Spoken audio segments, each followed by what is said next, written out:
Accidental Death by Peter Bailey. Recording by Neil Donnelly. The wind howled out of the northwest, blind with snow and barbed with ice crystals. All the way up the half-mile precipice it fingered and wrenched away at groaning ice slabs.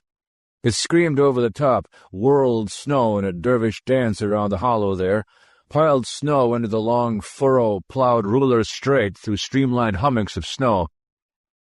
The sun glinted on black rock glazed by ice, chasms and ridges and bridges of ice. It lit the snow slope to a frozen glare, penciled black shadow down the long furrow, and flashed at the furrow's end on a thing of metal and plastics, an artifact thrown down in the dead wilderness.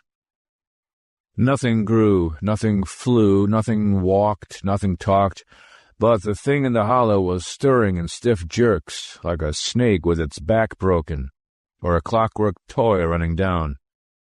When the movement stopped, there was a click and a strained sound began. Thin, scratchy, inaudible, more than a yard away, weary but still cocky. There leaked from the shape in the hollow the sound of a human voice. "I've tried my hands and arms, and they seem to work," it began. "I've wiggled my toes with entire success. It's well on the cards that I'm all in one piece and not broken up at all, though I don't see how it could happen. Right now I don't feel like struggling up and finding out. I'm fine where I am. I'll just lie here for a while and relax and get some of the story on tape. This suit's got a built-in recorder. I might as well use it. That way, even if I'm not as well as I feel, I'll leave a message. You probably know we're back and wonder what went wrong. I suppose I'm in a state of shock. That's why I can't seem to get up. Who wouldn't be shocked after luck like that? I've always been lucky, I guess. Luck got me a place in the whale. Sure, I'm a good astronomer, but so are lots of other guys. If I were 10 years older, it would have been an honor being picked for the first long jump in the first starship ever. At my age, it was luck. You want to know if the ship worked? Well, she did. Went like a bomb. We got lined up between Earth and Mars, you'll remember, and James pushed the button marked jump. Took his finger off the button, and there we were. Alpha Centauri. 2 months later your time, 1 second later by us. We covered our whole survey assignment like that. Smooth as a pint of Old and Mild, which right now I could certainly use. Better yet would be a pint of hot black coffee with sugar in it. Failing that, I could even go for a long drink of cold water. There was never anything wrong with the whale till right at the end, and even then I doubt if it was the ship itself that fouled things up. That was some survey assignment. We astronomers really lived. Wait till you see, but of course you won't. I could weep when I think of those miles of lovely color of film all gone up in smoke.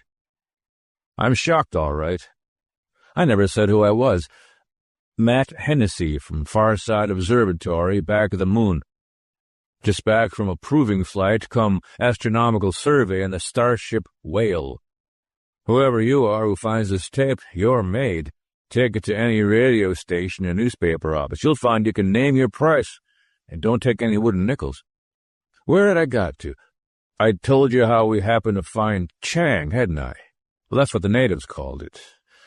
Walking, talking natives on a blue sky planet with 1.1 G gravity and a 20% oxygen atmosphere at 15 psi. The odds against finding Chang in a 6-sun survey on the first star jump ever must be up in the Googles. We certainly were lucky. The Chang natives aren't very technical, haven't got space travel, for instance.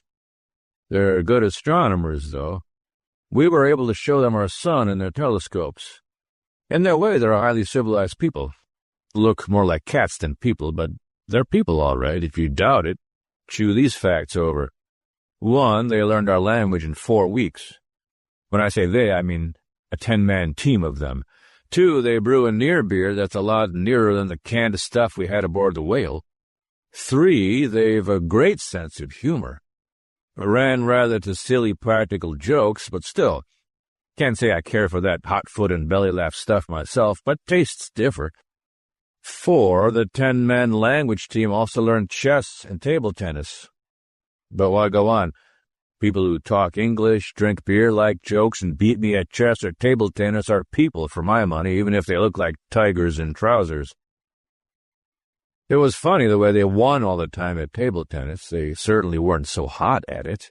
Maybe that 10% extra gravity put us off our strokes. As for chess, Svendlov was our champion. He won sometimes. The rest of us seemed to lose whichever Chingsi we played. There again, it wasn't so much that they were good. How could they be in the time? It was more that we all seemed to make silly mistakes when we played them, and that's fatal in chess. Of course, it's a screwy situation playing chess with something that grows its own fur coat, has yellow eyes 1.5 inches long, and long white whiskers. Could you have kept your mind on the game? I mean, don't think I fell victim to their feline charm. The children were pets, but you didn't feel like patting the adults on their big grinning heads. Personally, I didn't like the one I knew best. He was called, well, we called him Charlie.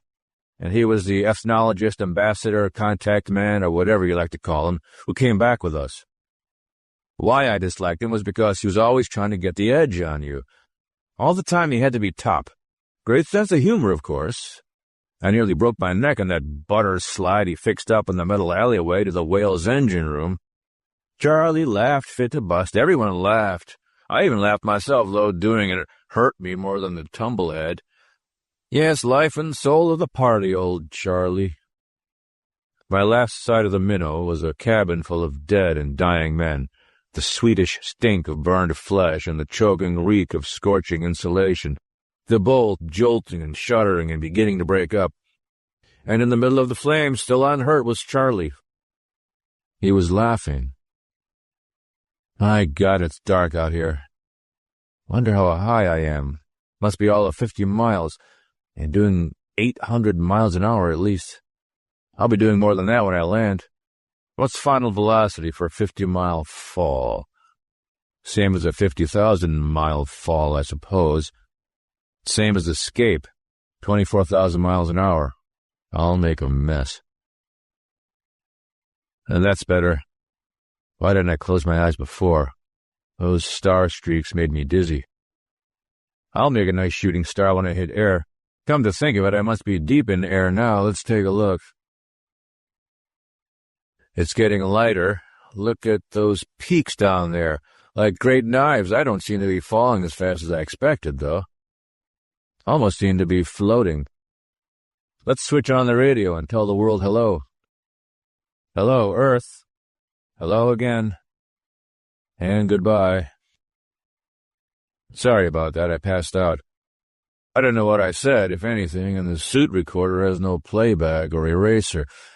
What must have happened is that the suit ran out of oxygen and I lost consciousness due to anoxia. I dreamed I switched on the radio, but I actually switched on the emergency tank, thank the Lord, and that brought me around.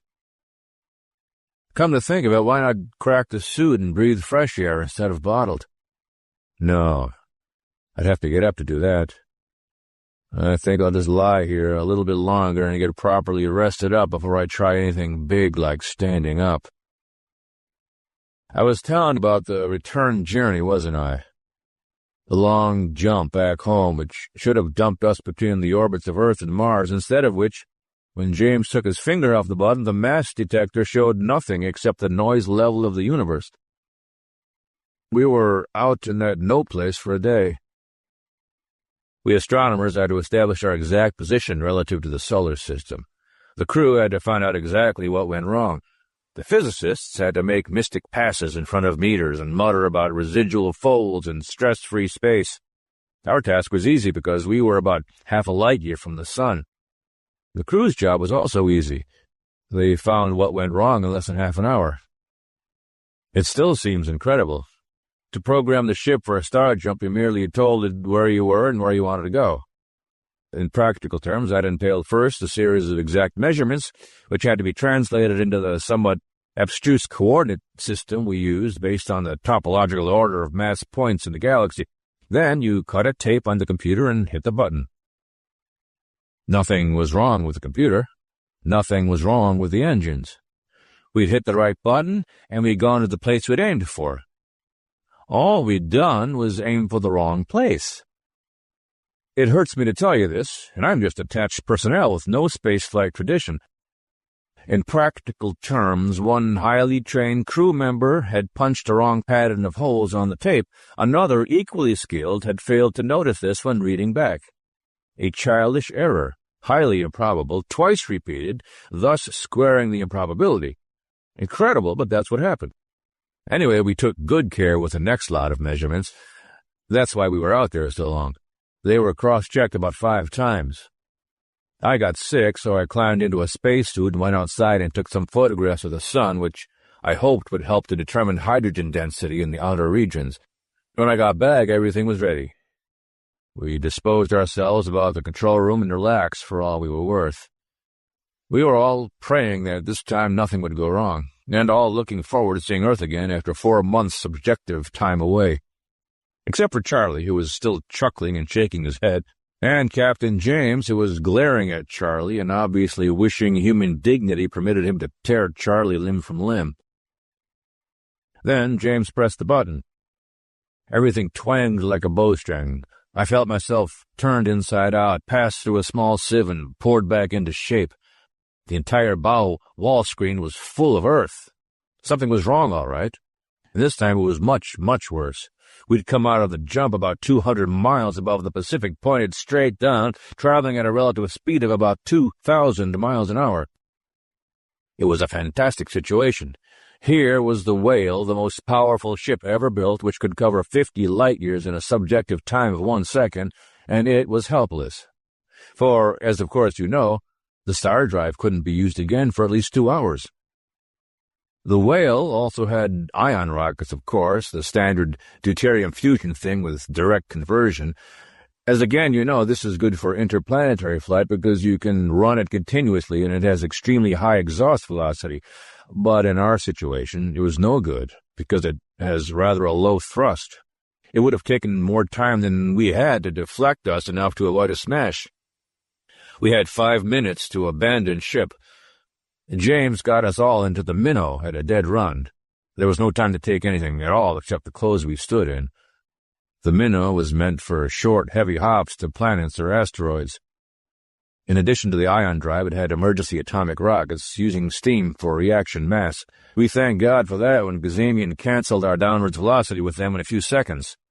We curved away up over China, and from about 50 miles high, we saw the Whale hit the Pacific. 600 tons of mass at well over 2,000 miles an hour, making an almighty splash. By now you'll have divers down, but I doubt they'll salvage much you can use. I wonder why James went down with the ship, as the saying is. Not that it made any difference. It must have broken his heart to know that his lovely ship was getting the chopper. Or did he suspect another human error? We didn't have time to think about that, or even to get the radio working. The steam rockets blew up. Poor Gazamian was burnt to a crisp. The only thing that saved me was the spacesuit I was wearing. I snapped the faceplate down because the cabin was filling with fumes. I saw Charlie coming out of the toilet. That's how he'd escaped. And I saw him beginning to laugh. Then the port side collapsed, and I fell out. I saw the launch spinning away, glowing red against a purplish-black sky. I tumbled head over heels toward the huge curved shield of Earth 50 miles below. I shut my eyes, and that's about all I remember. I don't see how any of us could have survived. I think we're all dead. I'll have to get up and crack this suit and let some air in, but I can't. I fell 50 miles without a parachute. I'm dead, so I can't stand up. There was silence a while, except for the vicious howl of the wind. Then snow began to shift on the ledge. A man crawled stiffly out and came shakily to his feet. He moved slowly around for some time. After about 2 hours, he returned to the hollow, squatted down, and switched on the recorder. The voice began again, considerably wearier. "Hello there. I'm in the bleakest wilderness I've ever seen. This place makes the moon look cozy.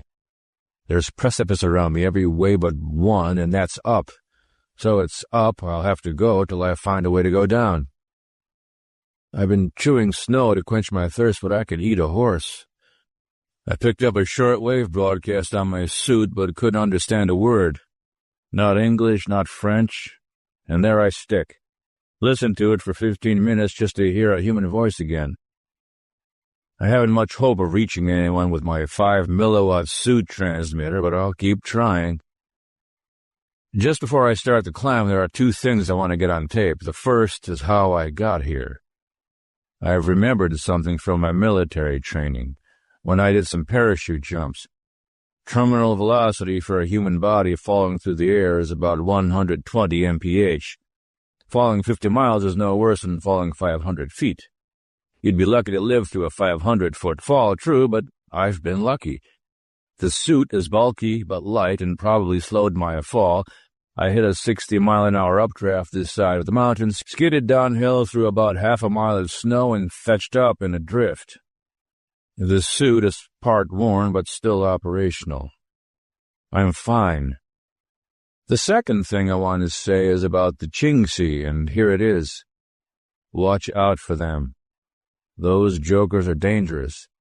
I'm not telling how because I've got a scientific reputation to watch. You'll have to figure it out for yourselves. Here are the clues. 1, the Chingsi talk and laugh, but after all, they aren't human. On an alien world 100 light-years away, why shouldn't alien talents develop? A talent that's so uncertain and rudimentary here that most people don't believe it might be highly developed out there. 2, the whale expedition did fine till it found Chang. Then it hit a seam of bad luck, real stinking bad luck that went on till it looks fishy.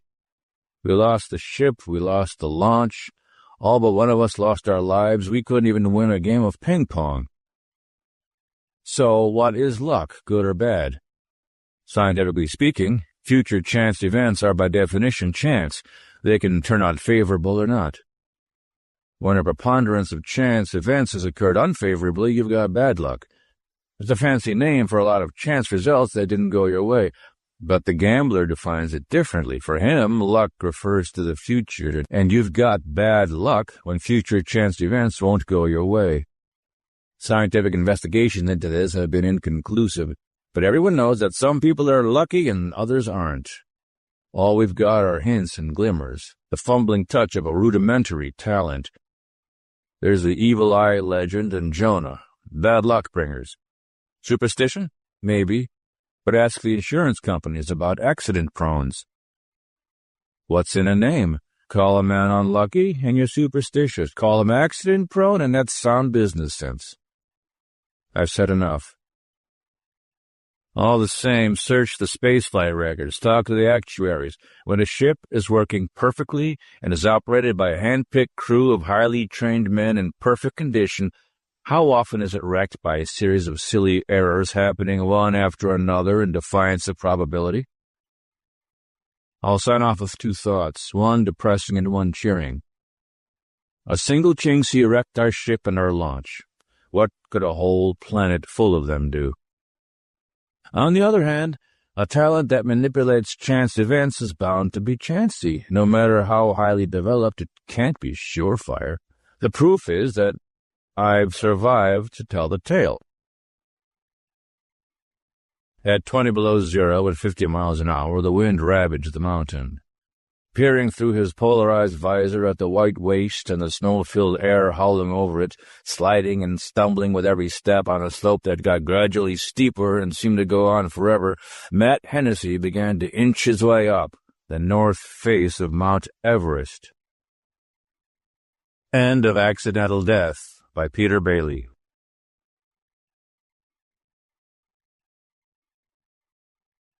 End as a Whirl by F.L. Wallace. Read by Dale Growthman. Every paper said so in all the languages there were, I guess. I kept reading them, but didn't know what to believe. I know what I wanted to think, but that's different from actually knowing. There was the usual news just after Labor Day. The Dodgers were winning, or losing, I forgot which, and UCLA was strong and was going to beat everybody they met that fall.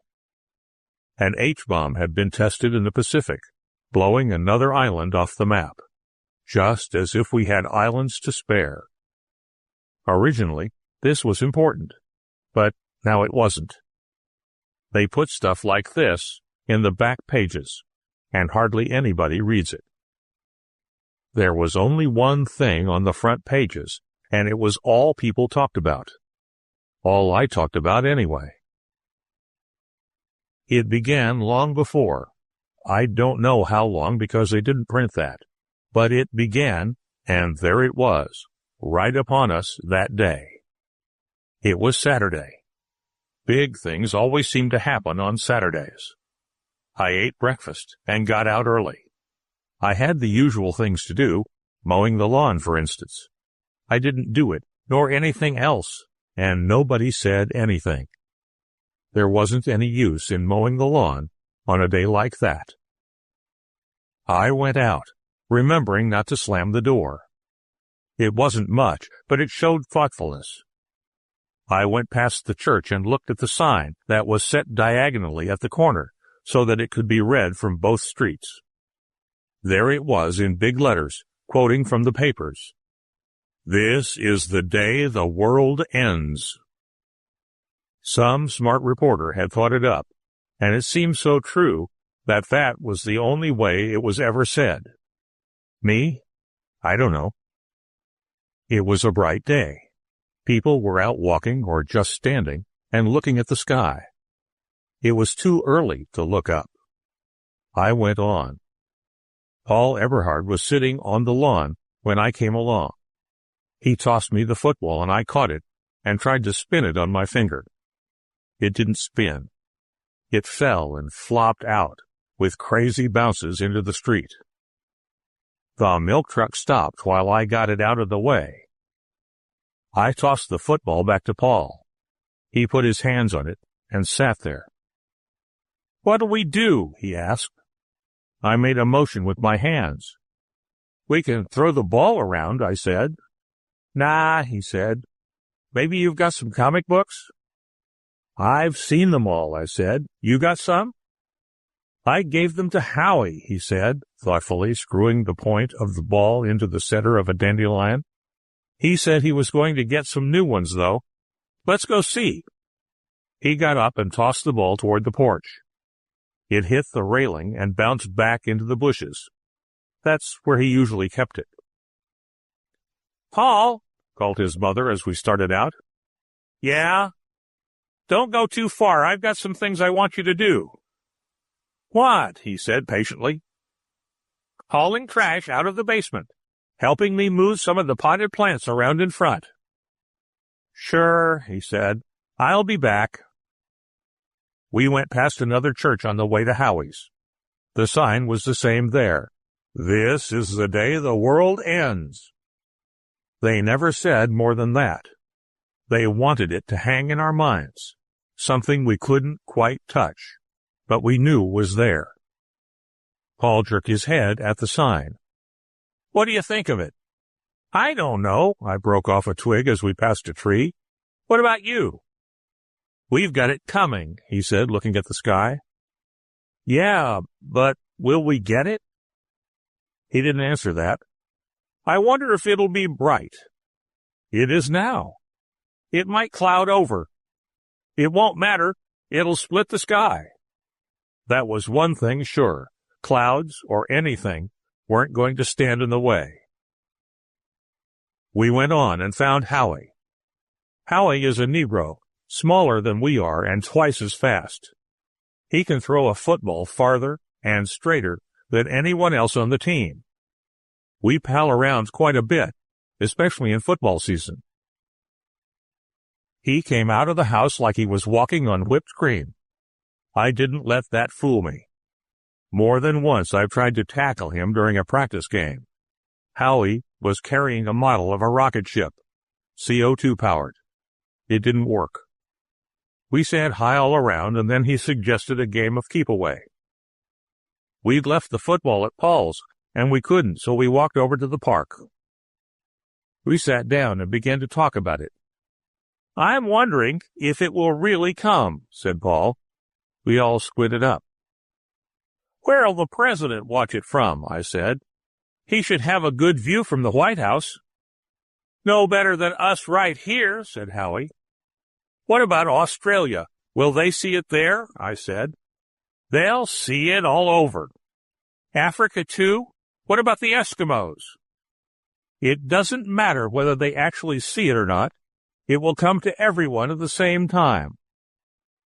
I didn't see how it could, but I didn't feel like an argument.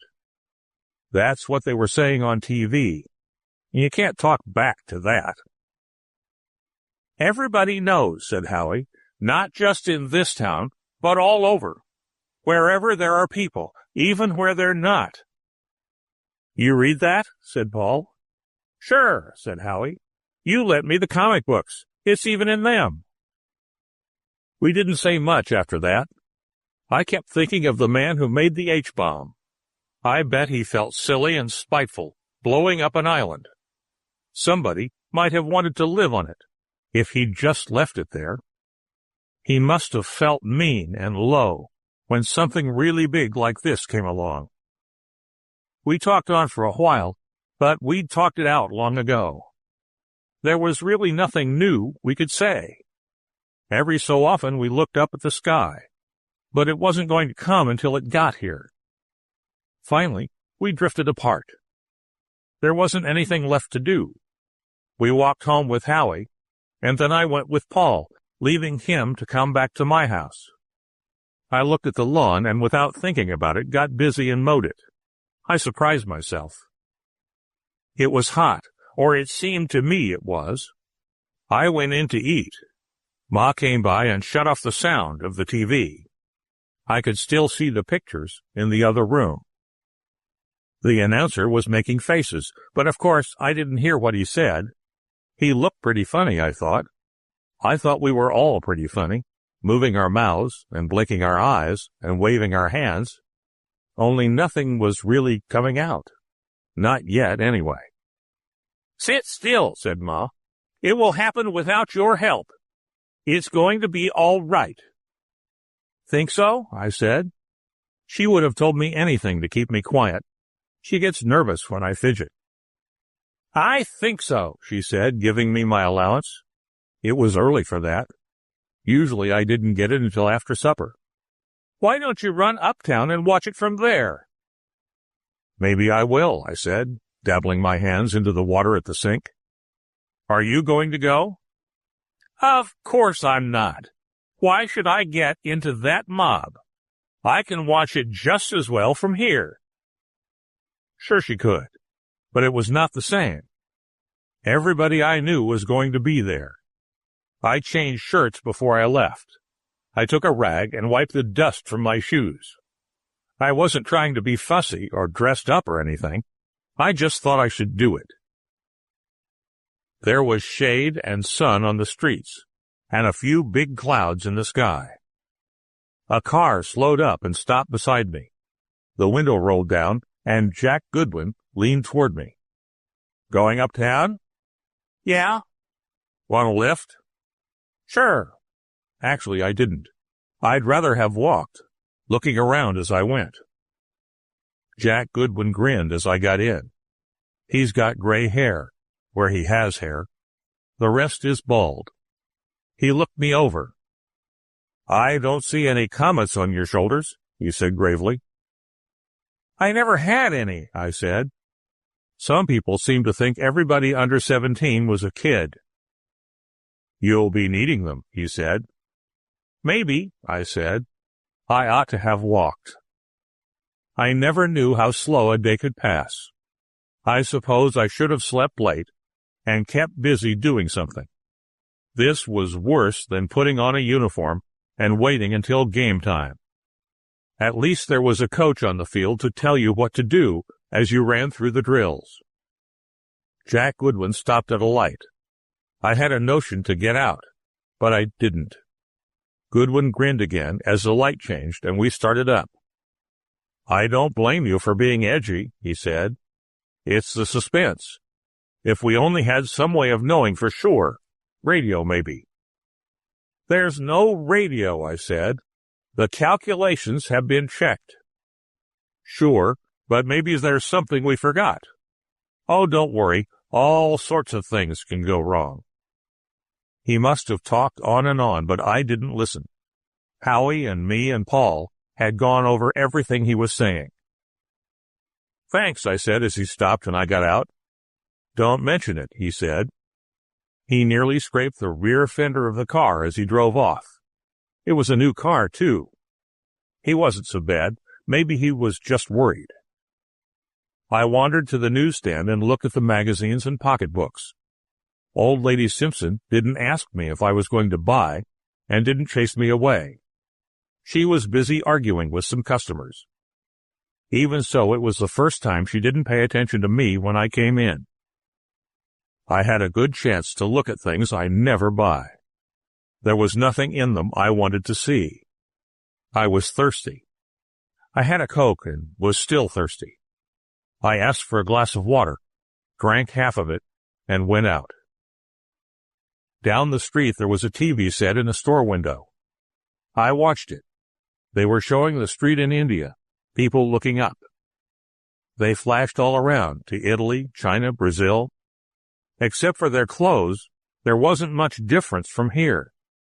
They were all looking up. I did the same. For the first time I noticed there was a slight overcast. Big, billowing clouds had passed, but this was worse. I hoped it would clear away in time. Not that it really mattered. It was more crowded than usual for Saturday, but at the same time, it was quiet. People were shopping, but they weren't really buying much, or else they bought it fast. Nobody wanted to miss it. They all seemed to have one eye on their lists and another on the clock. Howie and Paul came up the street, and we nodded and said something. A few other boys from the school passed by, and we stopped. We gathered together. It was getting closer, and the space between the minutes was growing longer and longer. I looked at Paul's watch. He said it was on the minute. I decided there was time to go in and get a candy bar. All of a sudden I was hungry. I didn't know where it came from. I had stuffed down lunch not long ago, and now I was hungry. I went to a store and had to fight my way in. People were coming out. Not just customers, but the clerks and owner, too. There was a big television screen inside, but nobody wanted to see it on that. They wanted to be outside, where it would happen to them. Not just see it. Have it happen. The store was empty. Not closed. Empty. I turned and rushed out to join the others. I couldn't miss it. There were still minutes to go, but suppose there had been a miscalculation. I knew what that would mean, but even so, I had to be there. I would almost die, too. Now we were all looking up.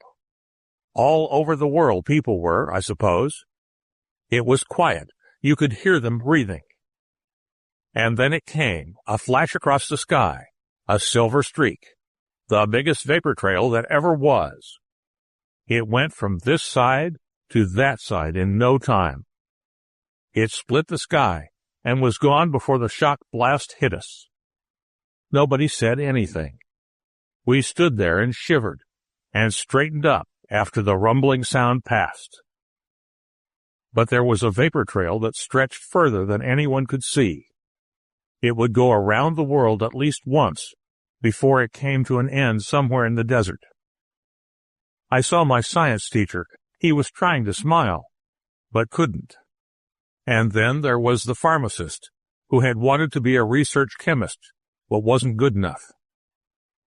In front of me, old Fred Butler, who drives the bus to Orange Point and King City, cracked his knuckles.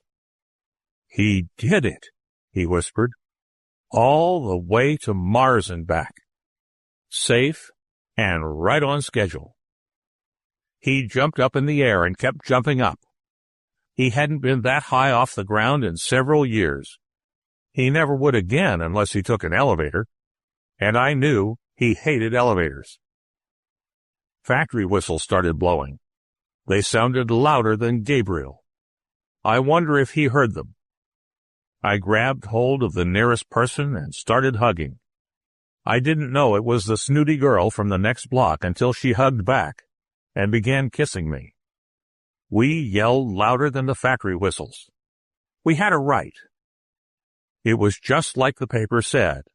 This was the day the world ended, and the universe began.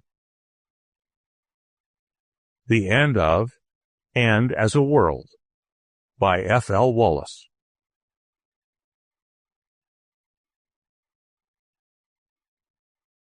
Untechnological Employment by E. M. Clinton, Jr.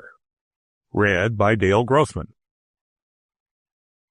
TWX White House to Colonel K. A. Brown, Commander, Pacific Spaceport. Congress pressure high. Investigation imminent. Must have full information why moon launches behind schedule. TWX Colonel K. A. Brown to White House. Unseasonably constant bad weather prevents launching for past 3 weeks. TWX White House to Brown, PSP. What kind of bad weather? TWX Colonel K. A. Brown to White House. Fog. TWX White House to Brown, PSP. Congress pressure greater. Bad publicity involved. Russians are launching on schedule. Why can't we? Something must be done. TWX Colonel K. A. Brown to White House. Still fogged in. TWX White House to Brown, PSP. Chairman Senate Space Committee says fly this week or he will investigate. TWX K. A. Brown to White House. Sir, investigate. TWX White House to Colonel A. A. Newman, Commander, Pacific Spaceport. Expect you to act immediately solving previous administration problems. Relaunches. TWX Colonel A. A. Newman to White House. Pleased to advise fog remains. Was clear for 13 minutes this a.m. Please instruct. TWX White House to Newman, PSP. Senate Space Committee under Senator Harry Washwater, Arizona, due Pacific Spaceport this Friday. TWX Colonel A. A. Newman to White House. Advise you this office regards Washwater's suggestion as not acceptable. TWX White House to Newman, PSP. In confidence, advise ancillary political considerations make it desirable you reevaluate Washwater recommendation. TWX Colonel A. A. Newman to White House. In confidence, ask what possible political considerations can apply here. TWX White House to Newman, PSP. In confidence. High unemployment rate, Native Americans in Washwater constituency. TWX Colonel B. M. DeWar, Acting Commander, Pacific Spaceport, to White House. Advise you Colonel Newman's death established as suicide. TWX White House to DeWar, PSP. Regrets officially from this office. Now suggest reevaluation of Washwater recommendation. How is the weather? TWX Colonel B. M. DeWar to White House. Reevaluating. Weather still unspeakably bad. Was this place evaluated for weather before spaceport facilities built? TWX White House to DeWar, PSP. Official position is change in Japanese currency. Anxious for your decision on Washwater recommendation. TWX Colonel B. M. DeWar to White House. Respectfully defer decision to your office. TWX White House to DeWar, PSP. Emergency forces on way to Arizona this a.m. per this office decision to follow Washwater recommendation. Please keep hourly information coming to this office. TWX Colonel B. M. DeWar to White House. Dancing began at 0420 PST. Every assistance being extended by this base. TWX Colonel B. M. DeWar to White House. Dancing still in progress. Chief Blue Sky declares repertory of sun dances far from exhausted. TWX Colonel B.M. DeWar to White House. Countdown completed. Launching successful. Visibility unlimited.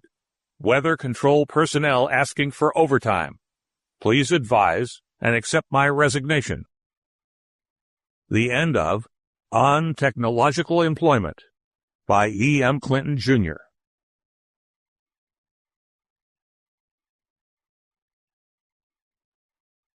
The Last Supper by T.D. Ham. Hampered as she was by the child in her arms, the woman was running less fleetly now. A wave of exultation swept over Guldran, drowning out the uneasy feeling of guilt at disobeying orders. The instructions were mandatory and concise. No capture must be attempted individually. In the event of sighting any form of human life, the ship must be notified immediately. All small craft must be back at the landing space not later than 1 hour before takeoff. Anyone not so reporting will be presumed lost. Guldran thought uneasily of the great seas of snow and ice sweeping inexorably toward each other since the Earth had reversed on its axis in the great catastrophe a millennium ago. Now, summer and winter alike brought paralyzing gales and blizzards, heralded by the sleety snow in which the woman's skin-clad feet had left the tracks which led to discovery. His trained anthropologist's mind speculated avidly over the little they had gotten from the younger of the two men found nearly a week before, nearly frozen and half-starved. The older man had succumbed almost at once. The other, in the most primitive sign language, had indicated that, of several humans living in caves to the west, only he and the other had survived to flee some mysterious terror. Guldran felt a throb of pity for the woman and her child, left behind by the men, no doubt, as a hindrance. But what a stroke of fortune that there should be left a male and female of the race to carry the seed of terror to another planet, and what a triumph if he, Guldran, should be the one to return at the 11th hour with the prize. No need of calling for help. This was no armed war party, but the most defenceless being in the universe, a mother burdened with a child. Guldran put on another burst of speed. His previous shouts had served only to spur the woman to greater efforts. Surely there was some magic word that had survived even the centuries of illiteracy, something equivalent to the bread and salt of all illiterate peoples. Cupping his hands to his mouth, he shouted, "Food! Food!" Ahead of him the woman turned her head, leapt lightly in mid-stride, and went on, slowing a little but still running doggedly. Guldran's pulse leaped. He yelled again, "Food!" The instant that his foot touched the yielding surface of the trap, he knew that he had met defeat. As his body crashed down on the fire-sharpened stakes, he knew, too, the terror from which the last men of the human race had fled. Above him the woman looked down, her teeth gleaming wolfishly. She pointed down into the pit, spoke exultantly to the child. "Food," said the last woman on earth. End of The Last Supper by T.D. Ham. Recording by Win Stuart.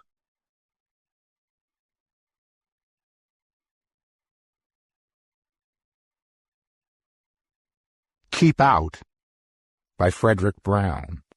Recording by Dan Grusinski.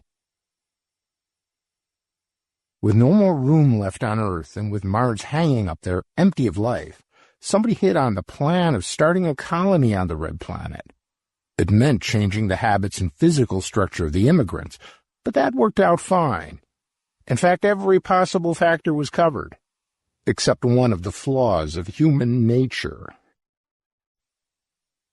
Daptine is the secret of it. Adaptine, they called it first. Then it got shortened to Daptine. It let us adapt. They explained it all to us when we were 10 years old. I guess they thought we were too young to understand before then, although we knew a lot of it already. They told us just after we landed on Mars. "You're home, children," the head teacher told us after we had gone into the glassite dome they'd built for us there. and he told us there'd be a special lecture for us that evening, an important one that we must all attend. And that evening, he told us the whole story of the whys and wherefores. He stood up before us. He had to wear a heated spacesuit and helmet, of course, because the temperature in the dome was comfortable for us, but already freezing cold for him, and the air was already too thin for him to breathe. His voice came to us by radio from inside his helmet. "Children," he said, "you are home. This is Mars, the planet on which you will spend the rest of your lives. You are Martians, the first Martians. You have lived 5 years on Earth and another 5 in space. Now you will spend 10 years until you are adults in this dome, although toward the end of that time you will be allowed to spend increasingly long periods outdoors. Then you will go forth and make your own homes, live your own lives as Martians. You will intermarry, and your children will breed true. They, too, will be Martians. It is time you were told the history of this great experiment of which each of you is a part." Then he told us. Man, he said, had first reached Mars in 1985. It had been uninhabited by intelligent life.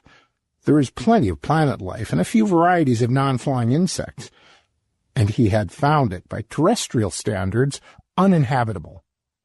Man could survive on Mars only by living inside glassite domes and wearing spacesuits when he went outside of them, except by day in the warmer seasons it was too cold for him. The air was too thin for him to breathe, and long exposure to sunlight, less filtered of rays harmful to him than on Earth because of the lesser atmosphere, could kill him. The plants were chemically alien to him, and he could not eat them. He had to bring all his food from Earth or grow it in hydroponic tanks. For 50 years he had tried to colonize Mars, and all his efforts had failed. Besides this dome which had been built for us, there was only one other outpost, another glassite dome much smaller and less than a mile away. It had looked as though mankind could never spread to the other planets of the solar system besides Earth. For all of them, Mars was the least inhospitable. If he couldn't live here, there was no use even trying to colonize the others. And then in 2034, 30 years ago, a brilliant biochemist named Weymouth had discovered daptine, a miracle drug that worked not on animal or person to whom it was given, but on the progeny he conceived during a limited period of time after inoculation. It gave his progeny almost limitless adaptability to changing conditions, provided the changes were made gradually. Dr. Weymouth had inoculated and then mated a pair of guinea pigs. They had borne a litter of 5, and by placing each member of the litter under different and gradually changing conditions, he had obtained amazing results.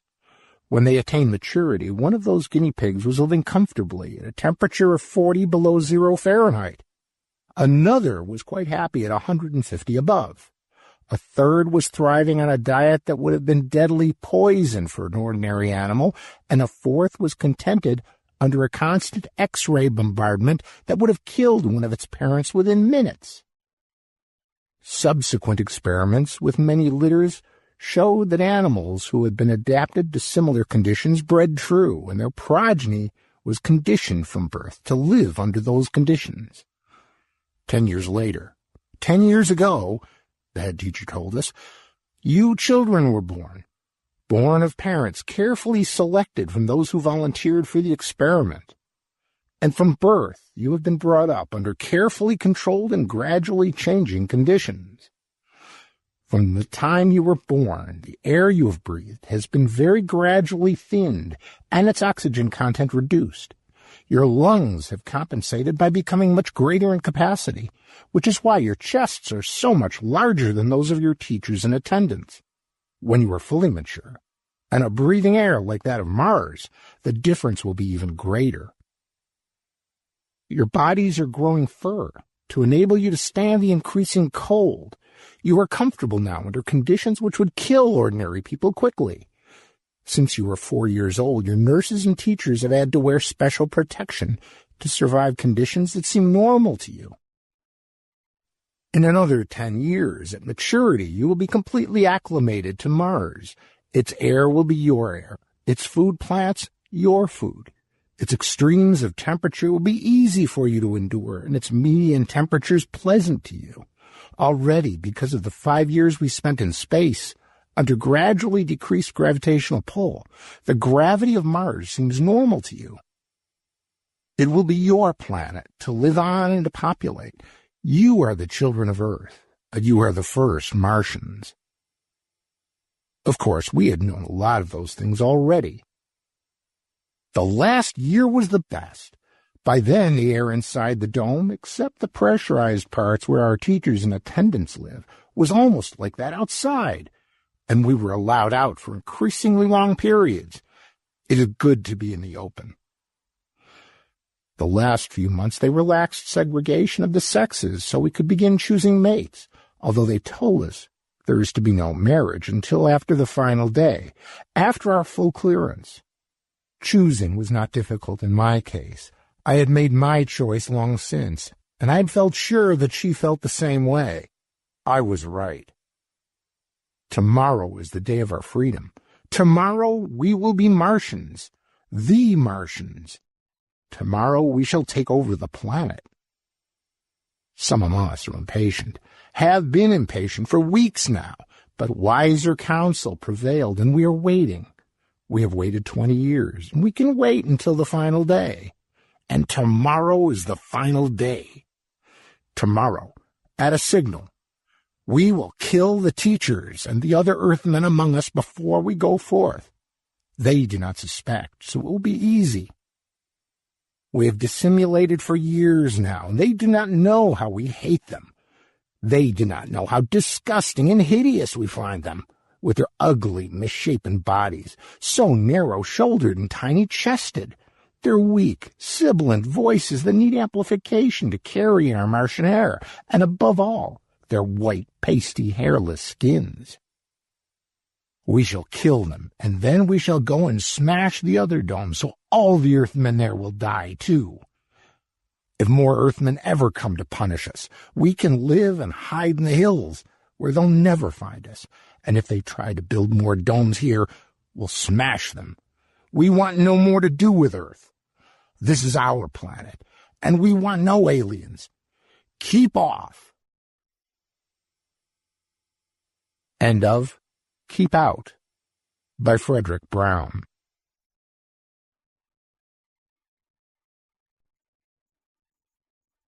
Resurrection by Robert J. Shay. Read by Dale Growthman. They had been cramped for space, him and his people. Obviously, this new age had solved the problem better. Resurrection by Robert J. Shay. "You're a fascinating person," the girl said. "I've never met anyone like you before. Tell me your story again." The man was short and stocky, with Asiatic features and a long, stringy mustache.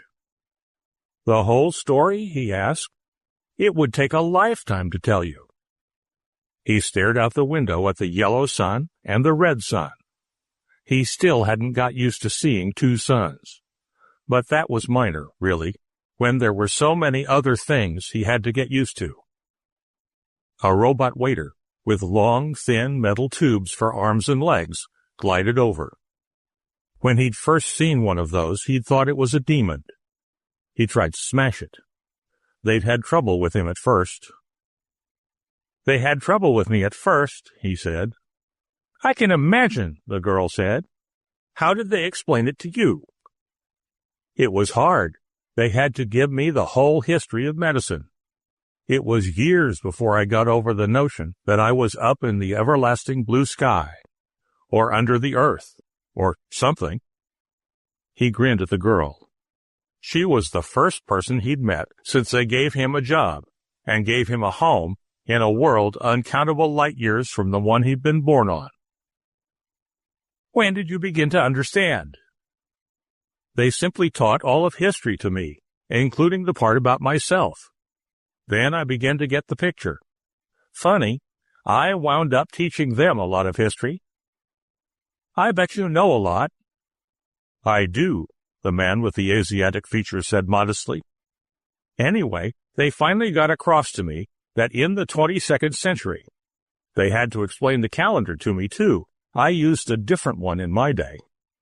They had learned how to grow new limbs on people who had lost arms and legs.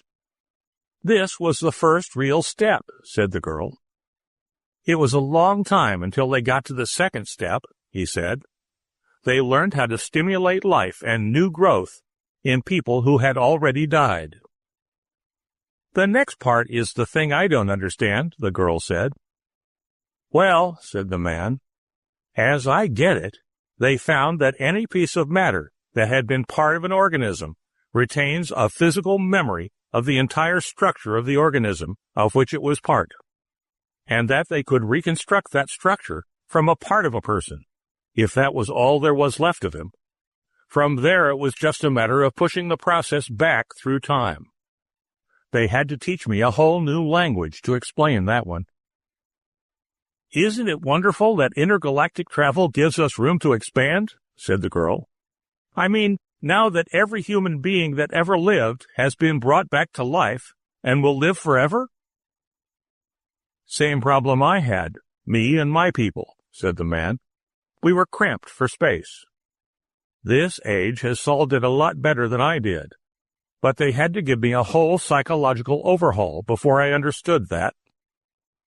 Tell me about your past life, said the girl, staring dreamily at him. Well, 6,000 years ago, I was born in the Gobi Desert on Earth, said Genghis Khan, sipping his drink. The end of Resurrection by Robert J. Shay.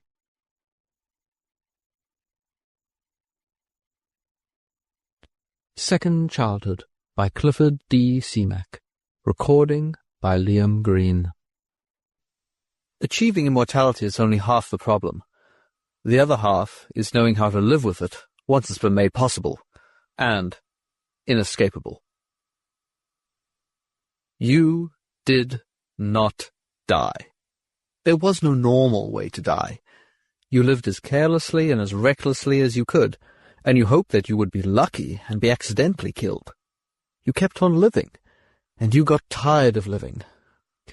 God, how tired can a man get of living, Andrew Young said. John Riggs, chairman of the Immortality Commission, cleared his throat. You realize, he said to Andrew Young, that this petition is a highly irregular procedure to bring to our attention. He picked up the sheaf of papers off the table and ruffled through them rapidly. There is no precedent, he added. I had hoped, said Andrew Young, to establish precedent. Commissioner Stanford said, I must admit that you have made a good case, Ancestor Young, yet you must realize that this commission has no possible jurisdiction over the life of any person, except to see that everyone is assured of all the benefits of immortality, and to work out any kinks that may show up. I am well aware of that, answered Young, and it seems to me that my case is one of the kinks you mention. He stood silently, watching the faces of the members of the board. They're afraid, he thought, every one of them, afraid of the day they will face the thing I am facing now. They have sought an answer, and there is no answer yet except the pitifully basic answer, the brutally fundamental answer that I have given them. My request is simple, he told them, calmly. I have asked permission to discontinue life. And since suicide has been made psychologically impossible, I have asked that this commission appoint a panel of next friends to make the necessary and somewhat distasteful arrangements to bring about the discontinuance of my life. If we did, said Riggs, we would destroy everything we have. There is no virtue in a life of only 5,000 years, no more than in a life of only 100 years. If man is to be immortal, he must be genuinely immortal. He cannot compromise. And yet, said Young, my friends are gone. He gestured at the papers Riggs held in his hands. "I have listed them there," he said. "Their names and when and where and how they died. Take a look at them. More than 200 names. People of my own generation and of the generations closely following mine. Their names and the photocopies of their death certificates. Take a look at how they died," he said. "Every one involves accidental violence. Some of them drove their vehicles too fast, and, more than likely, very recklessly. One fell off a cliff when he reached down to pick a flower that was growing on its edge. A case of deliberately poor judgment to my mind. One got stinking drunk and took a bath, and passed out in the tub. He drowned." "Ancestor Young," Riggs said sharply, "you are surely not implying these folks were suicides." "No," Andrew Young said bitterly. "We abolished suicide 3,000 years ago, cleared it clean out of human minds. How could they have killed themselves?"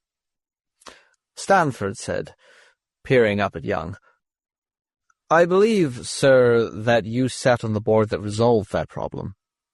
Andrew Young nodded. "It was after the first wave of suicides. I remember it quite well.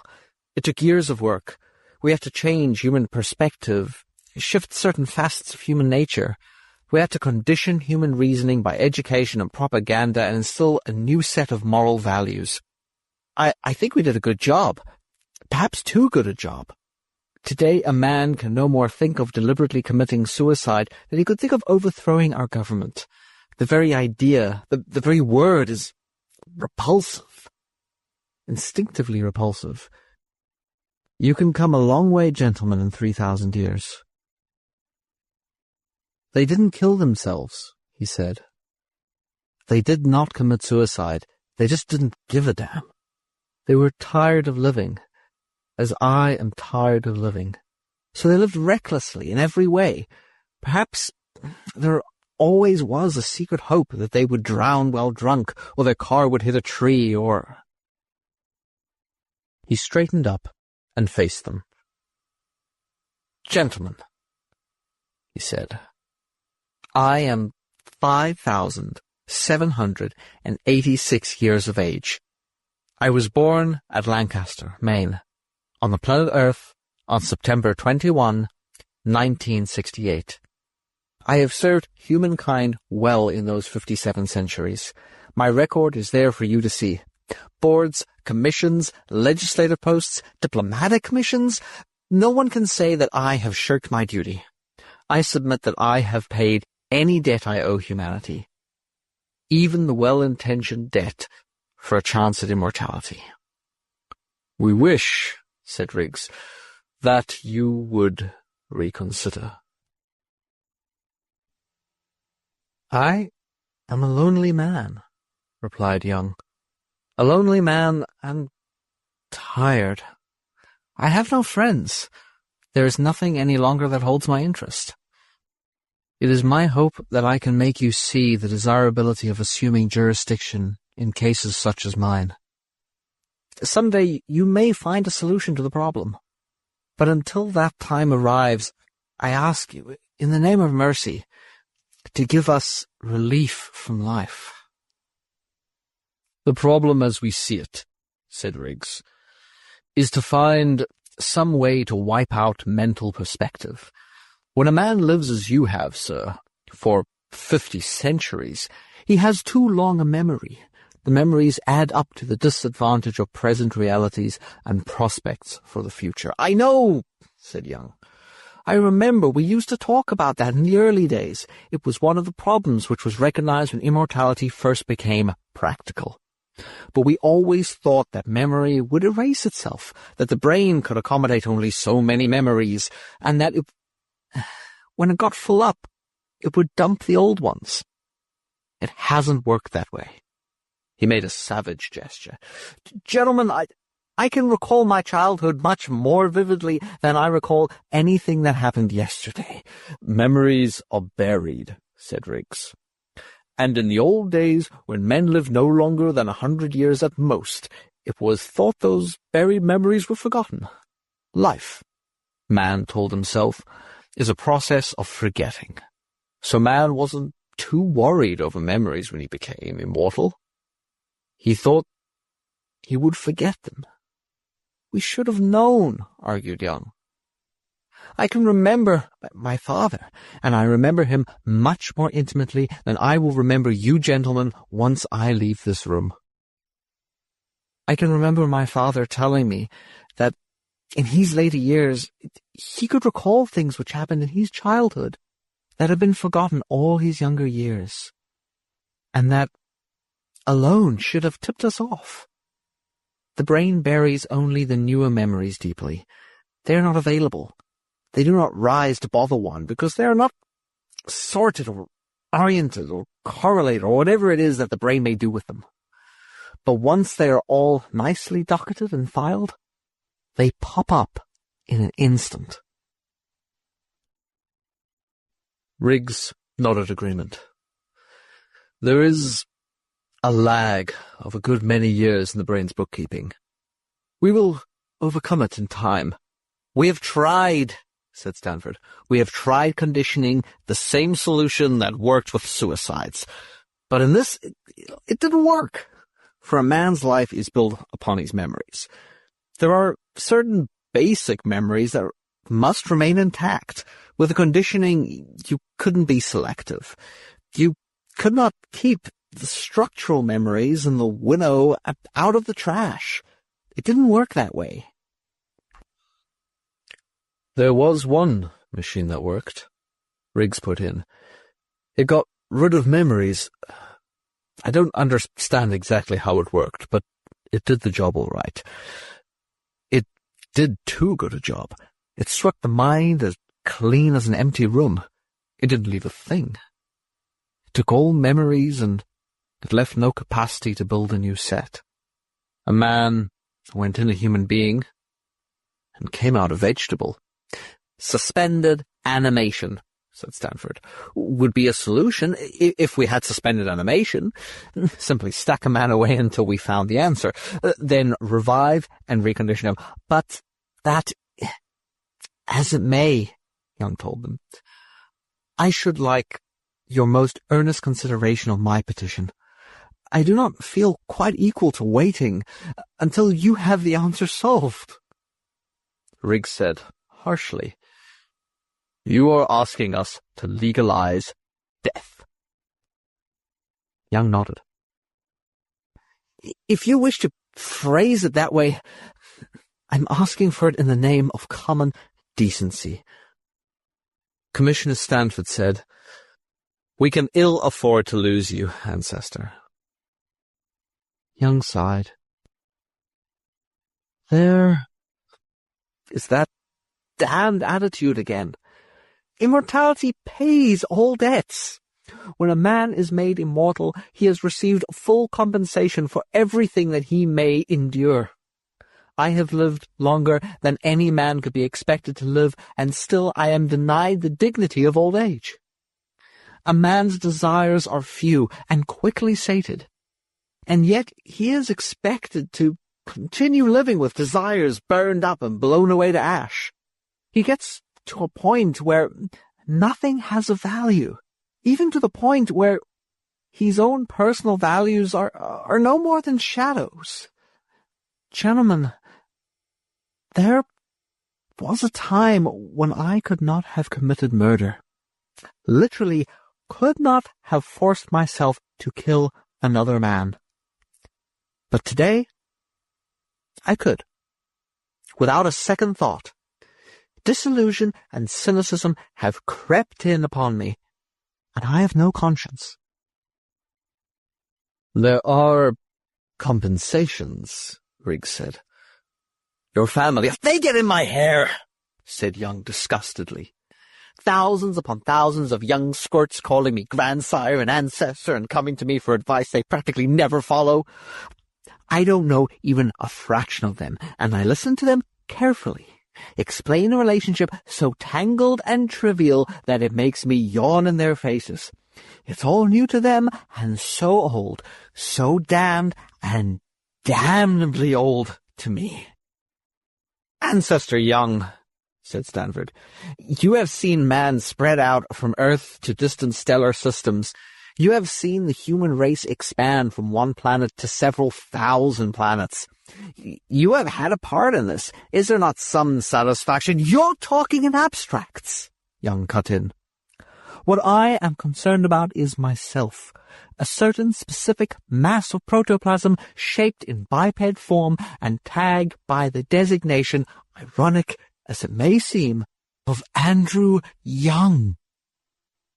I have been unselfish all my life. I've asked little for myself.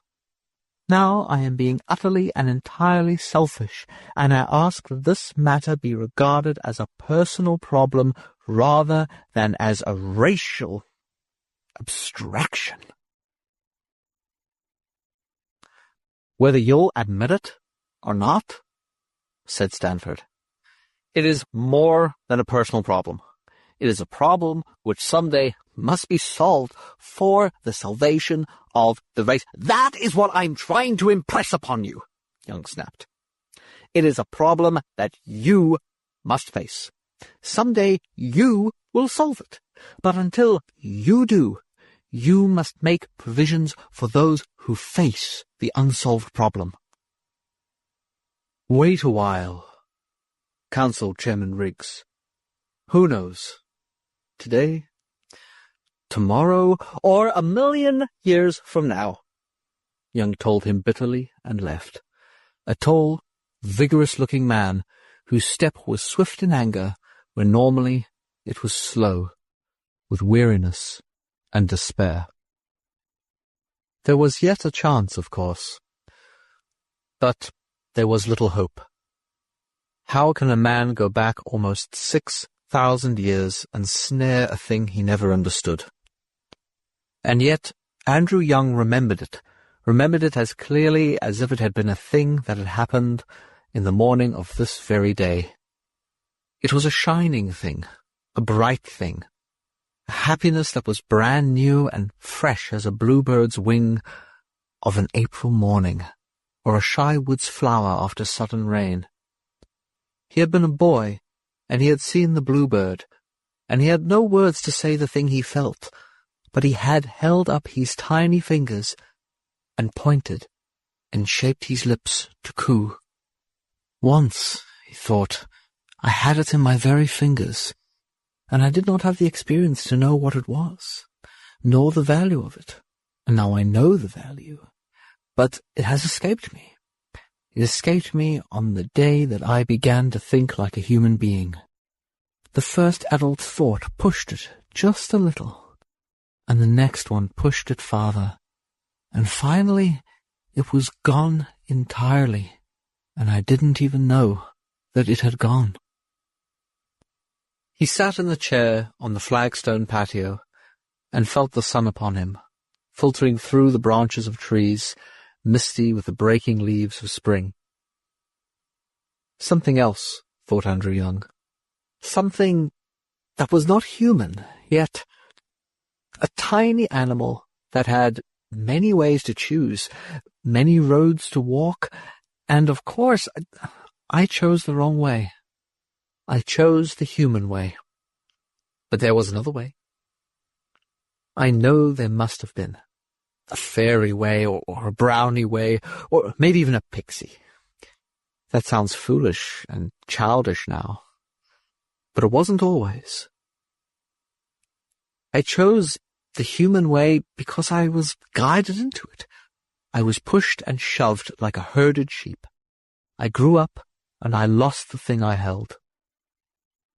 He sat and made his mind go hard, and tried to analyze what it was he sought.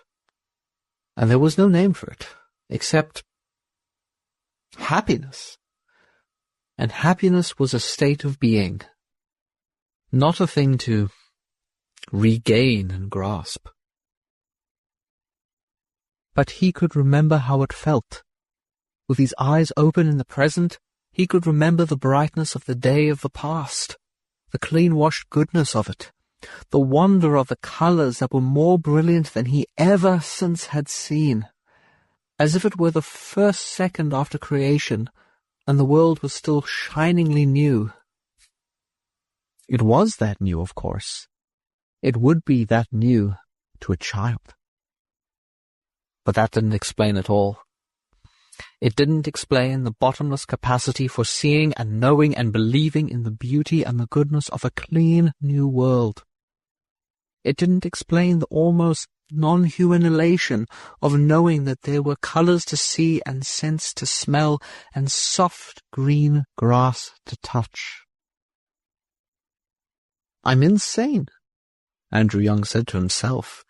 "Insane or going insane. But if insanity will take me back to an understanding of the strange perception I had when I was a child and lost, I'll take insanity." He was crouching in a corner of a garden, and the leaves were drifting down from the walnut trees like a rain of saffron gold. He lifted one of the leaves, and it slipped from his fingers, for his hands were chubby still, and not too sure in grasping. But he tried again, and he clutched it by the stem in one stubby fist, and he saw that it was not just a blob of yellowness, but delicate, with many little veins. When he held it so that the sun struck it, he imagined that he could almost see through it. The gold was spun so fine. He crouched with the leaf clutched tightly in his hand, and for a moment there was a silence that held him motionless. Then he heard the frost-loosened leaves pattering all around him, pattering as they fell, talking in little whispers as they sailed down through the air and found themselves abed with their golden fellows. In that moment, he knew that he was one with the leaves and the whispers that they made, one with the gold and the autumn sunshine and the far-blue mist upon the hill above the apple orchard. A foot crunched stone behind him, and his eyes came open, and the golden leaves were gone. "I'm sorry if I disturbed you, ancestor," said the man. I had an appointment for this hour, but I would not have disturbed you if I had known." Young stared at him reproachfully, without answering. "I am kin," the man told him. "I wouldn't doubt it," said Andrew Young. "The galaxy is cluttered up with descendants of mine." The man was very humble. "Of course, you must resent us sometimes, but we are proud of you, sir. I might almost say that we revere you. No other family—" "I know," interrupted Andrew Young. "No other family has any fossil quite so old as I am. Nor as wise," said the man. Andrew Young snorted. "Cut out that nonsense. Let's hear what you have to say and get it over with." The technician was harassed and worried and very frankly puzzled. But he stayed respectful, for one always was respectful to an ancestor, whoever he might be. Today there were mighty few left who had been born into a mortal world. Not that Andrew Young looked old. He looked like all adults, a fine figure of a person in the early 20s. The technician shifted uneasily. "But, sir, this teddy bear," said Young. Yes, of course, an extinct terrestrial subspecies of animal? It's a toy," Young told him. "A very ancient toy. All children used to have them 5,000 years ago. They took them to bed." The technician shuddered. "A deplorable custom. Primitive." "Depends on the viewpoint," said Young. "I've slept with them many a time. There's a world of comfort in one, I can personally assure you." The technician saw that it was no use to argue. He might as well fabricate the thing and get it over with. "I can build you a fine model, sir," he said, trying to work up some enthusiasm. "I'll build in a response mechanism so that it can give simple answers to certain keyed questions, and of course I'll fix it so it'll walk, either on 2 legs or 4. "No," said Andrew Young. The technician looked surprised and hurt. No? No, repeated Andrew Young. I don't want it fancied up. I wanted a simple lump of make-believe. No wonder the children of today have no imagination. Modern toys entertain them with a bag of tricks that leave the young'uns no room for imagination. They couldn't possibly think up on their own all the screwy things these new toys could do. Built-in responses and implied consciousness and all such mechanical trivia. You just want stuffed fabric, said the technician, with jointed arms and legs. Precisely, agreed Young. You sure you want fabric, sir? I could do a neater job in plastics. Fabric, Young insisted firmly, and it must be scratchy. Scratchy, sir? Sure. You know, bristly, so it scratches you when you rub your face against him. But no one in his right mind would want to rub his face. I would, said Andrew Young. I fully intend to do so. As you wish, sir, the technician answered, beaten now. When you get it done, said Young, I have some other things in mind. Other things? The technician looked wildly about, as if seeking some escape. A high chair, said Young, and a crib, and a woolly dog, and buttons. Buttons? Asked the technician. What are buttons? I'll explain it all to you, Young told him airily. It all is very simple. It seemed, when Andrew Young came into the room, that Riggs and Stanford had been expecting him, had known that he was coming, and had been waiting for him.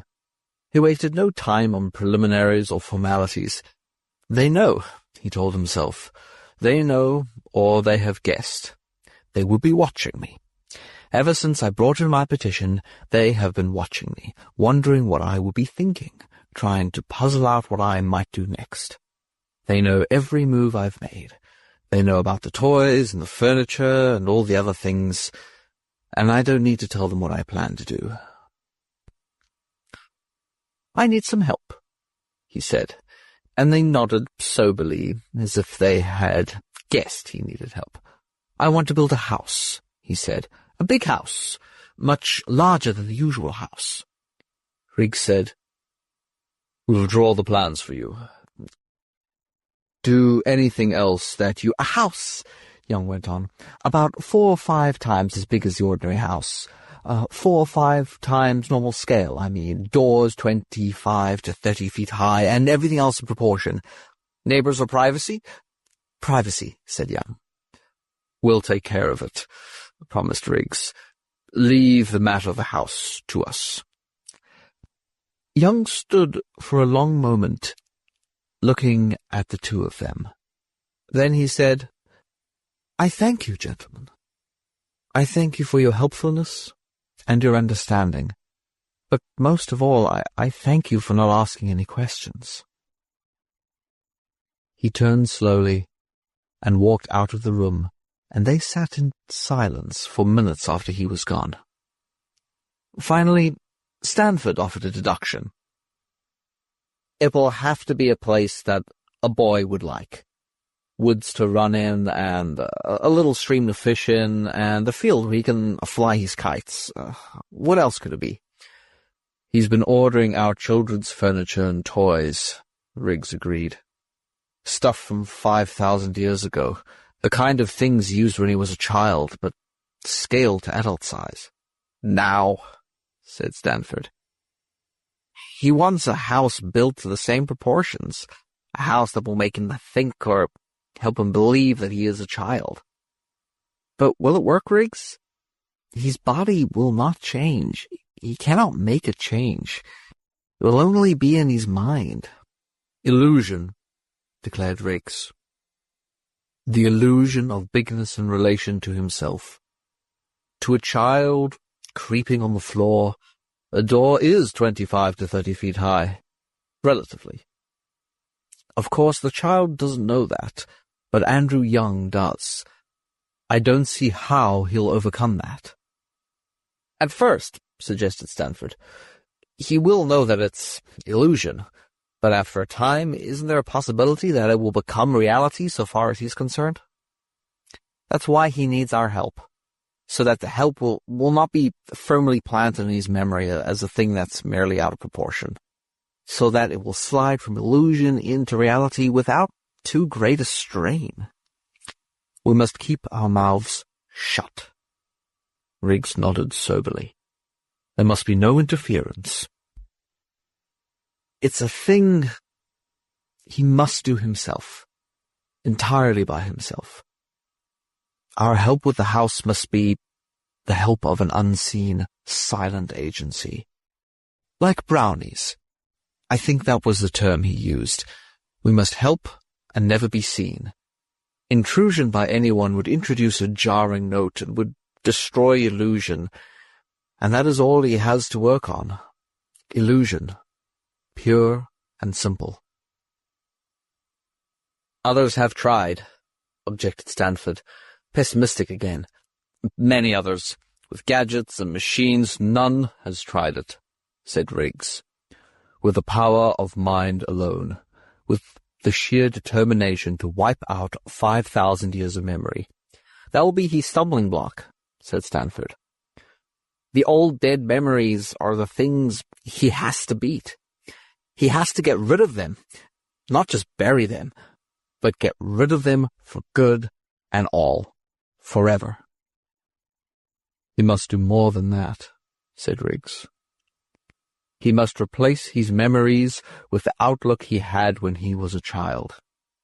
His mind must be washed out, refreshed, wiped clean and shining and made new again, ready to live another 5,000 years. The two men sat and looked at one another, and in each other's eyes they saw a single thought. The day would come when they too, each of them alone, would face the problem Andrew Young faced. We must help, said Riggs, in every way we can, and we must keep watch, and we must be ready. But Andrew Young cannot know that we are helping or that we are watching him. We must anticipate the materials and tools and aids that he may need. Stanford started to speak, then hesitated, as if seeking in his mind for the proper words. Yes, said Riggs.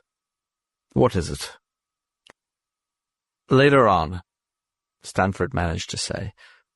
Much later on. Toward the very end, there is a certain factor that we must supply. The one thing that he will need the most, and the one thing that he cannot think about, even in advance. All the rest can be stage setting, and he can still go on towards the time when it becomes reality. All the rest may be make-believe, but one thing must come as genuine or the entire effort will collapse in failure. Riggs nodded. Of course. That's something we'll have to work out carefully. If we can, Stanford said. The yellow button over here, and the red one over there, and the green one doesn't fit, so I'll throw it on the floor, and just for the fun of it, I'll put the pink one in my mouth. Someone will find me with it, and they'll raise a ruckus because they will be afraid that I'll swallow it. Ag, said Andrew Young, and he swallowed the button. He sat stiff and straight in the towering high chair, and then, in a fury, swept the oversized muffin tin and its freight of buttons crashing to the floor. For a second, he felt like weeping in utter frustration. And then a sense of shame crept in on him. Big baby, he said to himself. crazy to be sitting in an overgrown high chair, playing with buttons and mouthing baby talk and trying to force a mind conditioned by 5,000 years of life into the channels of an infant's thoughts. Carefully, he disengaged the tray and slid it out, cautiously shinnied down the 12-foot high chair. The room engulfed him, the ceiling towering far above him. The neighbors, he told himself, no doubt thought him crazy, although none of them had said so. Come to think of it, he had not seen any of his neighbors for a long spell now. A suspicion came into his mind. Maybe they knew what he was doing. Maybe they were deliberately keeping out of his way in order not to embarrass him. That, of course, would be what they would do if they had realized what he was about. But he had expected that fellow, what's his name, at the commission. What's the name of that commission, anyhow? Well, anyway, he'd expected a fellow whose name he couldn't remember from a commission, the name of which he could not recall, to come snooping around, wondering what he might be up to, offering to help, spoiling the whole setup, everything he'd planned. I can't remember, he complained to himself. I can't remember the name of a man whose name I knew so short a time ago as yesterday, nor the name of a commission that I knew as well as I know my name. I'm getting forgetful. I'm getting downright childish. Childish? Childish and forgetful. Good Lord, thought Andrew Young. That's just the way I want it. On his hands and knees, he scrabbled about and picked up the buttons, put them in his pocket. Then, with the muffin tin underneath his arm, he shinnied up the high chair and, seating himself comfortably, sorted out the buttons in the pan. The green one over here in this compartment, and the yellow one, oops, there she goes onto the floor, and the red one in with the blue one, and this one, what's the color of this one? Color. What's that? What is, what? What? It's almost time, said Stanford. And we're ready. As ready as we'll ever be. We'll move in when the time is right, but we can't move in too soon. Better to be a little late than a little early. We have all the things we need. Specialized diapers, and good Lord, exclaimed Riggs. It won't go that far, will it? It should, said Stanford. It should go even further to work right. He got lost yesterday. One of our men found him and led him home. He didn't have the slightest idea where he was, and he was getting pretty scared, and he cried a little. He chatted about birds and flowers, and he insisted that our man stay and play with him. Riggs chuckled softly. Did he? Oh, certainly. He came back worn to a frazzle. Food? Asked Riggs. How is he feeding himself? We see there's supply of stuff, cookies and such-wise left on a low shelf, where he can get at them. One of the robots cooks up some more substantial stuff on a regular schedule and leaves it where you can find it. We have to be careful. We can't mess around too much. We can't intrude on him. I have a feeling he's almost reached an actual turning point. We can't afford to upset things now that he's come this far. The androids ready? Just about, said Stanford. And the playmates? Ready. They were less of a problem. There's nothing more that we can do? Nothing, Stanford said. Just wait, that's all. Young has carried himself this far by sheer force of will alone. That will is gone now. He can't consciously force himself any further back. He is more child than adult now. He's built up a regressive momentum, and the only question is whether that momentum is sufficient to carry him all the way back to actual babyhood. It has to go back to that. Riggs looked unhappy, obviously thinking of his own future. You're only guessing, aren't you? All the way, or it simply is no good, Stanford said dogmatically. He has to get an absolutely fresh start. All the way, or nothing. And if he gets stuck halfway in between, half child, half man, what then? That's something I don't want to think about, Stanford said. He had lost his favorite teddy bear and gone to hunt it in the dusk that was filled with elusive fireflies and the hush of a world quieting down for the first time of sleep. The grass was drenched with dew, and he felt the cold wetness of it soaking through his shoes as he went from bush to hedge to flower bed, looking for the missing toy. It was necessary, he told himself, that he find the nice little bear, for it was the one that slept with him, and if he did not find it, he knew that it would spend a lonely and comfortless night.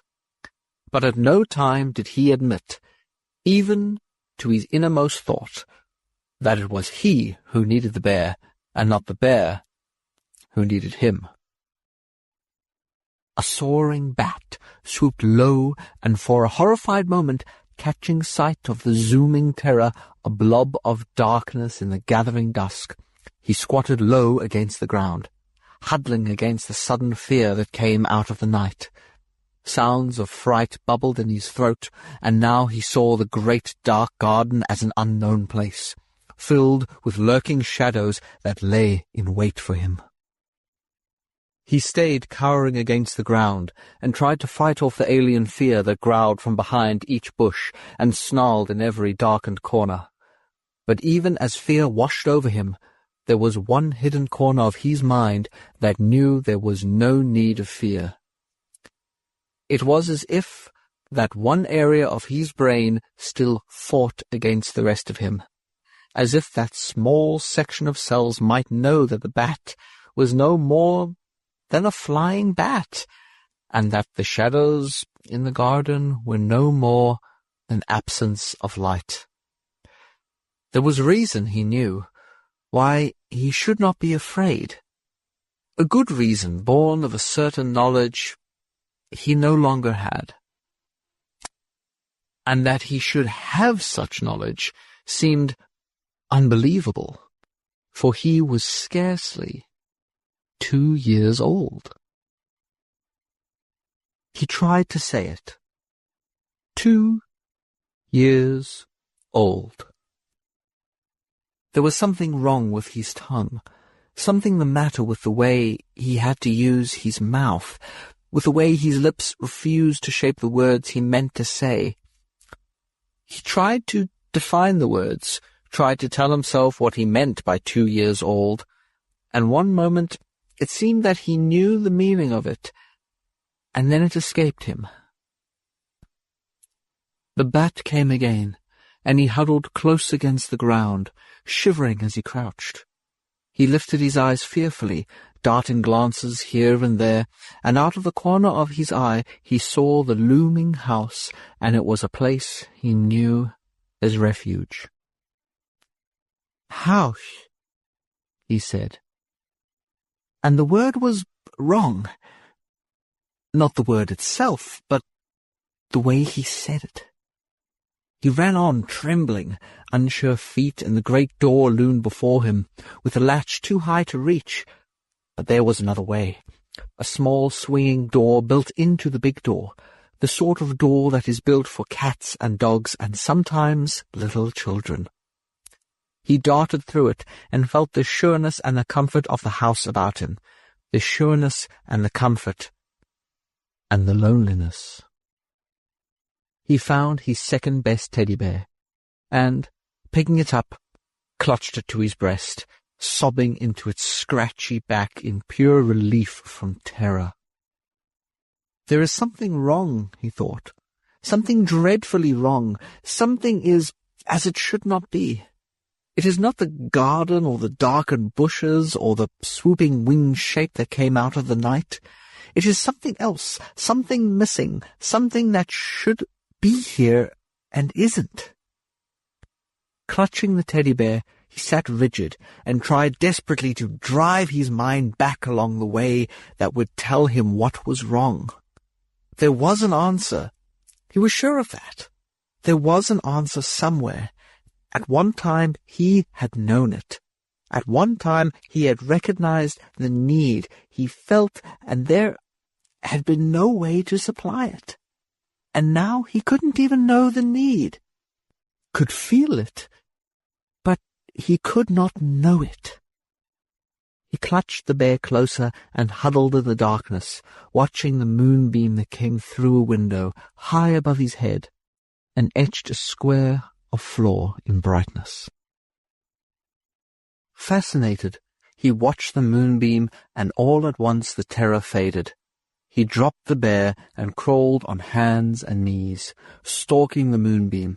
It did not try to get away, and he reached its edge and thrust his hands into it and laughed with glee when his hands were painted by the light coming through the window. He lifted his face and stared up at the blackness and saw the white globe of the moon looking at him, watching him. The moon seemed to wink at him, and he chortled joyfully. Behind him a door creaked open, and he turned clumsily around. Someone stood in the doorway, almost filling it, a beautiful person who smiled at him. Even in the darkness he could sense the sweetness of the smile, the glory of her golden hair. "Time to eat, Andy," said the woman. "Eat and get a bath, and then to bed." Andrew Young hopped joyfully on both feet, arms held out, happy and excited and contented. "Mummy!" he cried. "Mummy! Moon!" He swung about with a pointing finger, and the woman came swiftly across the floor, knelt and put her arms around him, held him close against her, his cheek against hers. He stared up at the moon, and it was a wondrous thing, a bright and golden thing, a wonder that was shining new and fresh. On the street outside, Stanford and Riggs stood looking up at the huge house that towered above the trees. "She's in there now," said Stanford. "Everything's quiet, so it must be all right," Riggs said. He was crying in the garden. He ran in terror for the house. He stopped crying about the time she must have come in. Stanford nodded. "I was afraid we were putting it off too long, but I don't see now how we could have done it sooner. Any outside interference would have shattered the thing he tried to do. He had to really need her. Well, it's all right now. The timing was just about perfect." "You're sure, Stanford?" "Sure. Certainly I'm sure. We created the android and we trained her. We instilled a deep maternal sense into her personality. She knows what to do. She is almost human. She is as close as we could come to a human mother 18 feet tall. We don't know what Young's mother looked like, but chances are he doesn't either. Over the years, his memory has idealized her. That's what we did. We made an ideal mother." "If it only works," said Riggs. "It will work," said Stanford, confidently. "Despite the shortcomings we may discover by trial and error, it will work. He's been fighting himself all this time. Now he can quit fighting and shift responsibility. It's enough to get him over the final hump, to place him safely and securely in the second childhood that he had to have. Now he can curl up, contented. There is someone to look after him and think for him and take care of him. He'll probably go back just a little further, a little closer to the cradle, and that is good, for the further he goes, the more memories are erased." "And then?" asked Riggs, worriedly.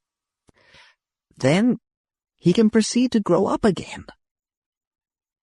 They stood watching, silently. In the enormous house, lights came on in the kitchen, and the windows gleamed with a homey brightness. I, too, Stanford was thinking. Someday, I, too. Young has pointed the way. He has blazed the path. He had shown us, all the other billions of us, here on Earth and all over the galaxy, the way it can be done. There will be others, and for them there will be more help. We'll know then how to do it better. Now, we have something to work on. Another 1,000 years or so, he thought, and I will go back too. Back to the cradle, and the dreams of childhood, and the safe security of a mother's arms. It didn't frighten him in the least. End of Second Childhood by Clifford D. Seemack. Recording by Liam Green.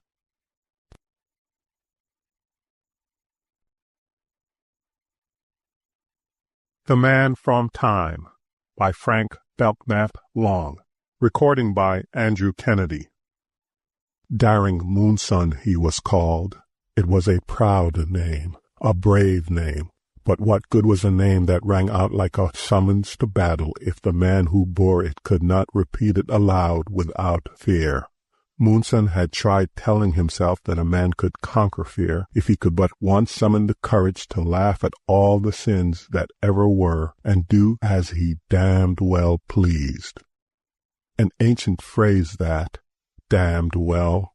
It went clear back to the Elizabethan age, and Moonson had tried picturing himself as an Elizabethan man with a ruffle at his throat and a rapier in his clasp, brawling lustily in a tavern. In the Elizabethan age, men had thrown caution to the winds and lived with their whole bodies, not just with their minds alone. Perhaps that was why, even in the year 3689, defiant names still cropped up. Names like Independence Forest and Man Live Forever. It was not easy for a man to live up to a name like Man Live Forever, but Moonson was ready to believe that it could be done. There was something in human nature which made a man abandon caution and try to live up to the claims made for him by his parents at birth. It must be bad, Moonson thought.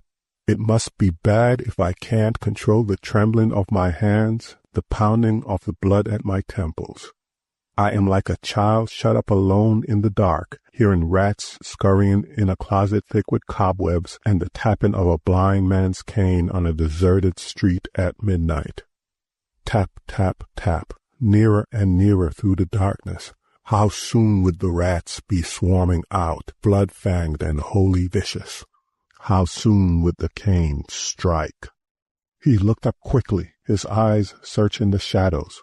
For almost a month now, the gleaming intricacies of the machine had given him a complete sense of security. As a scholar traveling in time, he had been accepted by his fellow travelers as a man of great courage and firm determination. For 27 days, a smooth surface of shining metal had walled him in, enabling him to grapple with reality on a completely adult level.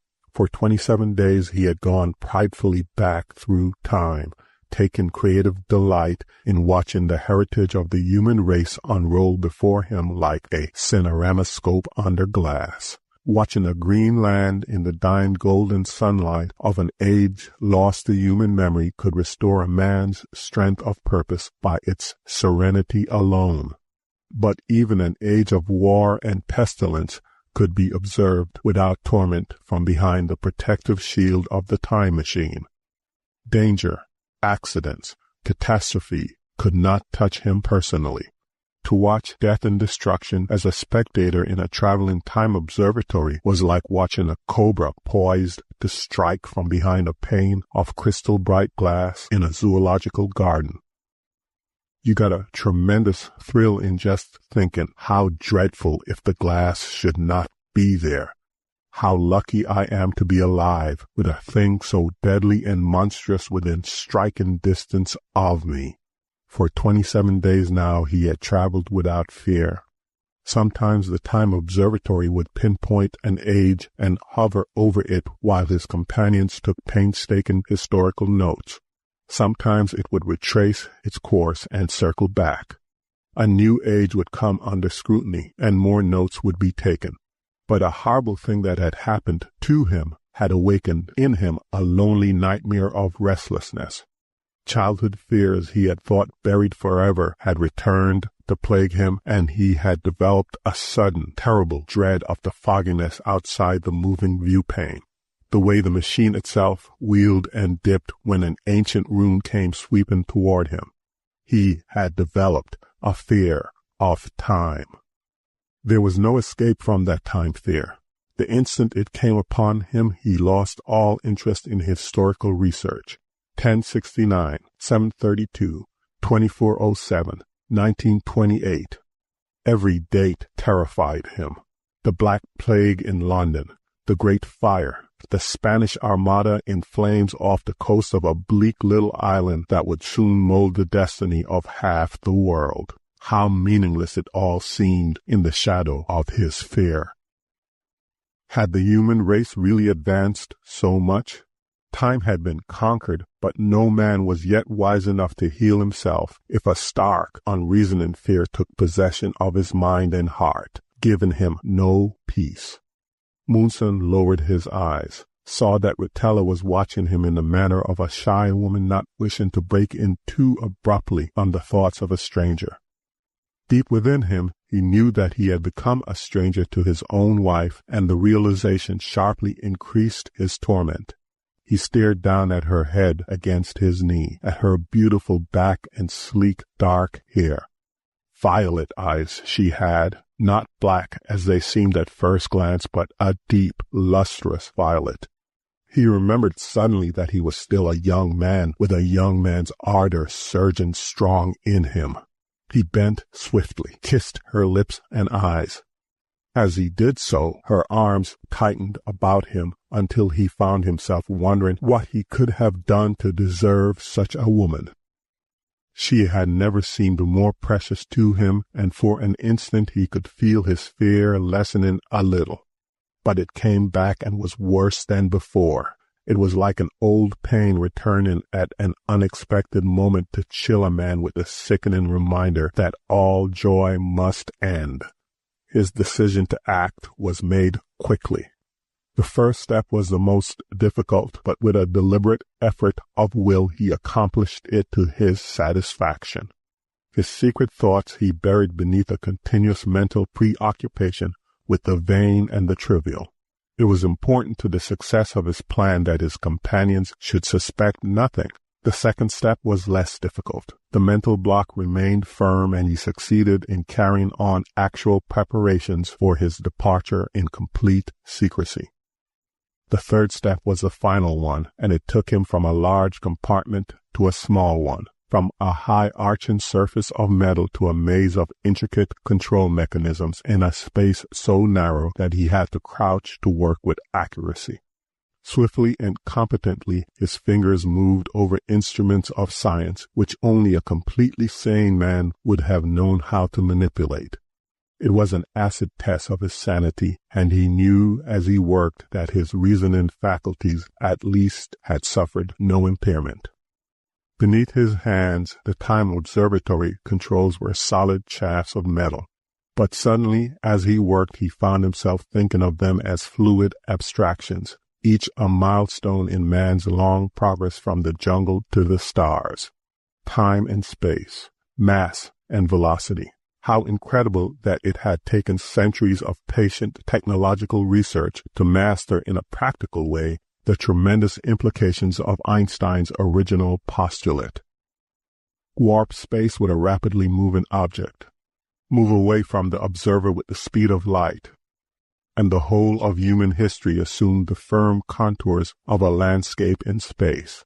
Time and space merged and became one, and a man in an intricately equipped time observatory could revisit the past as easily as he could travel across the great curve of the universe to the farthest planet of the farthest star. The controls were suddenly firm in his hands. He knew precisely what adjustments to make. The iris of the human eye dilates and contracts with every shift of illumination, and the Time Observatory had an iris too. That iris could be opened without endangering his companions in the least, if he took care to widen it just enough to accommodate only one sturdily built man of medium height. Sweat came out in great beads on his forehead as he worked. The light that came through the machine's iris was faint at first, the barest glimmer of white in deep darkness. But as he adjusted controls, the light grew brighter and brighter, beating in upon him until he was kneeling in a circle of radiance that dazzled his eyes and set his heart to pounding. I've lived too long with fear, he thought. I've lived like a man imprisoned, shut away from the sunlight. Now when freedom beckons, I must act quickly or I shall be powerless to act at all. He stood erect, took a slow step forward, his eyes squeezed shut. Another step, another, and suddenly he knew he was at the gateway to time's sure knowledge, in actual contact with the past, for his ears were now assailed by the high confusion of ancient sounds and voices. He left the time machine in a flying leap, one arm held before his face. He tried to keep his eyes covered as the ground seemed to rise to meet him, but he lurched in an agony of unbalance and opened his eyes to see the green surface beneath him flashing like a suddenly uncovered jewel. He remained on his feet just long enough to see his time observatory dim and vanish. Then his knees gave way and he collapsed with a despairing cry as the fear enveloped him. There were daisies in the field where he lay, his shoulders and naked chest pressed to the earth. A gentle wind stirred the grass, and the flute-like warble of a songbird was repeated close to his ear, over and over with a tireless persistence. Abruptly he sat up and stared about him. Running parallel to the field was a winding country road, and down it came a yellow and silver vehicle on wheels, its entire upper section encased in glass, which mirrored the autumnal landscape with a startling clearness. The vehicle halted directly in front of him, and a man with ruddy cheeks and snow-white hair leaned out to wave at him. "Good morning, mister," the man shouted. "Can I give you a lift into town?" Moonson rose unsteadily, alarm and suspicion in his stare. Very cautiously he lowered the mental barrier, and the man's thoughts impinged on his mind in bewildering confusion. "He's not a farmer, that's sure. Must have been swimming in the creek, but those bathing trunks he's wearing are out of this world. I wouldn't have the nerve to parade around in trunks like that, even on a public beach. Probably an exhibitionist. But why should he wear 'em out here in the woods? No blondes or redheads to knock silly out here. He might have the courtesy to answer me. Well, if he doesn't want a lift into town, it's no concern of mine." Moonson stood watching the vehicle sweep away out of sight. Obviously he had angered the man by his silence, but he could answer only by shaking his head. He began to walk, pausing an instant in the middle of the bridge to stare down at a stream of water that rippled in the sunlight over moss-covered rocks. Tiny silver fish darted to and fro beneath a tumbling waterfall, and he felt calm and reassured by the sight. Shoulders erect now, he walked on. It was high noon when he reached the tavern. He went inside, saw men and women dancing in a dim light, and there was a huge rainbow-colored musical instrument by the door, which startled him by its resonance. The music was wild, weird, a little terrifying. He sat down at a table near the door and searched the minds of the dancers for a clue to the meaning of what he saw. The thoughts which came to him were startlingly primitive, direct, and sometimes meaningless to him. "Go easy, baby. Swing it. Sure, we're in the groove now. But you never can tell. I'll buy you an orchid, honey, not roses, just one orchid, black, like your hair.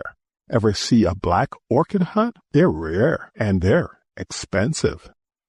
"Oh, darl, hold me closer. The music goes round and round." It will always be like that with us, honey. Don't ever be a square. That's all I ask. Don't ever be a square.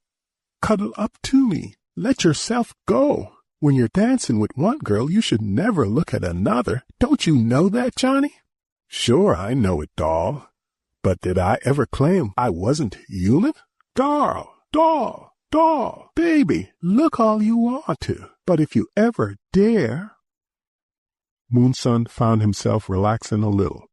Dancing in all ages was closely allied to love-making, but it was pursued here with a careless rapture which he found creatively stimulating. People came here not only to dance, but to eat, and the thoughts of the dances implied that there was nothing stylized about a tavern. The ritual was a completely natural one. In Egyptian bas-reliefs, you saw the opposite in dancing. Every movement rigidly prescribed, arms held rigid and sharply bent at the elbows, slow movements rather than lively ones, a bowing and a scraping with bowls of fruit extended in gift offerings at every turn. There was obviously no enthroned authority here, no bejeweled king to pacify when emotions ran wild, but complete freedom to embrace joy with corybantic abandonment. A tall man in ill-fitting black clothes approached Moonson's table, interrupting his reflections with thoughts that seemed designed to disturb and distract him out of sheer perversity. So even here there were flies in every ointment, and no dream of perfection could remain unchallenged. He sat unmoving, absorbing the man's thoughts. What does he think this is, a bathhouse? Mike says it's okay to serve them if they come in from the beach just as they are. But just one quick beer, no more. This late in the season you'd think they'd have the decency to get dressed. The sepulchrally dressed man gave the table a brush with a cloth he carried, then thrust his head forward like an ill-tempered scavenger bird. Can't serve you anything but beer, boss's orders, okay? Moonson nodded and the man went away. Then he turned to watching the girl. She was frightened. She sat all alone, plucking nervously at the red and white checkered tablecloth. She sat with her back to the light, bunching the cloth up into little folds, then smoothing it out again. She'd ground out lipstick-smudged cigarettes until the ashtray was spilling over. Moonson began to watch the fear in her mind. Her fear grew when she thought that Mike wasn't gone for good. The phone call wouldn't take long and he'd be coming back any minute now. And Mike wouldn't be satisfied until she was broken into little bits.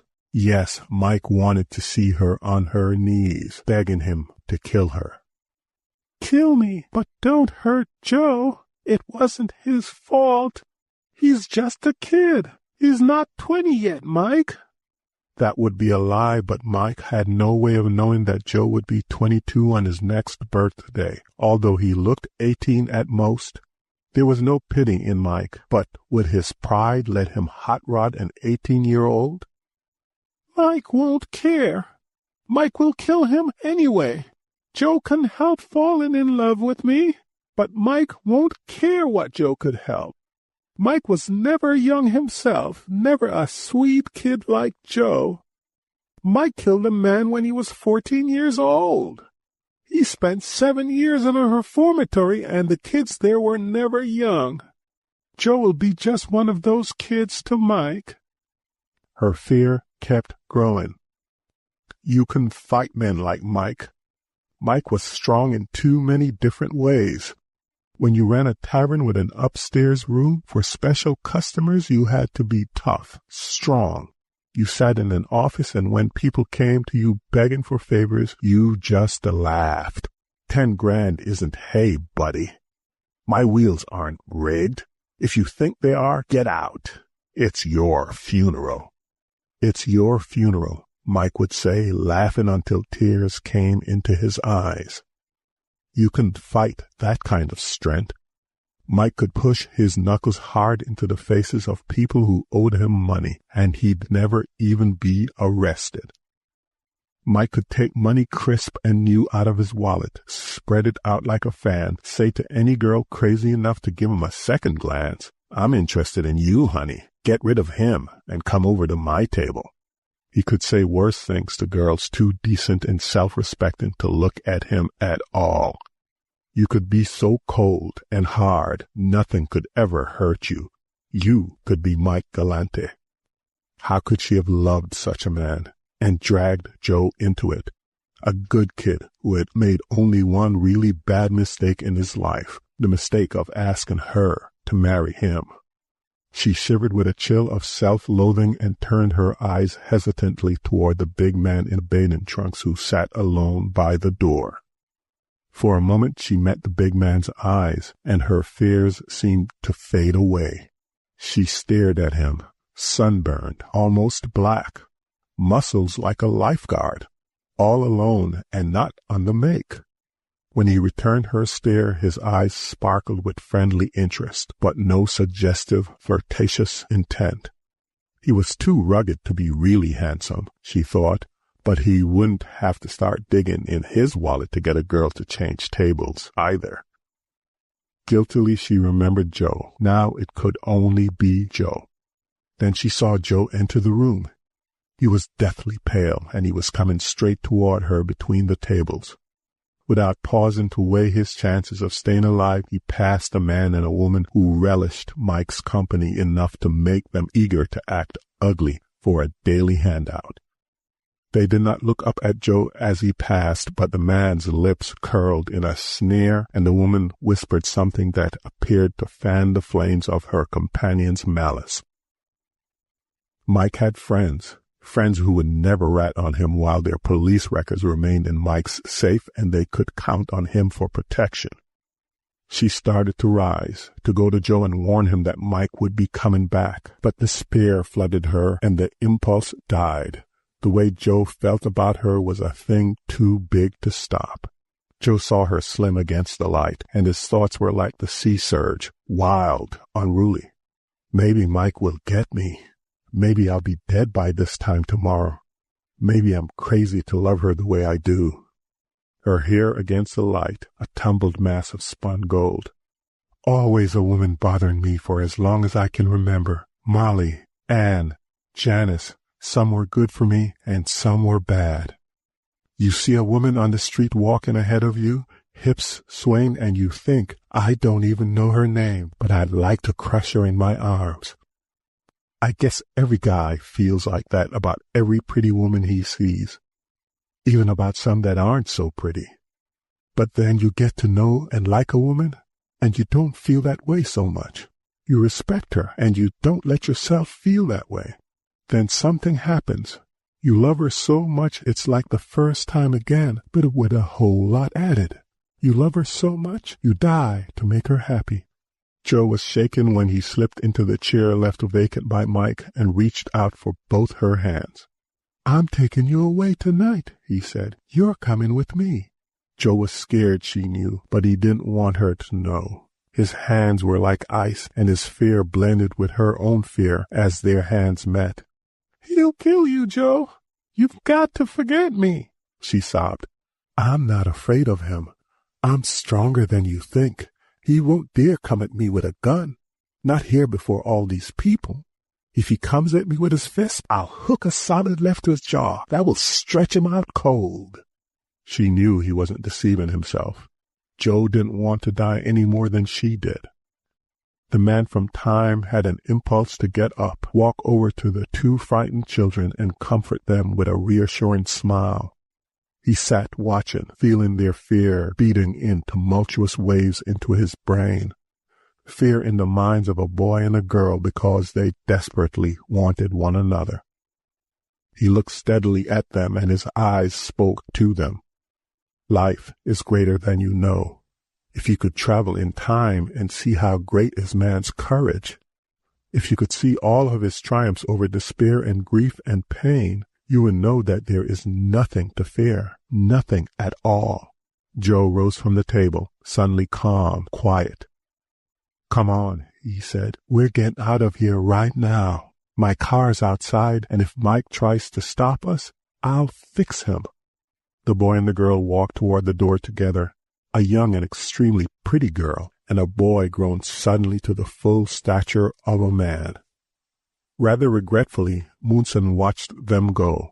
As they reached the door, the girl turned and smiled, and the boy paused too, and they both smiled suddenly at the man in the bathing trunks. Then they were gone.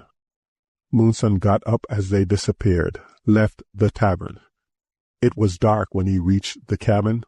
He was dog-tired, and when he saw the seated man through the lighted window, a great longing for companionship came upon him. He forgot that he couldn't talk to the man, forgot the language difficulty completely, but before this insurmountable element occurred to him, he was inside the cabin. Once there, he saw that the problem solved itself. The man was a writer, and he had been drinking steadily for hours, so the man did all of the talking, not wanting or waiting for an answer. A youngish, handsome man he was, with graying temples and keenly observant eyes. The instant he saw Munson, he started to talk. "Welcome, stranger," he said. "Been taking a dip in the ocean, eh? Can't say I'd enjoyed this late in the season." Munson was afraid at first that his silence might discourage the writer, but he did not know writers. "It's good to have someone to talk to," the writer went on. "I've been sitting here all day trying to write. I'll tell you something you may not know. You can go to the finest hotels, and you can open case after case of the finest wine, and you still can't get started sometimes." The writer's face seemed suddenly to age. Fear came into his eyes, and he raised the bottle to his lips, faced away from his guest as he drank, as if ashamed of what he must do to escape despair every time he faced his fear. He was trying to write himself back into fame. His greatest moment had come years before, when his golden pen had glorified a generation of madcaps. For one deathless moment, his genius had carried him to the heights, and a white blaze of publicity had given him a halo of glory. Later had come lean and bitter years, until finally his reputation dwindled like a gutted candle in a wintry room at midnight. He could still write, but now fear and remorse walked with him and would give him no peace. He was cruelly afraid most of the time. Munson listened to the writer's thought in heart-stricken silence, thoughts so tragic they seemed out of keeping with the natural and beautiful rhythm of his speech. He had never imagined that a sensitive and imaginative man, an artist, could be so completely abandoned by the society his genius had helped to enrich. Back and forth the writer paced, bearing his inmost thoughts. His wife was desperately ill, and the future looked completely black. How could he summon the strength of will to go on, let alone to write? He said fiercely, "It's all right for you to talk." He stopped, seeming to realize for the first time that the big man sitting in an easy chair by the window had made no attempt to speak. It seemed incredible, but the big man had listened in complete silence, and with such quiet assurance that his silence had taken on an eloquence that inspired absolute trust. He had always known there were a few people like that in the world, people whose sympathy and understanding you could take for granted. There was a fearlessness in such people which made them stand out from the crowd, stone makers in a desert waste, to lend assurance to a tired wayfarer by its sturdy permanence, its sun-mirroring strength. There were a few people like that in the world, but you sometimes went a lifetime without meeting one. The big man sat there smiling at him, calmly exuding the serenity of one who has seen life from its tangled, inaccessible roots outward, and testifies from experience that the entire growth is sound. The writer stopped pacing suddenly and drew himself erect. As he stared into the big man's eyes, his fears seemed to fade away. Confidence returned to him like the surge of the sea in great shining waves of creativeness. He knew suddenly that he could lose himself in his work again, could tap the bright resonant bell of his genius until its golden voice rang out through eternity. He had another great book in him, and it would get written now. It would get written. "You've helped me," he almost shouted. "You've helped me more than you know. I can't tell you how grateful I am to you." You don't know what it means to be so paralyzed with fright that you can't write at all." The man from time was silent, but his eyes shone curiously. The writer turned to a bookcase and removed a volume in a faded cover that had once been bright with rainbow colors. He sat down and wrote an inscription on the flyleaf. Then he rose and handed the book to his visitor with a slight bow. He was smiling now. "This was my firstborn," he said. The man from time looked at the title first, "This Side of Paradise." Then he opened the book and read what the author had written on the flyleaf. "With warm gratefulness for a courage which brought back the sun. F. Scott Fitzgerald." Moonson bowed his thanks, turned and left the cabin. Morning found him walking across fresh meadowlands with the dew glistening on his bare head and broad, straight shoulders. They'd never find him, he told himself hopelessly. They'd never find him because time was too vast to pinpoint one man in such a vast waste of years. The towering crest of each age might be visible, but there could be no returning to one tiny, insignificant spot in the mighty ocean of time. As he walked, his eyes searched for the field and the winding road he had followed into town.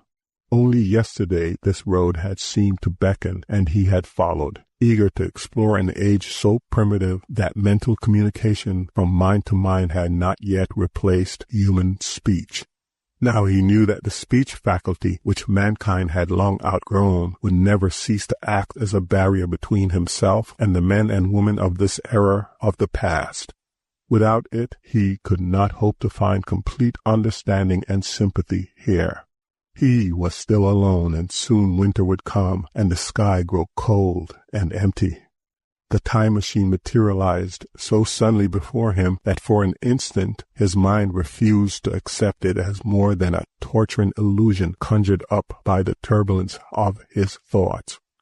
All at once it towered in his path, bright and shining, and he moved forward over the dew-drenched grass until he was brought up short by a joy so overwhelming that it seemed to him that his heart must burst. Rutella emerged from the machine with a gay little laugh, as if his stunned expression was the most amusing in the world. "Hold still and let me kiss you, darling," her mind said to his. She stood in the dew-bright grass on tiptoe, her sleek dark hair falling to her shoulders, an extraordinarily pretty girl to be the wife of a man so tormented. "You found me," his thoughts exulted. "You came back alone and searched until you found me." She nodded, her eyes shining. So time wasn't too vast to pinpoint after all, not when two people were so securely wedded in mind and heart that their thoughts could build a bridge across time. "The Bureau of Emotional Adjustment analyzed everything. I told them. Your psychograph ran to 57 pages. But it was your desperate loneliness which guided me to you." She raised his hand to her lips and kissed it. "You see, darling, a compulsive fear isn't easy to conquer. No man or woman can conquer it alone. Historians tell us that when the first passenger rockets started out from Mars, space fear took men by surprise in the same way your fear gripped you. The loneliness, the utter desolation of space was too much for a human mind to endure." She smiled her love. "We're going back. We'll face it together, and we'll conquer it together. You won't be alone now. Darling, don't you see? It's because you aren't a clod, because you're sensitive and imaginative that you experience fear. It's not anything to be ashamed of. You were simply the first man on Earth to develop a new and completely different kind of fear. Time fear." Moonson put out his hand and gently touched his wife's hair. Ascending into the time observatory, a thought came unbidden into his mind. Others he saved. Himself he could not save. But this wasn't true at all now. He could help himself now. He would never be alone again. When guided by the sure hand of love and complete trust, self-knowledge could be a shining weapon. The trip back might be difficult, but holding tight to his wife's hand, he felt no misgivings, no fear. End of The Man from Time by Frank Belpmat Long.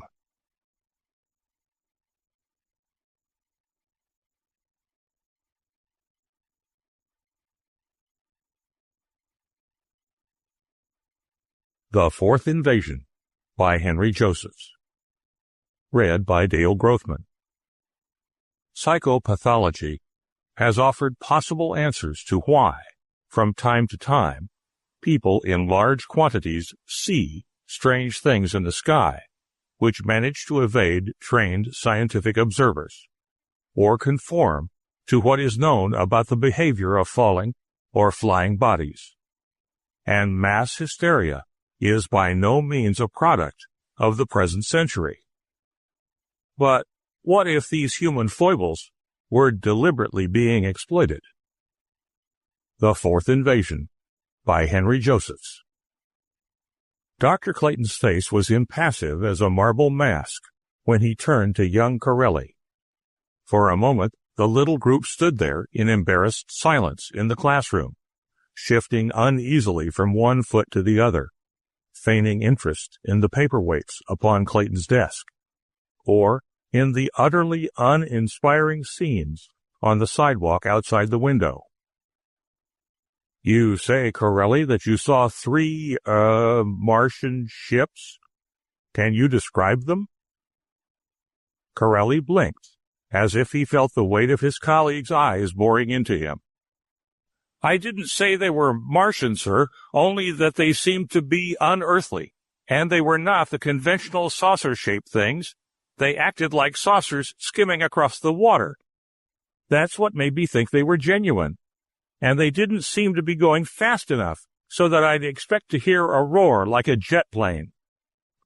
It struck me that this might not be the way they fly naturally, but the way they might fly if the pilots were having trouble adjusting the controls to a heavier atmosphere than they were used to.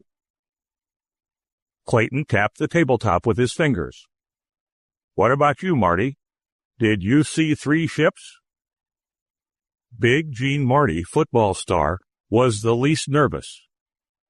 Can't be sure about ships, Doc, he rumbled. I did see something strange disappearing over the horizon. They might have been what Tony says. But whatever it was, there were 3 of them.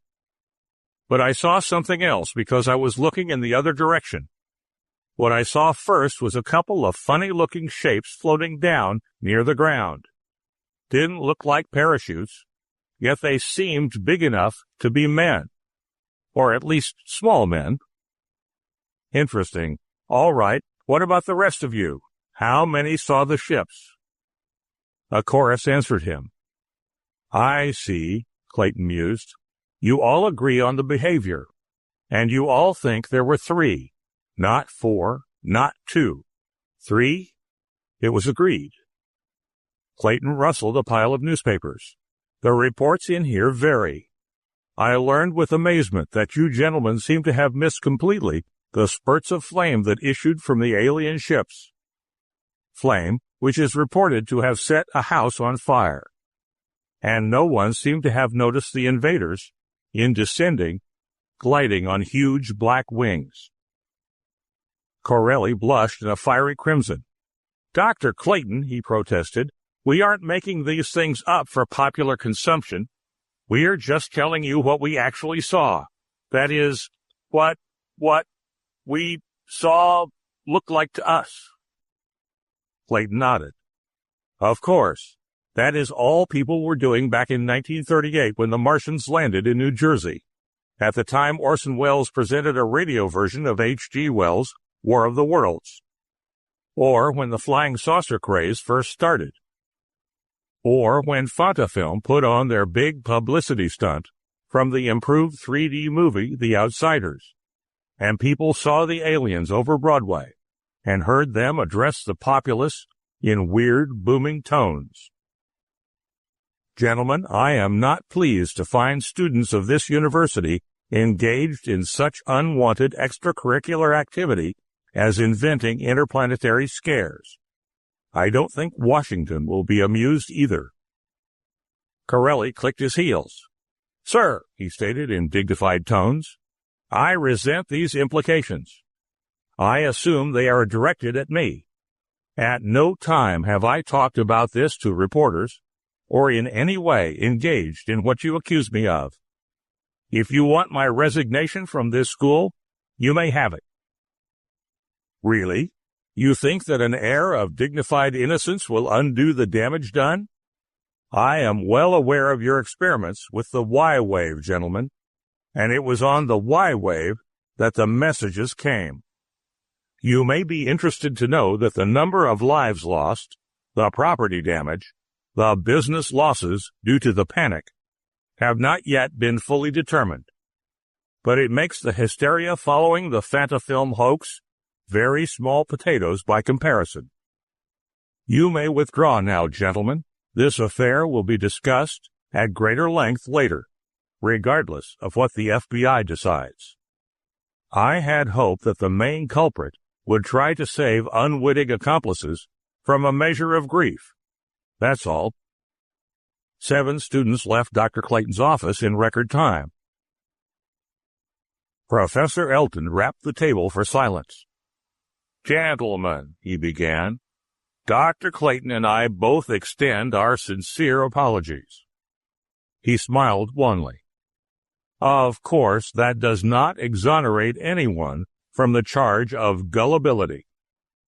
But Harvey Gale's confession has been fully confirmed by the FBI, and you and this university have been cleared. The public knows now that your testimony helped lead to the facts in the case.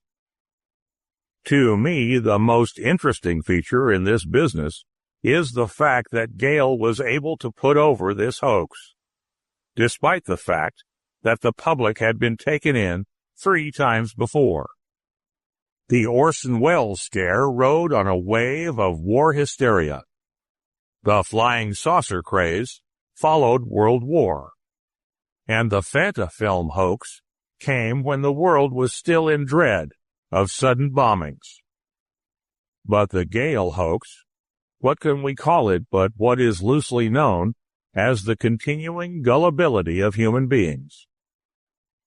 We trust that this demonstration you have just observed will help you to remember that while seeing may be believing, it's wise not to believe until it's been established just what you saw." In his private office, Dr. Clayton leaned forward over his desk. Or, to be more exact, something that looked like Dr. Clayton leaned over the desk. The face was impassive as marble, but from out a slit in his chest, a pair of black antenna-like feelers were vibrating into a framed picture on the wall, from which the picture had been slid aside. "Landing safely effected. Brief panic with several terrestrials sighted ship. All clear now. Full report containing details on latest successful persuasion of Earthlings that Martians or other aliens are imaginary will follow." From the speaker beneath the desk came sounds of gasps, heavy breathing, then shuffling footsteps. Clayton pushed the picture back into place, then took off the skin-painted vest he wore, with a flat box on its inside. He snapped a switch on the side of his desk.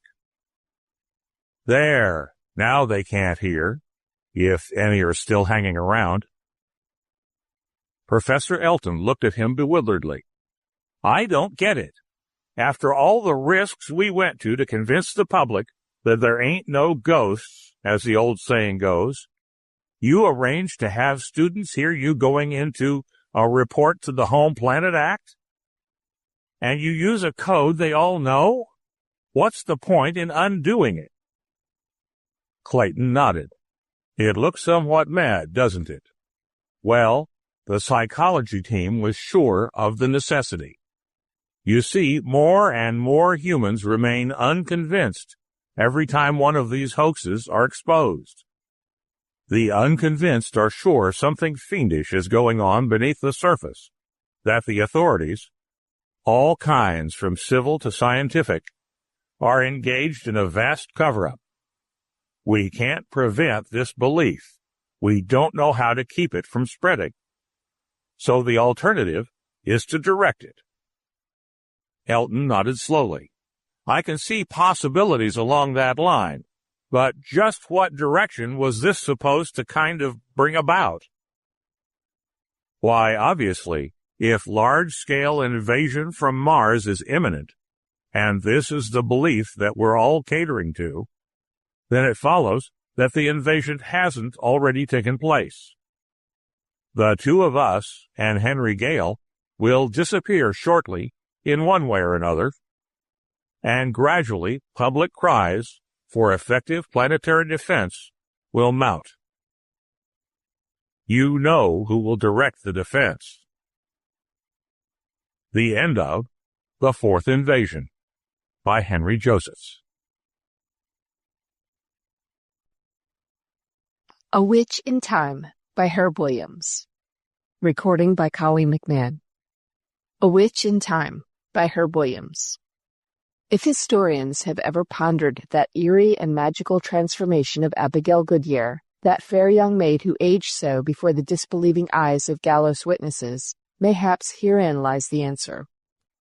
I saw this fair young maid, Abigail Goodyear, standing yonder on ye gallows, and she saith again and again that she was no witch, although the jury had found her guilty of familiarity with Satan, the grand enemy of God and man, and that by his instigation and help, afflicted and done harm to the bodies and estates of sundry of his Majesty's subjects. Witchcraft in Early America, Volume 2, Chapter 4. Nat Lyon looked nervously at the girl huddled in the corner of the time machine. There were white streaks down her face where recent tears had washed off the grime of several days spent in a primitive jail. Her almost jet-black hair was a tangled mess, hanging in strings to her shoulders. He wrinkled his nose in distaste at the odor filling the small compartment. There was romance in history, he thought, when viewed in the abstract, but not when one faced history in the person of a female who had languished several days in an unsanitary prison. "Pray, sir," she asked slowly, and so softly he scarcely heard her, "art thou the Lord, or one of his angels?" Nat started to laugh, but she looked so pitiful he checked himself. "No, I'm a human being, just like yourself, except that I've never been accused of witchcraft." A look of fear crossed her face. "Verily, I testify unto thee that I am no witch, but have the fear of God before mine eyes." She was almost frantic in her statement. She cringed farther into the corner. Nat noticed the raw wounds on her wrists where the irons had chafed her. Sure, I believe you," Nat said sharply. "They won't hang you now." Then he added glumly, "but they'll probably do worse to me if they find out what I've done." She looked up at him, wonder in her deep blue eyes, her long lashes blinking slowly. Even her bedraggled appearance and the dirt that literally covered her could not hide from Nat the beauty of her eyes. "Then perhaps thou art an emissary of the evil one, though thou hast a kind look to thy features that seemeth not to come of the devil." This time Nat laughed. He had read the ancient records known as books, but hearing someone talk in archaic book fashion was too much. "That was quite a speech, Pretty Eyes, but get it through your head that I'm a normal human who had a momentary lapse and did an abnormal thing. I used the paralysis ray on wide range, stopped the show, and hauled you off the gallows. Right now we're in a time machine headed for, I'm not sure where." The girl forgot her fear in momentary puzzlement. "Paralysis ray?" she repeated slowly. "Stop the show? Time machine?" Skip it," he said. "What we need right now is a place to get you cleaned up. And I think I know just the place. There's a pretty little beach in 18th century Mexico. It's warm and there's a freshwater stream running into the ocean. You can wash off some of that prison grime." The sun beat down on Nat's blonde head as he sat on a rock overlooking a river mouth and several miles of Mexican beach. Abby, he'd finally discovered that her name was Abigail Goodyear, was behind a clump of bushes beside the stream, vainly trying to wash her voluminous clothing. Now that the shock and humor had passed, Nat was deeply worried. He couldn't take Abby back to his own time and announce that he hadn't the heart to see her hanged. On the other hand, he simply could not take her back to 17th century New England to be hanged for witchcraft. If he dropped her off in any other time, they'd think she was insane. Nat had been making a routine historical survey, part of the work on his thesis about life in 17th century New England. And on his first venture into time, he had ended up committing one of the most serious crimes possible in his society, time meddling. Earlier in the day, just before leaving Earth University in the 25th century, tall, ascetic Anton Bohr, chief of the Time Inspection Corps, had impressed on him the penalties for time meddling. Fixing Nat with cold gray eyes, Bohr had recited the familiar warning in calculated tones. At no time, and under no circumstance, are people in past ages to know they are being observed. It was Nat's first solo adventure into time, and his indoctrination, as thorough as it was, had not prepared him for the shock he experienced a few hours later. He had been completely unprepared for the scene that lay before his eyes as he came out of the thick woods into a clearing. A gallows had been erected on a mound at the center of the cleared space, and a large crowd had gathered to watch what seemed to be an execution. Checking his invisibility shield, Nat moved closer. A tall, gaunt man with a look of righteous wrath on his face was reading from a scroll. Except for his clothing, the man looked exactly like Anton Bohr, chief of the TIC. Nat shook his head in disbelief, but strained his ears to hear what the man was reading. She was found guilty of felonies and witchcrafts, whereof she stood indicted, and sentence of death accordingly passed that she should be hanged by the neck until she be dead. Nat tore his eyes from the man with the scroll and looked at the witch. He guessed audibly at what he saw, so that several people nearby looked curiously around. Realizing his error, he stood completely still until the people he had disturbed turned their attention back to the gallows. Again he looked at the woman. She was no half-insane old hag, a busybody who had meddled her way into a witchcraft trial, but a bewildered, fearful young woman who couldn't have been more than 18 or 19 years old. Her hands were tied behind her back, pulling her bulky dress tight across her bosom. Her tangled, matted black hair, the dirt on her face, her wrinkled, disheveled clothing could not hide a great natural beauty. But what affected Nat most was the look on her face. It was that of a frightened, helpless animal, cornered by a vicious, heartless predator. The self-righteous bearing of the tall man, the lack of sympathy and idle curiosity mirrored in the faces of the crowd, infuriated Nat. Impulsively, he had used his paralysis ray, an instrument that was designed only as a last resort when a time traveler needed to beat a quick retreat unnoticed. While the entire gathering was in a suspended state, he had carried Abby away from the gallows and clocked away in the time machine. Now, completely confused, he was sitting worriedly in the warm sunshine of 18th century Mexico, wondering what to do. Abby's approach broke his reverie. She seemed almost lost in one of his spare one-piece coveralls. She was carrying her own garments, dripping wet, on her arm. In modesty, she had put her own quaint shoes on again. Her dark hair curled wetly about her shoulders, and the exertion of bathing and washing her clothing had left a becoming flush on her cheeks. "Feel better, Abby?" he asked in a light-hearted manner he didn't feel. "Verily, thou art a strange one," she answered, lowering her eyes in an almost obsequious manner. "Though the way thou usest the diminutive of my name is pleasant to my ear." "Well, your pretty face is pleasant to my eyes, but it's certainly gotten me into a lot of trouble," Nat answered gruffly. She looked downcast. "Truly, I'm contrite if I've caused thee trouble." The penitent look on her face melted Nat's irritability. "Let's eat," he said quickly. "You must be hungry. And while you eat, I'll try to explain what happened and maybe figure out what to do." A week passed, and Nat was still undecided. He was puzzled by a strange restlessness that nagged at him constantly. That is, he was puzzled until the first time he kissed her. The difference in their backgrounds was vast. They were separated by centuries of time. But now, thrown together, facing a common fear of the past and the future, there could be only one outcome. At the end of the first week, they were sitting on opposite sides of a beach fire. A soft breeze, blowing off the water, added a chill to the evening air. Abby rose to put another log on the fire. Nat stood up quickly to help her. "Let me lift that, Abby," he said with an air of protection. "It's pretty heavy."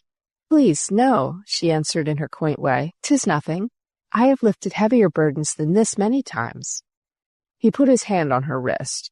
It was the first time he had touched her since he had carried her from the gallows. For the past week, he'd been so preoccupied he'd hardly noticed her as she'd gone quietly about their impromptu camp, cooking the wild game and fish he had caught with his paralysis ray. The feel of her soft, warm wrist in his hand thrilled him. His voice suddenly left him as he consciously realized for the first time how beautiful she was. Her fresh innocence, her complexion freshly tanned by the southern sun, seemed to fill his entire being. He drew her close, kissed her full lips. Because of her Puritan heritage, she exhibited surprise.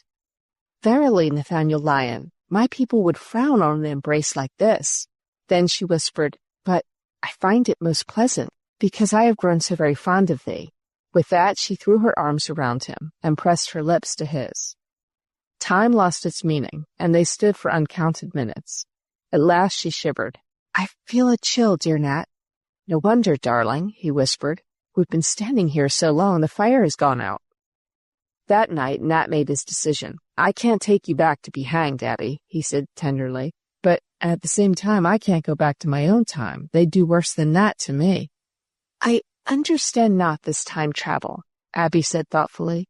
"If thou canst send this device to any time of thy choosing, couldst thou not spend months or even years away and still get back to your own time when thou art expected?"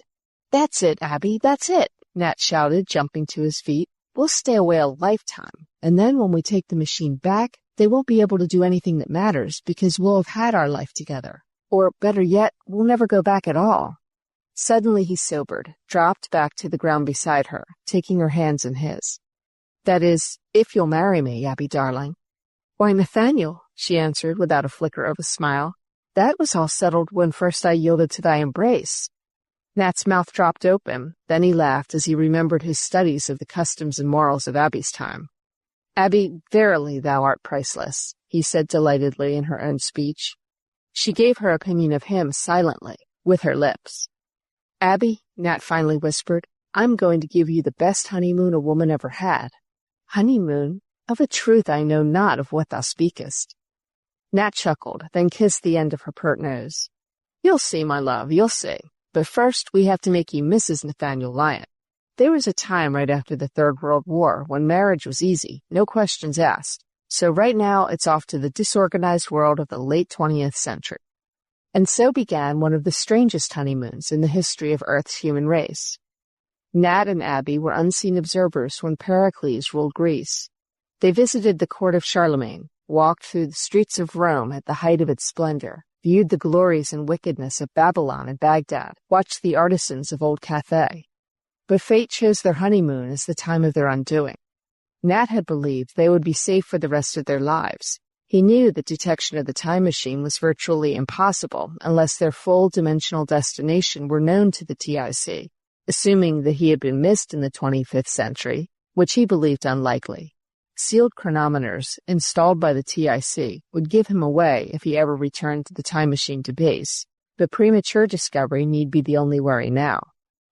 As he had explained to Abby, the power plant in these things gives off traceable radiation, provided the tracer gets close enough. But right now, tracing us would be like looking for a needle in a haystack. All we've got to watch out for is another time machine with someone aboard who might have reason to be suspicious of us. And it happened just that way, as they sat watching the original first night of a Shakespeare play. Another time machine controlled by an art student from Earth University appeared in an adjoining balcony. Nat flicked his machine to full power, too late. A student, an acquaintance of Nat's, had nodded in recognition.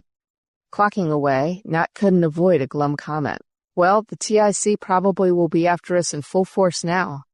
Abby studied Nat's face. "Darling," she said, "let's settle down. Why need we travel at all?" Her calm erased Nat's concern. "We'll do it," he exclaimed, confident again. Nat parked his new Model T Ford in the garage. He walked quickly into the kitchen, kissed his wife. It was no perfunctory peck, so much the practice in the times in which they lived, but a tender, passionate embrace, as if it might be their last. "Nat, there's been someone around the house today. I'm worried," Abby finally said. The muscles in his stomach tightened. "Maybe they traced us. What did he look like?" "He was tall, severe. In fact, he could almost pass for old Jonathan Borden, the man who was in charge of my execution, the man who read the charges against me." "Anton Bohr," Nat said hoarsely. The headman of the TIC. Abby threw her arms around Nat, buried her head in his shoulder. Her arms held him with desperation. Oh, darling, we've been so happy these past 5 years. They can't separate us. I'd rather die first. He tipped her head back, kissed the tears that had trickled down each cheek. If they catch us, we'll probably both die, but at least we're ready for them. He was interrupted by a knock on the door. Through the front curtains, he glimpsed a car in front of the house. A hasty look out the back revealed another one parked in the alley. Quick, Abby, into the basement, before they use a paralysis ray, he whispered. Aloud, he shouted, Just a moment, to the person at the front door. With nervous fingers, Nat unlocked a heavily reinforced door in the basement. He heard a crash upstairs as the front door was battered in. At almost the same instant, he swung the door open and they stepped into the time machine. With movements they had practiced many times, he tripped the activating lever and the machine vanished, leaving the hiding place Nat had built around the machine after they had bought the house several years earlier. They weren't a moment too soon, for both felt the slight tingling of a paralysis ray. Their departure had occurred just at the split second, when one of Bohr's TIC men had pushed the firing stud. Even so, it clouded Nat's vision, slowed his reflexes. Another second and they'd have had us, Abby, he said aloud after he had returned to normal. She pressed her lips to his. I hated to leave 1925, but we can start over again wherever you say, Abby whispered. The surf crashed and boomed on the coral reef. Nat lay in the shade of a coconut palm, watching the white clouds scudding by overhead. Abby came walking down the beach towards him, tanned a deep brown from head to foot, dressed as the Polynesians had dressed before Captain Cook had discovered them. You're every bit as beautiful as the women described in the old tales of the South Sea Islands, Nat said as she sat down beside him. And you're as big a flatterer as any sailor who ever told those stories, she answered, although she was pleased by his admiration. She lay back, stretched her hands over her head with a happy look on her face. I'm 30 years old and don't compare to our young neighbors on the other islands. Nat rolled over, putting an arm across her waist, kissed her tenderly. I'm the luckiest man in the world, he whispered. She looked up, her blue eyes serious. You don't regret giving up all you had in your own time? I didn't know what true happiness was, he answered firmly. People in the 25th century are automatons, hemmed in by rules, regulations, regimented by necessity because there's so many billions on the planet. He kissed her again as the warm trade winds ruffled her dark hair, and they forgot about time. But they didn't have real peace of mind. Fear of the TIC and the tenaciousness of Anton Bohr was always present. Nat and Abby had learned the language thoroughly through the time machine's hypno-translator, then picked an uninhabited little island in the atoll. After weeks of sunbathing, they had let themselves be discovered by the natives in their outrigger canoes. The natives quietly accepted Nat and Abby as slightly different, but members of their informal society, for it was inconceivable to them that any but their own kind could be living on one of the atolls. This is a heavenly life, Abby sighed, stretching out on the sand one day. Coconuts, breadfruit, seafood, all for the taking. I'll hate to leave it. But I'm afraid we must, Nat said slowly, and soon, too. We don't dare stay too long in one place. From the islands, Nat and Abby drifted on from century to century, usually stopping in post-war periods when both governments and populations were preoccupied with constructive social progress. It was during the American Reconstruction period following World War III that they were again tracked down by the TIC. Nat was an engineer rebuilding shattered Seattle when one day he spotted a tall, angular mechanic newly hired on the project, and unmistakably Anton Bohr. 10 years before, Nat and Abby had cached the time machine 100 miles away. Now, as they winged through the night in their private helicopter, Nat groaned at the futility of matching wits with scientists of Century 25. I don't understand it, Abby. There's atomic radiation lingering here from the war. We're working on a reactor for the city's power plant, yet Bohr and his TIC managed to track us down. Perhaps, dear Nat, Abby said, lapsing into her original old New England speech, as she often did when thinking deeply. He followeth us by inductive methods rather than through his science. There was a moment's silence. Nat broke it to say, We've been doing the obvious. Well, then our next stop must be different. They cruised silently toward the hiding place of their time machine until they saw the faint glow of a radioactive crater. A missile missing its target had gouged a large hole in the mountainside, Nat had hidden the time machine in a cave as close as possible to the crater to lessen the chance of detection by the TIC or casual explorers.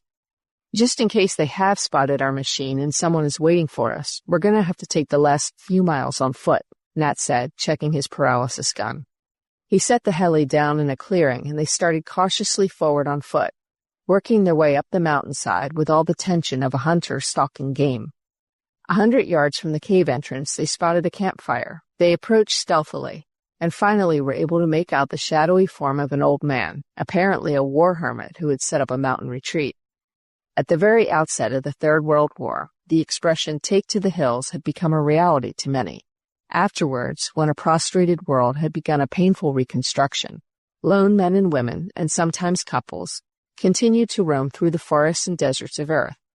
Fugitives from fear in the beginning, many had held to the nomadic existence, liking their new individuality.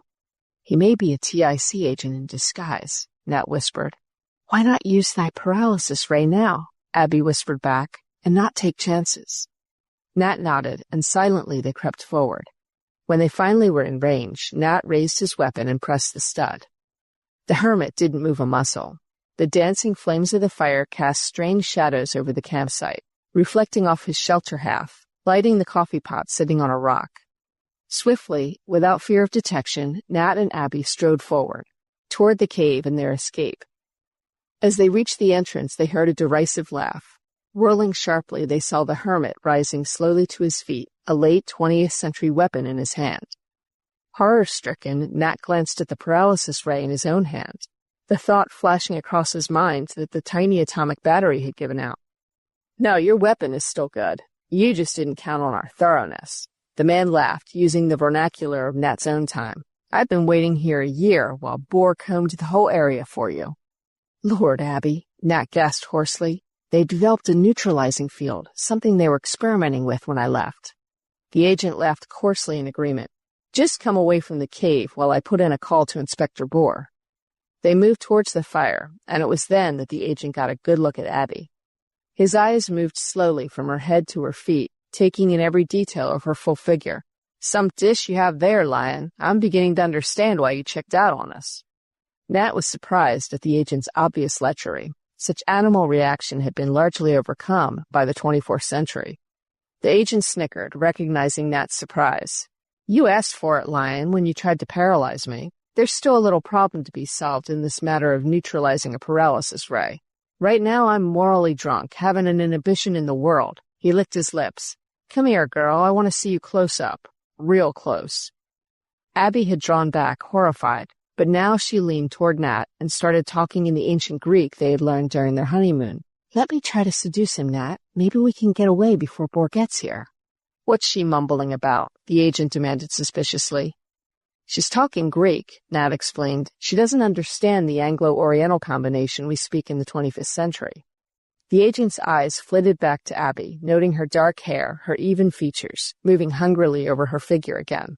"Come here," he ordered huskily, motioning with his hands. Abby stepped hesitantly forward, a perfectly simulated look of puzzlement on her face. Nat stepped forward at the same time, hoping to get closer to the guard. "Stay where you are," the agent snarled, waving his weapon at Nat. Abby looked around at Nat with a cautioning expression on her face as the agent moved slowly towards her. Careful to keep the gun pointed at Nat, the agent put out a hand, slid his arm around her waist. Nat could tell by her quivering shoulders that Abby was revolted by the man's touch, although she managed a faint, inviting smile. Nat was poised, ready to move in when the agent dropped his guard. Then he suddenly felt stark terror as he saw the man pull out a small paralysis gun. "I think I'll immobilize you, Lion, while I get better acquainted with your girlfriend," he rasped. Nat jumped, but the ray gun caught him in midair. His thoughts as he regained consciousness later were an agony of confusion. Feeling the familiar sensation of a time machine in motion, he filled in the blank about what must have happened to Abby. Sick with resignation, he opened his eyes, then sat up quickly, blinking in disbelief, for Abby was sitting at the controls of the machine. Her blouse was soiled and ripped, her hair mussed, and Nat thought he saw blood on her skirt. But she was humming a tune as she checked the dials. "Abby," Nat cried, "are you all right?" Her smile said more than words. "You seem to forget, my dear husband. she said happily, coming over to him. We tender New England pioneers learned a few things about self-protection. What happened? Abby shuddered. It wasn't pleasant having that beast paw me, but my apparent willingness threw him off guard. About the time he started ripping my clothes off, I used the little dagger we picked up in Renaissance Italy. Suddenly a sob broke through her artificial gaiety, and she was in Nat's arms, her control completely gone. Her body racked with sobs, tears streaming down her face. They're getting closer each time, Abby, Nat said reflectively. Next time they probably will get us. But we're still together, Abby said fiercely, and if we're careful, they may never find us again. Years passed. Nat and Abby's youthful happiness flowered into the contentment of those who have lived their allotted years in wisdom. Nat had retired many years before, and he and Abby were content with simple pleasures. Evenings they sat together on the porch of their Florida cottage, enjoying the ocean breeze and each other's presence. It was on such an evening that their world came to an end. While they sat as usual, reminiscing, Nat wondered aloud if Anton Bohr still lived. He had scarcely uttered the question before the grass on the lawn seemed to shimmer slightly, and a time machine materialized before their startled eyes. Its door burst open, and 3 men sprang out with weapons ready. After them came the halting, decrepit figure of an ancient Anton Bohr, a paralysis gun wavering unsteadily in his shriveled hands. The shock was so great that Nat and Abby sat completely unmoving, and the full power of Bohr's weapon caught them where they sat. Nat and Abby stood before the judgment tribunal in the 25th century. Mere punishment had long since passed out of existence. A lawbreaker had his case reviewed by a board of psychiatrists, lawyers, sociologists, even historians. A person's past was laid bare in an effort to find out why aberrant action had been taken. The board recommended remedial action that varied greatly from case to case. "We find you guilty," the spokesman finally stated, "of time meddling, an offense that can have the gravest consequences. In this case, our problem is twofold. First, we must correct the original action. Second, we must do all in our power to discourage action such as you have taken. With this in mind, you, personally, will see the corrective measures carried out. Anton Bohr, who worked so self-sacrificingly over so many years to bring this case to a close, will supervise the correction." This time Nat was prepared. The scene was exactly as he remembered it. But now the gallows was empty, the spectators frozen statues. "The paralysis ray's effects last for a little more than 5 minutes, Bohr said with the coldness of a machine. "We have that much time to accomplish our job." Bound and helpless, Nat heard Bohr bark a command. He saw an assistant pick up the paralyzed form of his wife, dressed again in 17th century style, and walk out across the valley. He placed Abby on the gallows, put the rope around her neck, and moved quickly back to the woods. "Now we'll watch it," Bohr said with cold finality. "I think my ancestor out there, Jonathan Borden, would be proud of me," he added with a trace of smugness. As we watched, it seemed suddenly our vision blurred, and there was a smell of brimstone in the air, and when we could see again, there in the place of comely young Abigail Goodyear was a wrinkled, gruesome crone, more like unto a spectre, with gray hair and wrinkled visage, whose true age could only be guessed at. Witchcraft in Early America, Volume 2, Chapter 4. End of A Witch in Time, by Herb Williams. Recording by Collie McMann.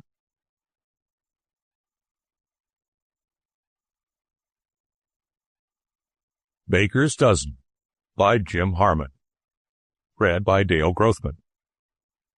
Catching him was no problem. They caught him everywhere, and practically all at once. Baker's Dozen, by Jim Harman. "Mr. Street, you are the foremost xenologist on Earth," the director of extraterrestrial investigations said to the tall man. "I know," Street said. "What do you know about the infamous criminal Baker, the so-called Robin Hood, who is actually a scarlet fiend?" "Everything." "Surely not how he died?" "Everything but that." The director put his briefcase on his knees. "Mr. Street, my agency received numerous accounts of his death, or deaths, on various worlds. Can you tell me which, if any, of these stories is true by studying our intelligence reports?" "Easily," Street said.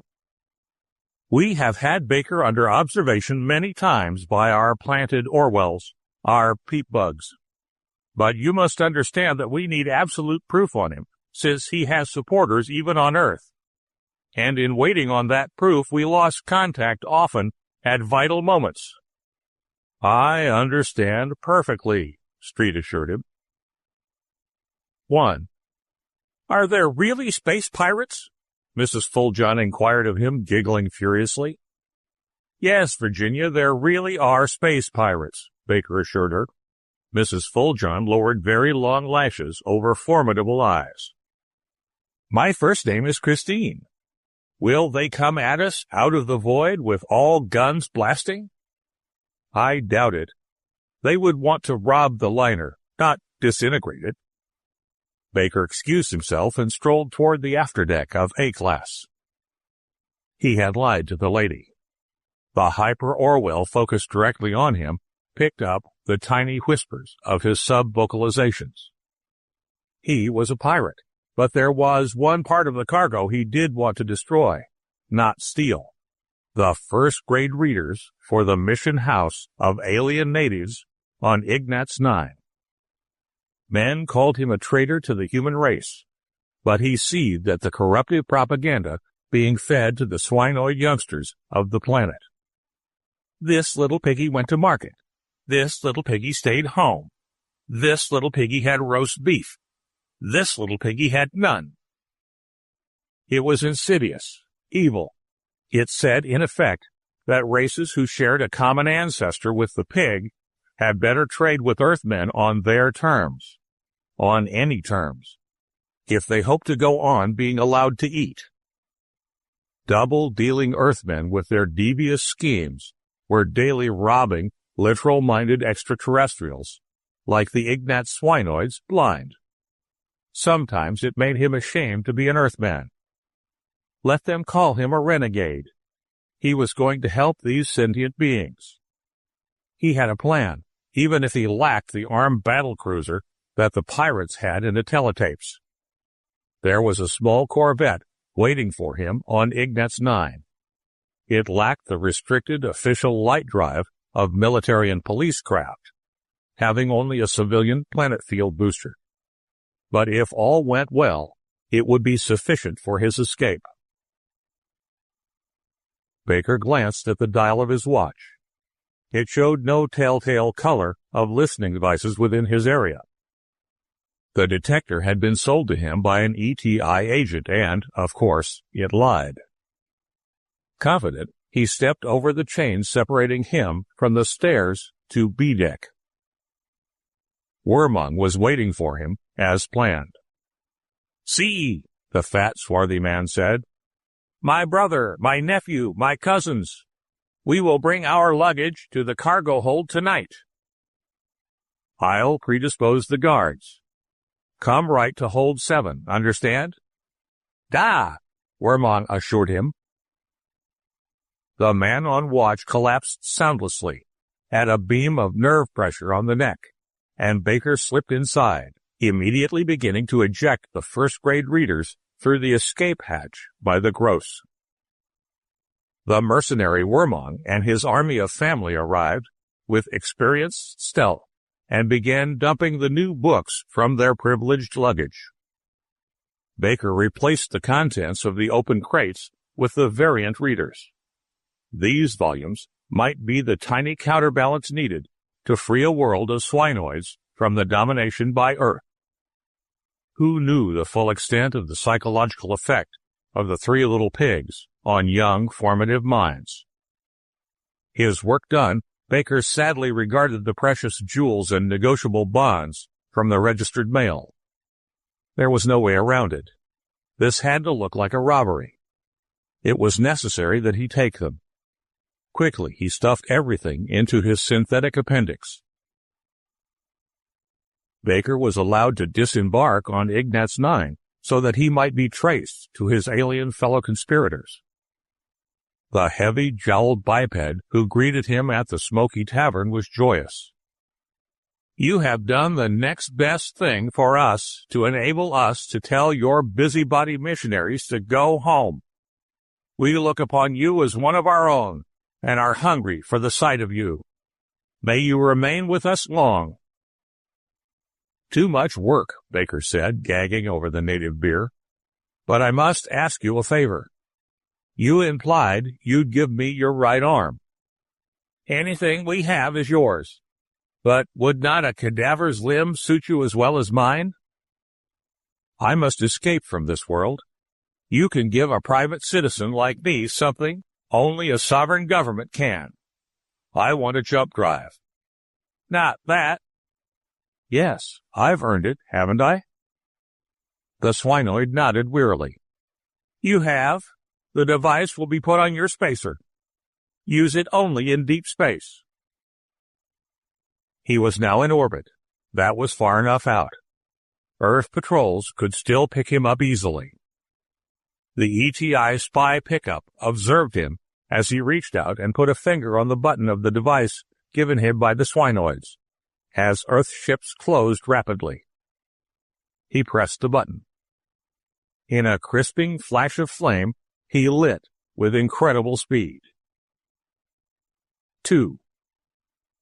Naturally, we lost contact after the ship went up in flames. If that man was the true Baker, he was undoubtedly destroyed. Of course, we have a report from our spies on Klondike 2 of events running just about concurrently. If you'll allow one interruption, Street interjected. As a competent xenological ethnologist, I can assure you that Baker was, at least, not completely destroyed by the fire. His somewhat roasted remains would have been appropriated by the swinoids. How so? Their people are as similar to pigs as we are to apes. When one of their own wishes to die, as they thought Baker did, in their typical alien literal-mindedness, they dispose of his body in a special way. Remember how they said they thought of Baker as one of their own, and were hungry even for the sight of him? 3. Baker had been walking for 2 weeks across the primitive surface of the mining planet Klondike 2 to reach a shack in the gray shadow of the granite mountain.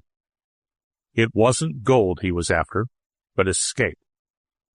Unlike others seeking it, he had headed away from the saloons. But the peat bug's lens of air had followed him. Minutes later, he was knocking on the door. He had to have means of transportation at least as good as government ships to do his work of helping the aliens and make his escapes. At least as good, and preferably better. The door was cracked by a kind-looking old man. You've got 5 seconds to get before 30,000 volts of electricity go through these floorboards you're standing on, the old man said kindly. Professor Gentle, Baker said hastily, I have many friends. One of them has told me you have established a major breakthrough in electronics, that you have in fact invented a machine to transmit matter as radio and television transmit sound and sight. Some loose-lipped electronics jobber found that out, did he? Step right in. Do you suppose I might be teleported? Baker asked tentatively. Of course you can, my boy.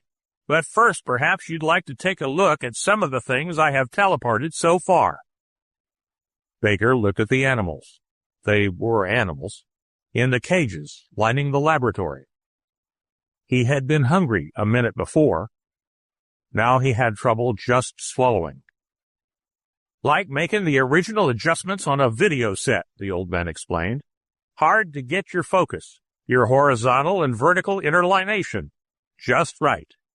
There's some distortion sometimes, sort of messy. On soul-searching consideration, Baker began, don't take another step towards the door.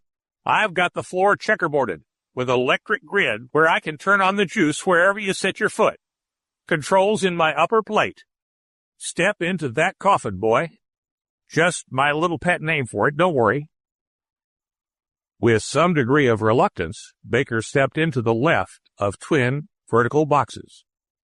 The lid closed in his face and locked. Before he could begin to have time to worry about his air supply, the cover sprang open, and he stepped out. "Test over?" There was an echo. A man stood in front of the second coffin. Baker had entered the one on the left, and he was still in front of the left box. He was also now in front of the cabinet on the right. He had been completely duplicated. "That damn feedback again," Gentle grumbled. In the first shock of this duplication, and therefore seeming negation of his individual ego, Baker almost went mad. "You did this to me," said Baker and Baker to Gentle, each drawing a concealed weapon and shooting the old man in the heart. "You two fellers drop your guns and stand still," the voice behind them said. "The professor was always saying I was the most simple-minded assistant he ever had. But I've got brains enough to pull this trigger on this old shotgun if you move." The ET chief explained. "The rest is hearsay. Those miners spy-proof their towns." The trial was short with Jeb, the assistant's, testimony, but the jury deliberation was unaccountably long on a primitive world where justice ran fast for a blind woman. "We've waited long enough," Jeb said to the other men in the saloon. "Let's break 'em out of the cellar and hang 'em." The miners didn't let the jury set a precedent. They hoisted a few inside the bar and went out of Lone Spiling Hill and hoisted 2 more. "What have you idiots done?" the sheriff yelled as they trooped back into Klondike City. "Anticipated the verdict, a mite," Jed admitted. "That's just it," the sheriff groaned. "It was ruled justifiable homicide, temporary insanity. At the time of the crime, each of the defendants was beside himself." 4. "Obviously," Street said, "this is no more than a folk legend." "Are you sure?" the director of ETI asked, figuring the report. "It can't be anything else. Granted that all the other events were true, I would know Baker was still alive. Only one, because neither could stand the threat of the other to his ego. You see, the case would never have come to trial. It would have been immediately dismissed." "Why?" "My dear fellow, both Bakers could not have been put on trial for the same murder, as any student of law would know. This would be a violation of the basic protection of double jeopardy." 5. A fast spaceship put him well ahead of the law, and a place to hide out until things simmered down. That was all Baker wanted, and it was what he had. He was too hot for more.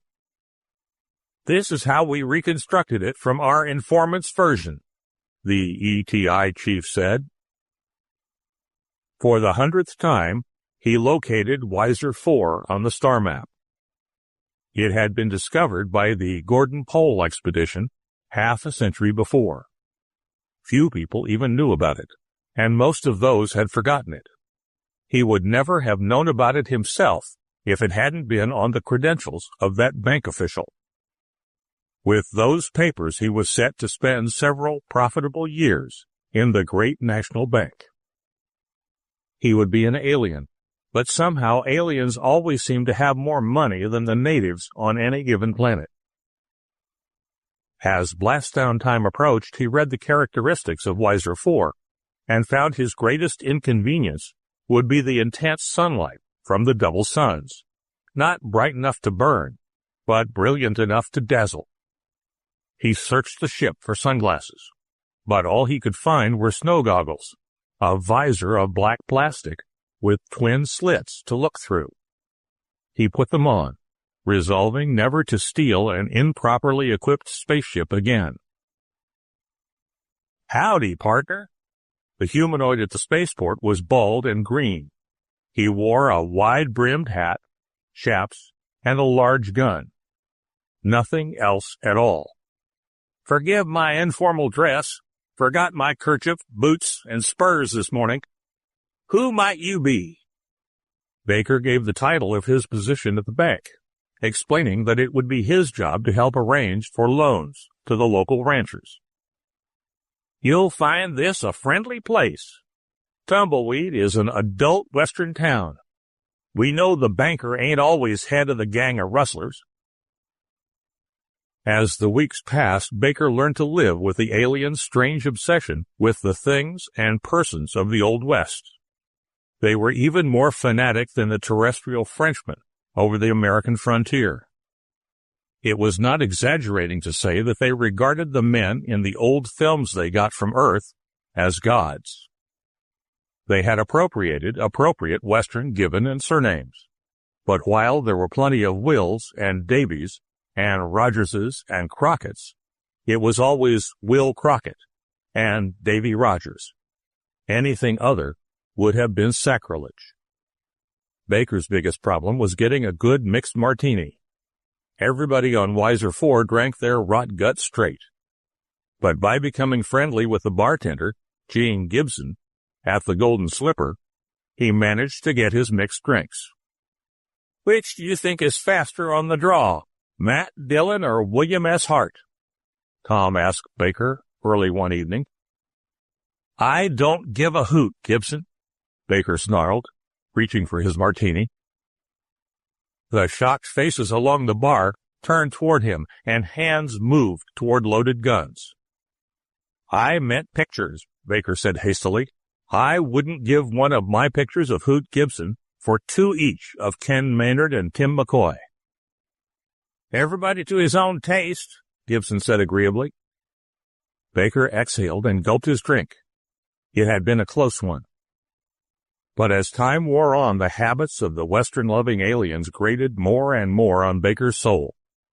He was particularly irritated by the weekly ritual every male had of riding into the sunset.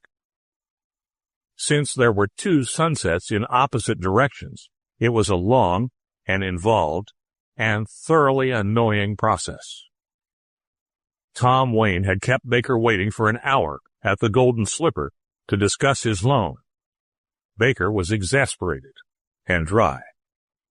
Local custom regarded it as friendly to not begin your drinking before your companion arrived.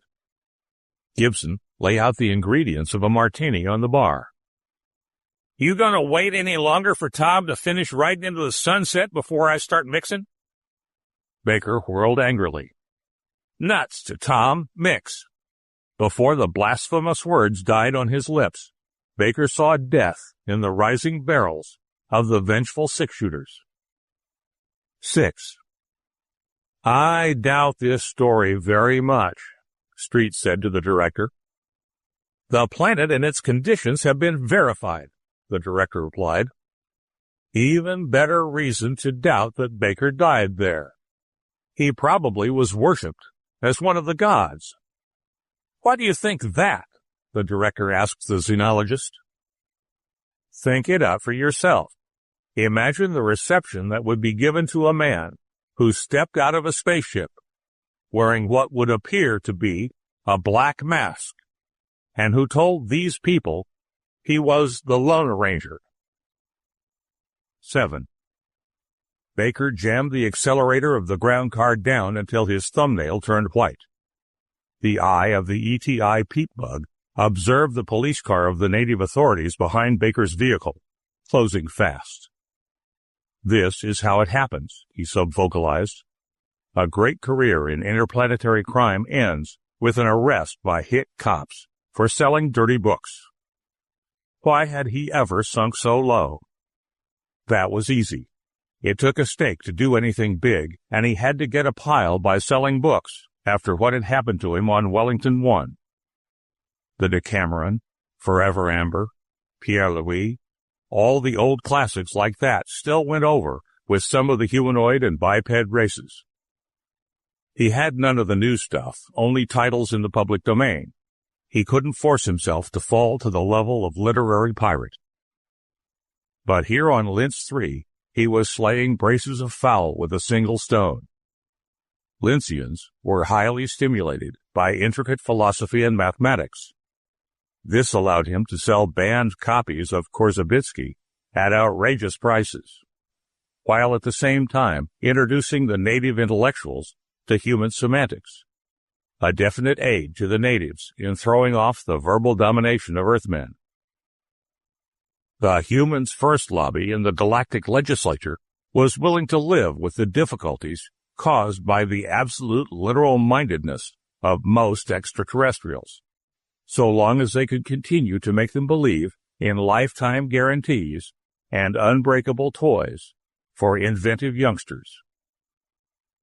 True, many a human traveler had lived to regret a chance remark to the effect he could eat a horse, and nobody likes to think what happened to people who exclaimed a preference for being damned within range of obliging natives.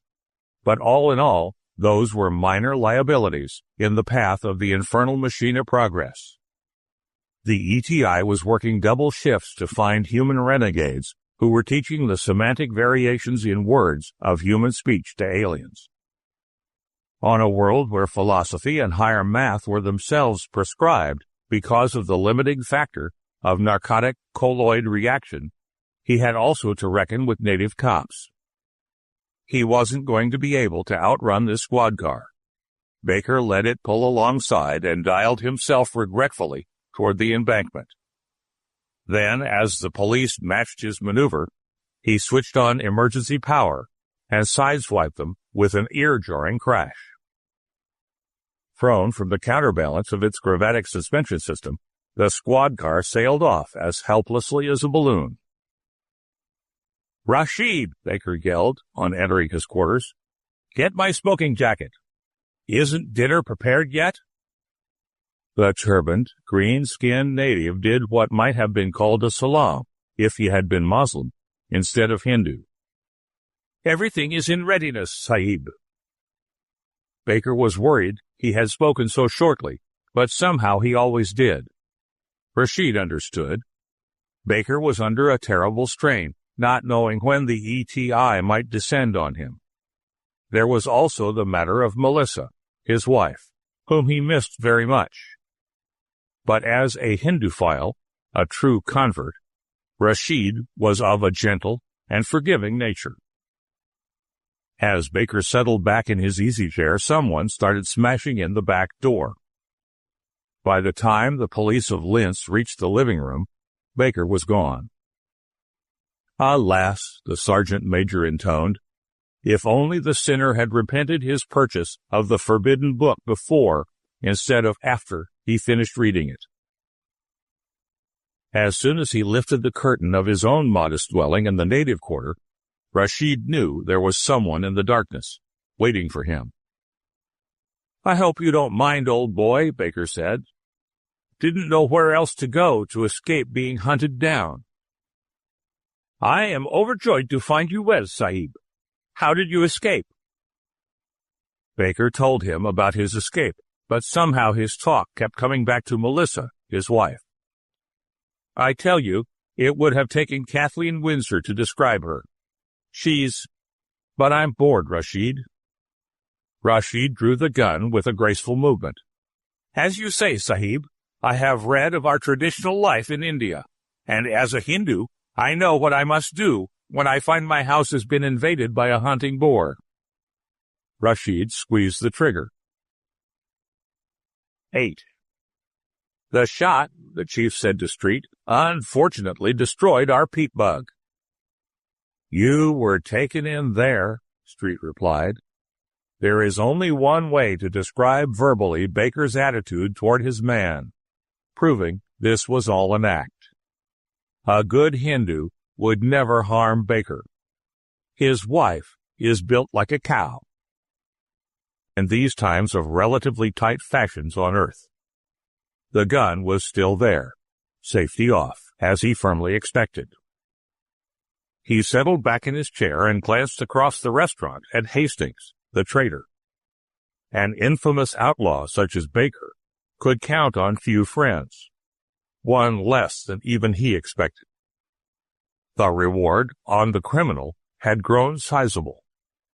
Not that Thorson would get any of it. All he had to do was kill the poor devil on sight. It would be foolish to say that he didn't like killing. It was his job in the ETI, sometimes he wearied of his work. What did Baker look like?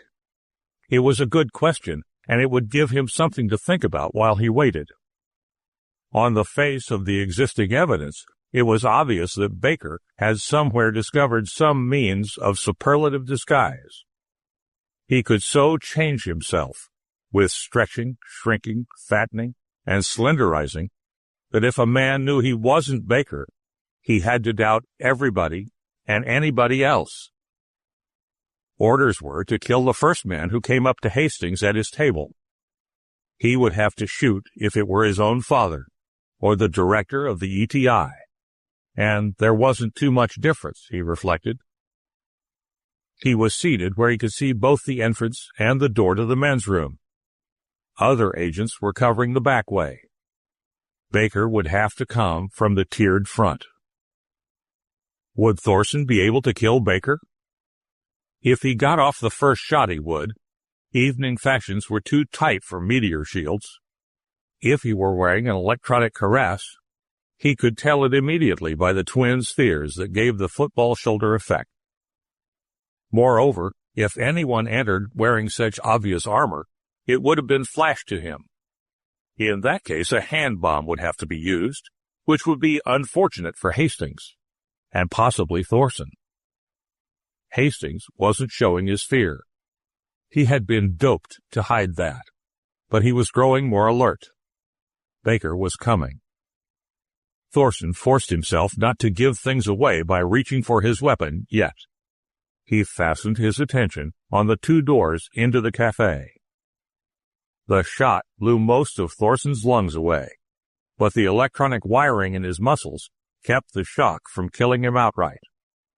He turned and managed to get off one shot before death started climbing up his arms from his fingers, and the weapon fell. He should have kept in mind that no one had ever seen Baker and lived to tell it.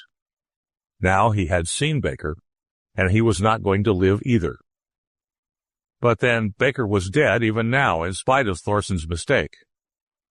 Before he died, Thorson took one last look at the figure with the long golden hair lying on the threshold of the ladies' room. Ken. This story is absolutely authentic, the director said. Several ETI agents saw the whole thing. But somehow, in the confusion, somebody stole Baker's body. Really, Director, Street said, you don't actually believe Baker was a woman? Are you suggesting a disguise? It had to be. Baker's body disappeared by getting up and walking away. The only way it could do that was for it to be armored. The only way for Baker to get into that building was for his armor to be hidden. There was only one way he could hide the two spheres of electronic equipment necessary to project the cuirass field, and he couldn't do it if he really had been a woman. 11. The director leveled his gun at Street. I am at last convinced that there is only one way in which you could be so certain that Baker is not dead. You know he is alive, and you know it because you are Baker. You are correct, Street said. I am the celebrated Robin Hood of space. It's too great an honor to deny. I will go into confinement for many years because of what I am about to do, but I must see the galaxy rid of you. The director fired the lethal charge at point-blank range, and the tall man tumbled to the door. I had to do it, the director said over the body. It was well enough to frame you for Baker's crimes, due to your suspicious knowledge of him. But I didn't know you were going to fail to protest, that you were going to go along with the lie. I couldn't stand another man living to take the honor for being Baker. There is no living Baker but me. 12. The tall man rolled over on the floor and sat up. Then you admit you are Baker. No, never mind firing again. I'm wearing meteor armor under my clothes. It's sufficient to stop a gun blast. You are a clever devil, the director snarled. A man who has to be clever to be Baker. You are not Baker, the director shrieked. I am. Are you? The tall man said superciliously. Think why you came here. You have been working too hard, Director. You received too many stories about Baker. You began to envy him his freedom of movement. Soon you began to think you were Baker. Your analyst sent you to me to make you see through this legend of Baker. It was to my advantage to do so. The director wavered.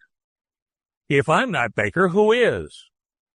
I told you, the tall man said, drawing a gun and shooting the director in the head. I am. He smiled down at the body. You weren't wearing armor, were you? Street reversed the dial on his gun and shot the director a second time. Quickly, he stirred from his paralysis. Sorry I had to do that, Director, Street said, but I could see you were about to strangle me with naked hands. The important thing is to fix the idea firmly in your mind that I was Baker.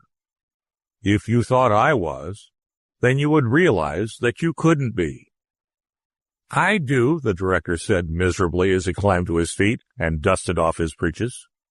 But if I'm not Baker, and you're not Baker, who is Baker? Director, just as telling your story and hearing my answers to them cured you of believing you were Baker, the events of this story are designed to make someone remember the true identity of Baker. That very person who now believes in a different personality of his own. Who is this person who is really Baker? The director asked. The person who is now reading this story, Street said. 13. I'm afraid it won't do, Mr. Street, the editor of Men's True Space said across his desk. It's fiction. There can be only one Baker, and tens of thousands would read the story in my magazine. You're missing the point, Mr. Trent, Street said. There is only one manuscript, and it is in your hands. You are Baker. No, Trent said. No. Yes, Street said relentlessly. Just as the director realized he was not Baker, you must realize you are. Trent lay back in his swivel, gasping. All right, I admit it. I am Baker. But you aren't really, Mr. Trent, Street said calmly. I know you thought at one time you were Baker, and then repressed the idea. But I knew that at some future time the delusion might return, and you might begin to claim to be Baker once more. As you said, there can only be one Baker. I am Baker. You lie, Trent snarled. I know the truth now. I am Baker. There can only be one. The editor jerked the gun up from his desk drawer. The shots crashed at the same instant. Trent ran the letter spindle through his chest as he fell across the desk. Street settled back into his chair comfortably, death in his lungs from the gas bullet that had exploded inside his armor. 14. The director of extraterrestrial investigations opened the closet door and stepped into the office. You fools, Baker said to himself. He had no doubt he was the original Baker. He remembered clearly that he had stepped out of the left cabinet of Gentle's transmitter, the one which he had first entered. He did remember that, didn't he? Yes. Doubting himself was the first stride down the road these two had taken. His act to shock Street into realizing they were both Baker had been elaborate, but Street had gone schizoid. He was no copy, but there were copies of Baker, dozens of them, all helping the downtrodden aliens from terrestrial exploitation and making fortunes for themselves. There were fat ones, thin ones, tall ones, short ones, all kinds of Bakers, thanks to refinements of Gentle's distortion factors in matter duplication to an exact science. A desired result, not an accident like the duplication itself. Unfortunately, in a few, physical distortion meant mental disorientation. These no longer had to merely pretend to be other people than Baker. It was too bad about them, and about all the other Bakers who had died. He really had died in all those ways, on all those worlds, in all those bodies, despite Street's clever excuses. Still, it wasn't a bad life, helping the helpless and himself to all they could get. Yes, Baker decided, dying was a good way to make a living. The End of Baker's Dozen by Jim Harman.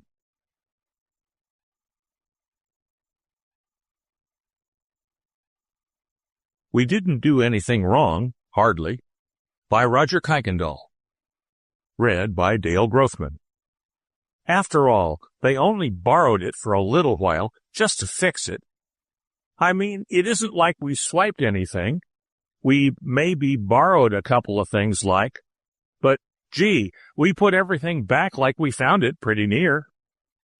Even like the compressor we got from Stinky Brinker that his old man wasn't using, and I traded my outboard motor for. My father made me trade back. But it was like Skinny said. You know, Skinny Thompson. He's the one you guys keep calling a boy genius. But shucks, no, he's no...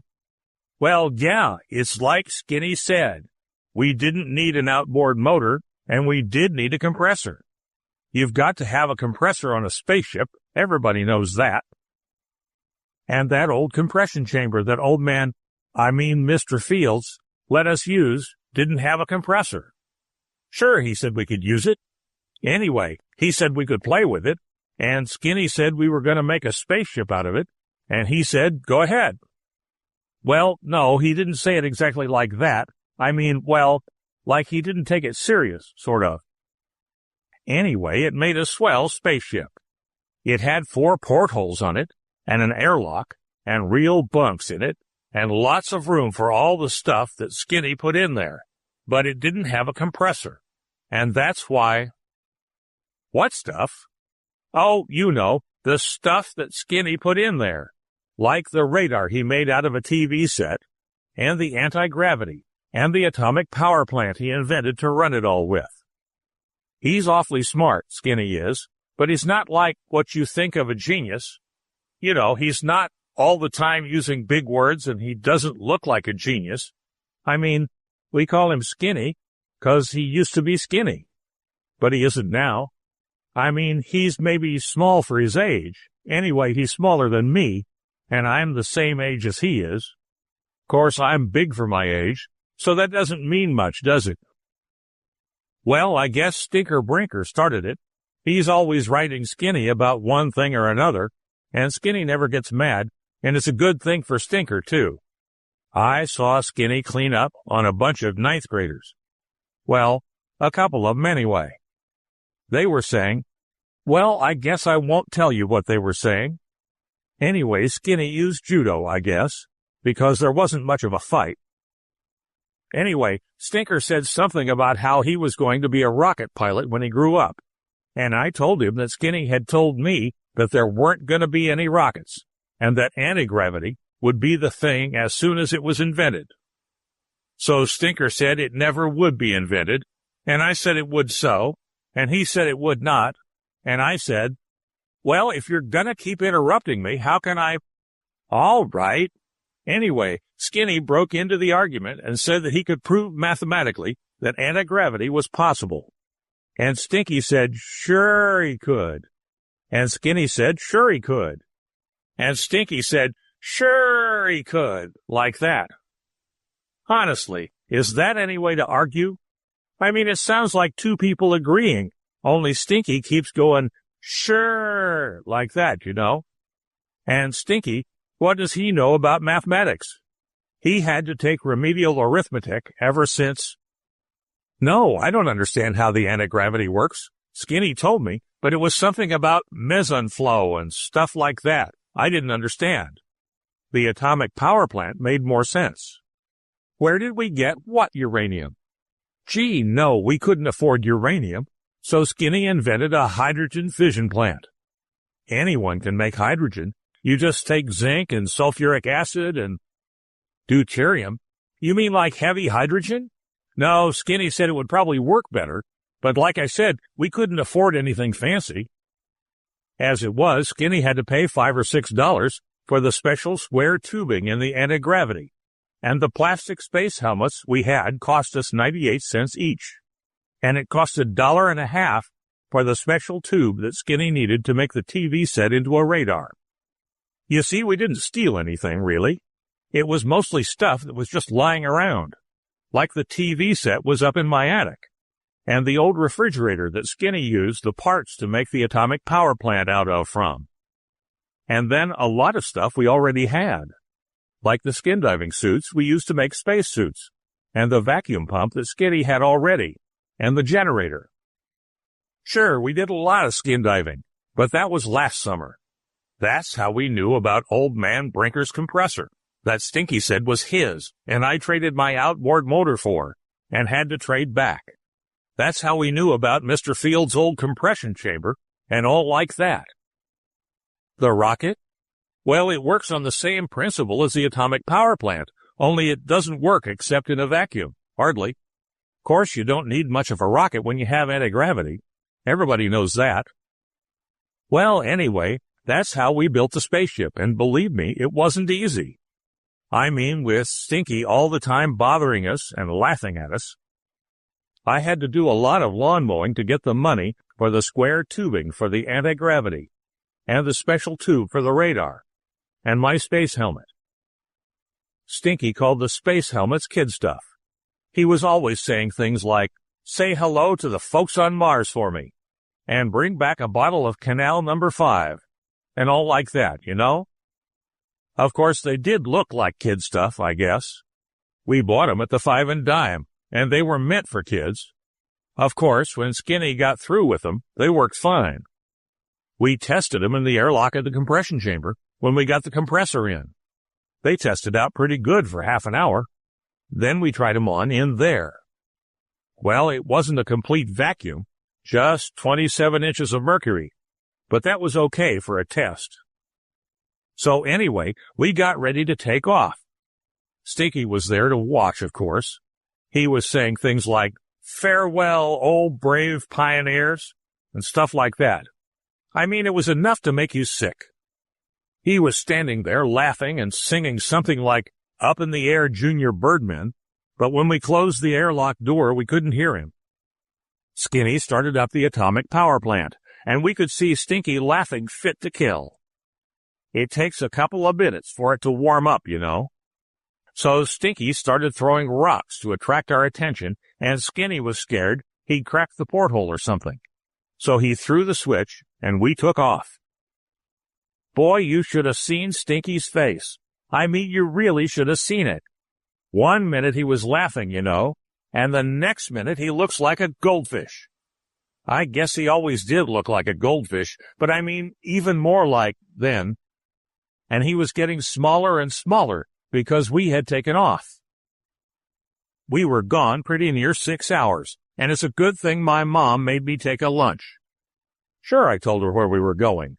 Well, anyway, I told her we were maybe going to fly around the world in Skinny and my spaceship, or maybe go down to Carson's Pond. And she made me take a lunch and made me promise I wouldn't go swimming alone. And I sure didn't.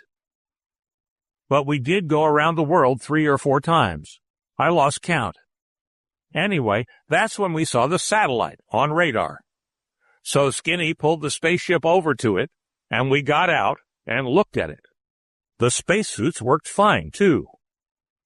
Gosh, no, we didn't steal it or anything. Like Skinny said, it was just a menace to navigation, and the batteries were dead, and it wasn't working right anyway. So we tied it onto the spaceship and took it home. No, we had to tie it on top. It was too big to take inside with the antennas sticking out. Of course, we found out how to fold them later. Well, anyway, the next day the Russians start squawking about a capitalist plot, and someone had swiped their satellite. Gee, I mean, with all the satellites up there, who'd miss just one? So I got worried they'd find out that we took it. Of course, I didn't need to worry because Stinky told them all right, just like a tattletale. So anyway, after Skinny got the batteries recharged, we took it back. And then, when we landed, there were hundreds of people standing around, and Mr. Anderson from the State Department. I guess you know the rest. Except maybe Mr. Anderson started laughing when we told him, and he said it was the best joke on the Russians he'd ever heard. I guess it was that when you think about it. I mean, the Russians complaining about somebody swiping their satellite, and then the State Department answering, a couple of kids borrowed it, but they put it back. One thing that bothers me, though, we didn't put it back exactly the way we found it. But I guess it doesn't matter. You see, when we put it back, we goofed a little. I mean, we put it back in the same orbit, more or less, but we got it going the wrong direction. The end of We Didn't Do Anything Wrong, Hardly, by River Keikindol.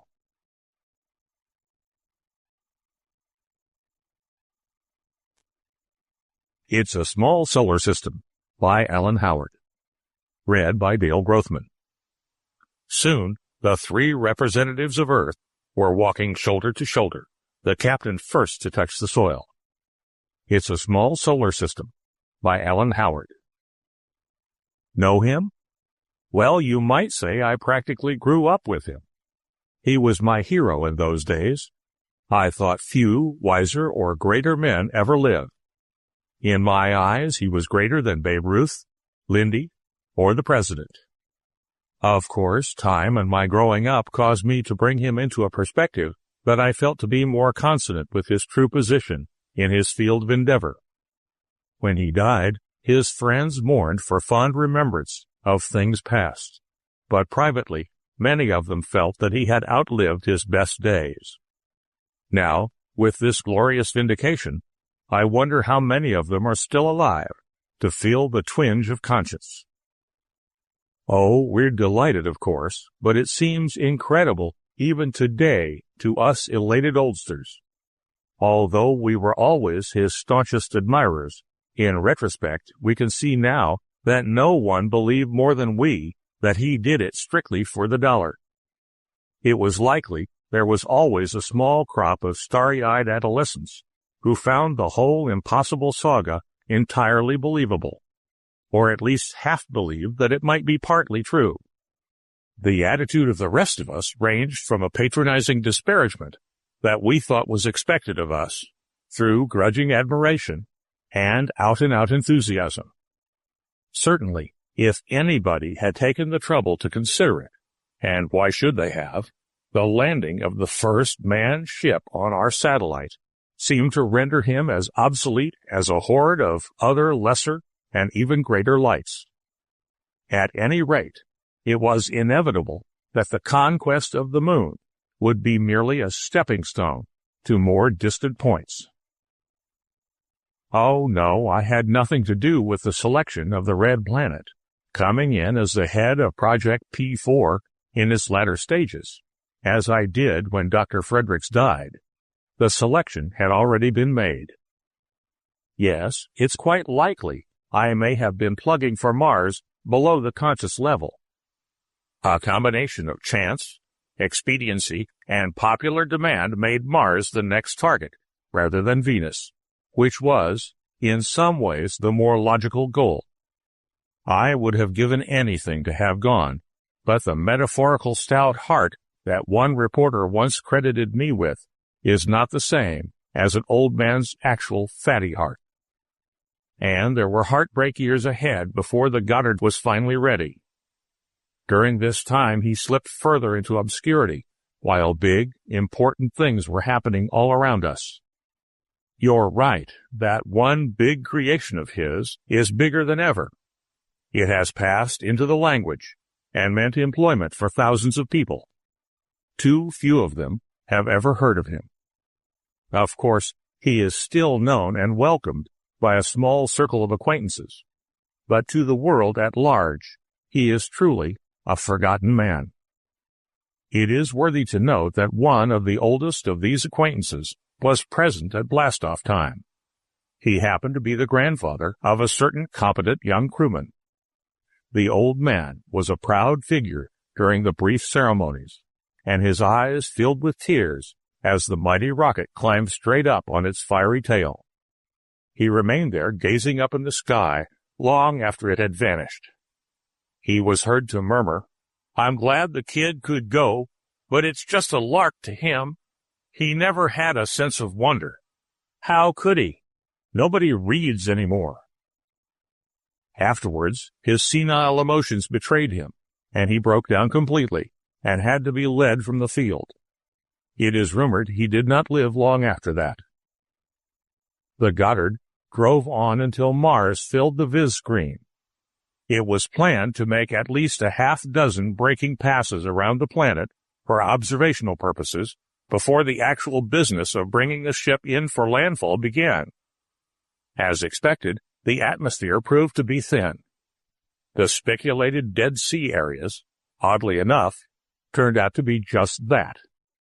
To the surprise of some, it was soon evident that Mars possessed, or had possessed, a high civilization.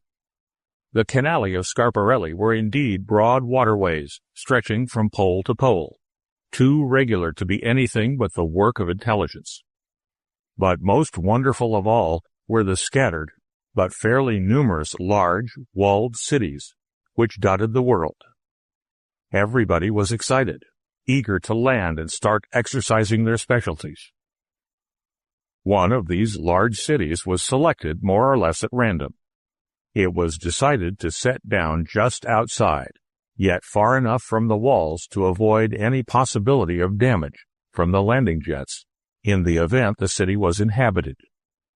Even if deserted, the entire scientific personnel would have raised a howl that would have been heard all the way back on Earth if just a section of the wall was scorched. When planetfall was completed and the observers had time to scan the surroundings, it was seen that the city was very much alive. "What keeps them up?" marveled Tuchansky, the Aeronautics and Rocketry Authority. The sky swarmed with ships of strange design. The walls were crowded with inhabitants, too far away for detailed observation. Even as they looked, an enormous gate opened, and a procession of mounted figures emerged. In the event the place was deserted, the captain would have had the honor of being the first to touch Martian soil.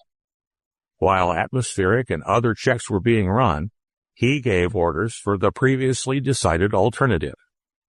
Captain, semanticist, and anthropologist would make the first contact. With all checks agreed that it was safe to open locks, soon the three representatives of Earth were walking shoulder to shoulder down the ramp. It was apparent that the two scientists purposely missed strides inches from the end, so that it was the captain's foot that actually touched the ground first. The cavalcade, though these beasties were certainly not horses, was now near enough to the ship for details to be seen. Surprise and wonderment filled the crew, for while the multi-legged steeds were as alien as anyone might expect to find on an alien world, the riders were very definitely humanoid. Briefly, brightly, and barbarically trapped as they were by Earth standards, they seemed to be little distinguishable from the homegrown Homo saps. The approaching company appeared to be armed mainly with swords and lances, but also in evidence were some tubular affairs that could very well be some sort of projectile discharging device. The captain suddenly felt uncomfortably warm. It was a heavy responsibility. He hoped these Martians wouldn't be the type of madmen who believed in the shoot first, inquire later theory. Even as he stood there, outwardly calm but jittering internally, the Martian riders pulled up 10 feet from the Earthmen. Their leader, tall, dark-haired, and subtly lighter in hue than his companions, dismounted and approached the captain. With outstretched hand he took the captain's in a firm grip. "Let it be recorded here, to the shame of an Earth where reading for pleasure is virtually a lost pastime," that not one man on the Goddard realized the significance of what followed. "How do you do?" he said in perfect English, with an unmistakable trace of a southern accent. "Welcome to Barsoom. My name is John Carter." It's a Small Solar System by Alan Howard.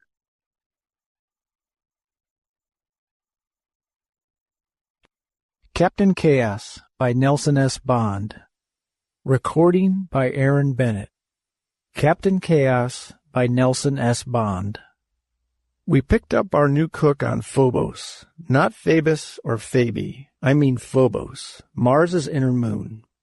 Our regular victual mangler came down with acute indigestion. Tasted some of his own cooking, no doubt, when we were just one blast of a jet tube out of Sand City Spaceport. But since we were rocketing under sealed orders, we couldn't turn back. So we laid the Leo down on Phobos' tiny cradle field and bundled our ailing grub hurler off to a hospital, and the skipper said to me, "Mr. Duggan," he said, "go out and find us a cook." "Aye, sir," I said, and went.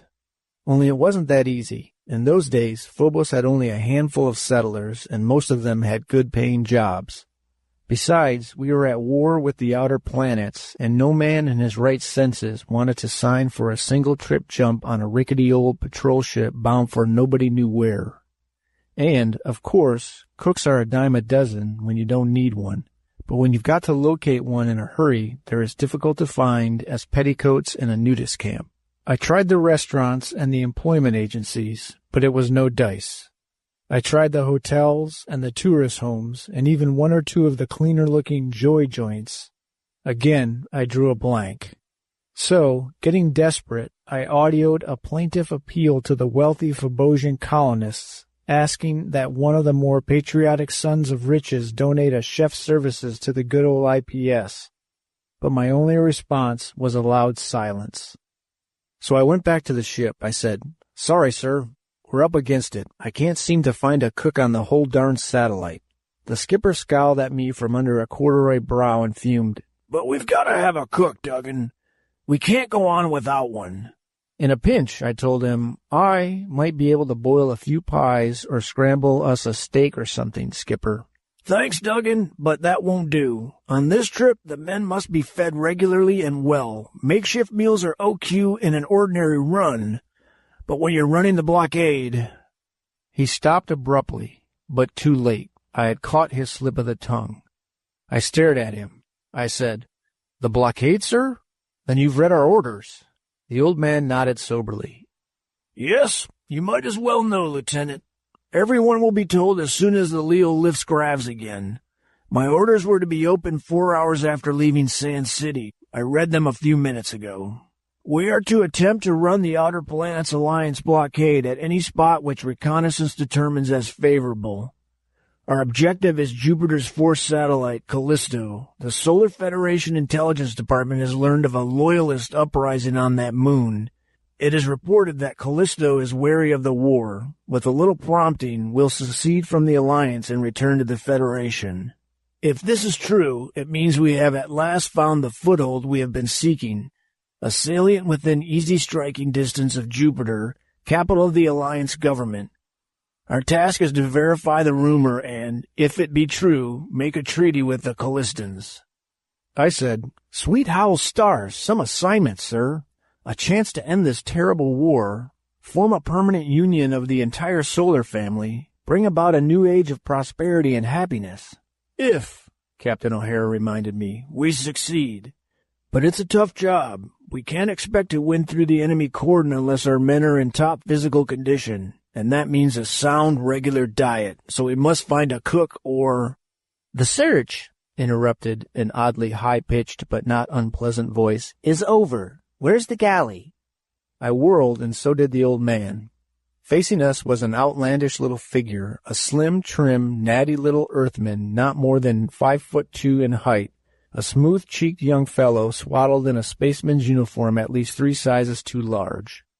Into the holster of his harness was thrust a Helmholtz ray pistol big enough to burn an army, and in his right hand he brandished a huge, gleaming carving knife. He frowned at us impatiently. "Well?" he repeated impatiently. Where is it? The old man stared. Who, he demanded dazedly, might you be? I might be, retorted the little stranger. Lots of people. But I came here to be your new cook. O'Hara said, The new? What's your name, mister? Andy, replied the newcomer. Andy Laney. Don't look like much of a cook to me. But the little mug just returned the old man's gaze coolly. Which makes it even, he retorted. You don't look like much of a skipper to me. Do I get the job or don't I? The captain's grin faded, and his jowls turned pink. I stepped forward hastily. I said, Excuse me, sir. Shall I handle this? Then, because the skipper was still struggling for words, You, I said to the little fellow, are a cook? One of the best, he claimed complacently. You're willing to sign for a blind journey? Would I be here, he countered, if I weren't? And you have your space certificate? Began the youngster. Smart Aleck. That was the old man exploding into coherence at last. Rat-tailed, clever-cracking little smart Aleck. Don't look like much of a skipper, eh? Well, my fine young rooster, I said quickly, if you don't mind, sir, this is no time to worry over trifles. Any port in a storm, you know, and if this young man can cook. The skipper's color subsided. So did he, grumbling. Well, perhaps you're right, Duggan. All right, Slops, you're hired. The galley's on the second level, port side. Mess in 3/4 of an hour. Get going. Duggan, call McMurtry and tell him we lift Gravs immediately. Slops, what are you doing at the table? For the little fellow had sidled across the control room and now, eyes gleaming inquisitively, was peering at our trajectory charts. At the skipper's roar, he glanced up at us eagerly. Vesta, he piped in that curiously high-pitched and mellow voice. Loft trajectory for Vesta? Then we're trying to run the Alliance blockade, Captain? None of your business, bellowed O'Hara in tones of thunderous outrage. Get below instantly, or by the lavender lakes of Luna I'll... If I were you, interrupted our diminutive new chef thoughtfully, I'd try to broach the blockade off Iris rather than Vesta. For one thing, their patrol line will be thinner there. For another, you can come in through the meteor bog using it as a cover. Mr. Duggan! The old man's voice had an ominous ring to it, one I had seldom heard. I sprang to attention and saluted smartly. Aye, sir. Take this little culinary tactician out of my sight before I forget I'm an officer and a gentleman, and tell him that when I want advice, I'll come down to the galley for it. A hurt look crept into the youngster's eyes. Slowly he turned and followed me from the turret, down the ramp, and into the pan-lined cubicle which was his proper headquarters. When I was turning to leave, he said apologetically, I didn't mean any harm, Mr. Duggan. I was just trying to help. You must learn not to speak out of turn, youngster, I told him sternly. The old man's one of the smartest space navigators who ever lifted Gravs. He doesn't need the advice or suggestions of a cook. But I was raised in the belt, said the little chap plaintively. I know the bog like a book, and I was right. Our safest course is by way of Iris. Well, there you are. You try to be nice to someone, and what happens? He tees off on you. I got a little sore, I guess. Anyhow, I told the little squirt off, but definitely. Now listen, I said bluntly. You volunteered for the job. Now you've got to take what comes with it. Orders. From now on, suppose you take care of the cooking and let the rest of us worry about the ship, Captain Slops. And I left, banging the door behind me hard. So we hit the spaceways for Vesta, and after a while, the old man called up the crew and told them our destination. And if you think they were scared or nervous or anything like that, why, you just don't know spacemen. From oil-soaked old Jock McMurtry, the chief engineer, all the way down the line to Willie, our cabin boy, the Leo's complement was as thrilled as a sub-deb at an academy hop. John Wainwright, our first officer, licked his chops like a fox in a henhouse and said, The blockade? Oh boy, maybe we'll tangle with one of the Alliance ships, eh? Blinky Todd, an ordinary with the highest rating, said with a sort of macabre satisfaction, I hopes we do meet up with them. That's what I does, sir. Never did have no love for them dirty skulking outlanders. That's what I didn't. And one of the Black Gang blasters, a taciturn chap, said nothing, but the grim set of his jaw and the purposeful way he spat on his calloused paws were mutely eloquent. Only one member of the crew was absent from the conclave, our new Slops. He was busy preparing midday mess, it seems, because scarcely had the skipper finished talking than the audio hummed and a cheerful call rose from the galley. "Soup's on! Come and get it!" Which we did, and whatever failings Captain Slops might have, he had not exaggerated when he called himself one of the best cooks in space. That meal, children, was a meal. When it comes to victuals, I can destroy better than describe. But there was stuff and things and such like, all smothered in gravy and so on, and huge quantities of this and that and the other thing, all of them unbelievably deluscious. Beyond a doubt, it was the finest feast we of the Leo had enjoyed in a coon's age. Even the old man admitted that as, leaning back from the table, he patted the pleasant bulge due south of his belt buckle. He rang the bell that summoned Slops from the galley, and the little fellow came hustling in apprehensively. "Was everything all right, sir?" he asked. "Not only all right, Slops," wheezed Captain O'Hara, "but perfect. Accept my congratulations on a superb meal, my boy. Did you find everything OQ in the galley?" Captain Slops blushed like a stereo-struck schoolgal and fidgeted from one foot to another. "Oh, thank you, sir. Thank you very much. Yes, the galley was in fine order. That is—" he hesitated. "There's one little thing, sir." "Well, speak up, son. What is it? I'll get it fixed for you right away." The old man smiled archly. "Must have everything shipshape for our tip-top chef, what?" The young hash-slinger still hesitated bashfully. "But it's such a little thing, sir. I almost hate to bother you with it." "No trouble at all. Just say the word." "Well, sir," confessed Slops reluctantly, "I need an incinerator in the galley. The garbage disposal system in there now is old-fashioned, inconvenient, and unsanitary. You see, I have to carry the waste down 2 levels to the rocket chamber in order to expel it."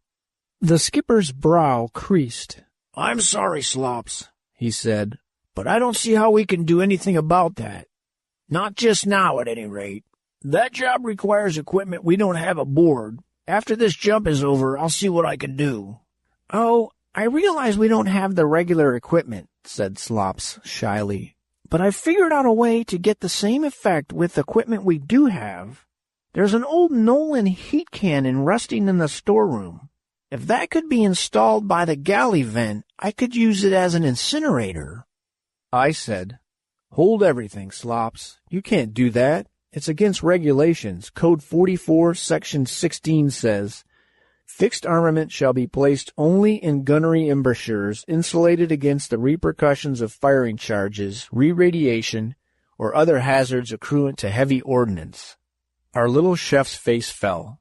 "Now that's too bad," he said discouragedly.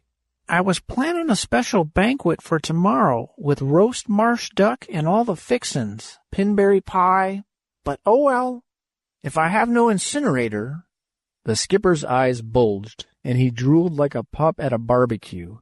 He was a bit of a sybarite, was Captain David O'Hara. If there was anything he dearly loved to exercise his molars on, it was Venusian marsh duck topped with a dessert of Martian pinberry pie. He said, "Well, now, Mr. Duggan, let's not be too technical. After all, that rule was put in the book only to prevent persons which shouldn't ought to do so from having control of ordnance. But that isn't what Slops wants the cannon for, is it, son? So I don't see any harm in rigging up that old Nolan in the galley for incineration purposes. Did you say all the fixins, Slops?" Maybe I was mistaken, but for a moment I suspected I caught a queer glint in our little chef's eyes. It might have been gratitude, or, on the other hand, it might have been self-satisfaction. Whatever it was, it passed quickly, and Captain Slops' soft voice was smooth as silk when he said, "Yes, Captain, all the fixins. I'll start cooking the meal as soon as the new incinerator is installed." So that was that. During the night watch, 2 men of the crew lugged the ancient Nolan heat cannon from stores, and I went below to check. I found young Slops bent over the old cannon, giving it a strenuous and thorough cleaning. The way he was oiling and scrubbing at that antique reminded me of an apprentice gunner coddling his first charge. I must have startled him, entering unexpectedly as I did, for when I said, "Hi there," he jumped 2 feet and let loose a sissy little piping squeal. Then, crimson-faced with embarrassment, he said, "Oh, hello, Lieutenant. I was just getting my new incinerator shipshape. Looks O.Q., eh?" "If you ask me," I said, "it looks downright lethal. The old man must be off his graft to let a young chucklehead like you handle that toy." "But I'm only going to use it," he said plaintively, "to dispose of garbage." "Well, don't dump your cans when there are any ships within range," I warned him glumly, "or there'll be a mess of human scraps littering the void. That gun may be a museum piece, but it still packs a wallop." "Yes, sir," said Slops meekly. "I'll be careful how I use it, sir." I had finished my inspection, and I sniggered as his words reminded me of a joke I'd heard at a spaceman's smoker. "Speaking of being careful, did you hear the giggler about the old maid at the Martian baths? Well, it seems the perennial spinster wandered by accident into the men's shower room and met up with a brawny young prospector. Captain Slop said, Excuse me, Lieutenant, but I have to get this marsh duck stuffed." "Plenty of time, Slops. Wait till you hear this. It will kill you." The old maid got flustered and said, "Oh, I'm sorry. I must be in the wrong compartment." "If you don't mind, Mr. Duggan," interrupted the cook loudly, "I'm awfully busy. I don't have time for—" The prospector looked her over carefully for a couple of seconds, then answered, "That's O.Q. by me, sister. I won't—" I've got to go now, Lieutenant," shouted Slops. "Just remembered something I've got to get from stores." And without even waiting to hear the wallop at the end of my tale, he fled from the galley, very pink and flustered. So there was one for the logbook. Not only did our emergency chef lack a sense of humor, but the little punk was bashful as well. Still, it was no skin off my nose if Slops wanted to miss the funniest yarn of a decade. I shrugged and went back to the control turret. All that, to make an elongated story brief, happened on the first day out of Mars. As any school child knows, it's a full 100 million from the desert planet to the asteroid belt. In those days, there was no such device as a velocity intensifier unit, and the Leo, even though she was then considered a reasonably fast little patroller, muddled along at a mere 400,000 miles per hour, which meant it would take us at least 10 days, perhaps more, to reach that disputed region of space around Vesta, or the Federation outposts were sparse and the Alliance block began. That period of jetting was a mingled joy and pain in the britches. Captain Slops was responsible for both. For one thing, as I've hinted before, he was a bit of a panty waste. It wasn't so much the squeaky voice or the effeminate gestures he cut loose with from time to time. One of the roughest, toughest scoundrels who ever cut a throat on Venus was High G. Gordon, who talked like a boy soprano, and the meanest pirate who ever hijacked a freighter was Runt Hake, who wore diamond earrings and gold fingernail polish. But it was Slop's general attitude that isolated him from the command and crew. In addition to being a most awful prude, he was a killjoy. When just for a lark we begged him to boil us a pot of spaghetti so we could pour a cold worm's nest into Rick Bramble's bed, he shuddered and refused. "Certainly not," he piped indignantly. "You must be out of your minds. I never heard of such a disgusting trick. Of course, I won't be party to it. Worms. Ugh." "Yeah," snorted Johnny Wainwright disdainfully. "And ugh to you, too. Come on, Joe. Let's get out of here before we give Slops bad dreams and goose flesh." Nor was hypersensitiveness Slops's worst failing. If he was squeamish about off-color jokes and such stuff, he had no compunctions whatsoever against sticking his nose in where it didn't belong. He was an inveterate prowler. He snooped everywhere and anywhere, from the ballast bins to bunk rooms. He quizzed the chief about engine room practices, the gunner's mate on problems of ballistics, even the cabin boy on matters of supplies and distribution of same. He was not only an asker, he was a teller as well. More than once during the next 9 days he forced on the skipper the same gratuitous advice which before had enraged the old man. By sheer perseverance he earned the title I had tagged him with, Captain Slops. I was willing to give him another title, too, Captain Chaos. God knows he created enough of it.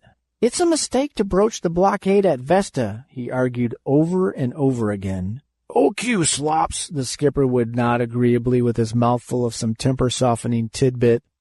"You're right and I'm wrong, as you usually are, but I'm in command of the Leo and you ain't. Now run along like a good lad and bring me some more of this salad." So 10 days passed, and it was on the morning of the 11th day out of Sand City that we ran into trouble with a capital trub. I remember that morning well because I was in the mess hall having breakfast with Captain O'Hara, and Slops was playing another variation of the old familiar theme. "I glanced at the chart this morning, sir," he began as he minced in with a platter full of golden flapjacks and an ewer of Vermont maple syrup, "and I see we are but an hour or two off Vesta. I am very much afraid this is our last chance to change course." "And for that," chuckled the old man, "hooray! Pass them pancakes, son. Maybe now you'll stop shooting off about how we ought to have gone by the way of Iris. Good." "Thank you, sir," said Slops mechanically. "But you realize there is extreme danger of encountering enemy ships." "Keep your pants on, Slops." "Eh?" The chef looked startled. "Beg pardon, sir?"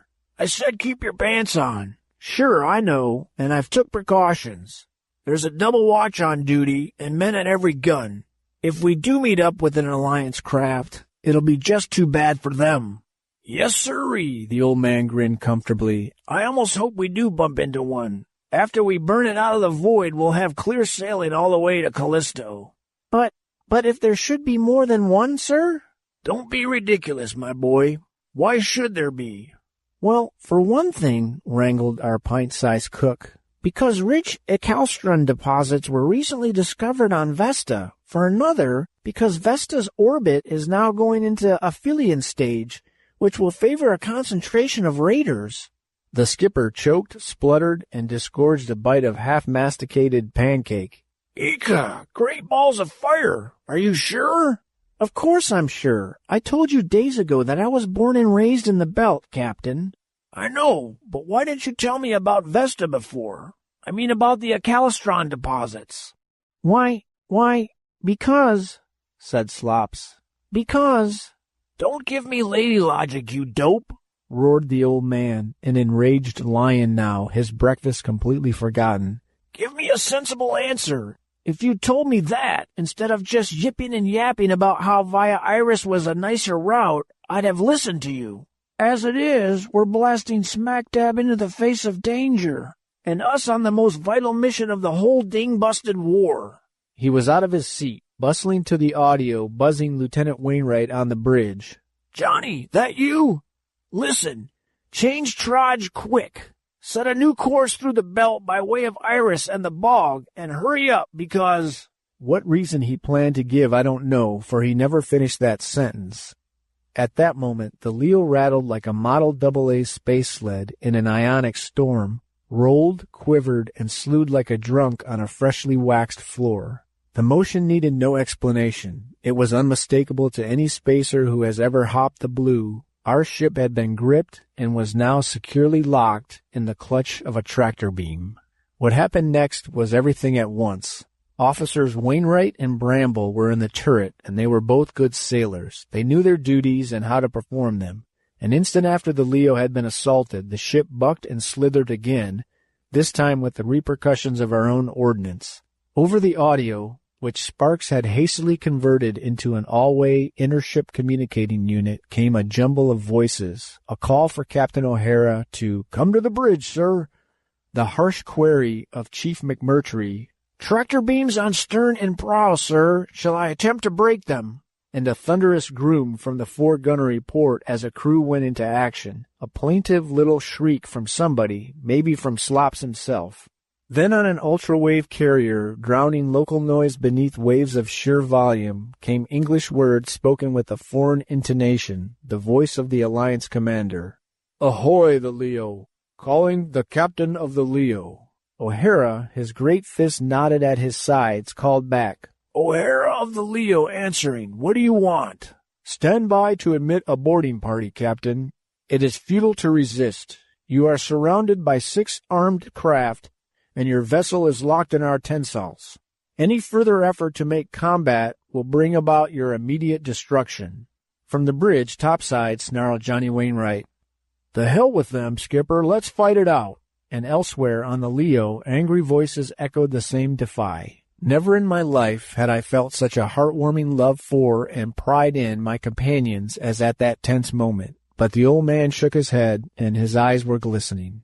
It's no use, he moaned strickingly, more to himself than to me. I can't sacrifice brave men in a useless cause, Duggan. I've got to. He faced the audio squarely. To the enemy commander he said, Very good, sir. In accordance with the rules of war, I surrender into your hands. The firing ceased, and a stillness like that of death blanketed the Leo. It was then that Andy Laney, who had lingered in the galley doorway like a frozen figurine, broke into babbling, incredulous speech. You're giving up like this? He bleated. Is this all you're going to do? The old man just looked at him, saying never a word, but that glance would have blistered the hide of a Mercurian steelback. I'm more impetuous. I turned on the little idiot vituperatively. Shut up, you fool. Don't you realize there's not a thing we can do but surrender? Dead, we're of no earthly use to anyone. Alive, there's always a chance one of us may get away, bring help. We have a mission to fulfill, an important one. Corpses can't run errands. But if they take us prisoners, he questioned fearfully, what will they do with us? A concentration camp somewhere, perhaps on Vesta. And the Leo? Who knows? Maybe they'll send it to Jupiter with a prize crew in command. That's what I thought, but they mustn't be allowed to do that. We're marked with the Federation tricolor. A sharp retort trembled on the tip of my tongue, but I never uttered it. Indeed, I swallowed it as comprehension dawned. There came to me the beginnings of respect for little Andy Laney's wisdom. He had been right about the danger of the Vesta route, as we had learned to our cost. Now he was right on this other score. The skipper got it, too. His jaw dropped. He said, Heaven help us, it's the truth. To reach Jupiter, you've got to pass Callisto. If the Callistans saw a Federation vessel, they'd send out an emissary to greet it. Our secret would be discovered, Callisto occupied by the enemy. I think he would have turned, then, and given orders to continue the fight, even though it meant suicide for all of us. But it was too late. Already our lock had opened to the attackers. Down the metal ramp we now heard the crisp cadence of invading footsteps. The door swung open, and the Alliance Commandant stood smiling triumphantly before us. There are soldiers and soldiers. Fighting men, as a rule, are pretty decent guys at the core. Having experienced danger, violence, and the crawling horror of death themselves, they know the meaning of mercy.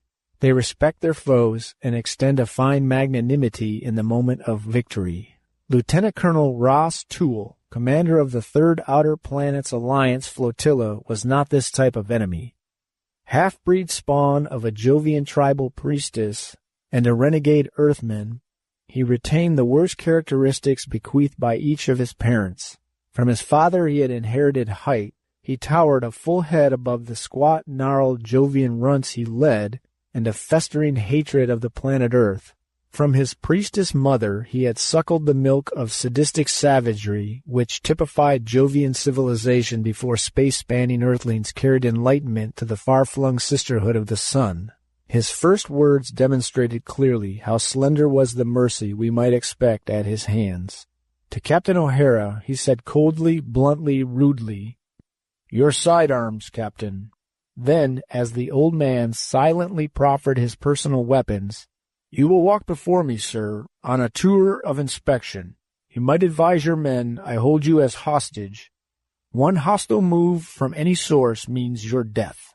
The skipper's reply was richly disdainful. "I have surrendered myself to you under the rules of war, Colonel. This play-acting is childish and altogether unnecessary." Ross Toole's swarthy cheeks sallowed. He took a swift step forward, and before one could guess his intention, slapped the old man viciously across the mouth with his gauntlet.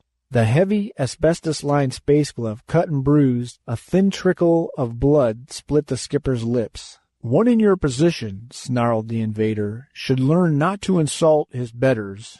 Now lead the way, Captain. There is much to be done, and no time to waste." Thus began our painful journey through the conquered Leo. As Ross Toole had said, there was much to be done by his forces, nor had they delayed in getting about their task. A laboring crew was busily engaged in stripping the foodstuffs from our supply bins. Other workmen were dismantling all hypo and radio equipment, verifying our belief that the OPA was desperately in need of such material. Grim-faced Jovians had herded our marksmen from the gun embrasures and were quickly dismantling every piece of ordnance the Leo boasted. From room to room we went, from passage to sector to cabin. Nothing escaped the eagle eye of our foeman. By word and sign he designated to his henchmen those items which were to be removed, those which were to be destroyed. Only in the control room was everything left untouched. It was here that Ross Toole volunteered the explanation which proved the depths of his infamy. With a grin of sheer savagery he explained, "I find it needless to waste energy in smashing this equipment, Captain. I am sure the rocky fragments of the bog will do that most efficiently." The old man stared at him uncomprehendingly. You mean you're going to wreck the Leo in the bog? Just turn it loose and let the grindstone smash it?" Ross Toole shrugged. "It's the easiest way." "But," puzzled the skipper confusedly, "how about us? I mean, are you going to take us aboard your ship, or do we get camped on one of the asteroids, or—" The half-breed shrugged negligently. "Why, Captain, you wouldn't want to desert your ship. I've always heard you Earthmen made it a point of honor to stand by your docks. Of course, I would not think of forbidding you this signal honor." The skipper's face turned white, but it was not fear that drained his cheeks of color. It was righteous rage. His words exploded like a fused hypotonic. "What? You dare do a thing like this, Colonel? You accepted my surrender under military covenant." "That will do, Captain," rapped Ross Toole. "It will do you no good to prate of technicalities. I acknowledge but one rule of war: destroy your enemy. When this vessel has been stripped of its fuel and supplies, I shall turn it loose in the bog. What happens then to it or you is none of my concern. Your pleas are vain, sir. And now, have we seen the entire ship?" It was his selection of the word please that ended the old man's protestations. O'Hara needed no microscope to read our adversary's character. He knew that Ross Toole would enjoy nothing more than listening to pleas for mercy. If we had to die, we could at least die like men. His jaw clamped forever on argument. "We have," he said. "We are now where we started." And so we were, back in the officers' mess. A half hour ago, our troubles had begun here. Now they threatened to end abruptly and, for us, horribly. But the half-breed's eyes had narrowed. A liar and dastard himself, he had a liar's distrust for everyone else. He nodded toward the closed door on the farther wall. "We haven't been in there. Where does that lead?" I said caustically, "No, and there's one mousetrap you haven't crawled into yet, too. What's the matter? Got a tapeworm? That's just the kitchen." It sounds right daring now that I see it in writing, but it was pure braggadocio. I figured my number was up, and a few healthy insults wouldn't make me die any deader, but our captor paid no attention. Prodding Captain O'Hara before him, he pushed into the galley. Of course, Captain Slops was on duty. The little guy was a study in Technicolor, sort of pink around the eyebrows, white around the lips, and green around the gills. But I had to hand it to him. He was a game little fighting cock, never a cringe for the Jovian commander, who brushed by him to peer about the cookhouse, and though the runt warriors had taken his massive old Helmholtz when they stripped us all, I saw he had a very large and a very sharp cleaver hanging not too far from his grasp. Naturally, there wasn't anything for our foe to find in the galley, but he went through all the motions just the same. Squinted in the stove, the refrigerator, the vegetable bins, and finally, "Aha!" he rasped. "What have we here? A cannon! So, Captain O'Hara, a concealed weapon, eh? Sergeant?" He wheeled to one of the subalterns, but Andy Laney stepped forward awkwardly. It's not really a cannon, sir," he piped. "If you'll just open the breech, sir, you'll see—" "Oh, do be careful, sir. Oh, my goodness!" Because Lieutenant Colonel Ross Toole had hurled open the breech, and the incinerator cannon was full, or had been a moment before. Now it was half empty, and the accumulation of slops and refuse, as yet unincinerated, had dumped backwards all over him.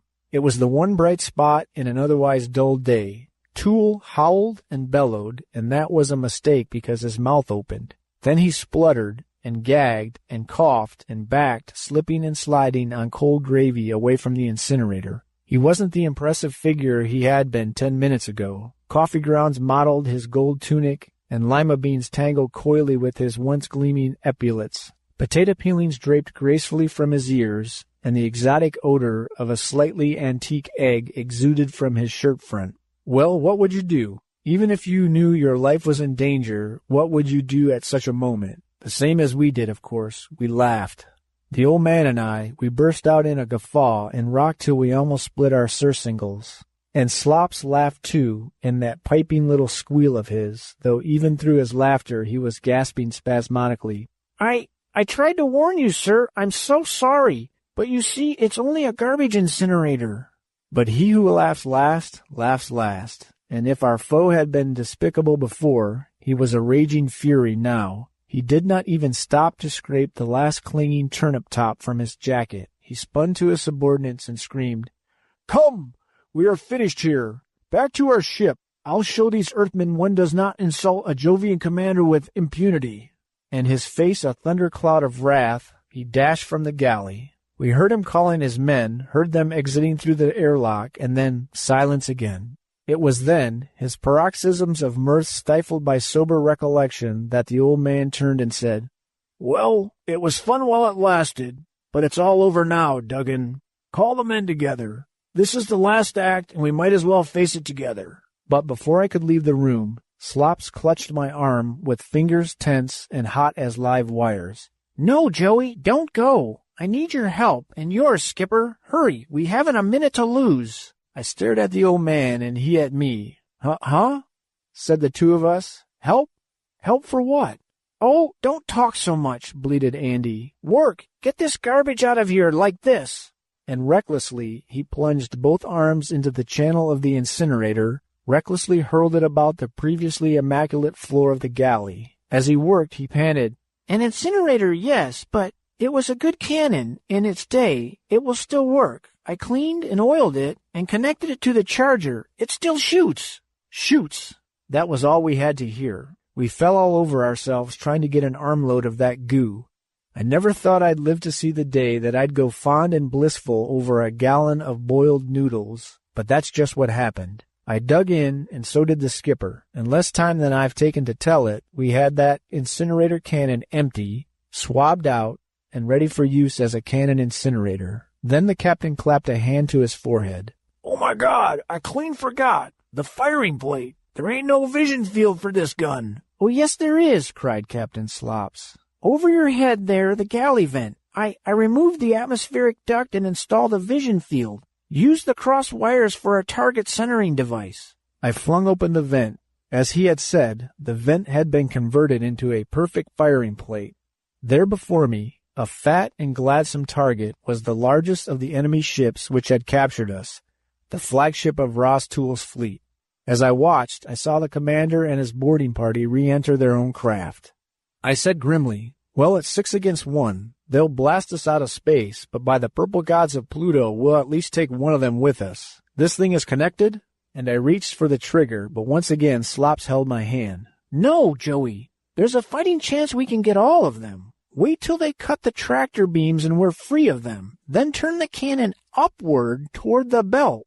"Upward," I repeated dazedly. It didn't make sense. I glanced outside to make sure. Here was the situation. The planetoid Vesta lay about a mile or so below us, larger than most of the meteoric and planetesimal fragments that comprised the belt. Its orbit was irregular. The smaller hunks of rock, and of course when you talk about smaller asteroids, that means shards ranging anywhere from a yard to several miles in diameter, with weights ranging from 100 pounds to twice that many thousands of tons, were whirling and swirling above our ships in a tight, lethal little huddle. That, of course, was the melee into which Ross Toole planned to plunge us after he cut his tractor beams. Surprisingly, it was O'Hara who seconded Andy Laney. "Do what he says, Joe. I don't know exactly what he has in mind, but it's his pigeon. He steered us right this far. We might as well go whole hog." "Thank you, Captain," said Slops gratefully. and as he spoke the words, the Leo rocked violently. With gathering speed, we began to move away from our erstwhile captors, their tractor beams now released. Upward, we surged toward the webwork of flailing missiles that spelled pure destruction. "Now, Joey!" almost screamed Slops. "Aim the cannon at the rubble, hold it firm, full strength." And I did. I yanked the controls over to full power and aimed the heat gun straight into the heart of the rubble. The radiation was invisible, of course. Our enemies couldn't know we had an operative weapon. I held it for seconds, which dragged like centuries. Nearer we were hurtling toward doom, nearer and nearer. I cried, "Nothing's happening, Skipper. We're going to crash in a minute. I might as well turn the gun on one of their ships." "Hold it!" shrieked Captain Slops. "It's working as I hoped. Hold it steady, Joey." And now, returning my gaze to the target, I saw what he meant. Something strange and weird was happening. Not to us or to the enemy spacecraft, but to the bog itself. Like a huge churning kettle, it was seething, roiling, boiling. And even as I cried aloud my astonishment, one of the tinier bits of matter plummeted down from the overhanging canopy of death to rattle against the hull of Ross Toole's flagship. Then another, and then a large piece, a hunk of rock which must have weighed half a ton. It struck one of the Jovian vessels like a sledgehammer, and a huge gap split the spaceship's seams. There came signs of frenzied activity from aboard the enemy boat. Fire spurted from stern jets as engineers hurriedly warmed their rockets.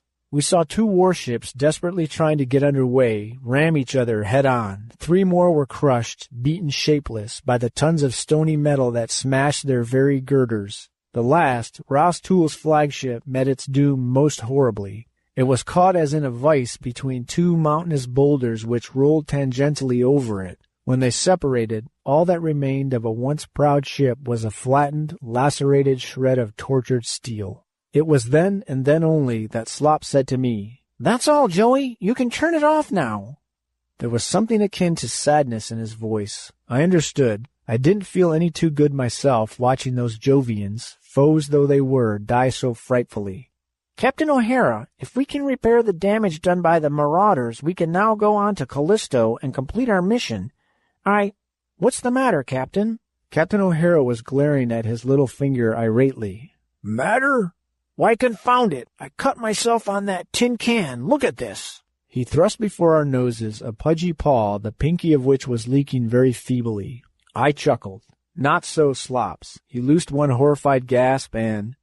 "Blood!" he screamed. "Oh, gracious, I simply can't stand the sight of blood. Oh!" His face suddenly went white, and just like that, Captain Slops fainted dead away. The skipper said, "Well, I'll be damned." Dazed, he knelt beside the little fellow, fumbled at his jacket collar. "Ain't that the funniest you ever saw, Duggan? Sees 6 ships scuttled without batting an eyelash, and passes out at seeing a pinprick.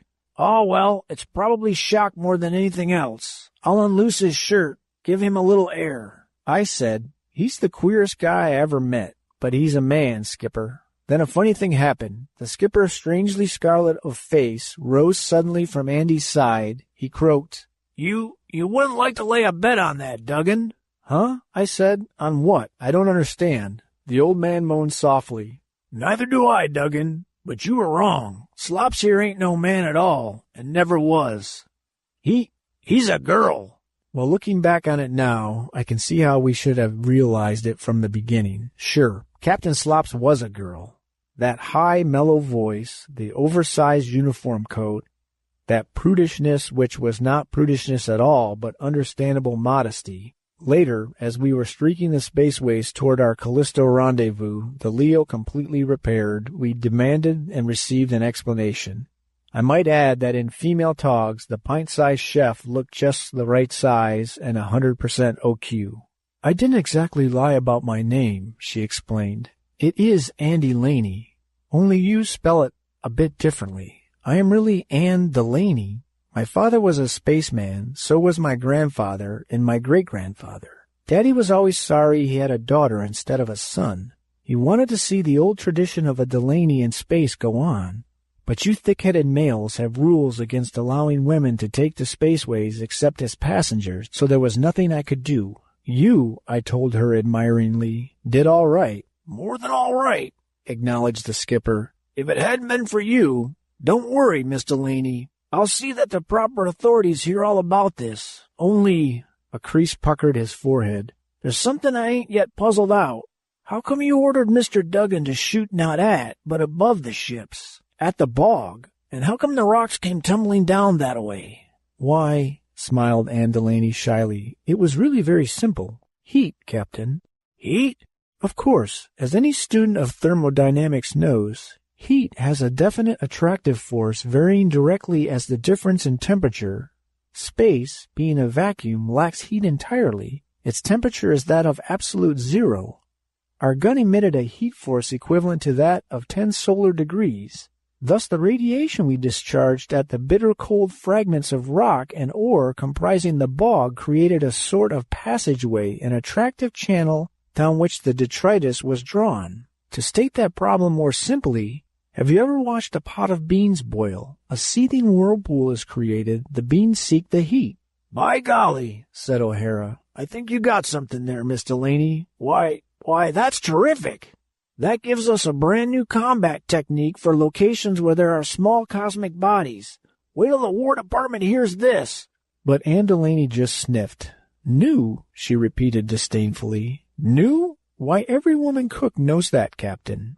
You'll find the rest in the history books. Callisto did sign a pact with us. The Federation did open a new front almost within spitting distance of Jupiter. We've got a better universe to live in now. For one thing, there's peace throughout the solar system.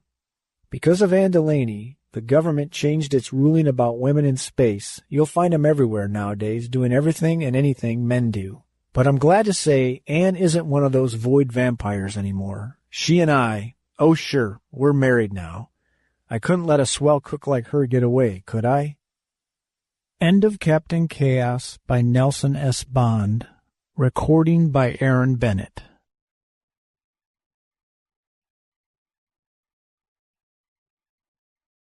And All the Earth a Grave by C.C. McCapp. Read by Dale Growthman. There's nothing wrong with dying. It just hasn't ever had the proper sales pitch. And All the Earth a Grave by C.C. McCapp. It all began when the new bookkeeping machine of a large Midwestern coffin manufacturer slipped a cog, or blew a transistor, or something. It was fantastic that the error, 1 or 2 decimal places, should enjoy a straight run of OKs, human and mechanical, clear down the line. But when the figures clacked out at the last clack-out station, there it was. The figures were now sacred, immutable, and it was doubtful whether the president of the concern or the chairman of the board would have dared question them, even if either of these 2 gentlemen had been in town. As for the advertising manager, the last thing he wanted to do was question them. He carried them, they were the budget for the coming fiscal year, into his office, staggering a little on the way, and dropped dazedly into his chair. They showed the budget for his own department as exactly 100 times what he'd been expecting. That is to say, 50 times what he put in for. When the initial shock began to wear off, his face assumed an expression of intense thought. In about 5 minutes he leapt from his chair, dashed out of the office with a shouted syllable or 2 to his secretary, and got his car out of the parking lot. At home, he tossed clothes into a traveling bag and barged toward the door, giving his wife a quick kiss and an equally quick explanation. He didn't bother to call the airport. He meant to be on the next plane east, and no nonsense about it. With one thing and another, the economy hadn't been exactly in overdrive that year, and predictions for the Christmas season were gloomy. Early retail figures bore them out. Gift buying dribbled along feebly until Thanksgiving, despite brave speeches by the administration. The holiday passed more in self-pity than in thankfulness among owners of gift-oriented businesses. Then, on Friday following Thanksgiving, the coffin ads struck. Struck may be too mild a word. People on the streets saw feverishly working crews, at holiday rates, slapping up posters on billboards. The first poster was a dilly, a toothy and toothsome young woman leaning over a coffin she'd been unwrapping. She smiled as if she'd received overtures of matrimony from an 80-year-old billionaire. There was a Christmas tree in the background, and the coffin was appropriately wrapped. So was she. She looked as if she had just gotten out of bed, or were ready to get into it.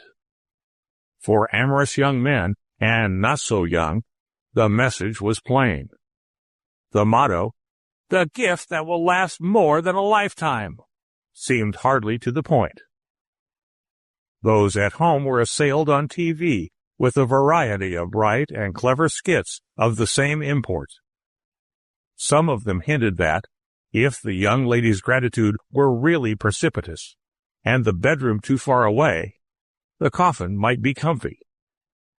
Of course, the more settled elements of the population were not neglected. For the older married man, there was a blow directly between the eyes. "Do you want your widow to be half safe?" And for the splinter without immediate hopes, "I dreamt I was caught dead without my virgin form casket."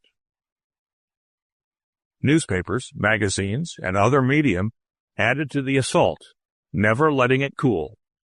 It was the most horrendous campaign for sheer concentration that had ever battered at the public mind. The public reeled, blinked, shook its head to clear it, gawked, and rushed out to buy. Christmas was not going to be a failure after all.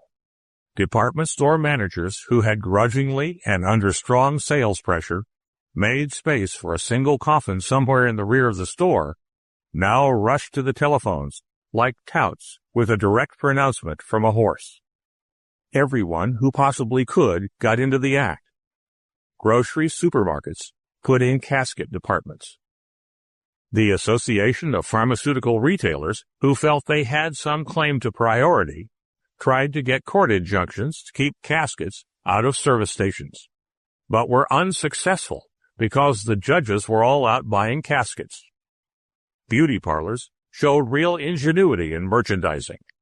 Roads and streets clogged with delivery trucks, rented trucks, and whatever else could haul a coffin.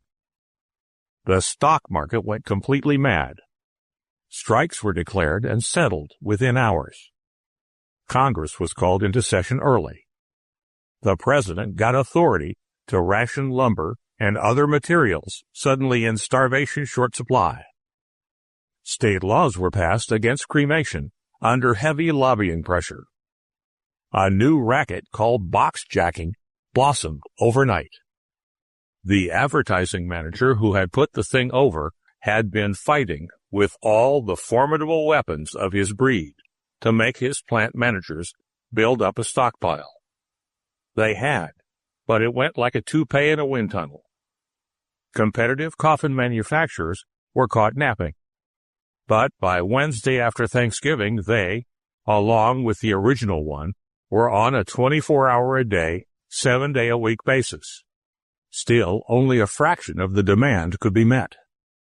Jet passenger planes were stripped of their seats, supplied with Yankee gold, and sent to plunder the world of its coffins. It might be supposed that Christmas goods, other than caskets, would take a bad dumping. That was not so. Such was the upsurge of prosperity, and such was the shortage of coffins, that nearly everything, with a few exceptions, enjoyed the biggest season on record. On Christmas Eve, the frenzy slumped to a crawl, though on Christmas morning there were still optimists out prowling the empty stores. The nation sat down to breathe. Mostly, it sat on coffins, because there wasn't space in living rooms for any other furniture. There was hardly an individual in the United States who didn't have, in case of sudden sharp pains in the chest, several boxes to choose from. As for the rest of the world, it had better not die just now, or it would be literally a case of dust to dust. Of course, everybody expected a doozy of a slump after Christmas. But our advertising manager, who by now was of course sales manager and first vice president also, wasn't settling for any boom and bust. He'd been the frustrated victim of his choice of industries for so many years that now, with his teeth in something, he was going to give it the old bite. He gave people a short breathing spell to arrange their coffin payments and move the presents out of the front rooms. Then, late in January, his new campaign came down like 100 megatonner. Within a week, everybody saw quite clearly that his Christmas model was now obsolete. The coffin became the new status symbol. The auto industry was, of course, demolished. Even people who had enough money to buy a new car weren't going to trade in the old one and let the new one stand out in the rain. The garages were full of coffins. Petroleum went along with autos, though there are those who whispered knowingly that the same people merely moved over into the new industry. It was noticeable that the center of it became Detroit. A few trucks and buses were still being built, but that was all. Some of the new caskets were truly works of art. Others, well, there was variety. Compact models appeared in which the occupant's feet were to be doubled up alongside his ears. One manufacturer pushed a circular model, claiming that by all the laws of nature, the fetal position was the only right one. At the other extreme were virtual houses, ornate and lavishly equipped. Possibly the largest of all was the togetherness model, triangular, with graduated recesses for father, mother, 8 children, plus 2 playmates, and, in the far corner beyond the baby, the cat. The slump was over. Still, economists swore that the new boom couldn't last either. They reckoned without the advertising manager, whose eyes gleamed brighter all the time. People already had coffins, which they polished and kept on display, sometimes in the new coffin ports being added to houses. The advertising manager's reasoning was direct and to the point. He must get people to use the coffins, and now he had all the money to work with that he could use. The new note was woven in so gradually that it was not easy to put a finger on any one ad and say, "It began here." One of the first was surely the wide-printed one, showing a tattooed, smiling young man with his chin thrust out manfully, lying in a coffin. He was rugged-looking and likable, not too rugged for the spindly limb to identify with, and he oozed, even though obviously dead, a vitality at every pore. He was probably the finest-looking corpse since Richard the Lionhearted. Neither must one overlook the singing commercials. Possibly the catchiest of these, a really cute little thing, was achieved by jazzing up the funeral march. It started gradually, and it was all so unviolent that few saw it as suicide. Teenagers began to have popping-off parties. Some of their elders protested a little, but adults were taking it up too. The tired, the unappreciated, the ill, and the heavy-laden laid down in growing numbers and expired. A black market in poisons operated for a little while, but soon pinched out. Such was the pressure of persuasion that few needed artificial aids. The boxes were very comfortable. People just closed their eyes and exited smiling. The beatniks who had their own models of coffin, moldy, scroungy, and without lids, since the beatniks insisted on being seen, placed their boxes on Grant Avenue in San Francisco. They died with highly intellectual expressions and eventually were washed by the gentle rain. Of course, there were voices shouting calamity. When aren't there? But in the long run, and not a very long one at that, they availed not. It isn't hard to imagine the reactions of the rest of the world. So let us imagine a few. The Communist bloc immediately gave its stamp of disapproval, denouncing the movement as a filthy capitalist, industrialist pig plot. Red China, which had been squabbling with Russia for some time about a matter of method, screamed for immediate war. Russia exposed this as patent stupidity, saying that if the capitalists wanted to die, warring upon them would only help them. China surreptitiously tried out the thing as the answer to excess population, and found it good. It also appealed to the well-known melancholy facet of the Russian nature. Besides, after pondering for several days, the Red Bloc decided it could not afford to fall behind in anything, so it started its own program, explaining with much logic how it differed. An elderly British philosopher endorsed the movement on the grounds that a temporary setback in evolution was preferable to facing up to anything. The Free Bloc, the Red Bloc, the Neutral Bloc, and such scraps as had been too obtuse to find themselves a bloc, were drawn into a whirlpool in an amazingly short time, if in a variety of ways. In less than 2 years, the world was rid of most of what had been bedeviling it. Oddly enough, the country where the movement began was the last to succumb completely. Or perhaps it was not so odd. Coffin maker to the world, the American casket industry had by now almost completely automated box making and grave digging, with some interesting assembly lines and packaging arrangements. There still remain jobs of management and distribution. The president of General Mortuary, an ebullient fellow affectionately called Sarcophagus Sam, put it well. As long as I have a single prospective customer and a single stockholder, he said, mangling a stogie and beetling his brow at the one reporter who'd showed up at the press conference, I'll try to put him in a coffin so I can pay him a dividend.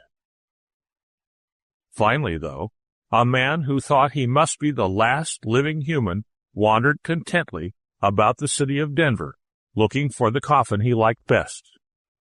He settled at last upon a rich mahogany number with platinum trimmings, an automatic self-adjusting cadaver contour inner spring wherever plastic-covered mattress with a built-in bar. He climbed in, drew himself a generous slug of fine scotch, giggled as the mattress prodded him exploringly, closed his eyes, and sighed in solid comfort. Soft music played as the lid closed itself. From a building nearby, a turkey buzzard swooped down, cawing in raucous anger because it had let its attention wander for a moment. It was too late. It clawed, screaming at the solid cover, hissed in frustration, and finally gave up. It flapped into the air again, still grumbling. It was tired of living on dead small rodents and coyotes. It thought it would take a swing over Los Angeles, where the pickings were pretty good. As it moved westward over parched hills, it espied 2 black dots a few miles to its left. It circled over for a closer look, then grunted and went on its way. It had seen them before.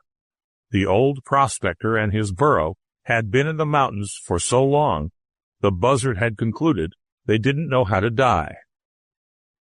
The prospector, whose name was Adams, trudged behind his burro toward the buildings that shimmered in the heat, humming to himself now and then, or addressing some remark to the beasts. When he reached the outskirts of Denver, he realized something was amiss. He stood and gazed at the quiet scene. Nothing moved, except some skinny pack rats and a few sparrows foraging for grain among the unburied coffins.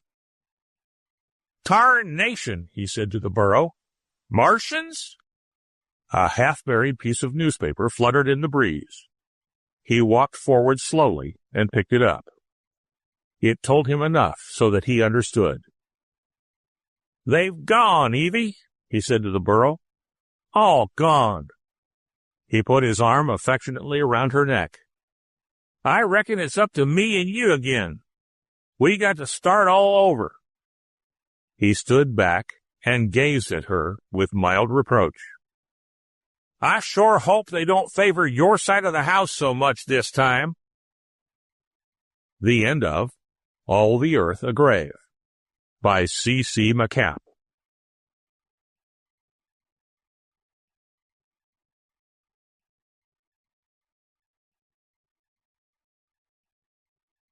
Century by Frederick Brown.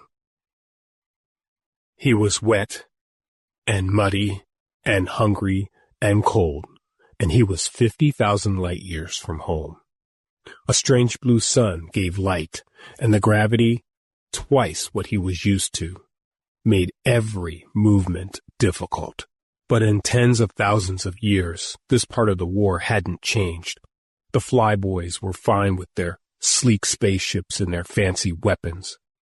When the chips are down, though, it was still the foot soldier, the infantry, that had to take the ground and hold it, foot by bloody foot, like this damn planet of a star he'd never heard of until they'd landed him there. And now it was sacred ground because the aliens were there too. The aliens, the only other intelligent race in the galaxy. Cruel, hideous, and repulsive monsters. Contact had been made with them near the center of the galaxy. After the slow, difficult colonization of 12,000 planets, and it had been war at sight. They'd shot without even trying to negotiate or to make peace. Now, planet by bitter planet, it was being fought out. He was wet and muddy and hungry and cold, and the day was raw with a high wind that hurt his eyes. But the aliens were trying to infiltrate, and every sentry post was vital. He stayed alert, gun ready, 50,000 light years from home, fighting on a strange world and wondering if he'd ever live to see home again. And then he saw one of them crawling toward him. He drew a bead and fired. The alien made that strange, horrible sound they all make, then lay still. He shuddered at the sound and sight of the alien lying there. One ought to be able to get used to them after a while, but he'd never been able to. Such repulsive creatures they were, with only 2 arms and 2 legs, ghastly white skins, and no scales. End of Century by Frederick Brown. Recording by Curtis Richardson.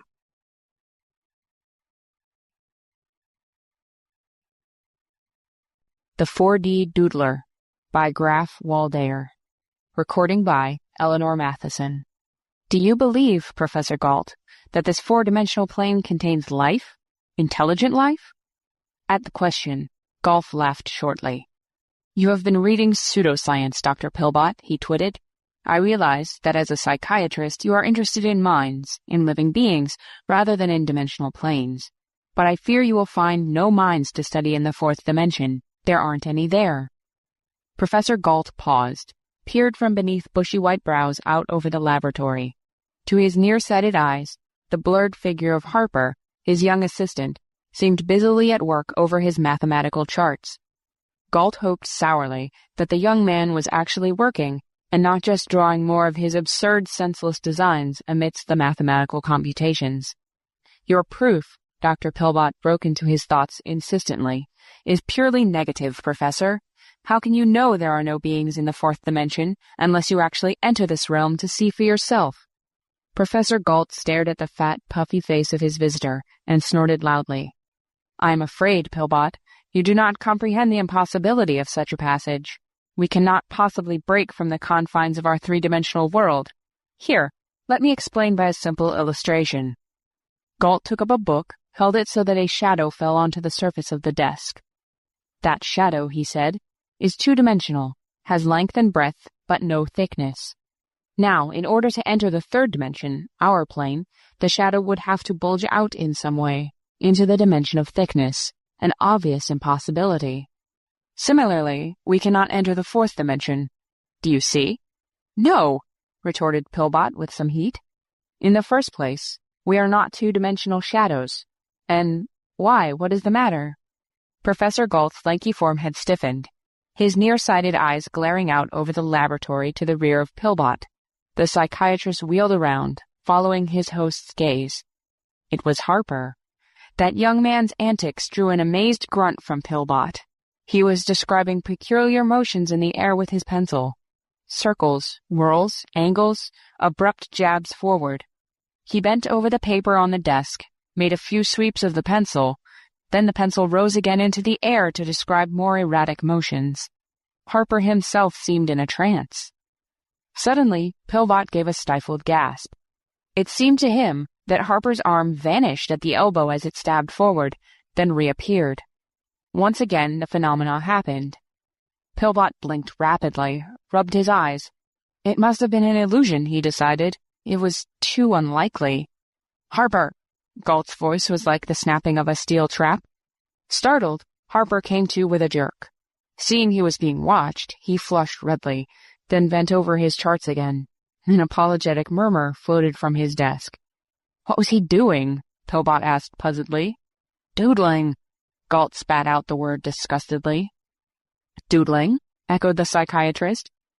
Why, that is a slang term we use in psychiatry to describe the absent-minded scrawls and designs people make while their attention is elsewhere occupied.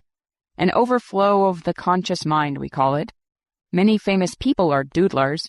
Their doodles often are a sign of a special ability. Exactly, snapped Galt. It shows a special ability to waste time, and Harper has become worse since I hired him to do some of my mathematical work. Some influence in this laboratory, I blush to confess, seems to bring it on. Four-dimensional doodling, we call it, because, as you saw, he doesn't confine it to the surface of the paper. Pillbot looked startled. By Jove, he cried. I believe you've hit on something new to psychiatry. This young man may have some unknown faculty of mind, an instinctive perception of the fourth dimension. Just as some people have an unerring sense of direction, so perhaps Harper has a sense of a fourth direction, the fourth dimension. I should like to examine some of his doodles. Harper looked up in alarm as his crusty-tempered employer appeared, followed by the stout figure of Pillbot. He rose and stood aside unassumingly, as Pillbot bent over the scrawls on his charts, clucking interestedly. Harper flickered a worried gaze over to the corner. He hoped they wouldn't notice his stress-analyzing clay model standing there. It looked like a futurist nightmare, with angles, curves, and knobs stuck out at all angles. Professor Galt might not understand. For one of his retiring temperament, Harper was aiming high. There was a standing award of $50,000 for the lucky mathematician who would solve the mystery of the stress barrier encountered by skyscrapers as they were built up toward the 150-story mark. At this height, they encountered stress and strains which mathematical computations and engineering designs had been unable to solve. Harper believed the stress barrier was due to an undetected space bending close to the Earth's surface, a bending of space greater than ever provided for in the prediction of Einstein. And if he was right, he could win that award, and there might be wedding bells and a little bungalow with Judith. Harper's greatest fear was that he would do something to annoy Galt into firing him, thus depriving him of the privilege of using the mathematical charts and computing machines available in the laboratory. Right now, he hoped Galt wouldn't notice that statue in the corner. What's that? Harper's heart leaped. The professor was glaring at the statue, as though it were something the cat brought in. Pillbot looked up from examination of the doodles and followed Galt over to the futuristic statuary. As Galt made strangled noises, Pillbot stared interestedly. Why, it's like some of the designs in his doodling, he exclaimed. And made with some of my best modeling clay for reproducing geometric solids, rasped Galt. He wheeled upon Harper. Get that thing out of here. I won't stand for such rot in this laboratory. Throw it into the hall for the janitor. Yes, sir, said Harper, gulping. He took hold of the statue, pulled at it. It won't budge, he exclaimed amazedly. Eh? Won't move? It's not heavy, is it? Demanded the professor. No, about 30 pounds, but it won't move. Galt took hold of one of the ankles of the thing, jerked at it savagely. He gave up with an oath, returning to Harper's desk muttering. Harper suddenly noticed the top portion of the statue. It didn't seem to be all there.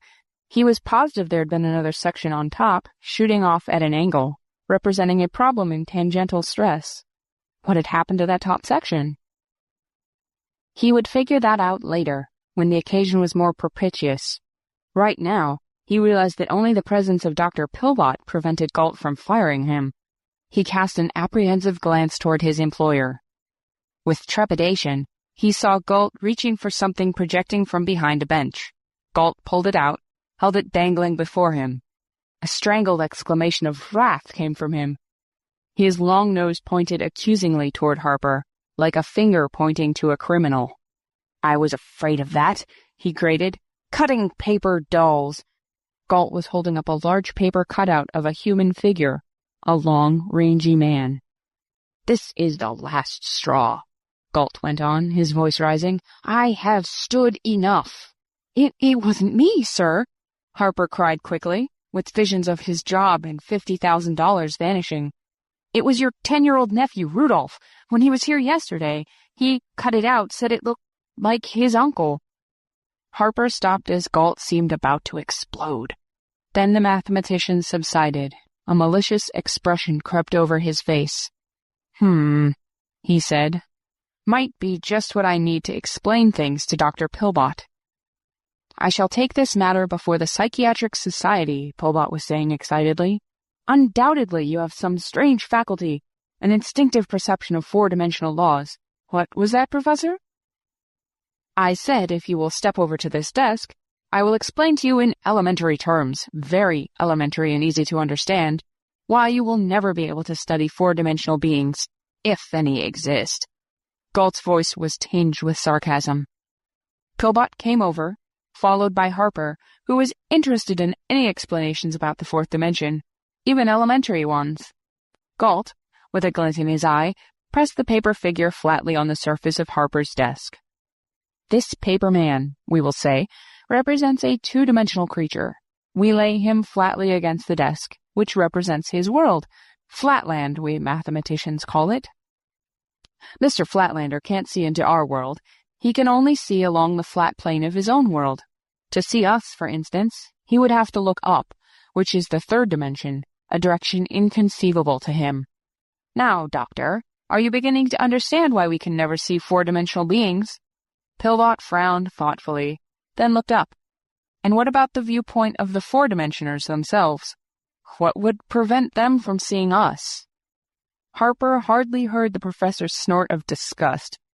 This two-dimensional cutout in Flatland fascinated him. An idea occurred to him. Now, just supposing.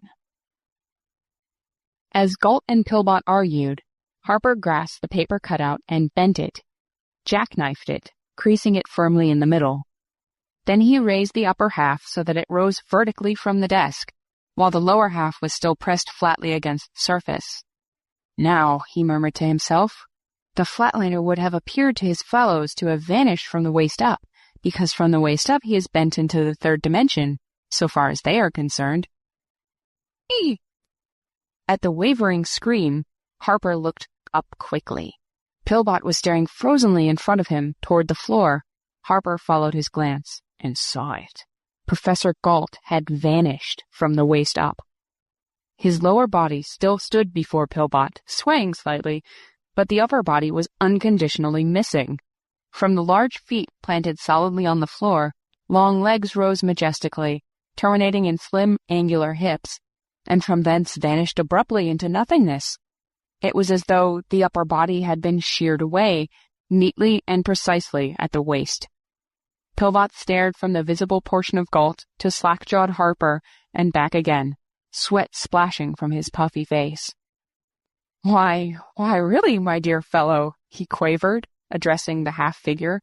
This is a bit rude of you, vanishing in the midst of my sentence. I trust you will, return at once. Then, as the full import of the phenomena penetrated to his understanding, his eyes became glazed, and he backed away. The portion of Professor Galt addressed failed to give any indication it had heard the remonstrance. Slowly, the legs began to feel their way, like a blind man, about the floor. Harper stared wildly, white showing around his pale blue irises. "No," he bleated. "The professor didn't do it himself. I caused it to happen. I bent the paper cutout, and something saw me do it, and imitated me by bending the professor into the fourth dimension." Harper moaned faintly, wringing his hands. Pillbot, at the moment, got little satisfaction from this demonstration of his point about four-dimensional life. He glanced fearfully at the half-figure. "You mean to say," he quailed, "that we are under scrutiny by some being of the fourth dimension?" "That's it," replied Harper with a whinny. "I know it, I can feel it. It became aware of our three-dimensional life in some way, and its attention is now concentrated on the lab." He wrung his hands. "I just know something else terrible is going to happen." He backed away quickly as the occupied pair of pants moved toward him. His retreat was halted by his desk, upon which reposed 2 large California oranges, an inevitable accompaniment to Harper's lunch. To him, orange juice was a potent, revivifying drink. How he automatically reached for one of the oranges, as a more hardy individual might reach for a whiskey and soda in a moment of mental shock. His eyes wide on the shuffling approach of Galt's underpinnings, Harper nervously dug sharp fingernails into the orange, tore off large chunks of skin. A sudden blur, seen from the corner of his eyes, pulled his gaze back to the desk. The other orange had vanished. Whoop! It dropped to the floor before Harper, and now it was a squashy mess, the inside standing out like petals, the juice running from it. The other orange slipped from Harper's nerveless fingers, rolled along the desktop. Harper pounced on the squashy thing on the floor, feverishly pulling back the projecting insides, closely examined it. He looked up wide-eyed at Pillbot. "Turned inside out," he gasped hoarsely, "without breaking its skin." Pillbot's expression indicated that the scientific attitude was slowly replacing his former fright. He snapped his fingers. "Imitation again," he said, half to himself. He looked at Harper. "When you bent the paper figure, this four-dimensional entity imitated your action by bending the professor. Now, as you started to peel the orange, your action was again imitated, in a four-dimensional manner, by this entity turning the other orange inside out." His voice dropped as he muttered, "Imitativeness, the mark of a mind of low evolutionary order, or of—" His words faded off, his expression thoughtful. More white showed around Harper's eyes. You mean I'm being specially watched by this being? That it imitates everything I do?" "That's it," clipped Pillbot. "Because you possess this strange perception of its realm, the being has been especially attracted to you, imitates whatever you do, but in a four-dimensional manner. A being of inexplicable powers and prerogatives, with weird power over matter, but with a mentality that is either very primitive or—" Harper leaped into the air with a yell as Professor Galt's abbreviated body sidled up to him from behind. As he leaped, the inside-out orange flew out of his grasp. "I just know," he quavered, "that Professor Galt wants me to do something, is probably barking orders at me from that other dimension. Oh dear, I've dropped the orange on the professor's where his stomach should be." The squashy orange had landed on the area of Galt that was the line of demarcation between his visible and invisible portions, that area that his stomach would occupy normally. It rested there in plain sight of the 2 startled men. I'd better remove it," said Harper weakly. He moved with a dreadful compulsion toward the swaying half-figure, one slender hand extended tremblingly toward the inverted orange. Abruptly, the orange vanished. Harper halted like he'd run into a brick wall. Staring blankly ahead, he put his hands to his stomach, moaning faintly. "What's the matter?" cried Pillbot.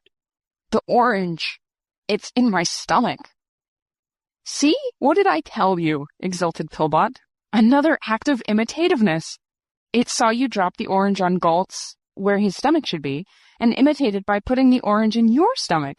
It proves I'm right about the being. With a loud belch, Pillbot broke off. He stared blankly at Harper. Then his hand slowly came up to clutch at his stomach. Harper looked quickly at the desktop. The other orange. It's gone. Into my stomach, groaned Pillbot. Be careful what you do. My God, don't do anything. Don't even think. This four-dimensional creature will surely imitate whatever you do in some weird manner.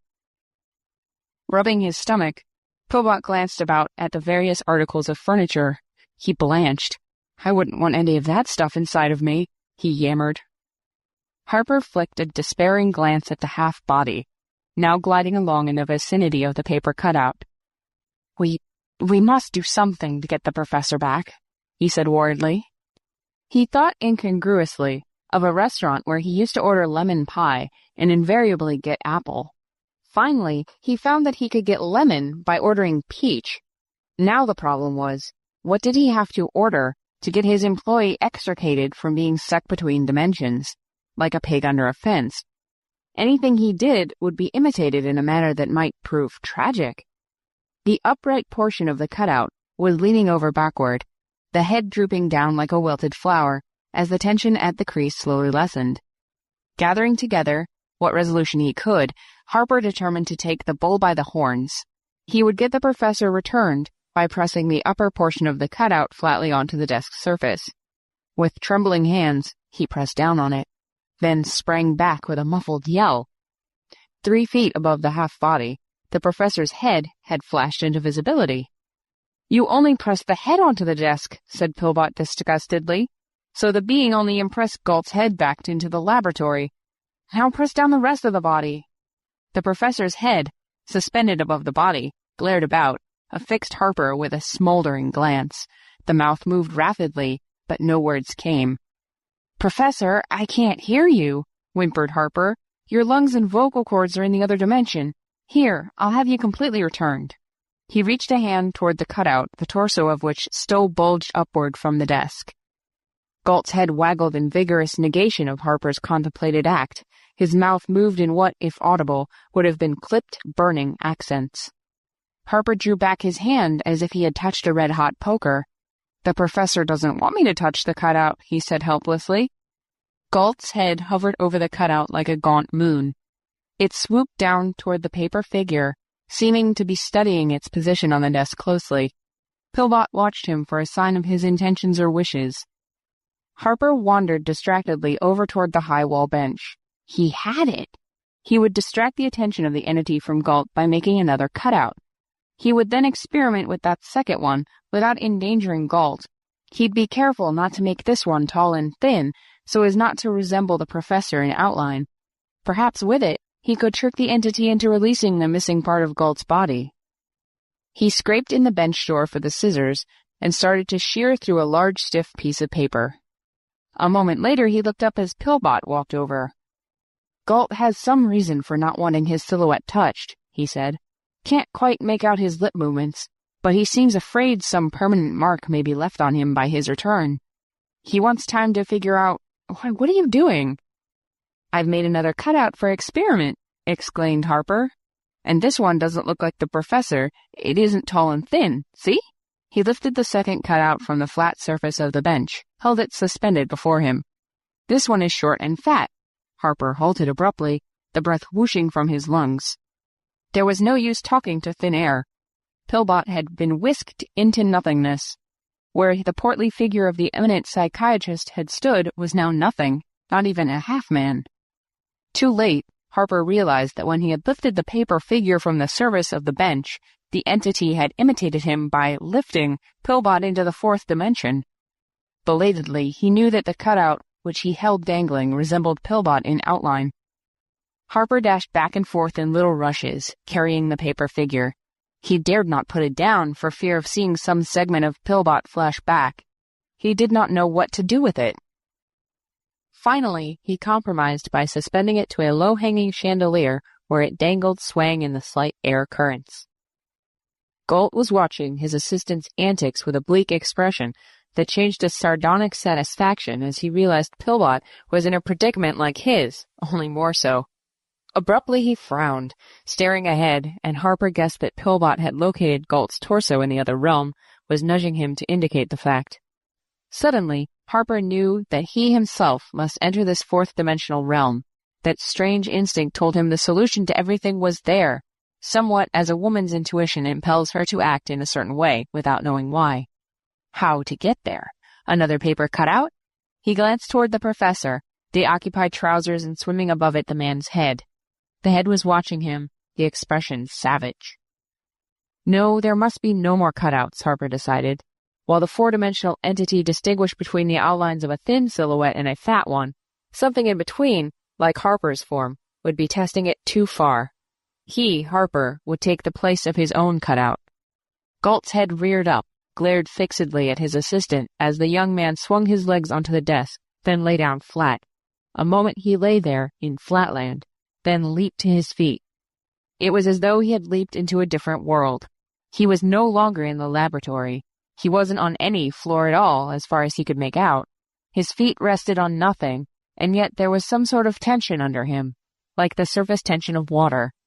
He was, he suddenly knew it, standing on a segment of warped space. There was a spatial strain here that acted as a solid beneath him. Harper looked up, that is, overhead. There was nothing there but vast stretches of emptiness, at first.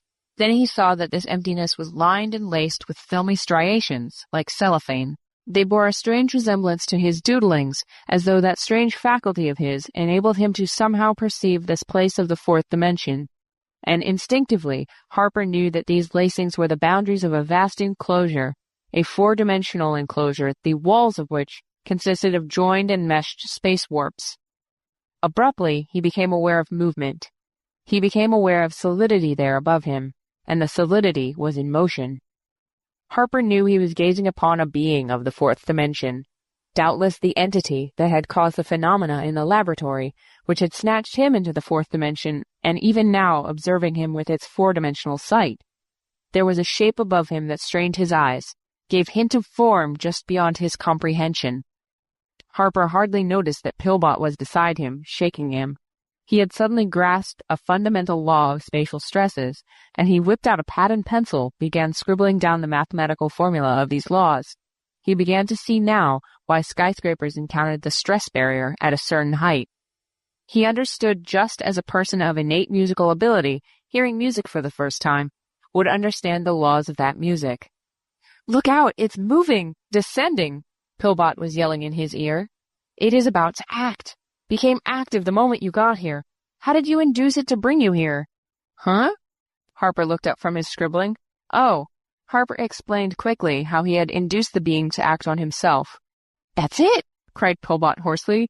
"You switched the pattern of imitation on it, tricked it into bringing you here. That's what made it angry." "Angry?" Harper almost dropped his pad, clutched at Pillbot as there was a sudden upheaval of the invisible tension surface on which they stood. A violent shake sprawled them on the ground, and now Harper saw the torso of Galt a few feet away, apparently hovering above the surface. "Yes, angry!" Pillbot was pale. "As long as you merely gave it something to imitate, it was pacified, but now it recognizes opposition, an effort to outwit it due to your switching the pattern of imitation. Its condition is dangerous. It's bound to react violently. We have to get out of here. You must know some way." Harper again scribbled some figures on his pad. "As soon as I've worked out this formula." Pillbot shook him frantically. "Can't you understand? This creature is a mental patient of a violent type.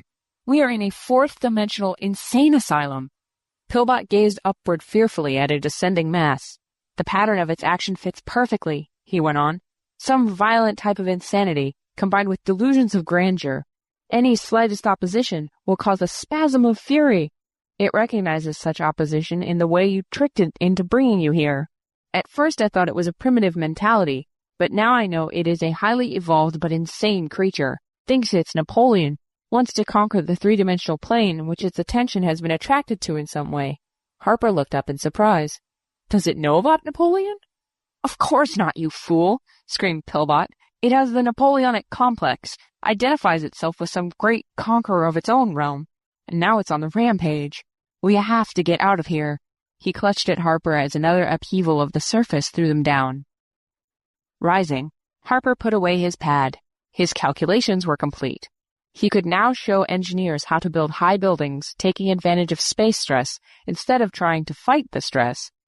For the first time, the danger of their position seemed to penetrate to his consciousness. He looked about, and his eyes rested on a strange familiar projection rising from the invisible floor a few feet away. It was the section of his clay statue that had vanished. Vanished because its peculiar shape had somehow caused it to be warped into the fourth dimension. Why hadn't he been able to move it?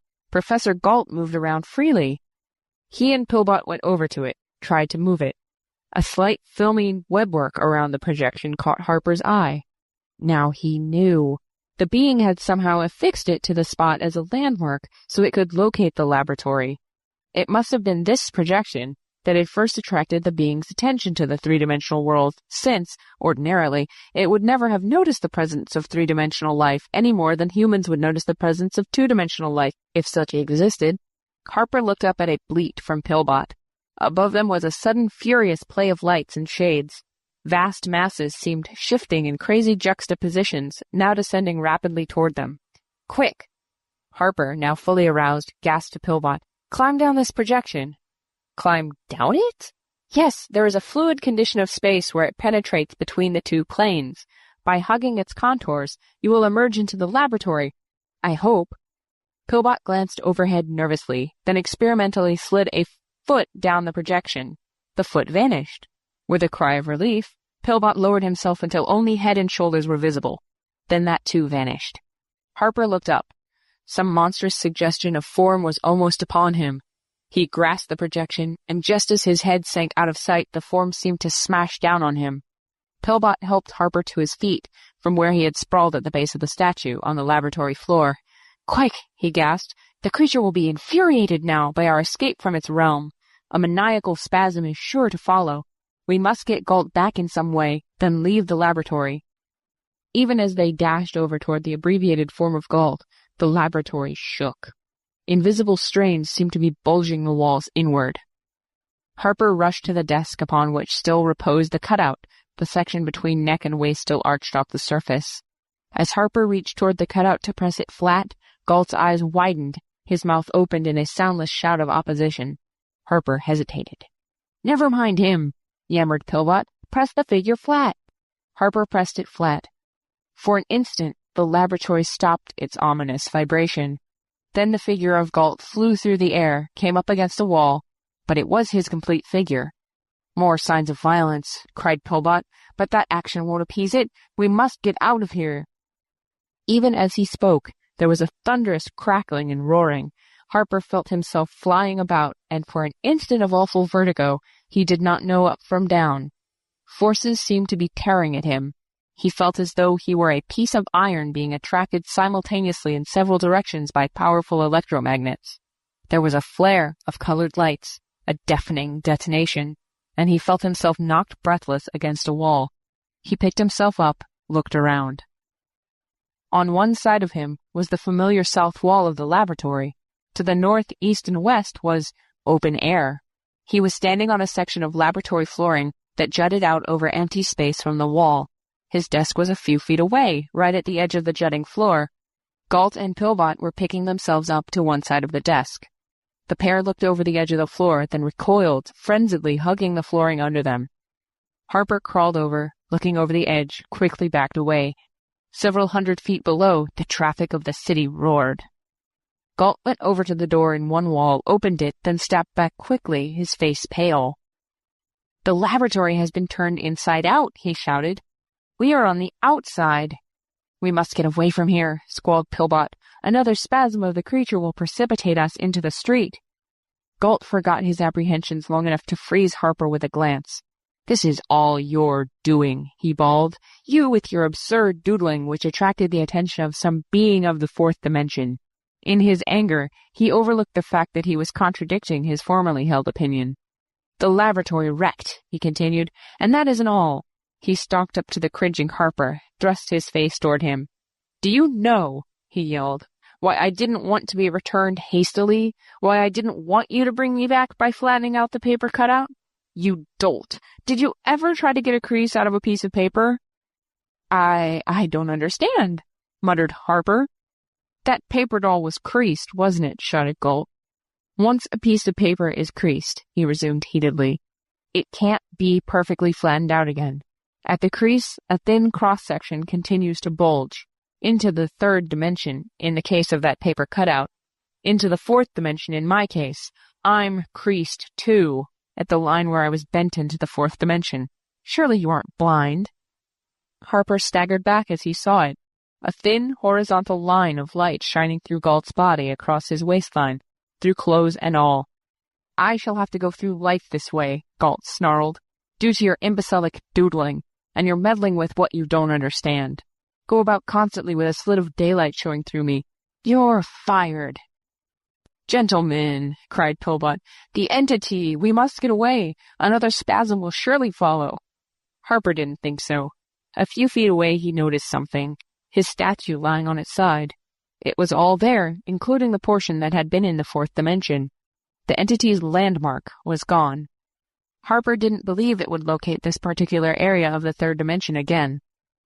The scream of a fire siren rose up to them. As a ladder scraped over the projecting floor, Harper fondly felt the pad in his pocket with the formula on it. He wasn't worried now about having been fired. He was seeing visions of a small cottage with Judith. Of course, he would have to be careful in the future with his doodling. He could not again risk attracting the attention of some four-dimensional being, not with Judith to think about.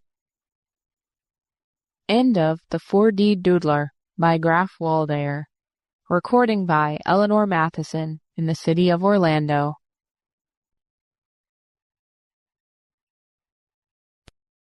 Bread Overhead by Fritz Liber. This recording is by Mark Smith of Simpsonville, South Carolina. The staff of life suddenly and disconcertingly sprouted wings, and mankind had to eat crow. As a blisteringly hot but guaranteed weather-controlled future summer day dawned on the Mississippi Valley, the walking mills of puffy products, spiked a loaf in one operation, began to tread delicately on their centipede legs across the wheat fields of Kansas. The walking mills resembled fat metal serpents, rather larger than those Chinese paper dragons animated by files of men in procession. Sensory robot devices in their nose informed them that the waiting wheat had reached ripe perfection. As they advanced, their heads swung lazily from side to side, very much like snakes, gobbling the yellow grain. In their throats it was threshed, the chaff bundled and burped aside for pickup by the crawl trucks of a chemical corporation, the kernels quick-dried and blown along into the mighty chests of the machines. There the tireless mills ground the kernels to flour, which was instantly sifted, the bran being packaged and dropped like the chaff for pickup.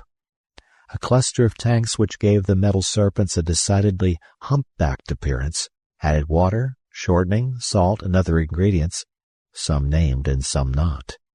The dough was at the same time infused with gas from a tank conspicuously labeled carbon dioxide. No yeast creatures in your bread. Thus instantly risen, the dough was clipped into loaves and shot into radionic ovens, forming the midsections of the metal serpents. There the bread was baked in a matter of seconds, a fierce heat front browning the crusts, and the piping hot loaves, sealed in transparent plastic bearing the proud Puffy Loaf emblem, 2 cherubs circling a floating loaf, and ejected onto the delivery platform at each serpent's rear end, where a cluster of pickup machines, like hungry piglets, snatched at the loaves with hygienic claws. A few loaves would be hurried off for the day's consumption, the majority stored for winter in strategically located mammoth deep freezes. But now, behold a wonder! As loaves began to appear on the delivery platform of the first walking mill to get into action, they did not linger on the conveyor belt, but rose gently into the air and slowly traveled off downwind across the hot, rippling fields. The robot claws of the pickup machines clutched in vain, and, not noticing the difference, proceeded carefully to stack emptiness tier by tier. One errant loaf, rising more sluggishly than its fellows, was snagged by a thrusting claw. The machine paused, clumsily wiped off the injured loaf, set it aside, where it bobbed on one corner, unable to take off again, and went back to the work of storing nothingness. A flock of crows rose from the trees of a nearby shelter belt as the flight of loaves approached. The crows swooped to investigate and then suddenly scattered, screeching in panic. The helicopter of a hangoverish Sunday traveler bound for Wichita shied very similarly from the brown flyers and did not return for a second look.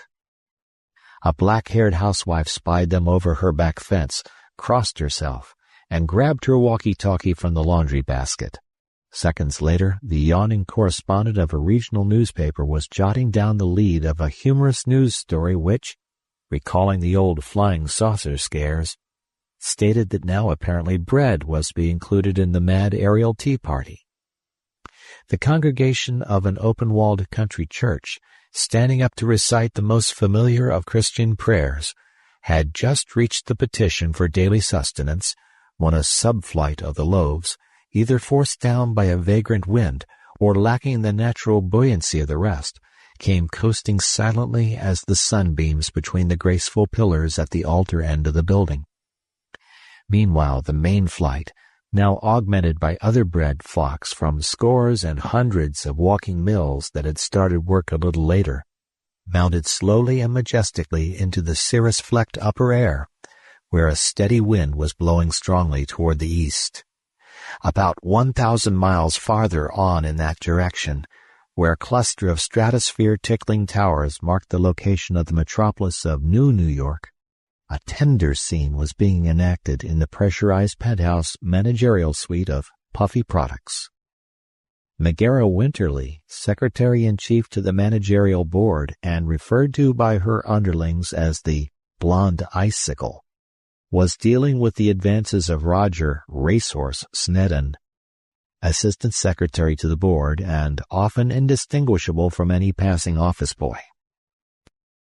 "Why don't you jump out the window, Roger, remembering to shut the airlock after you?" the Golden Glacier said in tones not unkind. "When are your high-strung, thoroughbred nerves going to accept the fact that I would never consider marriage with a business inferior? You have about as much chance as a starving Ukrainian kulak now that Moscow's clapped on the interdict." Roger's voice was calm, although his eyes were feverishly bright, as he replied, "A lot of things are going to be different around here, Meg, as soon as the board is forced to admit that only my quick thinking made it possible to bring the name of Puffyloaf in front of the whole world." "Puffyloaf could do with a little of that," the business girl observed judiciously. "The way sales have been plummeting, it won't be long before the government deeds our desks to the managers of Fairy Bread and asks us to take the big jump. But just where does your quick thinking come into this, Mr. Snedden? You can't be referring to the helium. That was Rose Thinker's brainwave." She studied him suspiciously. "You've birthed another promotional bumble, Roger. I can see it in your eyes. I only hope it's not as big a one as when you put the Martian ambassador on 3D, and he thanked you profusely for the gross of puffy loaves, assuring you that he'd never slept on a softer mattress in all his life on 2 planets. Listen to me, Meg. Today, yes, today, you're going to see the board eating out of my hand." "Ha! I guarantee you won't have any fingers left. You're bold enough now, but when Mr. Grice and those 2 big machines come through that door—" "Now, wait a minute, Meg. Hush, they're coming now." Roger leaped 3 feet in the air, but managed to land without a sound and edged toward his stool. Through the dilating iris of the door strode Phineas T. Grice, flanked by Rose Thinker and Tin Philosopher. The man approached the conference table in the center of the room with measured pace and gravely expressionless face. The rose-tinted machine on his left did a couple of impulsive pirouettes on the way and twittered a greeting to Meg and Roger. The other machine quietly took the third of the high seats and lifted a claw at Meg, who now occupied a stool twice the height of Roger's. Miss Winterly, please, our theme. The blonde icicle's face thawed into a little girl's smile as she chanted bubblingly, "Made up of tiny wheaten motes and reinforced with sturdy oats, it rises through the air and floats, the bread on which all terra dotes." "Thank you, Miss Winterly," said the tin philosopher. "Though a purely figurative statement, that bit about rising through the air always gets me here." He rapped his midsection, which gave off a high musical clang. "Ladies," he inclined his photocells toward Rose Thinker and Meg, "and gentlemen, this is a historic occasion in Old Puffy's long history, the inauguration of the helium-filled loaf, so light it almost floats away, in which that inert and heaven-aspiring gas replaces old-fashioned carbon dioxide. Later, there will be kudos for Rose Thinker, whose bright relays genius sparked the idea, and also for Roger Snedden, who took care of the details. By the by, Racehorse, that was a brilliant piece of work, getting the helium out of the government. You've been pretty stuffy lately about their monopoly. But first I want to throw wide the casement in your minds that opens on the long view of things." Rose Thinker spun twice on her chair and opened her photocells wide. Tin Philosopher coughed to limber up the diaphragm of his speaker and continued.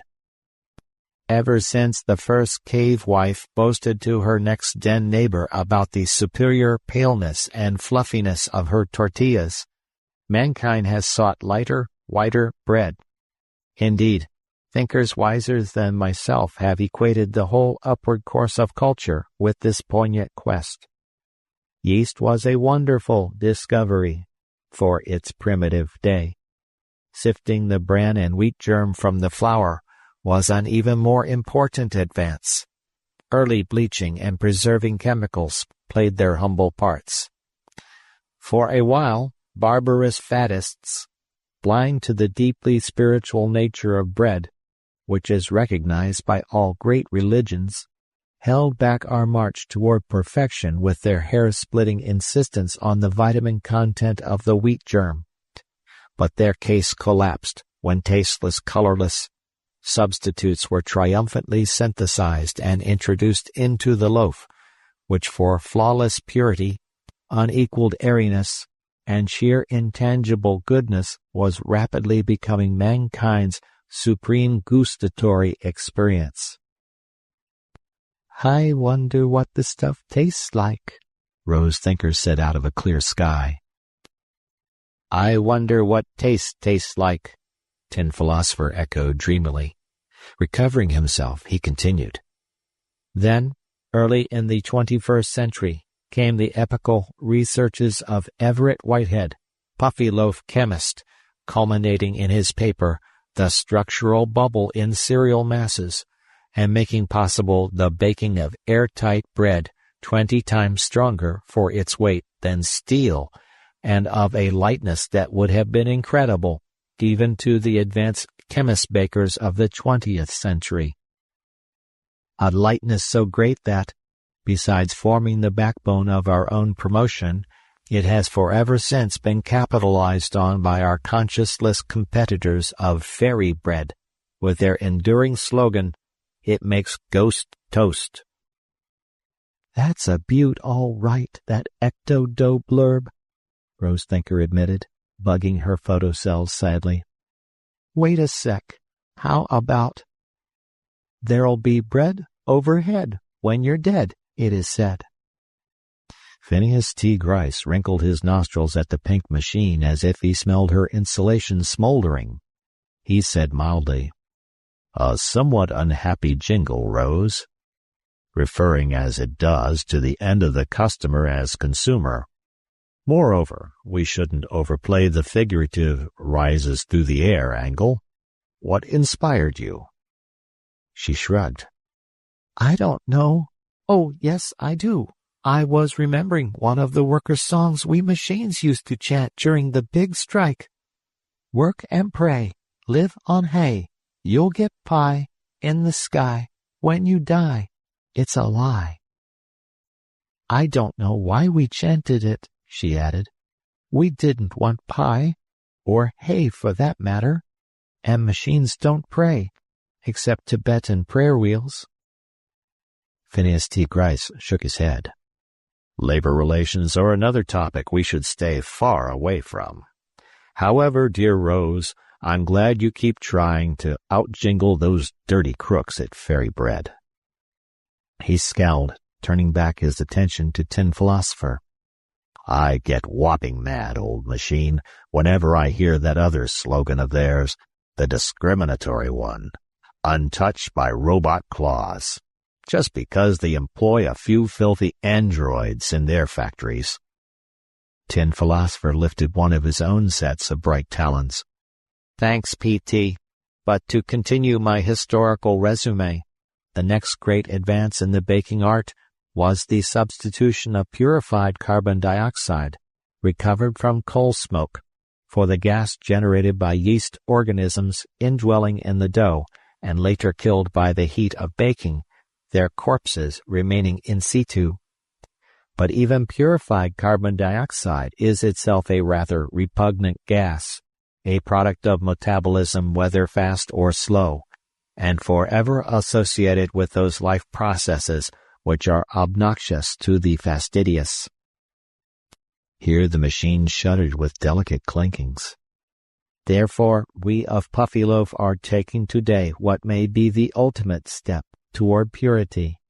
We are aerating our loaves with the noble gas helium, an element which remains virginal in the face of all chemical temptations, and whose slim molecules are 11 times lighter than obese carbon dioxide. Yes, noble, uncontaminable helium, which, if it be a kind of ash, is yet the ash only of radioactive burning, accomplished or initiated entirely on the sun, a safe 93 million miles from this planet. Let's have a cheer for the helium loaf. Without changing expression, Phineas T. Gryce rapped the table thrice in solemn applause, while the others bowed their heads. Thanks, T.B., P.T. then said. And now for the moment of truth. Miss Winterly, how is the helium loaf selling? The business girl clapped on a pair of earphones and whispered into a lapel mic. Her gaze grew abstracted as she mentally translated flurries of brief squawks into coherent messages. Suddenly, a single vertical furrow creased her matchlessly smooth brow. It isn't, Mr. Gryce, she gasped in horror. Fairy Bread is outselling Puffyloaves by an infinity factor. So far this morning there has not been one single delivery of Puffyloaves to any sales spot. Complaints about non-delivery are pouring in from both walking stores and sessile shops. Mr. Snedden, Gryce sparked, what bug in the new helium process might account for this delay? Roger was on his feet, looking bewildered. I can't imagine, sir, unless, just possibly, there's been some unforeseeable difficulty involving the new metal foil wrappers. Metal foil wrappers? Were you responsible for those? Yes, sir. Last-minute recalculations showed that the extra lightness of the new loaf might be great enough to cause drift during stackage. Drafts in stores might topple sales pyramids. Metal foil wrappers, by their added weight, took care of the difficulty. And you ordered them without consulting the board? Yes, sir. There was hardly time and— Why, you fool! I noticed that order for metal foil wrappers, assumed it was some sub-secretary's mistake, and canceled it last night. Roger Snedden turned pale. You canceled it? He quavered. And told them to go back to the lighter plastic wrappers? Of course. Just what is behind all of this, Mr. Snedden? What recalculations were you trusting when our physicist had demonstrated months ago that the helium loaf was safely stackable in light airs and gentle breezes, winds up to Beaufort Scale 3? Why should a change from heavier to lighter wrappers result in complete non-delivery? Roger Snedden's paleness became tinged with an interesting green. He cleared his throat and made strange gulping noises. Tin Philosopher's photocells focused on him calmly, Rose Thinker's with unfeigned excitement. P.T. Grice's frown grew blacker by the moment, while Megara Winterly's Venus mask showed an odd dawning of dismay and awe. She was getting new squawks in her earphones. Roger said in winning tones. Well, you see, the fact is that Hold it, Meg interrupted crisply. Triple urgent from Public Relations, Safety Division. Tulsa Topeka Aero Express makes emergency landing after being buffeted in encounter with vast flight of objects first described as brown birds, although no failures reported in Airways' electronic anti-bird fences. After grounding safely near Emporia, no fatalities, pilot's windshield found thinly plastered with soft white and brown material. Emblems on plastic wrappers embedded in material identified incontrovertibly as an undetermined number of puffy loaves cruising at 3,000 feet. Eyes and photocells turned inquisitorially upon Roger Snedden. He went from green to puffy loaf white and blurted, All right, I did it, but it was the only way out. Yesterday morning, due to the Ukrainian crisis, the government stopped sales and deliveries of all strategic stockpiled materials, including helium gas. Puffy's new program of advertising and promotion, based on the lighter loaf, was already rolling. There was only one thing to do, there being only one other gas comparable in lightness to helium. I diverted the necessary quantity of hydrogen gas from the hydrogenated oils section of our Magna Margarine division and substituted it for the helium. You substituted hydrogen for the helium? Phineas T. Grice faltered in low mechanical tones, taking 4 steps backward. Hydrogen is twice as light as helium, Tin Philosopher remarked judiciously. And many times cheaper. Did you know that? Roger countered feebly. Yes, I substituted hydrogen. The metal foil wrapping would have added just enough weight to counteract the greater buoyancy of the hydrogen loaf, but... So, when this morning's loaves began to arrive on the delivery platforms of the walking mills, Tin Philosopher left the remark unfinished. Exactly, Roger agreed dismally. Let me ask you, Mr. Snedden, Grice interjected, still in low tones. If you expected people to jump to the kitchen ceiling for their puffy bread after taking off the metal wrapper, or reach for the sky if they happened to unwrap the stuff outdoors? Mr. Grice, Roger said reproachfully, you have often assured me that what people do with puffy bread after they buy it is no concern of ours. I seem to recall, Rose Thinker chirped somewhat unkindly. That dictum was created to answer inquiries after Roger put the famous Sculptures in Miniature artist on 3D, and he testified that he always molded his first attempts from puffy bread, one jumbo loaf squeezing down to approximately the size of a peanut.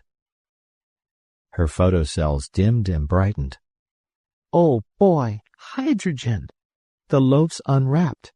After a while, in spite of the crust seal, a little oxygen diffuses in. An explosive mixture. Housewife in curlers and kimono pops a couple slices in the toaster. Boom! The 3 human beings in the room winced. Tin Philosopher kicked her under the table while observing. So you see, Roger, that the non-delivery of the hydrogen loaf carries some consolations. And I must confess that one aspect of the affair gives me great satisfaction. not as a board member, but as a private machine. You have at last made a reality of the rises through the air part of Puffybread's theme. They can't ever take that away from you. By now, half the inhabitants of the Great Plains must have observed our flying loaves rising high. Phineas T. Gryce shot a frightened look at the west windows and found his full voice. "Stop the mills!" he roared at Meg Winterly, who nodded and whispered urgently into her mic. "A sensible suggestion," Tin Philosopher said, "but it comes a trifle late in the day. If the mills are still walking and grinding, approximately 7 billion Puffyloaves are at this moment cruising eastward over Middle America. Remember that a 6-month supply for deep freeze is involved, and that the current consumption of bread, due to its matchless airiness, is 8 1/2 loaves per person per day." Phineas T. Gryce carefully inserted both hands into his scanty hair, feeling for a good grip. He leaned menacingly toward Roger, who, chin resting on the table, regarded him apathetically. "Hold it," Meg called sharply. "Flock of multiple urgents coming in. News liaison. Information bureaus swamped with flying bread inquiries. Aero Express lines. Clear our airways or face lawsuit. U.S. Army. Why do loaves flame when hit by incendiary bullets? U.S. Customs. If bread intended for export, get export license or face prosecution. Russian consulate in Chicago. Advise on destination of bread lift. And some Kansas church is accusing us of a hoax inciting to blasphemy, of faking miracles. I don't know why." The business girl tore off her headphones. "Roger's snitten," she cried with a hysteria that would have dumbfounded her underlings. "You brought the name of Puffyloaf in front of the whole world, all right. Now do something about the situation." Roger nodded obediently, but his pallor increased a shade. The pupils of his eyes disappeared under the upper lids, and his head burrowed beneath his forearms. "Oh, boy," Rose Thinker called gaily to Tin Philosopher. "This looks like the start of a real crisis session. Did you remember to bring spare batteries?" Meanwhile, the monstrous flight of Puffyloaves, filling Midwestern skies as no small flyers had since the days of the passenger pigeon, soared steadily onward. Private flyers approached the brown and glistening bread front in curiosity and dipped back in awe. Aero Express lines organized sightseeing flights along the flanks. Planes of the government forestry and agricultural services and copters bearing the Puffyloaf emblem hovered on the fringes, watching developments and waiting for orders. A squadron of supersonic fighters hung menacingly above. The behavior of birds varied considerably. Most fled or gave the loaves a wide berth, but some bolder species, discovering the minimal nutritive nature of the translucent brown objects, attacked them furiously with beaks and claws. Hydrogen diffusing slowly through the crust had now distended most of the sealed plastic wrappers into little balloons, which ruptured when pierced with disconcerting pops. Below, neck-craning citizens crowded streets and backyards. Cranks and cultists had a field day, while local and national governments raged indiscriminately at Puffyloaf and at each other. Rumors that a fusion weapon would be exploded in the midst of the flying bread drew angry protests from conservationists, and a flood of telefax pamphlets titled H-Loaf or H-Bomb. Stockholm sent a mystifying note of praise to the United Nations Food Organization. Delhi issued nervous denials of a millet blight that no one had heard of until that moment, and reaffirmed India's ability to feed her population with no outside help except the usual. Radio Moscow asserted that the Kremlin would brook no interference in its treatment of the Ukrainians, jokingly referred to the flying bread as a farce perpetrated by mad internationalists inhabiting cloud cuckoo land, added contradictory references to airborne bread booby-trapped by capitalist gangsters, and then fell moodily silent on the whole topic. Radio Venus reported to its winged audience that Earth's inhabitants were establishing food depots in the upper air, preparatory to taking a permanent aerial residence such as we have always enjoyed on Venus. New York made feverish preparations for the passage of the flying bread. Tickets for sightseeing space in skyscrapers were sold at high prices. Cold meats and potted spreads were hawked to viewers with the assurance that they would be able to snag the bread out of the air and enjoy a historic sandwich. Phineas T. Grice, escaping from his own managerial suite, raged about the city, demanding general cooperation in the stretching of great nets between the skyscrapers to trap the errant loaves. He was captured by Tin Philosopher, escaped again, and was found posted with oxygen mask and submachine gun on the topmost spire of Puffyloaf Tower, apparently determined to shoot down the loaves as they appeared, and before they involved his company in more trouble with Customs and the State Department. Recaptured by Tin Philosopher, who suffered only minor bullet holes, he was given a series of mild electroshocks and returned to the conference table, calm and clear-headed as ever. But the bread flight, swinging away from a hurricane moving up the Atlantic coast, crossed a clouded-in Boston by night and disappeared into a high Atlantic overcast, also thereby evading a local storm generated by the weather department in a last-minute effort to bring down or at least disperse the H-loaves. Warnings and counter-warnings by communist and capitalist governments seriously interfered with military trailing of the flight during this period, and it was actually lost in touch with for several days. At scattered points, seagulls were observed fighting over individual loaves floating down from the gray roof. That was all. A mood of spirituality strongly tinged with humor seized the people of the world. Ministers sermonized about the bread, variously interpreting it as a call to charity, a warning against gluttony, a parable of the evanescence of all earthly things, and a divine joke. Husbands and wives, facing each other across their walls of breakfast toast, burst into laughter. The mere sight of a loaf of bread anywhere was enough to evoke guffaws. An obscure sect, having as part of its creed the injunction, "Don't take yourself so damn seriously," won new adherents. The bread flight, rising above an Atlantic storm widely reported to have destroyed it, passed unobserved across a foggy England and rose out of the overcast only over middle Europa. The loaves had at last reached their maximum altitude.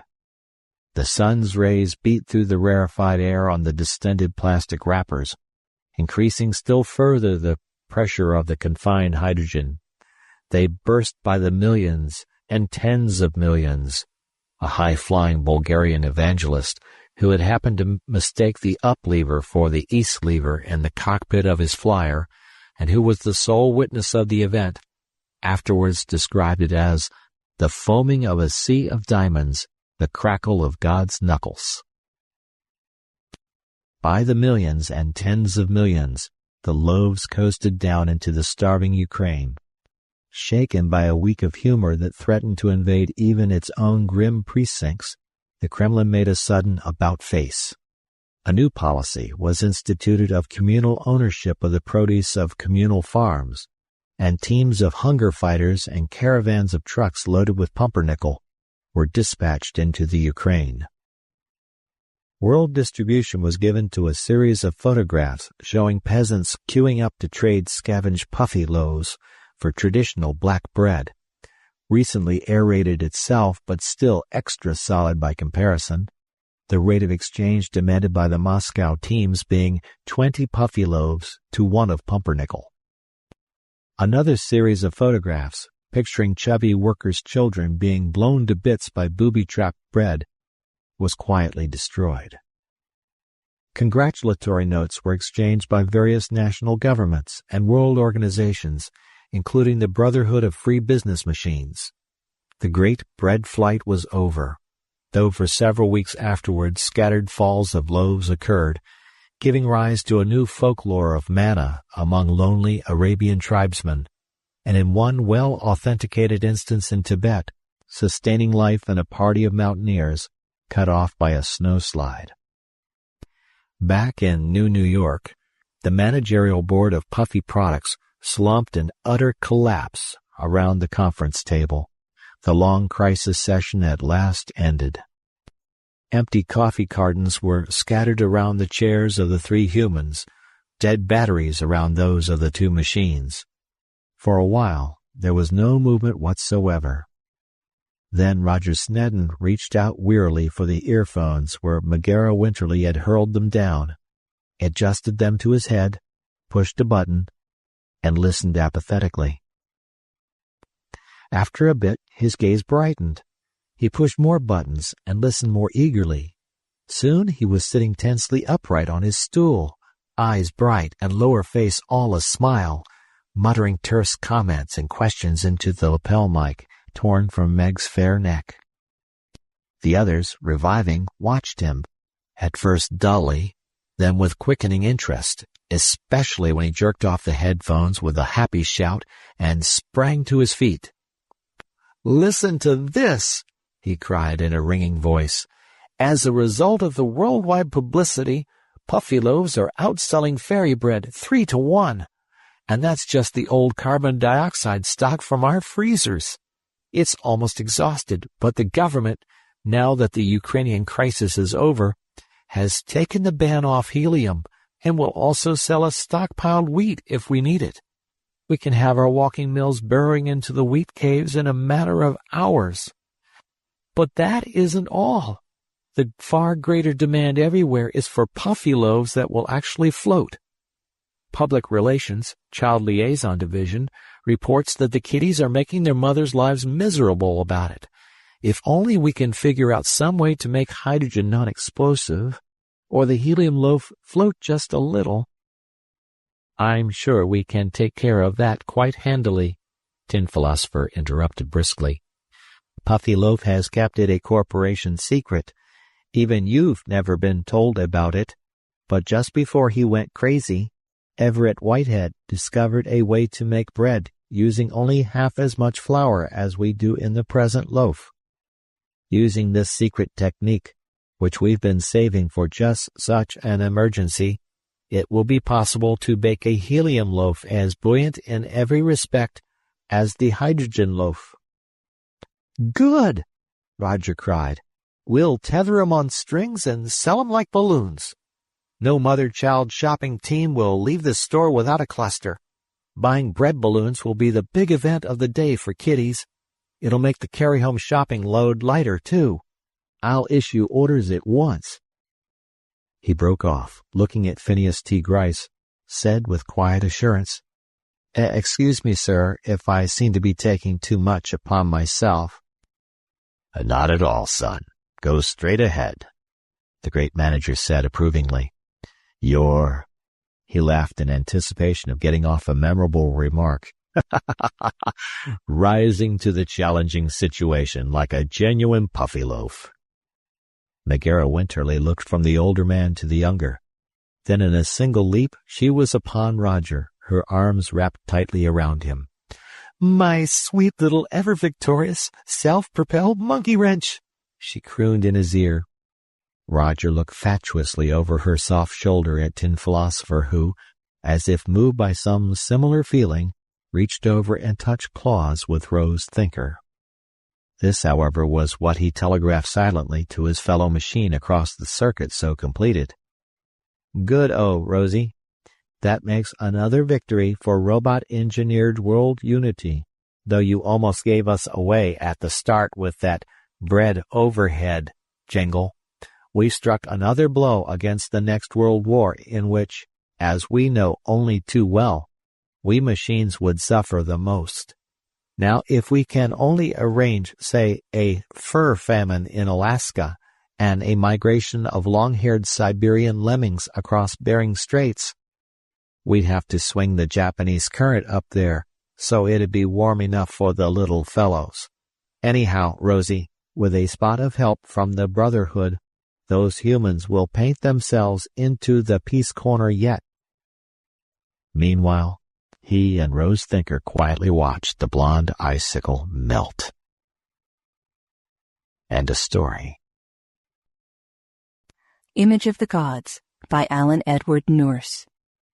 Recorded by Jodie Crangle. It was nearly winter when the ship arrived. Pete Farnham never knew if the timing had been planned that way or not. It might have been coincidence that it came just when the colony was predicting its first real bumper crop of all time. When it was all over, Pete and Mario and the rest tried to figure it out, but none of them ever knew for sure just what had happened back on Earth, or when it had actually happened. There was too little information to go on, and practically none that they could trust. All Pete Farnham really knew that day was that this was the wrong year for a ship from Earth to land on Baron 4. Pete was out on the plantation when it landed. As usual, his sprayer had gotten clogged. Tarring should have been started earlier, before it got so cold that the stuff clung to the nozzle and hardened before the spray could settle into the dusty soil. The summer past had been the colony's finest in the 14 years he'd been there. A warm, still summer, with plenty of rain to keep the dirt down and let the taro get well rooted and grow up tall and gray against the purple sky. But now the taro was harvested. It was waiting, compressed and crated, ready for shipment, and the heavy black clouds were scudding nervously across the sky, faster with every passing day. 2 days ago, Pete had asked Mario to see about firing up the little furnaces the Dusties had built to help them fight the winter. All that remained now was tarring the fields, and then buckling down beneath the windshields before the first winter storm struck. Pete was trying to get the nozzle of the tar sprayer cleaned out when Mario's Jeep came roaring down the rutted road from the village in a cloud of dust. In the back seat, a couple of Dusties were bouncing up and down like happy 5-year-olds. The brakes squealed, and Mario bellowed at him from the road. "Pete, the ship's in! Better get hopping!" Pete nodded and started to close up the sprayer. One of the Dusties tumbled out of the Jeep and scampered across the field to give him a hand. It was an inexpert hand, to say the least, but the Dusties seemed so proud of the little they were able to learn about mechanized farming that nobody had the heart to shoo them away. Pete watched the fuzzy brown creature get its paws thoroughly gummed up with tar before he pulled him loose and sent him back to the Jeep with a whack on the backside. He finished the job himself, grabbed his coat from the back of the sprayer, and pulled himself into the front seat of the Jeep. Mario started the little car back down the road. The young colonist's face was coated with dust, emphasizing the lines of worry around his eyes. "I don't like it, Pete. There isn't any ship due this year." "When did it land?" "About 20 minutes ago. Won't be cool for a while yet." Pete laughed. "Maybe old Schooner is just getting lonesome to swap tall stories with us. Maybe he's even bringing us a locker of T-bones, who knows?" "Maybe," said Mario without conviction. Pete looked at him and shrugged. Why complain if they're early? Maybe they've found some new way to keep our fields from blowing away on us every winter. He stared across at the heavy windbreaks between the fields, long, ragged structures built in hope of outwitting the vicious winds that howled across the land during the long winter. Pete picked bits of tar from his beard and wiped the dirt from his forehead with the back of his hand. "This tarring is mean," he said wearily. "Glad to take a break." "Maybe Cap Schooner will know something about the rumors we've been hearing," Mario said gloomily. Pete looked at him sharply. "About Earth?" Mario nodded. "Schooner's a pretty good guy, I guess. I mean, he'd tell us if anything was really wrong back home, wouldn't he?" Pete nodded and snapped his fingers.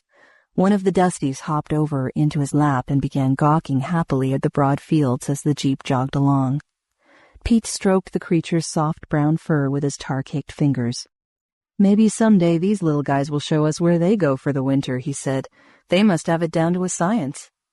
Somehow the idea was funny, and both men roared. If the Dusties had anything down to a science, nobody knew what.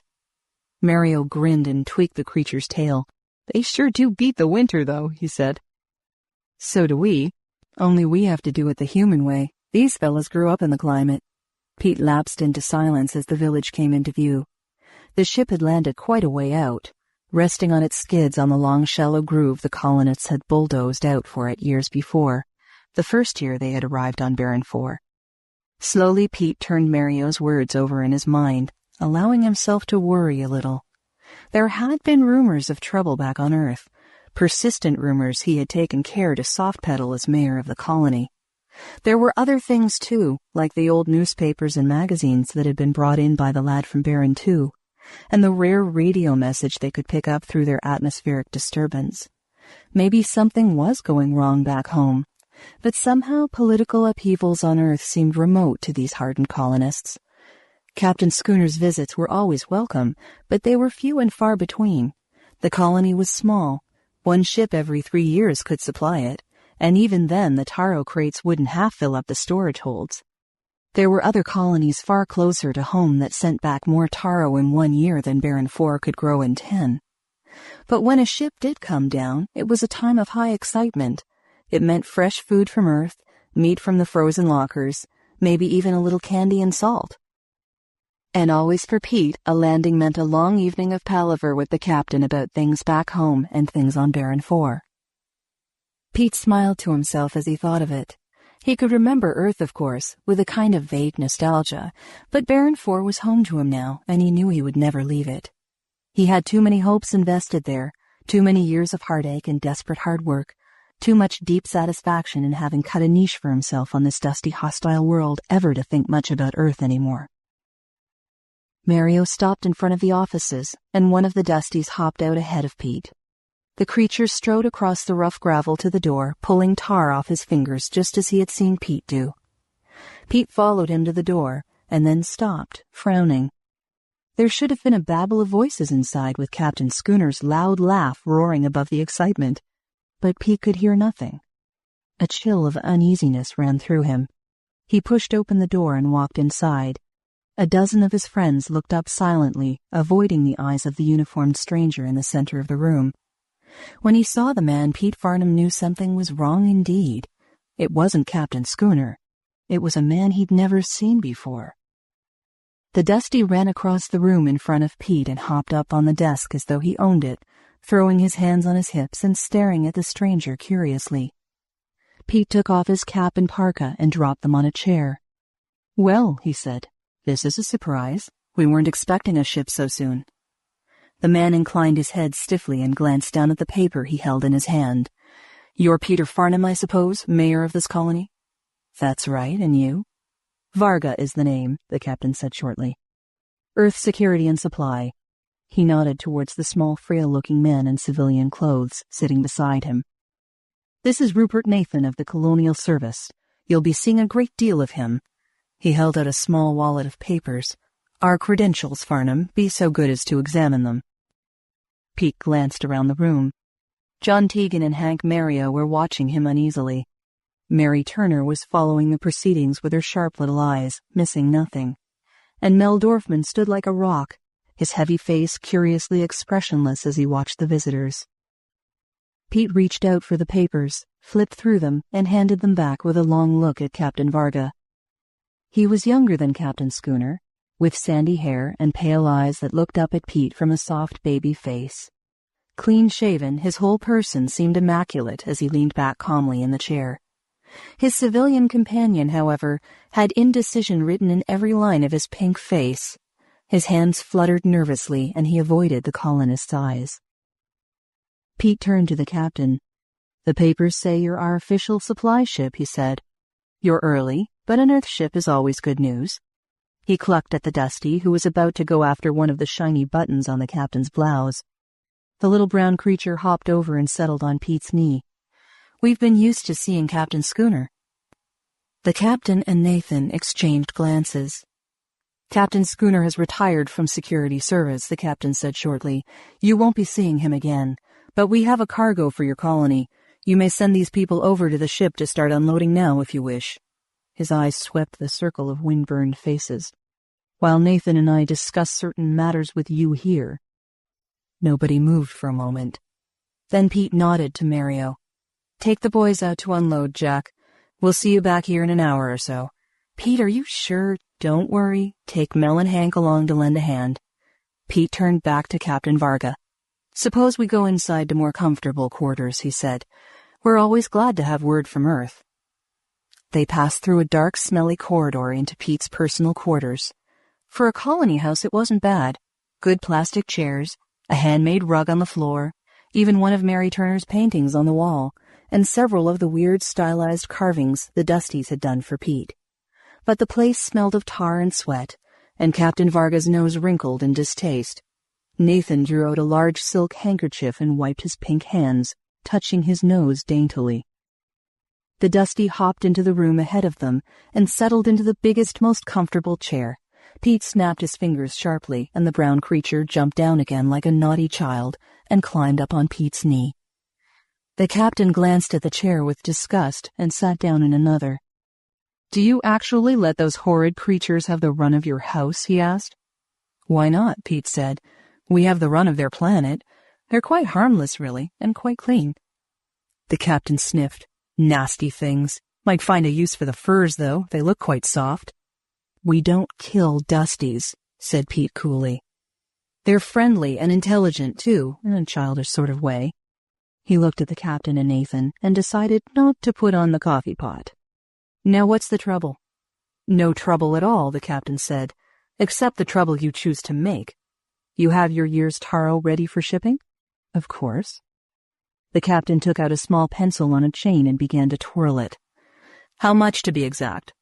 20,000 earth weight. "Tons?" Pete shook his head. 100-weight. The captain raised his eyebrows. "I see, and there are—" He consulted the papers in his hand. "Roughly 220 colonists here on Baron 4, is that right?" "That's right."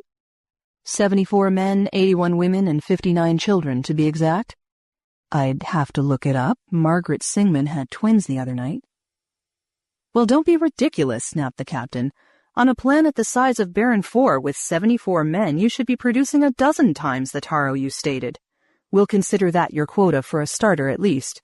You have ample seed, according to my records. I should think with the proper equipment—" "Now wait a minute," Pete said softly.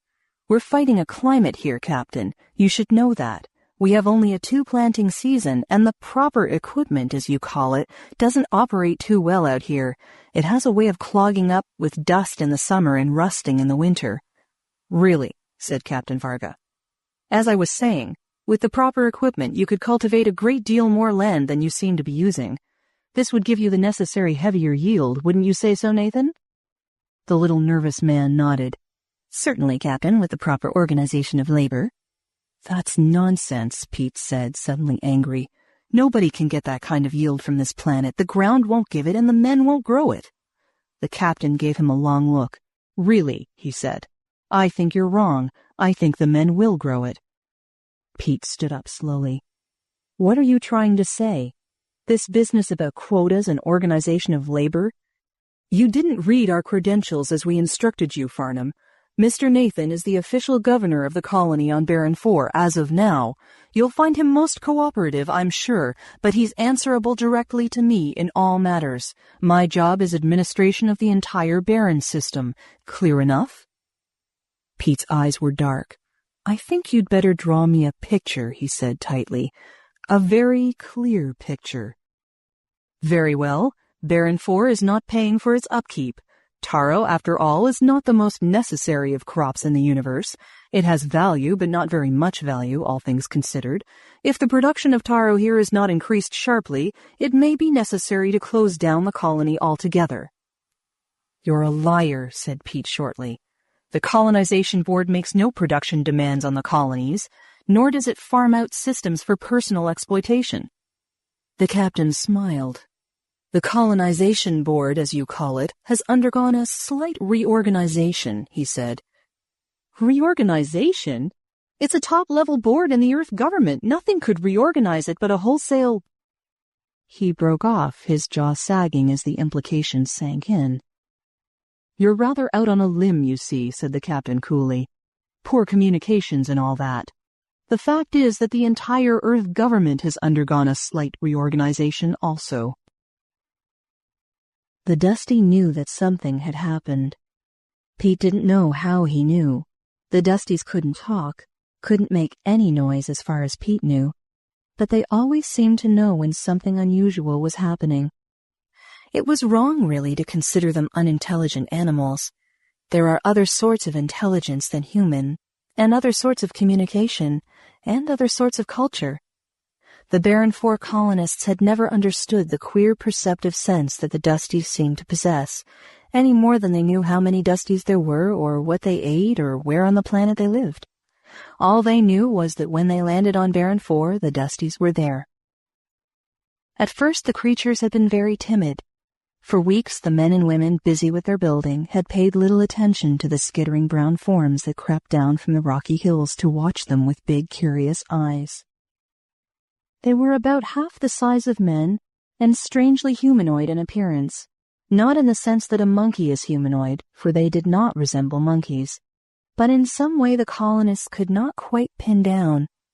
It may have been the way they walked around on their long, fragile hind legs, the way they stroked their pointed chins as they sat and watched and listened with their pointed ears lifted alertly, watching with soft gray eyes, or the way they handled objects with their little four-fingered hands. They were so remarkably human-like in their elfin way that the colonists couldn't help but be drawn to the creatures. That whole first summer, when the colonists were building the village and the landing groove for the ships, the Dusties were among them, trying pathetically to help, so eager for friendship that even occasional rebuffs failed to drive them away. They liked the colony. They seemed somehow to savor the atmosphere, moving about like solemn, fuzzy overseers as the work progressed through the summer. Pete Farnham thought that they had even tried to warn the people about the winter, but the colonists couldn't understand, of course. Not until later. The Dusties became a standing joke and were tolerated with considerable amusement, until the winter struck. It had come with almost unbelievable ferocity. The houses had not been completed when the first hurricanes came, and they were smashed into toothpicks. The winds came, vicious winds full of dust and sleet and ice, wild, erratic, twisting gales that ripped the village to shreds, tearing off the topsoil that had been broken and fertilized. Merciless, never-ending winds that wailed and screamed the planet's protest. The winds drove sand and dirt and ice into the heart of the generators, and the heating units corroded and jammed and went dead. The jeeps and tractors and bulldozers were scored and rusted. The people began dying by the dozens as they huddled down in the pitiful little pits they had dug to try to keep the winds away. Few of them were still conscious when the Dusties had come silently in the blizzard, eyes closed tight against the blast, to drag the people up into the hills, into caves and hollows that still showed the fresh marks of carving tools. They had brought food. What kind of food nobody knew, for the colony's food had been destroyed by the first blast of the hurricane. But whatever it was, it had kept them alive. And somehow the colonists had survived the winter, which seemed never to end. There were frozen legs and ruined eyes. There was pneumonia so swift and virulent that even the antibiotics they managed to salvage could not stop it. There was near starvation, but they were kept alive until the winds began to die, and they walked out of their holes in the ground to see the ruins of their first village. From that winter on, nobody considered the Dusties funny anymore. What had motivated them no one knew, but the colony owed them their lives. The Dusties tried to help the people rebuild. They showed them how to build windshields that would keep houses intact and anchored to the ground when the winds came again. They built little furnaces out of dirt and rock which defied the winds and gave great heat. They showed the colonists a dozen things they needed to know for life on the rugged planet. The colonists, in turn, tried to teach the Dusties something about Earth and how the colonists had lived and why they had come. But there was a barrier of intelligence that could not be crossed. The Dusties learned simple things, but only slowly and imperfectly. They seemed content to take on their mock overseer's role, moving in and about the village, approving or disapproving, but always trying to help. Some became personal pets, though pet was the wrong word, because it was more of a strange personal friendship limited by utter lack of communication than any animal and master relationship. The colonists made sure that the Dusties were granted the respect due them as rightful masters of Baron IV, and somehow the Dusties perceived this attitude and were so grateful for the acceptance and friendship that there seemed nothing they wouldn't do for the colonists. There had been many discussions about them. You'd think they'd resent our moving in on them, Jack Mario had said one day. After all, we are usurpers, and they treat us like kings. Have you noticed the way they mimic us? I saw one chewing tobacco the other day. He hated the stuff, but he chewed away and spat like a trooper. One of the Dusties had been sitting on Pete's knee when Captain Varga had been talking, and he had known that something terrible was wrong. Now he sat on the desk in the office, moving uneasily back and forth as Pete looked up at Mario's dark face and then across at John Tegan and Mel Dorfman. John's face was dark with anger as he ran his fingers through the heavy gray beard that fell to his chest. Mel sat stunned, shaking his head helplessly. Mario was unable to restrain himself. His face was bitter as he stomped across the room, then returned to shake his fist under Pete's nose. "But did you see him?" he choked. "Governor of the colony? What does he know about growing taro in this kind of soil? Did you see those hands? Soft, dainty pink? How could a man with hands like that govern a colony?" Pete looked over at John Tegan. "Well, John?" The big man looked up, his eyes hollow under craggy brows. "It's below the belt, Pete. But if the government's been overthrown, then the captain is right. It leaves us out on a limb." Pete shook his head. "I can't give him an answer," he said. "The answer has got to come from the colony. All I can do is speak for the colony." Tegan stared at the floor. "We're an Earth colony," he said softly. "I know that. I was born in New York. I lived there for many years. But Earth isn't my home anymore. This is." He looked at Pete. "I built it, and so did you. All of us built it. Even when things were getting stormy back home. Maybe that's why we came. Maybe somehow we saw the handwriting on the wall." "But when did it happen?" Mel burst out suddenly. "How could anything so big happen so fast?" "Speed was the secret," Pete said gloomily. "It was quick, it was well organized, and the government was unstable. We're just caught in the edge of it. Pity the ones living there now. But the new government considers the colonies as areas for exploitation instead of development." "Well, they can't do it," Mario cried. "This is our land, our home. Nobody can tell us what to grow in our fields." Pete's fist slammed down on the desk. "Well, how are you going to stop them? The law of the land is sitting out there in that ship. Tomorrow morning he's coming back here to install his fat little friend as governor. He has guns and soldiers on that ship to back him up. What are you going to do about it?" "Fight it," Mario said. "How?" Jack Mario looked around the room. "There are only a dozen men on that ship," he said softly. "We've got 74. When Varga comes back to the village tomorrow, we tell him to take his friend back to the ship and shove off. We give him 5 minutes to get turned around, and if he doesn't, we start shooting." "Just one little thing," said Pete quietly. "What about the supplies? Even if we fought them off and won, what about the food, the clothing, the replacement parts for the machines?" "We don't need machinery to farm this land," said Mario eagerly. "There's food here, food we can live on. The Dusties showed us that the first winter. And we can farm the land for our own use and let the machinery rust. There's nothing they can bring us from Earth that we can't do without." "We couldn't get away with it." Mel Dorfman shook his head bitterly. "You're asking us to cut ourselves off from Earth completely, but they'd never let us. They'd send ships to bomb us out. We could hide and rebuild after they had finished." Pete Farnham sighed. "They'd never leave us alone, Jack. Didn't you see that, Captain? His kind of mind can't stand opposition. We'd just be a thorn in the side of the New Earth government. They don't want any free colonies." "Well, let's give them one." Mario sat down tiredly, snapping his fingers at the Dusty. "Furs," he snarled. He looked up, his dark eyes burning. "It's no good, Pete. We can't let them get away with it. Produce for them, yes. Try to raise the yield for them, yes, but not a governor. If they insist on that, we can throw them out and keep them out." "I don't think so. They'd kill every one of us first." John Tegan sat up and looked at Pete Farnham straight in the eye. "In that case, Peter, it might just be better if they did." Pete stared at him for a moment and slowly stood up. "All right," he said. "Call a general colony meeting.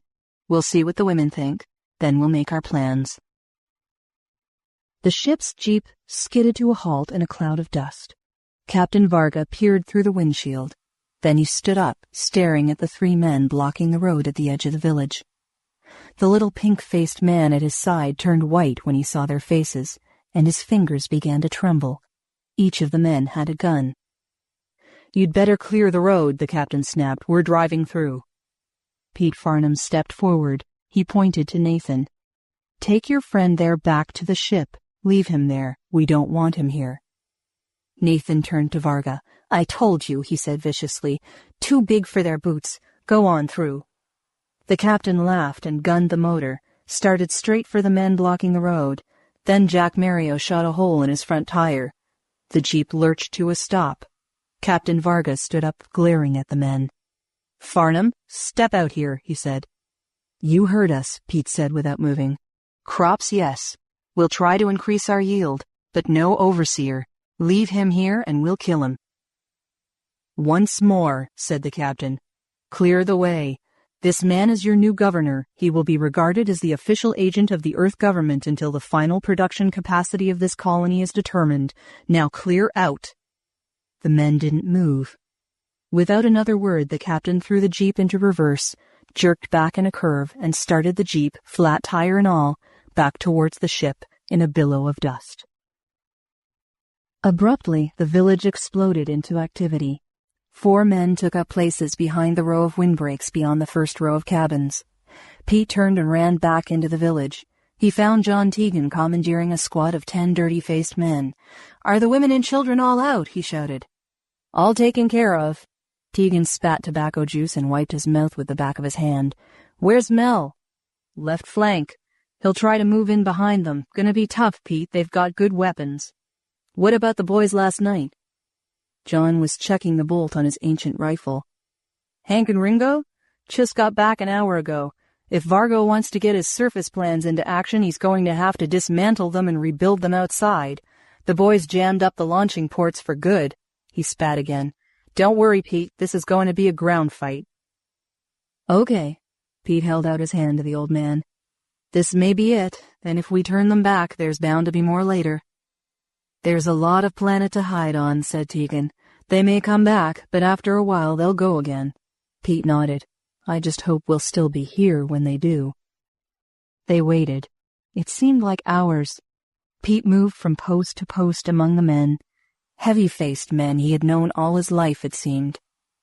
They waited, with whatever weapons they had available. Pistols, homemade revolvers, ortho guns, an occasional rifle, even knives and clubs. Pete's heart sank. They were bitter men, but they were a mob with no organization, no training for fighting. They would be facing a dozen of security's best disciplined shock troops, armed with the latest weapons from Earth's electronics laboratories. The colonists didn't stand a chance. Pete got his rifle and made his way up the rise of ground overlooking the right flank of the village. Squinting, he could spot the cloud of dust rising up near the glistening ship, moving toward the village. And then, for the first time, he realized that he hadn't seen any Dusties all day. It puzzled him. They had been in the village in abundance an hour before dawn while the plans were being laid out. He glanced around, hoping to see one of the fuzzy brown forms at his elbow, but he saw nothing. And then, as he stared at the cloud of dust coming across the valley, he thought he saw the ground moving. He blinked and rubbed his eyes. With a gasp, he dragged out his binoculars and peered down at the valley floor. There were thousands of them, hundreds of thousands, their brown bodies moving slowly out from the hills, surrounding the village, converging into a broad, liquid column between the village and the ship. Even as he watched, the column grew thicker, like a heavy blanket being drawn across the road, a multitude of Dusties lining up. Pete's hair prickled on the back of his neck. They knew so little about the creatures, so very little. As he watched the brown carpet rolling out, he tried to think. Could there be a weapon in their hands? Could they somehow have perceived the evil that came from the ship, somehow sensed the desperation in the men's voices as they had laid their plans? Pete stared, a sinking feeling in the pit of his stomach. They were there in the road, thousands upon thousands of them, standing there, waiting. For what? 3 columns of dust were coming from the road now. Through the glasses, Pete could see the jeeps, filled with men in their gleaming gray uniforms, crash helmets tight about their heads, blasters glistening in the pale light. They moved in deadly convoy along the rutted road, closer and closer to the crowd of Dusties overflowing the road. The Dusties just stood there. They didn't move. They didn't shift or turn. They just waited. The captain's car was first in line. He pulled up before the line with a screech of brakes and stared at the sea of creatures before him. "Get out of there!" he shouted. The Dusties didn't move. The captain turned to his men. "Fire into them," he snapped. "Clear a path." There was a blaze of fire, and a half a dozen Dusties slid to the ground, convulsing.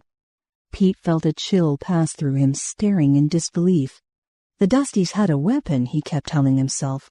They must have a weapon, something the colonists had never dreamed of. The guns came up again, and another volley echoed across the valley, and a dozen more Dusties fell to the ground. For every one that fell, another moved stolidly into its place. With a curse, the captain sat down in the seat, gunned the motor, and started forward. The jeep struck the fallen bodies, rolled over them, and plunged straight into the wall of Dusties. Still they didn't move. The car slowed and stopped, mired down. The other cars picked up momentum and plunged into the brown river of creatures. They too ground to a stop. The captain started roaring at his men. "Cut them down! We're going to get through here!" Blasters began roaring into the faces of the Dusties, and as they fell, the jeeps moved forward a few feet until more of the creatures blocked their path. Pete heard a cry below him and saw Jack Mario standing in the road, gun on the ground, hands out in front of him, staring in horror as the Dusties kept moving into the fire. "Do you see what they're doing?" he screamed. "They'll be slaughtered, every one of them." And then he was running down the road, shouting at them to stop, and so were Pete and Tegan and the rest of the men. Something hit Pete in the shoulder as he ran. He spun around and fell into the dusty road. A dozen Dusties closed in around him, lifted him up bodily, and started back through the village with him.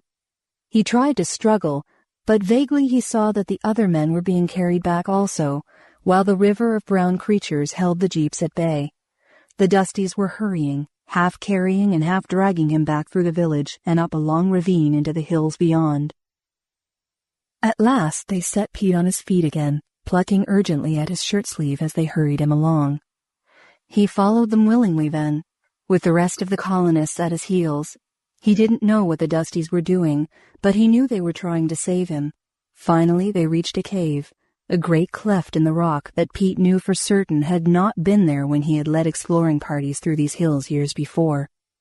It was a huge opening, and already a dozen of the men were there, waiting, dazed by what they had witnessed down in the valley, while more were stumbling up the rocky incline, tugged along by the fuzzy brown creatures. Inside the cavern, steps led down the side of the rock, deep into the dark coolness of the earth. Down and down they went, until they suddenly found themselves in a mammoth room lit by blazing torches. Pete stopped and stared at his friends who had already arrived. Jack Mario was sitting on the floor, his face in his hands, sobbing. Tegan was sitting too, blinking at Pete as if he were a stranger, and Dorfman was trembling like a leaf. Pete stared about him through the dim light, and then looked where Tegan was pointing at the end of the room. He couldn't see it clearly at first. Finally he made out a raised platform with 4 steps leading up. A torch lighted either side of a dais at the top, and between the torches, rising high into the gloom, stood a statue. It was a beautifully carved thing, hewn from the heavy granite that made up the core of this planet, with the same curious styling as other carving the Dusties had done. The design was intricate, the lines carefully turned and polished.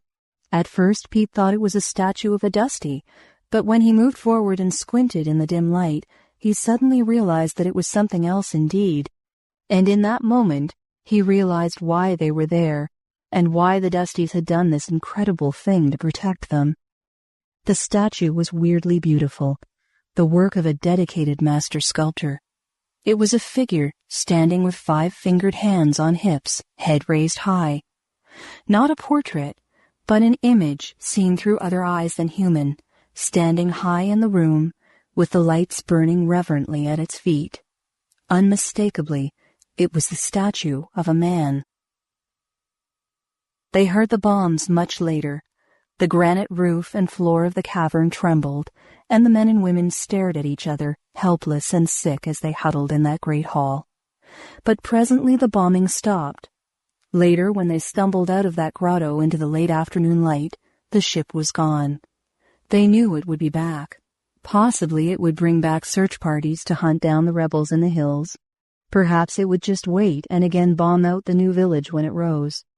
But searching parties would never find their quarry, and the village would rise again and again if necessary. And in the end, somehow, Pete knew that the colonists would find a way to survive here and live free as they had always lived. It might be a bitter struggle, but no matter how hard the fight, there would be one strange and wonderful thing they could count on. No matter what they had to do, he knew the Dusties would help them. End of Image of the Gods by Alan Edward Norse. Recorded by Jodie Crangle. www.voiceoversandvocals.com. Martian VFW by G.L. Vandenberg. Recorded by Collie. There's nothing like a parade, I always say. Of course, I'm a Martian. Mr. Crothers was a busy man. Coordinating the biggest parade in New York's history is not easy. He was maneuvering his 200 pounds around Washington Square with the agility of a quarterback. He had his hands full organizing marchers, locating floats, placing the many brass bands in their proper order, and barking commands to his assistants.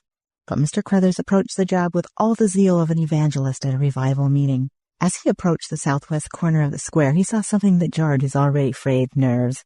He stopped abruptly. The massive clipboards and papers he was carrying fell to the street. There before him were 150 ants, each of them at least 6 feet tall. His first impulse was to turn and run for the nearest doctor. He was certain that the strain of his job was proving too much for him. But one of the ants approached him. It seemed friendly enough, so Mr. Crothers stood his ground. "My group is waiting for their assignment." The ant's voices seemed to come from the very core of its thorax, which was a violent red. "Good Lord!" Mr. Crothers' mouth opened up as wide as an oven door. "Mr. Crothers, I believe the parade is about to start, and my group—" Mr. Crothers managed to blurt out, "What the devil are you, anyway?" "This is the parade marking the International Geophysical Year, is it not?" The ants had a pleasant, friendly voice. "Well, yes, but—" "And you are Mr. Crothers, the manager of the parade, is that not correct?" Mr. Crothers rubbed his eyes and took another look at the strange creature. Its head was a brilliant yellow. It had 2 large goggle eyes which rolled like itinerant marbles when it spoke. The low-slung abdomen was a burnt brown. It was bad enough, Mr. Crothers thought, that these ants were 6 feet tall, but it was nightmarish to see them in 3 colors. "Mr. Crothers," the ant continued, "haven't you been instructed by the National Academy of Sciences that the Martian VFW is to participate in this parade?" "The Martian—" Mr. Crothers' mouth was open again. Then he realized that when the ant spoke, its mouth didn't move. He picked up his clipboard and papers from the street. His voice was hostile now. "What the hell is this? Some kind of gag? What are you trying to do? Scare a man half to death?" "Oh, we're not joking, Mr. Crothers. The National Academy—" "They didn't say anything to me about a bunch of clowns dressed up like ants." Mr. Crothers' indignation became intensified. He was loath to admit that he'd been taken in by such obviously animated costumes. "Now, look here, I'm a very busy man. The arrangements have been made, Mr. Crothers. If my group is refused a place in this parade, we shall file suit immediately. As manager, you'll be named co-defendant." The ant was gentle, but firm. The thought of being sued softened Mr. Crothers' attitude. "Well, I'm very sorry, pal, but every contingent in this parade is listed on my clipboard, and you're not. I know this list by heart. What did you say the name of your group was?" "The Martian VFW." Mr. Crothers was amused. "Those sure are the craziest outfits I'd ever seen," he chuckled. "Where did you get them? Walt Disney make them for you?" He followed his own little joke with a long, throaty laugh. The ant was impatient. "About the parade, Mr. Crothers, there isn't much time." "Oh, yes, the parade. Well, let me see." He thumbed through the clipboard. "I guess there's always room for a few laughs. How many in your group?" 150. And we also have a float with us, not a very large one. It measures 20 by 20. Tell you what, you move your group to the corner of Thompson Street and 3rd Street. Get behind the Tiffany float and follow them, okay? The ant paused a moment to record the instructions in his mind. Then he turned to leave. Oh, wait a minute, Mr. Crothers cried before the ant could rejoin his group. Just who did you speak to at the National Academy of Sciences? I believe it was a Mr. Canfield. Mr. Crothers' face lit up. Well, why didn't you say so in the first place? I'd have placed you right away. That's perfectly all right, Mr. Crothers. Listen, I don't know what you guys do, but those costumes should certainly bring the house down. There's going to be 4 million people watching the parade. I bet that's the biggest audience you've ever seen. It certainly is. With that, the ant strode away. Good luck, Mr. Crothers shouted after him. Daddy, look at the big rocket. The boy jumped up and down gleefully. It must be a whole mile long, Daddy. What kind is it? That's the Vanguard, son. An autumn breeze from the East River chilled their vantage point at 61st Street and 5th Avenue. The Vanguard? The name meant nothing to the boy. Gee, I bet it can fly all the way to the stars. It's the rocket that carried the first artificial satellite into space. The parade, now 3 hours old, continued past the reviewing stand. I want to get a better look at the Vanguard, the boy shouted. The father lifted the boy onto his shoulders. The little fellow laughed and whooped it up, firing several shots from his Captain Video ray gun at the passing missile. The rocket moved on and the noise of the crowd diminished slightly. A 100-piece band was passing in front of them. They were playing the Stars and Stripes Forever. They were followed by the Saks Fifth Avenue display, 9 small floats, each depicting life on another planet. The National Academy of Sciences had a success on its hands. Wow, Daddy, I want to ride on it. I want to ride on that float and visit all those planets. Can I, Daddy? The boy became all limbs, trying to squirm down from his father's shoulders. You stay right where you are, young man, the father struggled to hold his balance. But I want to go to the stars. I want to watch the rest of the parade from Venus or Mercury. Please, Daddy? The father grinned. Not just yet, son, but it won't be long before man will go to the stars. Who lives up there, Daddy? Oh, there isn't any life up there yet. If no one's living up there, why does anyone want to go there? Well, maybe there'll be too many people on Earth someday, and then we'll have to find other planets with more room. Another monstrous band was going by. The boy became restless. He began to toy with his ray gun, half interested in seeing if there were any sparks left in it. Why can't there be something besides so many bands in a parade? I want to see another float. The father tried to interest the boy by pointing out all the famous people who were also there. A variety of statesmen, the world's leading scientists and religious and cultural leaders, and the President of the United States. The boy was interested, but not in what his elder was saying to him. He was looking downtown, his eyes squinting, trying to make out figures as far away as 56th Street. Then his mouth opened, not uttering a sound yet, just waiting to burst with joy at what was coming toward them. His father looked up at him. I wish you'd tell me what you're looking at. I'm all the way down here on street level, remember? Daddy, they look like ants. What? Ants, Daddy, ants. A whole army of them. Isn't it exciting? What on earth are you talking about? They're doing somersaults and backflips and everything. They're coming right this way. Gee, there's hundreds of them, and they got a float behind them, Daddy, a great big float with something burning on it. The child sitting on his shoulders made mobility impossible for the father, and he couldn't see around the spectators. He resigned himself to stand and wait for this new spectacle to overtake them. The reaction to this new sight had already begun to work its way uptown. In the distance, but getting closer every second, he could hear unrestrained laughter and rejoicing. Hey, take it easy. The boy was beginning to ride the shoulders like a bronco buster. By the time they get here, I won't have any shoulders left. Where are they now? They're almost here, Daddy, and they aren't ants at all. They're just a bunch of clowns dressed up like it. He began to giggle hysterically. Golly, they're funny. Can you see them yet, Daddy? Before the father could produce an answer, the ants were in view.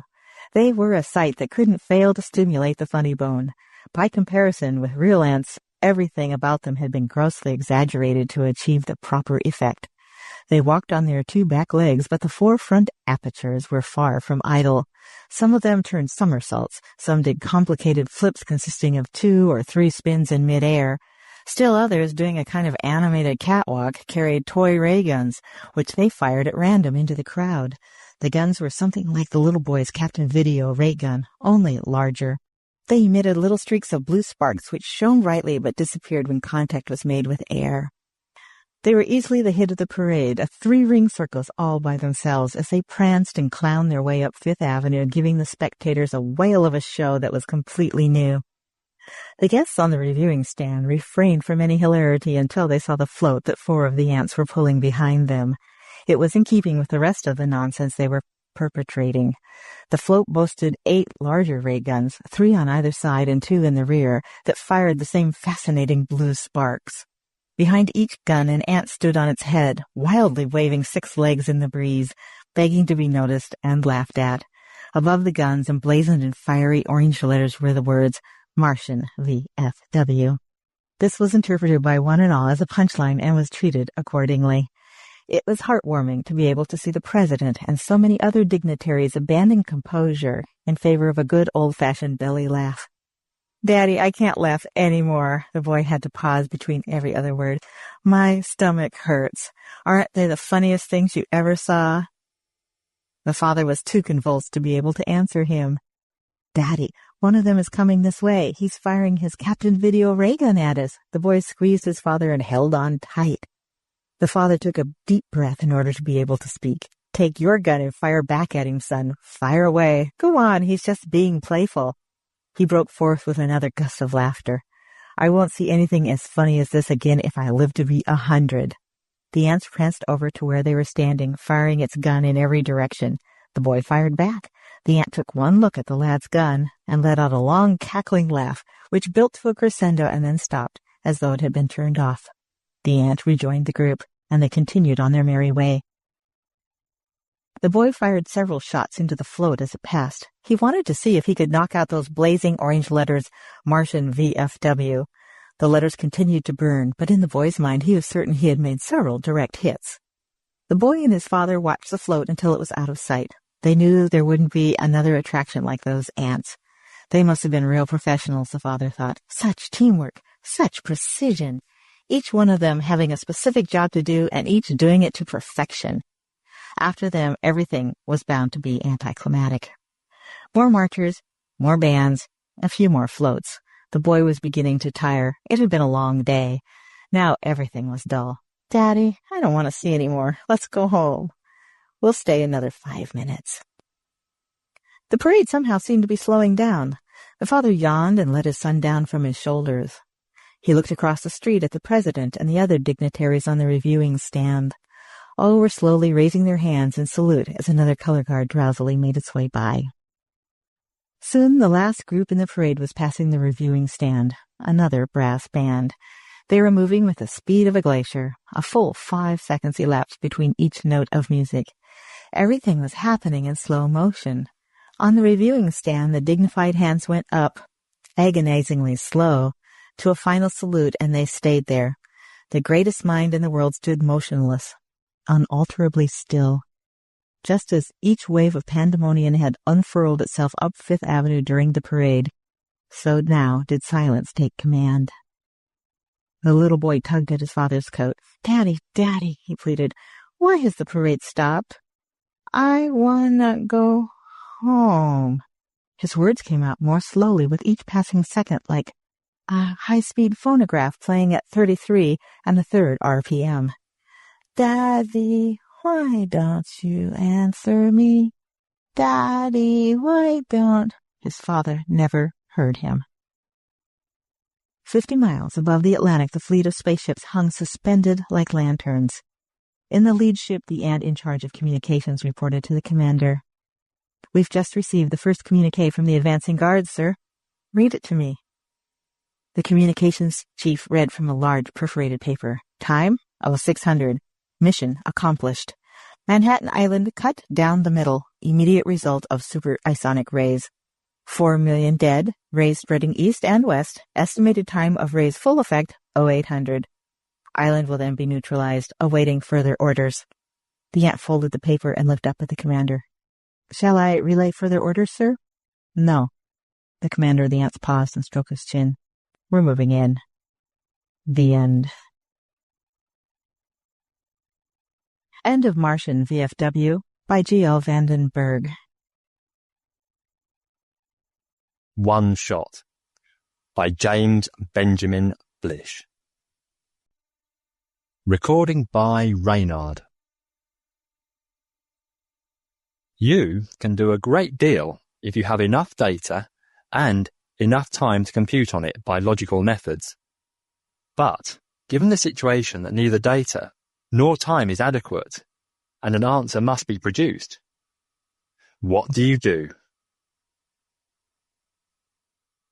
On the day that the Polish freighter Ludmilla laid an egg in New York Harbor, Abner Longman's one-shot, Braun, was in the city going about his normal business, which was making another $1 million.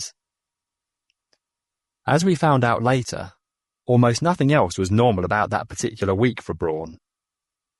For one thing, he had brought his family with him, a complete departure from routine, reflecting the unprecedentedly legitimate nature of the deals he was trying to make. From every point of view, it was a bad weekend for the CIA to mix into his affairs. But nobody had explained that to the master of the Ludmilla. I'd better add here that we knew nothing about this until afterward.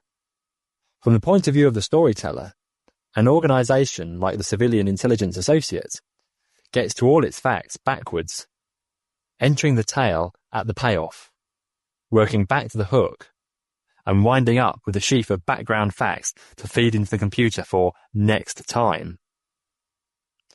It's rough on the various people who've tried to fictionalise what we do, particularly for the lazy examples of the breed who come to us expecting that their plotting has already been done for them. But it's inherent in the way we operate, and there it is. Certainly nobody at CIA so much as thought of Braun when the news first came through. Harry Anderton, the Harbour Defence Chief, called us at 08:30 Friday to take on the job of identifying the egg. This was when our records show us officially entering the affair. But of course, Anderton had been keeping the wires to Washington streaming for an hour before that, getting authorization to spend some of his money on us. Our clearance status was then, and is now, C&R, clean and routine. I was in the central office when the call came through, and had some difficulty in making out precisely what Anderton wanted of us. "Slow down, Colonel Anderton, please," I begged him. 2 or 3 seconds won't make that much difference. How did you find out about this egg in the first place? "The automatic compartment bulkheads on the Ludmilla were defective," he said. "It seems that this egg was buried among a lot of other crates in the dump cell of the hold." "What's a dump cell?" "It's a sea lock for getting rid of dangerous cargo. The bottom of it opens right to Davy Jones. Standard fitting for ships carrying explosives, radioactives, anything that might act up unexpectedly." "All right," I said. "Go ahead." "Well, there was a timer on the dump cell floor, set to drop the egg when the ship came up the river. That worked fine, but the automatic bulkheads that are supposed to keep the rest of the ship from being flooded while the cell's open didn't. At least, they didn't do a thorough job. The Ludmilla began to list, and the captain yelled for help. When the harbour patrol found the dump cell open, they called us in." "I see." I thought about it a moment. "In other words, you don't know whether the Ludmilla really laid an egg or not." "That's what I keep trying to explain to you, Dr. Harris. We don't know what she dropped, and we haven't any way of finding out. It could be a bomb. It could be anything. We're sweating everybody on board the ship now, but it's my guess that none of them know anything. The whole procedure was designed to be automatic." "All right, we'll take it," I said. "You've got divers down?" "Sure, but—" "We'll worry about the buts from here on. Get us a direct line from your barge to the big board here so we can direct the work. Better get on over there yourself." "Right." He sounded relieved. Official people have a lot of confidence in CIA. Too much, in my estimation. Someday the job will come along that we can't handle, and then Washington will be kicking itself. Or more likely some scapegoat, for having failed to develop a comparable government department. Not that there was much prospect of Washington doing that. Official thinking had been running in the other direction for years. The precedent was Associated Universities Organisation, which ran Brookhaven. CIA had been started the same way, by a loose corporation of universities and industries, all of which had wanted it to own an Ultimac, and no one of which had the money to buy one for itself. The Eisenhower administration, with its emphasis on private enterprise and concomitant reluctance to sink federal funds into projects of such size, had turned the two examples into a nice fat trend, which Ultimac herself said wasn't going to be reversed within the practicable lifetime of CIA. I buzzed 2 staffers, and in 5 minutes got Clark Cheney and Joan Hadamard, CIA's business manager and social science division chief respectively. The titles were almost solely for the benefit of the TO, that is, Clark and Joan do serve in those capacities, but said service takes about 2% of their capacities and their time. I shot them a couple of sentences of explanation, trusting them to pick up whatever else they needed from the tape, and checked the line to the diver's barge. It was already open. Anderton had gone to work quickly and with decision once he was sure we were taking on the major question. The television screen lit, but nothing showed on it but murky light, striped with streamers of darkness, slowly rising and falling. The audio went clonk, oing, oing, bonk, oing. Underwater noises, shapeless and characterless. Hello out there in the harbour. This is CIA. Harris calling. Come in, please. Monig here, the audio said. Boink. Oing, oing. Got anything yet? Not a thing, Dr. Harris, Monig said. You can't see 3 inches in front of your face down here. It's too silty. We've bumped into a couple of crates, but so far, no egg. Keep trying. Cheney, looking even more like a bulldog than usual, was setting his stopwatch by one of the 8 clocks on Ultimac's face. Want me to take the divers? He said. No, Clark, not yet. I'd rather have Joan do it for the moment. I passed the mic to her. You'd better run a probability series first. Check. He began feeding tape into the integrator's mouth. What's your angle, Peter? The ship. I want to see how heavily shielded that dump cell is. It isn't shielded at all, Anderton's voice said behind me. I hadn't heard him come in, but that doesn't prove anything. The egg might have carried sufficient shielding in itself. Or maybe the commies didn't care whether the crew was exposed or not. Or maybe there isn't any egg. All that's possible, I admitted, but I want to see it anyhow. Have you taken blood tests? Joan asked Anderton. Yes. Get the reports through to me, then. I want white cell counts, differentials, platelet counts, hematocrit, and SED rates on every man. Anderton picked up the phone, and I took a firm hold on the doorknob. Hey, Anderton said, putting the phone down again. Are you going to duck out just like that? Remember, Dr. Harris, we've got to evacuate the city first of all. No matter whether it's a real egg or not, we can't take the chance on its not being an egg. Don't move a man until you get a go-ahead from CIA, I said. For all we know now, evacuating the city may be just what the enemy wants us to do, so they can grab it unharmed. Or they may want to start a panic for some other reason, any one of 50 possible reasons. You can't take such a gamble, he said grimly. There are 8.5 million lives riding on it. I can't let you do it. You passed your authority to us when you hired us, I pointed out. If you want to evacuate without our okay, you'll have to fire us first. It'll take another hour to get that cleared from Washington, so you might as well give us the hour. He stared at me for a moment. His lips thinned. Then he picked up the phone again to order Joan's blood count, and I got out the door, fast. A reasonable man would have said that I found nothing useful on the Ludmilla except negative information. But the fact is that anything I found would have been a surprise to me. I went down looking for surprises. I found nothing but a faint trail to Abner Longman's brawn, most of which was 15 years old. There'd been a time when I'd known Braun, briefly, and to no profit to either of us, as an undergraduate majoring in social sciences. I'd taken on a term paper on the old International Longshoremen's Association, a racket-ridden union now formally extinct, although anyone who knew the signs could still pick up some traces on the docks. In those days, Braun had been the business manager of an insurance firm, the sole visible function of which had been to write policies for the ILA and its individual dock wallopers.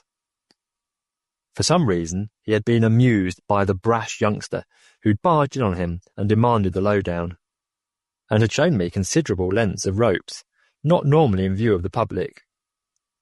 Nothing incriminating, but enough to give me a better insight into how the union operated than I had any right to expect, or even suspect. Hence, I was surprised to hear somebody on the docks remark that Braun was in the city over the weekend. It would never have occurred to me that he still interested himself in the waterfront, for he'd gone respectable with a vengeance. He was still a professional gambler, and according to what he had told the Congressional Investigation Committee last year, took a $30,000 to $50,000 a year at it. But his gambles were no longer concentrated on horses, the numbers, or shady insurance deals. Nowadays, what he did was called investment, mostly in real estate. Realtors knew him well as the man who had almost brought the Empire State Building. The almost in the equation stands for the moment when the shoestring broke. Joan had been following his career too, not because she had ever met him, but because for her he was a type study in the evolution of what she called the extra-legal ego.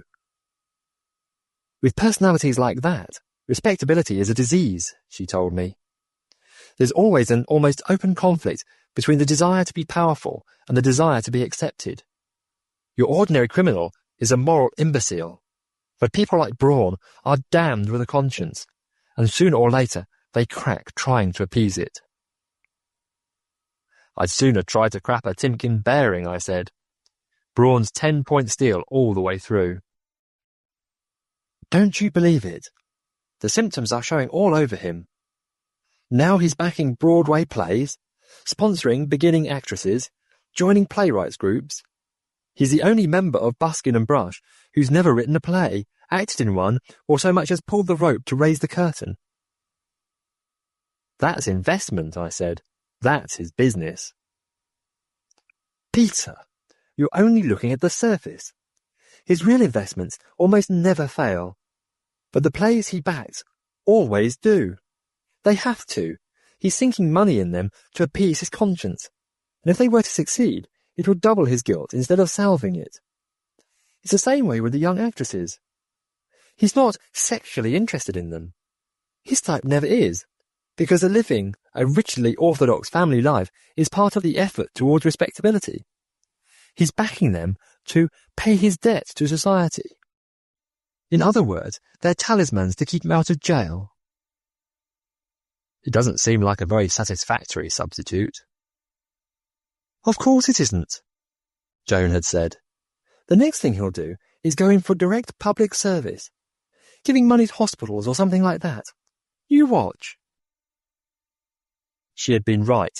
Within the year, Braun had announced the founding of an association for clearing the Detroit slum area where he had been born.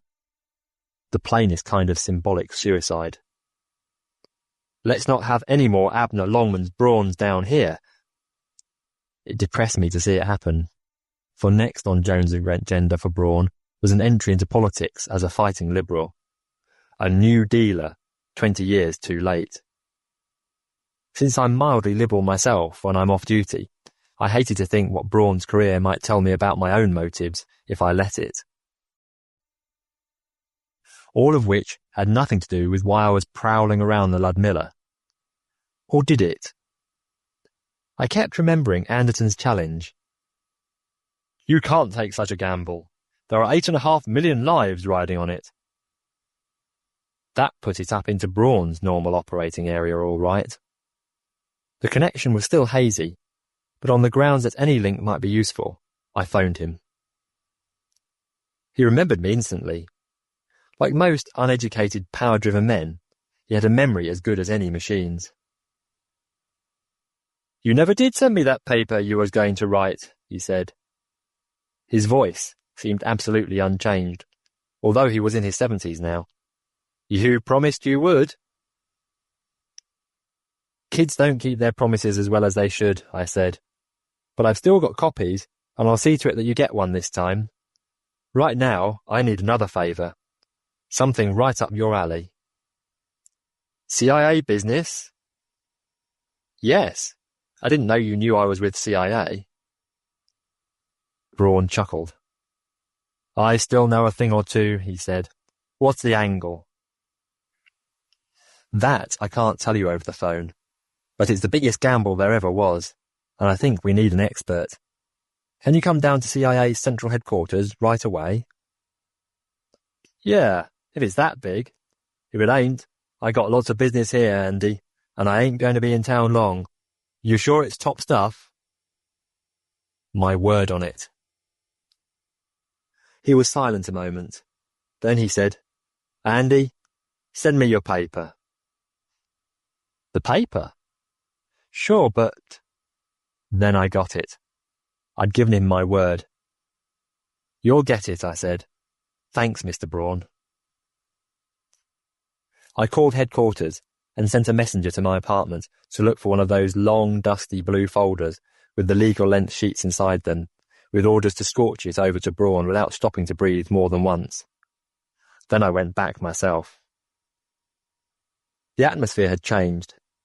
Anderton was sitting by the big desk, clenching his fists and sweating. His whole posture telegraphed his controlled helplessness. Cheney was bent over a seismograph, echo sounding for the egg through the river bottom. If that even had a prayer of working, I knew he'd have had the trains of the Hudson and Manhattan stopped. Their rumbling course through the tubes would have blanked out any possible echo pit from the egg. Wild goose chase, Jones said, scanning my face. Not quite. I've got something, if I can just figure out what it is. Remember One-Shot Braun? Yes. What's he got to do with it? Nothing, I said. But I want to bring him in. I don't think we'll lick this project before deadline without him. What good is a professional gambler on a job like this? He'll just get in the way. I looked toward the television screen, which now showed an amorphous black mass jutting up from a foundation of even deeper black. Is that operation getting you anywhere? Nothing's got us anywhere, Anderton interjected harshly. We don't even know if that's the egg. The whole area is littered with crates. Harris, you've got to let me get that alert out. Clark, how's the time going? Cheney consulted the stopwatch. Deadline in 20 minutes, he said. All right, let's use those minutes. I'm beginning to see this thing a little clearer. Joan, what we've got here is a one-shot gamble, right? In effect, she said cautiously. And it's my guess that we're never going to get the answer by diving for it. Not in time, anyhow. Remember when the Navy lost a barge load of shells in the harbour back in 52? They scrabbled for them for a year and never pulled up a one. They finally had to warn the public that if it found anything funny-looking along the shore, it shouldn't bang said object or shake it either. We're better equipped than the Navy was then, but we're working against the deadline. If you'd admitted that earlier, Anderson said hoarsely, we'd have 500,000 people out of the city by now. Maybe even 1 million. We haven't given up yet, Colonel. The point is this, Joan. What we need is an inspired guess. Get anything from the Prob series, Clark? I thought not. On a one-shot gamble of this kind, the laws of chance are no good at all. For that matter, the so-called ESP experiments showed us long ago that even the way we construct random tables is full of holes, and that a man with a feeling for the essence of a gamble can make a monkey out of a chance almost at will. And if there ever was such a man, Brawn is it. That's why I asked him to come down here. I want him to look at that lump on the screen and play a hunch. You're out of your mind, Anderton said. A decorous knock spared me the trouble of having to deny, affirm, or ignore the judgment. It was Brawn. The messenger had been fast, and the gambler hadn't bothered to read what a college student had thought of him 15 years ago. He came forward and held out his hand, while the others looked over him frankly. He was impressive, all right. It would have been hard for a stranger to believe that he was aiming at respectability. To the eye, he was already there. He was tall and spare, and walked perfectly erect, not without spring despite his age. His clothing was as far from that of a gambler as you could have taken it by design. A black, double-breasted suit with a thin vertical stripe, a grey silk tie with a pearl, stick pin, just barely large enough to be visible at all, a black Homburg, all perfectly fitted, all worn with proper casualness. One might almost say a formal casualness. It was only when he opened his mouth that One-Shot Brawn was in the suit with him. I came over as soon as your runner got to me, he said. What's the pitch, Andy? Mr. Brawn, this is Joan Hadamard, Clark Cheney, Colonel Anderton. I'll be quick because we need speed now. A Polish ship has dropped something out in the harbour. We don't know what it is. It may be a hell bomb, or it may just be somebody's old laundry. Obviously, we've got to find out which, and we want you to tell us. Brawn's aristocratic eyebrows went up. Me? Hell, Andy, I don't know nothing about things like that. I'm surprised with you. I thought CIA had all the brains it needed. Ain't you got machines to tell you answers like that? I pointed silently to Joan, who had gone back to work the moment the introductions were over. She was still on the mic to the divers. She was saying, What does it look like? It's just a lump of something, Dr. Hadamard. Can't even tell its shape. It's buried too deeply in the mud. Clink. Oing, oing. Try the Geiger. We did. Nothing but background. Scintillation counter? Nothing, Dr. Hadamard. Could be it's shielded. Let us do the guessing, Monig. All right, maybe it's got a clockwork fuse that didn't break with the impact, or a gyroscopic fuse. Stick a stethoscope on it and see if you pick up a ticking or anything that sounds like a motor running. There was a lag, and I turned back to Brawn. As you can see, we're stymied. This is a long shot, Mr. Brawn. One throw of the dice. One showdown hand. We've got to have an expert call it for us. Somebody with a record of hits on long shots. That's why I call you. It's no good, he said. He took off the Homburg, took his handkerchief from his breast pocket, and wiped the hatband. I can't do it. Why not? It ain't my kind of thing, he said. Look, I never in my life ran odds on anything that made any difference. But this makes a difference. If I guess wrong, then we're all dead ducks. But why should you guess wrong? Your hunches have been working for 60 years now. Brawn wiped his face. No, you don't get it. I wish you'd listened to me. Look, my wife and my kids are in the city. It ain't only my life, it's theirs too. That's what I care about. That's why it's no good. On things that matter to me, my hunches don't work. I was stunned. And so, I could see, with Joan and Cheney. I suppose I should have guessed it, but it had never occurred to me. 10 minutes, Cheney said. I looked up at Braun. He was frightened. And again, I was surprised, without having any right to be. I tried to keep at least my voice calm.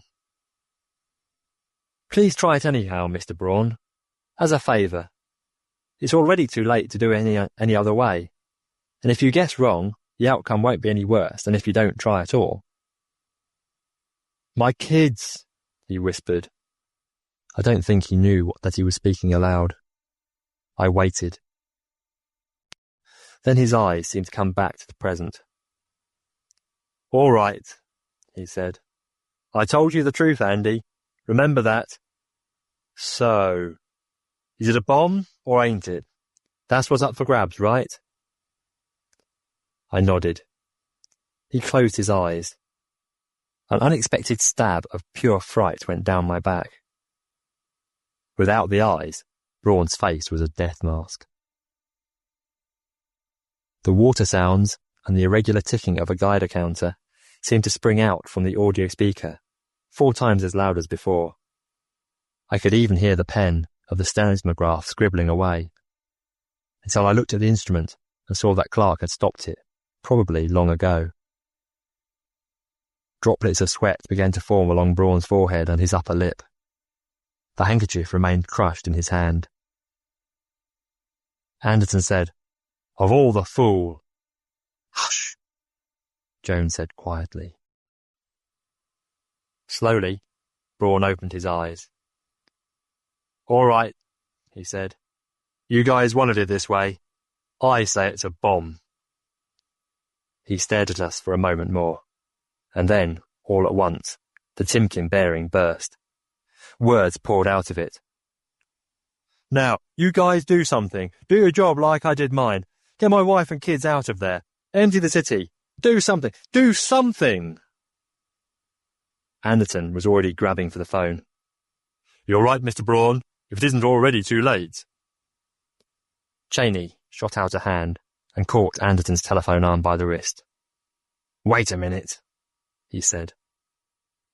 What do you mean, wait a minute? Haven't you already shot enough time?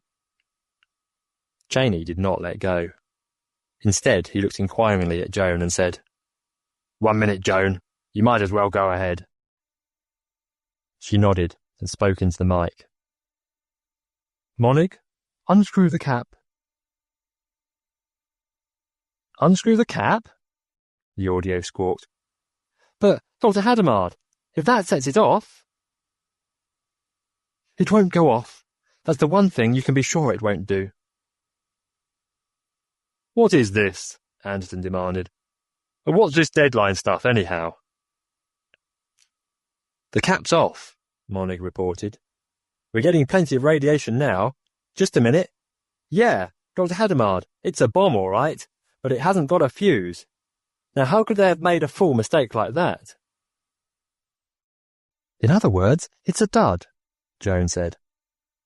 That's right, a dud. Now, at last, Braun wiped his face, which was quite grey. I told you the truth, he said grimly. My hunches don't work on stuff like this. But they do, I said. I'm sorry we put you through the ringer. And you too, Colonel, but we couldn't let an opportunity like this slip. It was too good a chance for us to test how our facilities would stand up in a real bomb drop. A real drop? Anderton said. Are you trying to say that CIA staged this?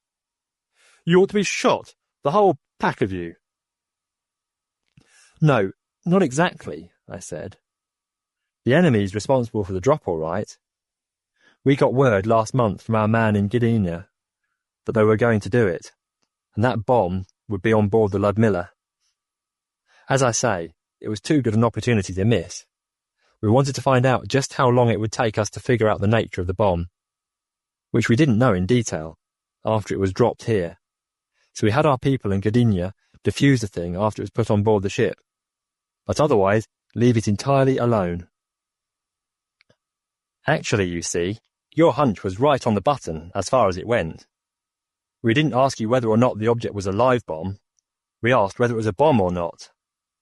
You said it was, and you were right. The expression on Braun's face was exactly like the one he had worn while he had been searching for his decision, except that since his eyes were open, I could see that it was directed at me. "If this was the old days," he said in an ice-cold voice, "I might have made the Colonel's idea come true. I don't go in for tricks like this, Andy." "It was more than a trick," Clark put in. "You'll remember we had a deadline on the test, Mr. Braun. Obviously, in a real drop, we wouldn't have all the time in the world to figure out what kind of thing had been dropped. If we had still failed to establish that when the deadline ran out, we would have had to allow evacuation of the city, with all the attendant risk that was exactly what the enemy wanted us to do. So, we failed the test," I said. "At 1 minute short of the deadline, Joan had the divers unscrew the cap. In a real drop, that would have resulted in a detonation, if the bomb was real. We'd never risk it. That we did do it in the test was a concession of failure, an admission that our usual methods didn't come through for us in time. And that means that you were the only person who did come through, Mr. Braun. If a real bomb drop ever comes, we're going to have you here as an active part of our investigation. Your intuition for the one-shot gamble was the one thing that bailed us out this time. Next time, it may save 8 million lives." There was quite a long silence. All of us, Anderson included, watched Braun intently, but his impassive face failed to show any trace of how his thoughts were running. When he did speak at last, what he said must have seemed insanely irrelevant to Anderton, and maybe to Cheney too, and perhaps it meant nothing more to Joan than the final clinical note in a case history. "It's funny," he said. "I was thinking of running for Congress next year from my district, but maybe this is more important."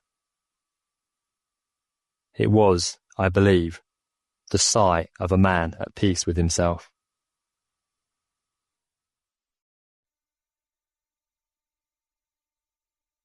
End of One Shot by James Benjamin Blish. Out Around Rigel by Robert H. Wilson. Recording by Anton Epp. The sun had dropped behind the Grimaldi Plateau, although for a day twilight would linger over the Oceanus Procellarum. The sky was a hazy blue, and out over the deeper tinted waves the full earth swung. All the long half-month it had hung there above the horizon, its light dimmed by the sunshine, growing from a thin crescent to its full disk 3 times as broad as that of the sun at setting. Now in the dusk it was a great silver lamp hanging over Nardos the Beautiful, the city built on the water. The light glimmered over the tall white towers, over the white 10-mile-long adamantine bridge running from Nardos to the shore, and lit up the beach where we were standing with a brightness that seemed almost that of day. "Once more, Garth," I said. "I'll get that trick yet." The skin of my bare chest still smarted from the blow of his wooden fencing sword. If it had been the real 2-handed Lunarian dueling sword with its terrible mass behind a curved razor edge, the blow would have produced a cut deep into the bone. It was always the same, ever since Garth and I had fenced as boys with crooked laths. Back to back, we could beat the whole school, but I never had a chance against him. Perhaps one time in 10. On guard. The silvered swords whirled in the earthlight. I nicked him on one wrist and had to duck to escape his wild swing at my head. The wooden blades were now locked by the hilts above our heads.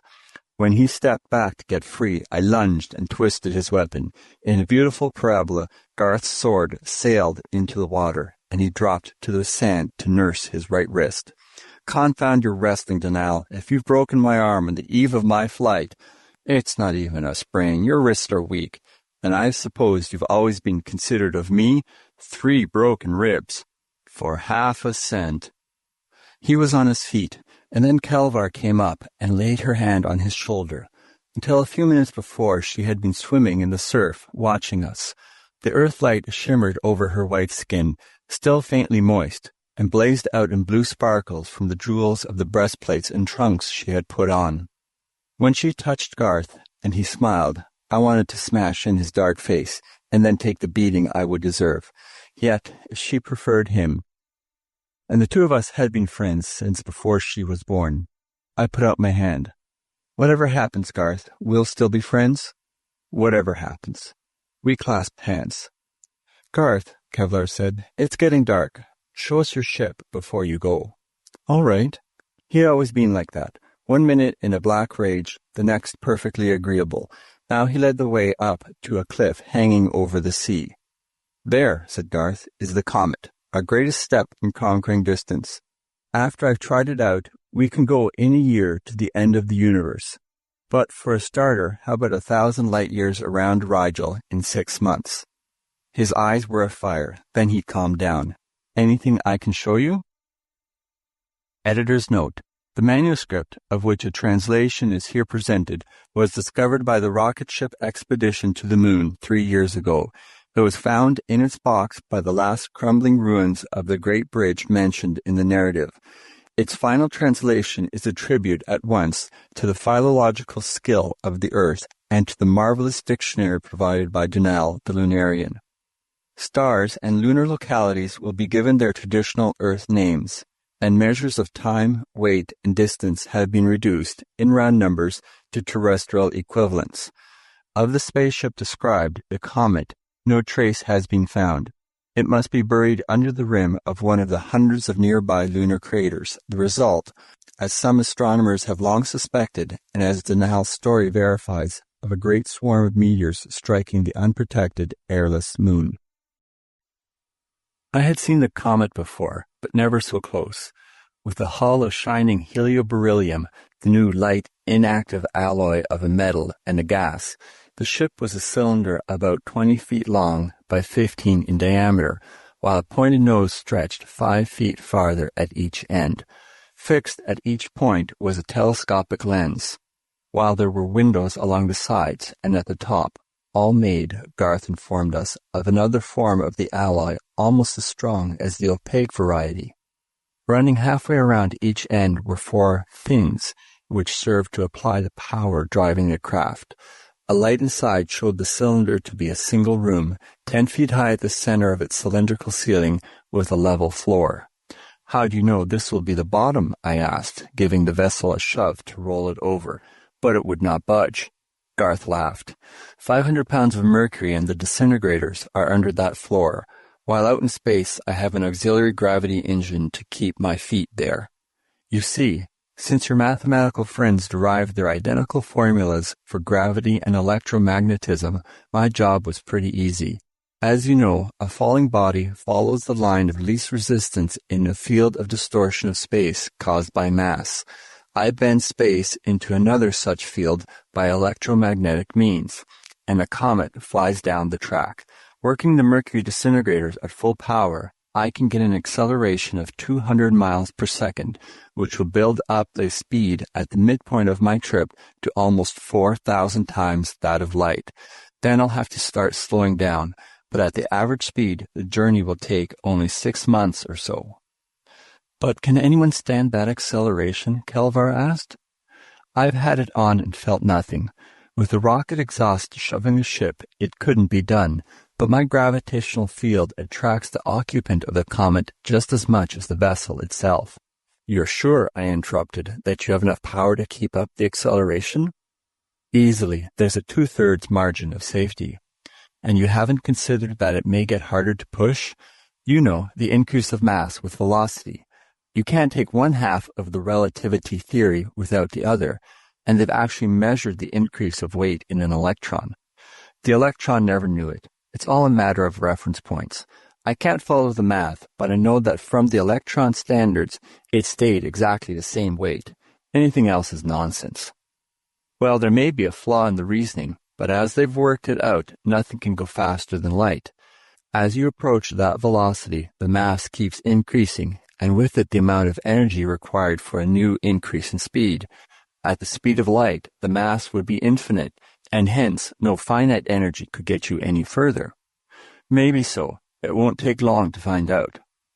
A few of the brightest stars had begun to appear.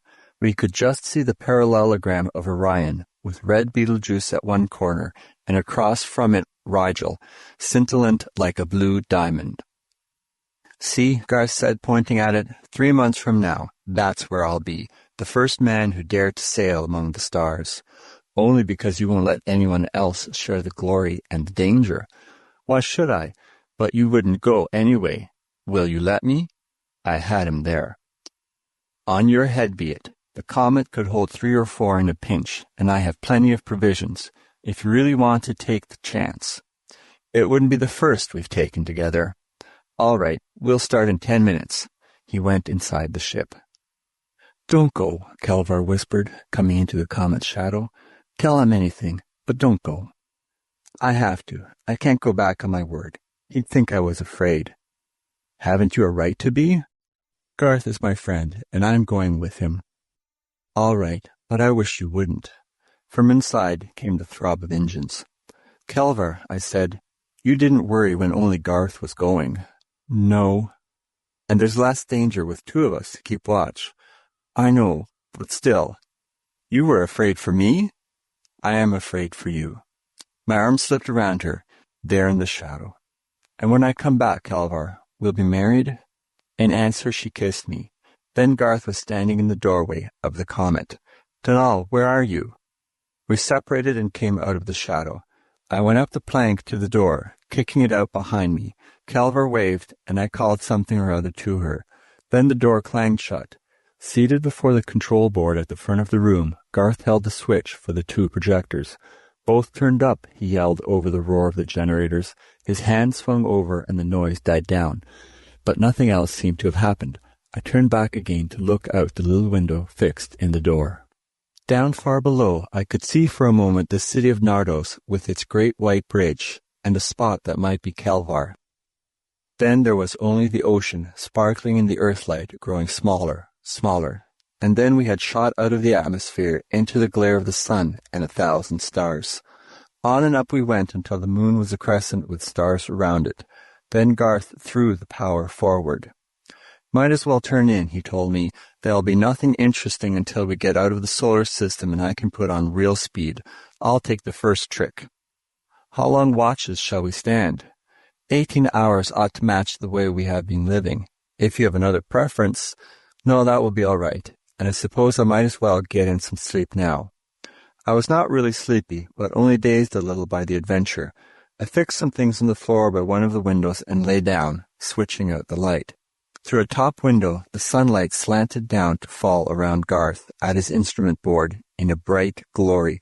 From my window I could see the earth and the gleaming stars. The earth was smaller than I had ever seen it before. It seemed to be moving backward a little, and even more, to be changing phase. I closed my eyes, and when I opened them again, sleepily, the bright area was perceptibly smaller. If I could stay awake long enough, there would only be a crescent again, if I could stay awake, but I could not. Only the rattling of dishes as Garth prepared breakfast brought me back to consciousness. I got to my feet sheepishly. "How long have I slept?" 20 hours straight. You looked as if you might have gone on forever. It's a lack of disturbance to indicate time. I got in a little myself once we were out of the solar system. A sandwich in one hand, I wandered over the vessel. It was reassuringly solid and concrete, and yet there was something lacking. "Garth," I asked, "what's become of the sun?" "I thought you'd want to know that." He led me to the rear telescope. "But I don't see anything." "You haven't caught on yet. See that bright yellowish star on the edge of the constellation Scorpio? That's it." Involuntarily, I gasped. "Then, how far away are we?" "I put on full acceleration 15 hours ago when we passed Neptune, and we have covered 30 billion miles, 300 times as far as from the moon to the sun, but only 0.5% of a light year." I was speechless, and Garth led me back to the control board. He pointed out the acceleration control, now turned up to its last notch forward. He also showed me the dials which were used to change our direction. "Just keep that star on the crosshairs. That's Pi Orionis, a little out of our course, but a good target since it is only 25 light-years away. Half the light is deflected on this screen, with a delicate photoelectric cell at its center. The instant the light of the star slips off it, a relay is started which lights a red lamp here and in a minute sounds a warning bell. That indicator over there shows our approach to any body. It works by the interaction of the object's gravitational field with that of my projector, and we can spot anything sizable an hour away. Sure you've got everything? It all seemed clear. Then I noticed at the top 3 clock-like dials, one to read days, another to record the speeds of light, and the third to mark the light years traveled. These can't really work, I said. We have no way to check our speed with outer space. Not directly. This is geared with clockwork to represent an estimate based on the acceleration. If your theory is right, then the dials are all wrong. And how long do you expect to go ahead without knowing the truth? Until we ought to be at Pi Orionis, at 2 weeks and 25 light years by the dials. If we aren't there, we'll start back. By your figuring, we shouldn't be yet 1 light year on the way. Anything more? No, I think I can manage it. Wake me if anything's wrong, and look out for dark stars. Then he had left me there at the controls. In 5 minutes he was asleep, and the whole ship was in my hands. For hours nothing happened. Without any control of mine, the ship went straight ahead. I could get up and walk about, with the weather eye on the board, and never was there the flash of a danger light. But I was unable to feel confident, and went back to look out through the glass. The stars were incredibly bright and clear. Right ahead were Betelgeuse and Rigel, and the great nebula of Orion still beyond. There was no twinkling, but each star a bright, steady point of light, and if Garth's indicators were correct, we were moving toward them at a speed now 75 times that of light itself, if they were correct. How could one know before the 2 long weeks were over? But before I could begin to think of any plan, my eye was caught by the red lamp flashing on the panel. I pressed the attention button before the alarm could ring, then started looking for the body we were in danger of striking. The position indicators pointed straight ahead, but I could see nothing. For 10 minutes I peered through the telescope, and still no sign. The dials put the thing off a degree or so to the right now, but that was too close. In 5 more minutes I would swing straight up and give whatever it was a wide berth. I looked out again. In the angle between the crosshairs, wasn't there a slight haze? In a moment it was clear. A comet, apparently the 2 of us racing toward each other. Bigger it grew, and bigger, hurtling forward. Would we hit it? The dials put it up a little and far off to the right, but it was still frightening. The other light had come on too, and I saw that we had been pulled off our course by the comet's attraction. I threw the nose over, passed on the other side for leeway, then straightened up as the side distance dial gave a big jump away. Though the gaseous globe, tailless of course away from the sun, showed as big as the full Earth, the danger was past. As I watched, the comet vanished from the field of the telescope, 5 minutes perhaps, with the red danger light flickering all the time. Then, with a ghastly flare through the right-hand windows, it had passed us. Garth sat up. "What happened?" he yelled. "Just a comet. I got by all right." He settled back, having been scarcely awake, and I turned to the board again. The danger light had gone out, but the direction indicator was burning. The near approach of the comet had thrown us off our course by several degrees. I straightened the ship up easily, and then had only a little more difficulty in stopping a rocking motion. Then again the empty hours of watching, gazing into the stars. Precisely at the end of 18 hours, Garth awakened, as if the consummation of a certain number of internal processes had set off a little alarm clock in his brain. We were 41 hours out, with a speed, according to the indicator, of 128 times that of light, and a total distance covered of slightly over 1/4 of a light year. A rather small stretch compared to the 466 light years we had to go, but when I went back for a look out of the rear telescope, the familiar stars seemed to have moved the least bit closer together, and the sun was no brighter than a great number of them. I slept like a log, but awakened a little before my trick was due. Exactly on schedule, 14 days and some hours after we had started off, we passed Pi Orionis. For long there had been no doubt in my mind that, whatever the explanation, our acceleration was holding steady. In the last few hours the stars swept up the brilliance of the sun, then faded again until it was no brighter than Venus. Venus, our sun itself, had been a mere dot in the rear telescope until the change in our course threw it out of the field of vision. At 65 light-years, 23 days out, Beta Eridani was almost directly in our path for Rigel, slightly less than a third of the distance to the midpoint in over half the time, but our speed was still increasing 200 miles per second every second, almost 4 times the speed of light in an hour. Our watches went on with a not altogether disagreeable monotony. There was no star to mark the middle of our journey, only, toward the close of one of my watches, a blue light which I had never noticed came on beside the indicator dials, and I saw that we had covered 233 light-years, half the estimated distance to Rigel. The speed marker indicated 3,975 times the speed of light. I wakened Garth. "You could have done it yourself," he complained, sleepily, "but I suppose it's just as well." He went over to the board and started warming up the rear gravity projector. "We'll turn one off as the other one goes on. Each take one control and go a notch at a time." He began counting. 1, 2, 3. On the 20th count, my dial was down to 0, his up to a maximum deceleration, and I pulled out my switch. Garth snapped sideways a lever on the indicators. Though nothing seemed to happen, I knew that the speed dial would creep backward, and the distance dial progress at a slower and slower rate. While I was trying to see the motion, Garth had gone back to bed.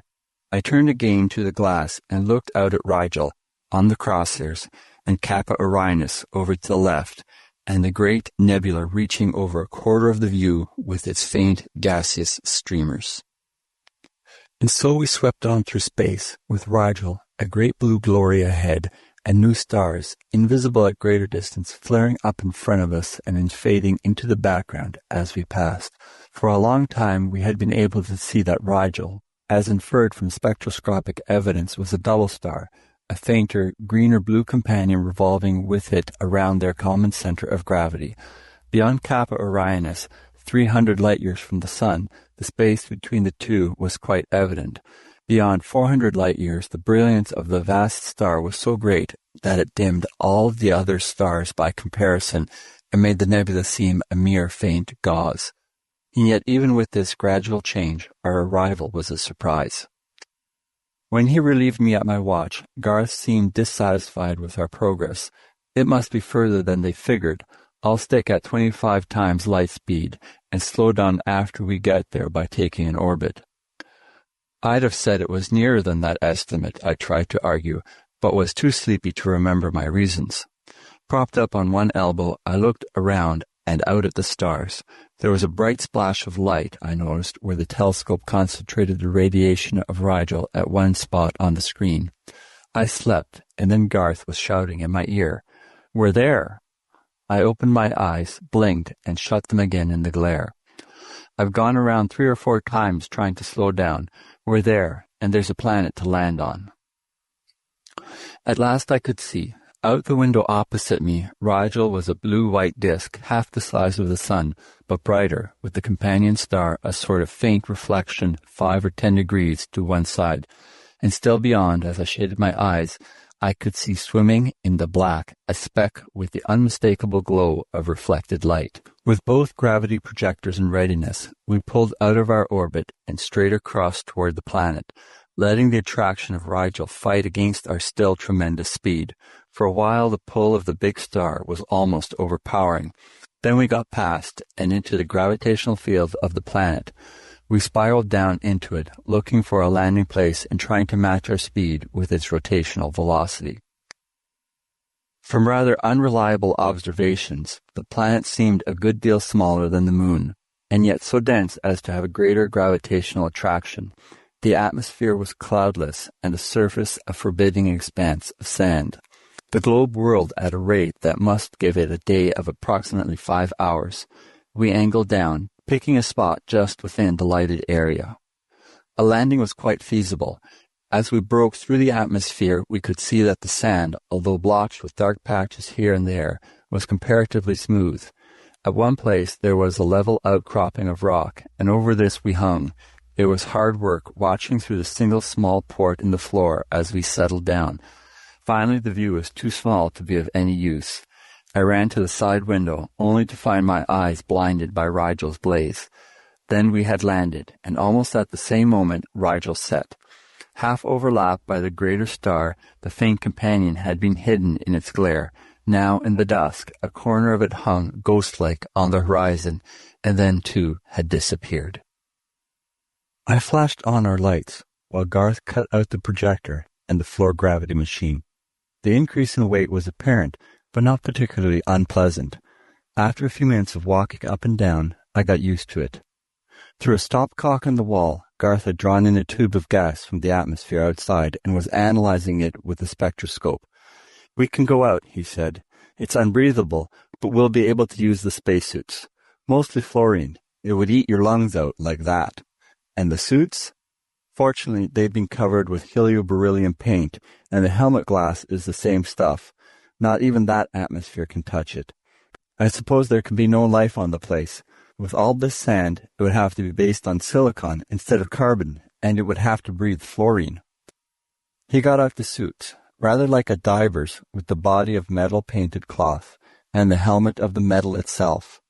On the shoulders was an air supply cylinder. The helmets were fixed with radio, so we could have talked to each other even in airless space. We said almost anything to try it out. "Glad you brought two, and we don't have to explore in shifts." "Yes, I was prepared for emergencies." "Shall we wait for daylight to go out?" "I can't see why, and these outfits will probably feel better in the cool. Let's see." We shot a searchlight beam out the window. There was a slight drop down from the rock where we rested, then the sandy plain stretching out. Only far off were those dark patches that looked like old seaweed on a dried-up ocean bed and might prove dangerous footing. The rest seemed hard-packed. My heart was pounding as we went into the airlock and fastened the inner door behind us. "We go straight out now," Garth explained. "Coming back, it will be necessary to press this button and let the pump get rid of the poisonous air before going in." I opened the outer door and started to step out, then realized that there was a 5-foot drop to the ground. "Go ahead and jump," Garth said. "There's a ladder inside I should have brought, but it would be too much trouble to go back through the lock for it.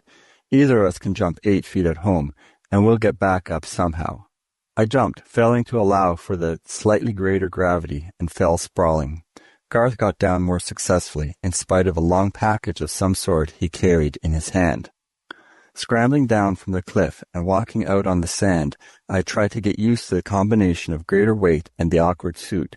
If I stepped very deliberately, it was all right, but an attempt to run sank my feet in the sand and brought me up staggering. There was no trouble seeing through the glass of my helmet over wide angles. Standing on the elevation by the comet, his spacesuit shining in the light from the windows, Garth looked like a metallic monster, some creature of this strange world, and I must have presented to him much the same appearance, silhouetted, dark and forbidding against the stars. The stars! I looked up and beheld the most marvelous sight of the whole trip. The great nebula of Orion seemed, from a distance of less than 150 light-years its own width. A great luminous curtain, 50 degrees across. I could just take it all in with my eye. The central brilliancy, as big as the sun, a smaller one above it, and then the whole mass of gas stretching over the sky, the whole thing aglow with the green light of nebulum and blazing with the stars behind it. It was stupendous, beyond words. I started to call Garth, then saw that he was looking up as well. For almost half an hour I watched, as the edge of the nebula sank below the horizon. Then its light began to dim. Turning, I saw that the sky opposite was already gray, the dawn. Why, the sun had just set. Then I realized. It was over an hour since we were landed, and a full night would be scarcely 2 hours and a half. If we were in a summer latitude, the shorter period of darkness was natural enough, yet it was still hard to believe as, within 10 minutes, it was as bright as Earth light on the moon. Still clearer and clearer grew the light. The stars were almost gone, the center of the nebula only a faint wisp. There were no clouds that give the colors of sunrise, but a bluish-white radiance seemed to be trembling on the eastern horizon. And then, like a shot, Rigel came up into the sky. The light and heat struck me like something solid, and I turned away. Even with my suit reflecting most of the light away, I felt noticeably warm. The comet shone like a blinding mirror, so that it was almost impossible to see Garth on the plain below it. Stumbling and shielding my eyes with my hand, I made my way toward him. He was standing erect, in his hands 2 old Lunarian dueling swords. There was hate in his voice as the radio brought it to my ears. Donnell, only one of us is going back to the moon. I stared. Was the heat getting him? Hadn't we better go inside? I said, quietly and somewhat soothingly. He made no reply, but only held out one of the hilts. I took it dumbly. In that instant, he could have struck my head from my body if he wished. But Garth, old friend. No friend to you. You shall win Kelvar now, or I. I'm giving you a sporting chance. One of your light cuts letting the flooring inside will be as deadly as anything I can do. The one who does go back will tell of an accident, making repairs out in space. Damn you, if you don't want me to kill you where you stand, come on and fight. Garth, you've gone mad. I've been waiting ever since I got you here to leave the moon. On guard. With a rush of anger I was upon him. He tried to step back, stumbled, had one knee to the ground, then hurled himself forward with a thrust at my waist that I dodged only by an inch. I had to cover, and in spite of myself, with the cool work of parrying, my animosity began to disappear. And so began one of the strangest battles that the universe has ever seen. Lumbering with our suits and the extra gravity, we circled each other under the blazing sky. The blue-white of Rigel shimmered off our suits and the arcs of our blades as well as we cut and guarded, each wary now, realizing that a touch meant death. As that terrible sun climbed upward in the sky, its heat was almost overpowering. The sweat poured off every inch of my body, and I gasped for breath. And still we fought on, 2 glittering metal monsters under the big blue star sweeping up to its noon. I knew now that I could never kill Garth. I could not go back to Kelvar with his blood. Yet, if I simply defended, sooner or later he would wear me down. There was just one chance. If I could disarm him, I could wrestle him into submission. Then he might be reasonable, or I could take him home bound. I began leading for the opening I wanted, but with no result. He seemed resolved to tire me out. Either I must carry the fight to him, or I would be beaten down. I made a wide opening, counting on dodging his slow stroke. I did, but he recovered too soon. Again on the other side, with no better result. Still again, just getting in for a light tap on Garth's helmet. Then I stepped back, with guard low, and this time he came on. The sword rose in a gleaming arc and hung high for a moment. I had him. There were sparks of clashing, locked steel. Damn you, Donnell. He took a great step back, narrowly keeping his balance on the sand. On another chance, I would trip him. My ears were almost deafened by his roar. Come on and fight. I took a step in and to the side, and had him in the sun. He swung blindly, trying to cover himself with his whirling point, but I had 6 openings to rip his suit. When he moved to try to see, I would lock with him again. I watched his feet, and as I watched, I saw an incredible thing. Near one of Garth's feet, the sand was moving. It was not a slide caused by his weight. Rather, why, it was being pushed up from below. There was a little hump, and suddenly it had burst open, and a stringy mass like seaweed was crawling toward his leg. Look out, Garth, I yelled. How he could see through that terrible sun, I do not know, but Garth swung through my forgotten guard with a blow square across my helmet glass. The force threw me to the ground, and I looked up, dazed. The beryllium glass had not broken to let in the fluorine-filled air, but Garth was standing over me. That's your last trick, Donnell. His blade rose for the kill. I was unable even to get up, but with one hand I pointed to the ground. Look, I shouted again, and on the instant the thing wound itself around Garth's foot. He swung down, hacking it loose. I had got to my feet. Run for the ship, I cried, and started off. Not that way. I looked back and saw that I had run in the wrong direction, but it made no difference. Over a whole circle around us, the sand was rising, and directly between us and the comet, there was a great green-brown mass. We were surrounded. We stood staring at the creatures. spread out to full dimensions. Each one made a sphere about 4 feet in diameter.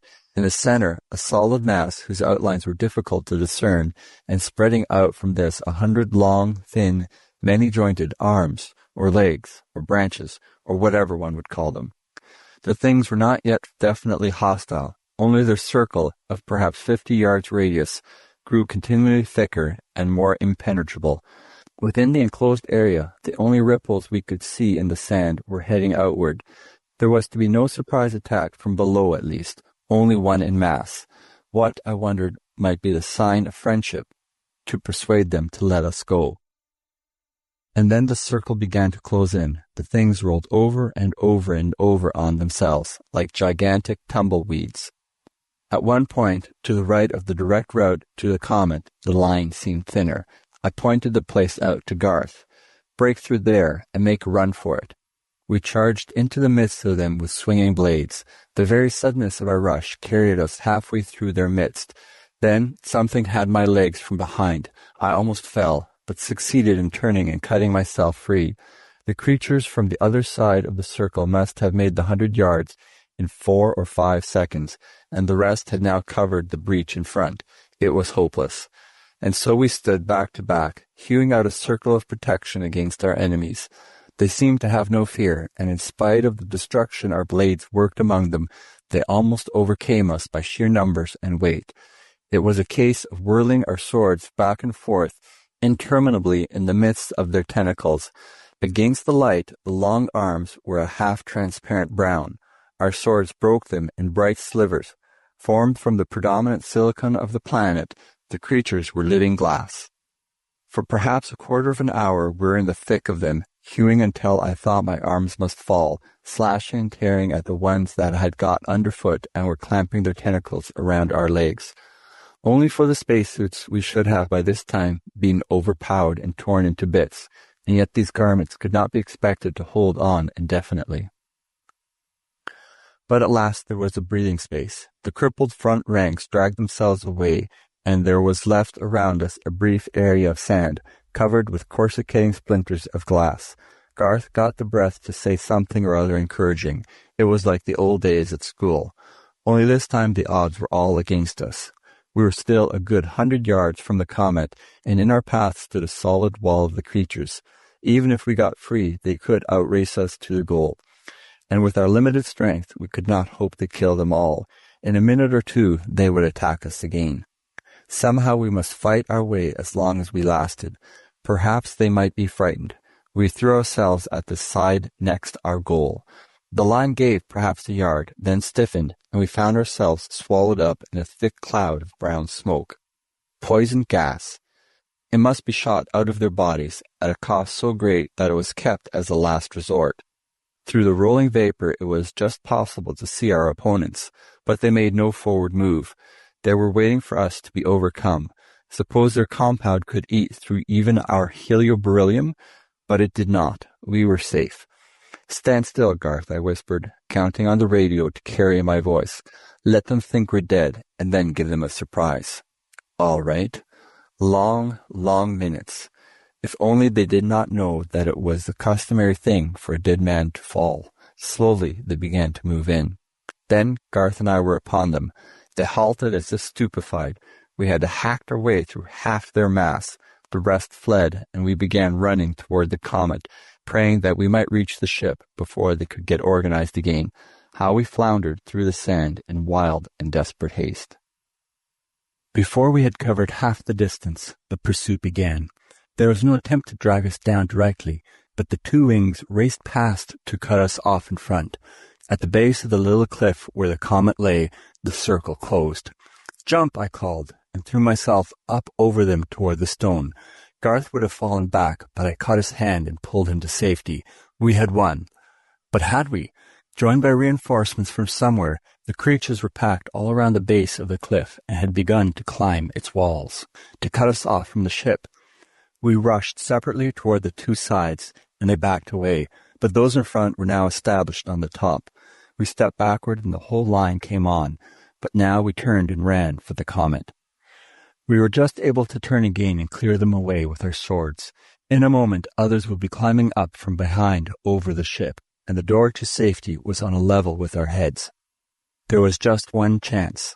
Stamping threateningly, we cleared the things out for 10 feet in front of us, but once we turned our backs for a running start, they were at us again. "Boost you up, Donnelly," said Garth pantingly. "No, you first." But in the midst of my words, he almost threw me into the doorway. I turned to pull him up after me. They were around his legs, and one had jumped down on his helmet. He must have known it would happen. "Go back to her," he cried, and slammed shut the door. There was no time to help him, to interfere with the way of expiation he had chosen. I tried to look away, but a sort of fascination kept me watching him through the glass. He had been dragged to his knees. Then he was up again, whirling to keep them away on all sides in a mad, gallant fight. But the creatures knew it was the kill. Now they were around his knees, now up to his waist in their overpowering mass. It was only a matter of minutes. Garth took a staggering step backwards, dragging them all with him. He was facing me, and swung up his sword in the old lunar salute. "Good luck, Donnelly." The words, coming clearly over the radio, had a note of exultation. Then, flashing his blade over his head, he turned it into the midst of the accursed things. With a tremendous effort, Garth tore the protecting helmet from his head and plunged backward over the cliff. There was nothing to do but get in out of the lock and start for home, and little on the trip is worthy of recounting. Without unsurpassable difficulty, I was able to operate the machinery and steer, first for Betelgeuse, then for the sun.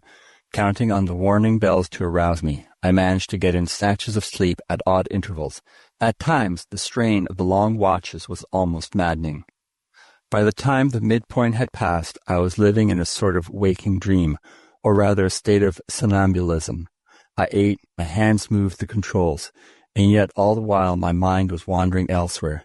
Out to Garth's body under the blazing light of Rigel, back to the moon and Kelvar, or else in an unreal, shadowy world of dreams and vague memories. With perfect mechanical accuracy, I entered the solar system and adjusted the projectors for the sun's attraction. Running slower and slower, I watched Venus glide by, and then gradually everything faded, and I was walking along the great Nardos Bridge with Kelvar. The ocean was so still that we could see mirrored in it the reflection of each white column, and our own faces peering down, and beyond that the stars. "I shall bring you a handful for your hair," I told her, and leaned over, farther, farther, reaching out. Then I was falling, with Kelvar's face growing fainter, and in my ears a horrible ringing like the world coming to an end. Just before I could strike the water, I wakened to find the alarm bell jangling, and the object indicator light flashing away. Through the telescope, the moon was large in the sky. It was an hour, perhaps two, before I approached the sunlit surface and hovered over the shore by Nardos. Try as I would, my sleep-drugged body could not handle the controls delicately enough to get the comet quite in step with the moon's rotation, always a little too fast or a little too slow. I slid down until I was only 10 or 15 feet off the ground that seemed to be moving out from under me. In another minute I should be above the water. I let everything go, and the comet fell. There was a thud, a sound of scraping over the sand, a list to one side. I thought for an instant that the vessel was going to turn over, but with the weight of the reserve mercury in the fuel tanks, it managed to right itself on a slope of 10 or 15 degrees. From the angle, I could barely see out the windows, and everything looked strange. The water under the bridge seemed too low. The half-full earth had greenish-black spots on it. And the sky? So dead with sleep that I could scarcely move, I managed to crane my neck around to see better.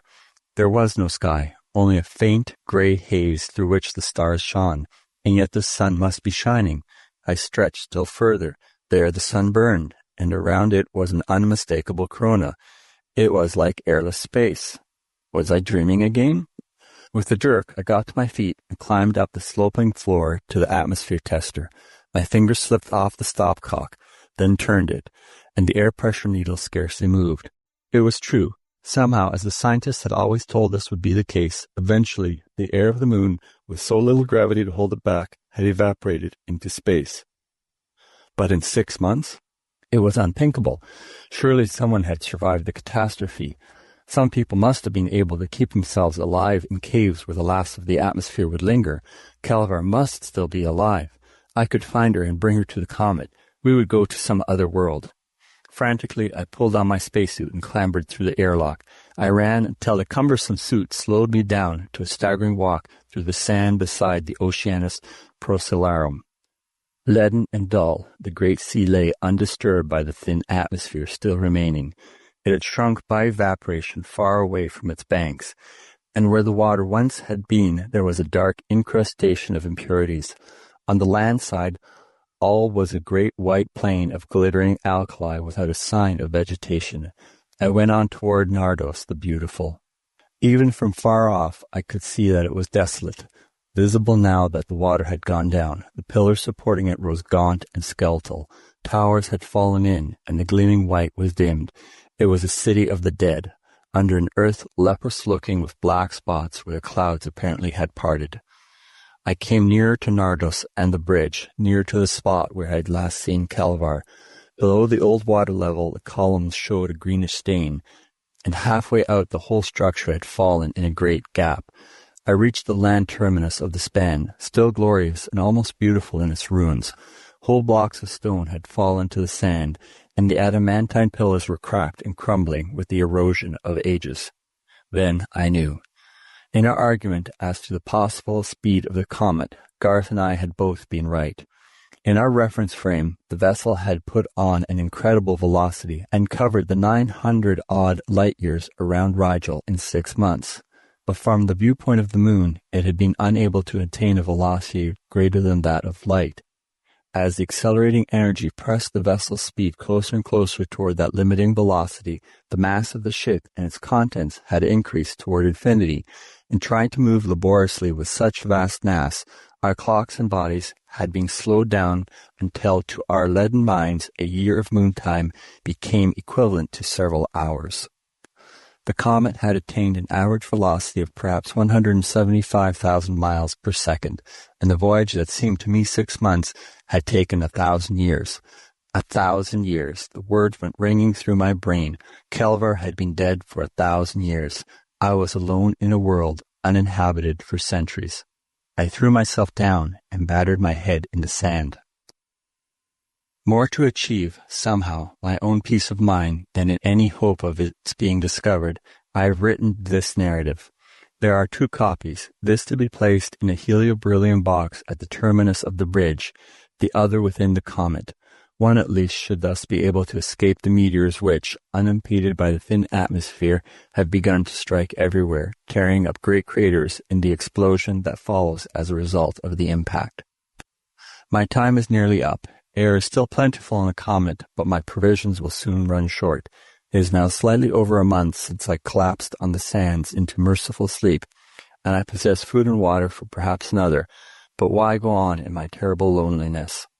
Sometimes I waken from a dream in which they are all so near, Kelvar, Garth, all my old companions, and for a moment I cannot realize how far away they are, beyond years and years, and I, trampling back and forth over the dust of our old life, staring across the waste, waiting for what?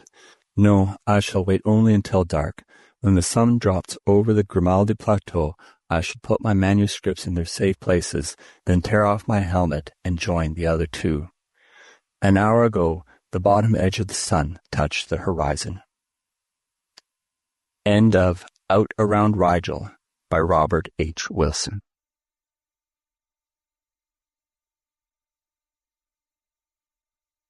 Pygmalion Spectacles by Stanley Granman Winebom. Recording by Crystal Layton. What is reality? Asked the gnome-like man. He gestured at the tall banks of buildings that loomed around Central Park, with their countless windows glowing like the cave fires of a city of Cro-Magnon people. All is dream, all is illusion. I am your vision as you are mine. Dan Burke, struggling for clarity of thought through the fumes of liquor, stared without comprehension at the tiny figure of his companion. He began to regret the impulse that had driven him to leave the party to seek fresh air in the park, and to fall by chance to the company of this diminutive old madman. But he needed escape. This was one party too many, and not even the presence of Claire with her trim ankles would hold him there. He felt an angry desire to go home, not to his hotel, but home to Chicago and to the comparative peace of the Board of Trade. But he was leaving tomorrow anyway. You drink, said the elfin-bearded face, to make real a dream, is it not so? It is to dream that what you seek is yours, or else to dream that what you hate is conquered. You drink to escape reality, and the irony is that even reality is a dream. Tract, thought Dan again. Or so, concluded the other, says the philosopher Berkeley. Berkeley? Echoed Dan. His head was clearing. Memories of a sophomore course in elementary philosophy drifted back. Bishop Berkeley, eh? You know him, then? The philosopher of idealism, no? The one who argues that we do not see, feel, hear, taste the object, but that we have only the sensation of seeing, feeling, hearing, tasting. I sort of recall it. Ha! But sensations are mental phenomena. They exist in our minds. How then do we know that the objects themselves do not exist only in our minds? He waved again at the light-flecked buildings. You do not see that wall of masonry. You perceive only a sensation of feeling sight. The rest you interpret. You see the same thing, retorted Dan. How do you know I do? Even if you knew that what I call red would not be green, could you see through my eyes? Even if you knew that, how do you know that I too am not a dream of yours? Dan laughed. Of course nobody knows anything. You just get what information you can through the windows of your 5 senses, and then you make your guesses. When they're wrong, for a mild headache. Listen, he said suddenly. You can argue a reality away to an illusion. That's easy. But if your friend Berkeley is right, why can't you take a dream and make it real? If it works one way, it must work the other. The beard waggled. Elf bright eyes glittered queerly at him. All artists do that, said the old man softly. Dan felt that something more quivered on the verge of utterance. That's an evasion, he grunted. Anybody can tell the difference between a picture and the real thing, or between a movie and life. But, whispered the other, the realer the better, no? And if one could make a movie very real indeed, what would you say then? Nobody can, though. The eyes glittered strangely again. I can, he whispered. I did. Did what? Made a real a dream. The voice turned angry. Fools, I bring it here to sell to Westman, the camera people, and what do they say? It isn't clear. Only one person can use it at a time. It's too expensive. Fools! Fools! Huh? Listen, I'm Albert Ludwig, Professor Ludwig. As Dan was silent, he continued, It means nothing to you, huh? But listen, a movie that gives one sight and sound. Suppose now I add taste, smell, even touch, if your interest is taken by the story. Suppose I make it so that you are in the story. You speak to the shadows, and the shadows reply. And instead of being on a screen, the story is all about you, and you are in it. Would that be to make real a dream?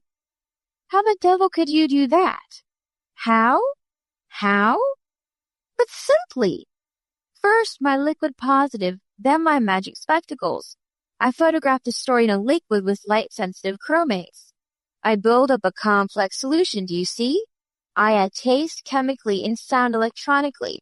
And when the story is recorded, then I put the solution in my spectacle, my movie projector. I electrolyze the solution, break it down. The older chromates go first, and out comes the story, sight, sound, smell, taste, all. Touch? If your interest is taken, your mind supplies that. Eagerness crept into his voice. You will look at it, Mr. Burke, said Dan. A swindle, he thought. Then a spark of recklessness glowed out of the vanishing fumes of alcohol. Why not? He grunted. He rose. Ludwig standing came scarcely to his shoulder. A queer gnome-like old man, Dan thought as he followed him across the park and into one of the scores of apartment hotels in the vicinity. In his room, Ludwig fumbled in a bag, producing a device vaguely reminiscent of a gas mask. There were goggles and a rubber mouthpiece. Dan examined it curiously while the little bearded professor brandished a bottle of watery liquid. "Here it is," he gloated. "My liquid positive, the story. Our photography, infernally hard, therefore the simplest story. A utopia, just 2 characters and you, the audience. Now put the spectacles on. Put them on and tell me what the fools the Westman people are." He decanted some of the liquid into the mask and trailed a twist wire to a device on the table. "A rectifier," he explained, "for the electrolysis." "Must you use all the liquid?" asked Dan. "If you use part, do you see only part of the story? And which part?" "Each drop has all of it, but you must fill the eyepieces." Then as Dan slipped the device gingerly on, "So, now what do you see?" "Not a damn thing, just the windows and the lights across the street." "Of course, but now I start the electrolysis. Now!" There was a moment of chaos. Liquid before Dan's eyes clouded suddenly white, and formless sounds buzzed. He moved to tear the device from his head, but emerging forms in the mistiness caught his interest. Giant things were writhing there. The scene steadied. The whiteness was dissipating like mist in summer. Unbelieving, still gripping the arms of that unseen chair, he was staring at a forest. But what a forest! Incredible, unearthly, beautiful.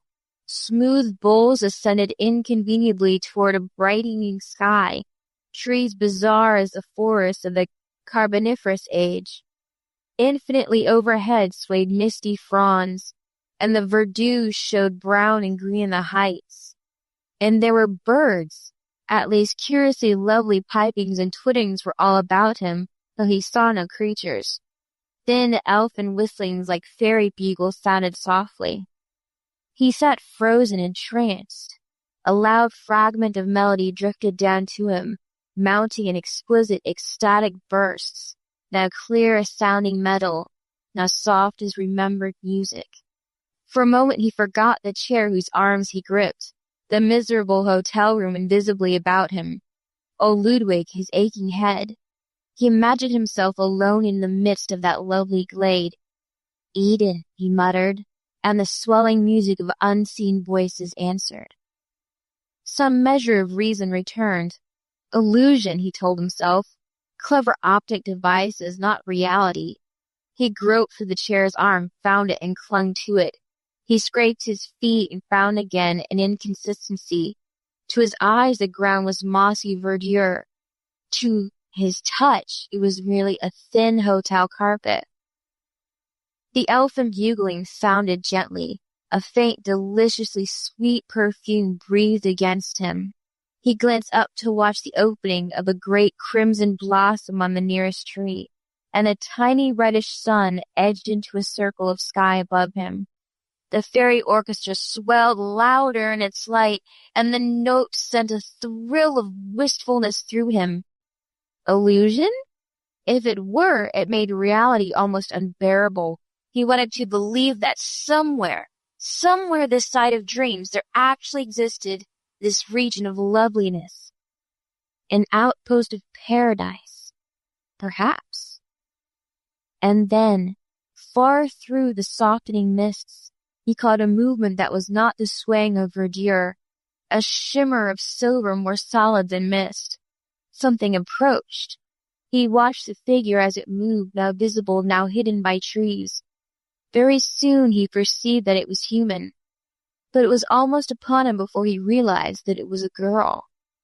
She wore a robe of silvery, half-translucent stuff, luminous as starbeams. A thin band of silver bound glowing black hair about her forehead, and other garment or ornament she had none. Her tiny white feet were bare to the mossy forest floor as she stood no more than a pace from him, staring dark-eyed. The thin music sounded again. She smiled. Dan summoned stumbling thoughts. Was his being also illusion? Had she no more reality than the loveliness of the forest? He opened his lips to speak, but a strained, excited voice sounded in his ears. "Who are you? Have you spoken?" The voice had come as if from another, like the sound of one's words in fever. The girl smiled again. "English," she said in queer, soft tones. "I can speak a little English."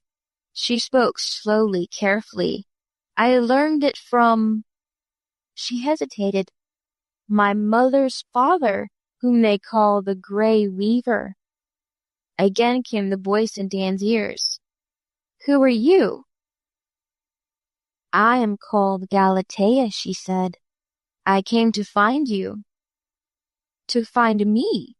echoed the voice that was Dan's.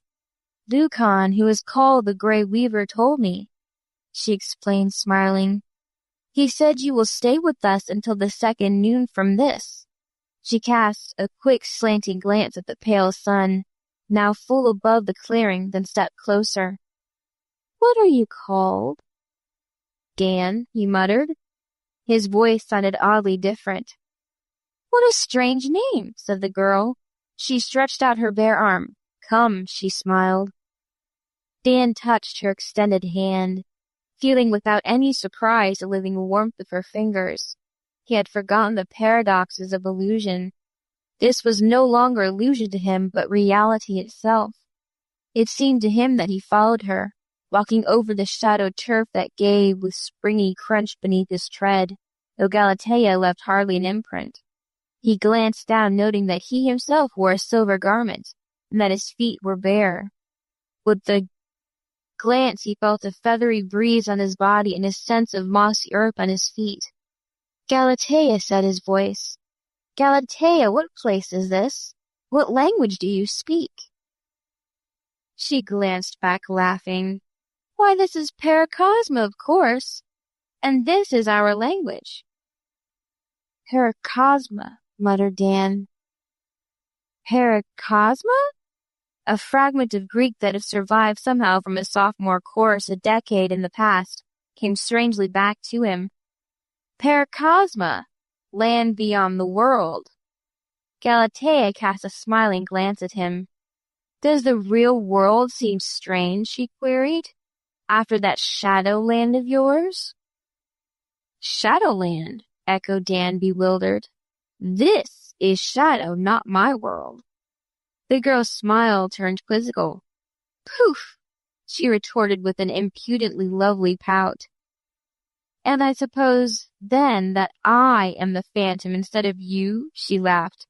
"Do I seem ghost-like?" Dan made no reply. He was puzzling over unanswerable questions as he trod behind the lithe figure of his guide. The aisle between the unearthly trees widened, and the giants were fewer. It seemed a mile perhaps before a sound of tinkling water obscured that other strange music.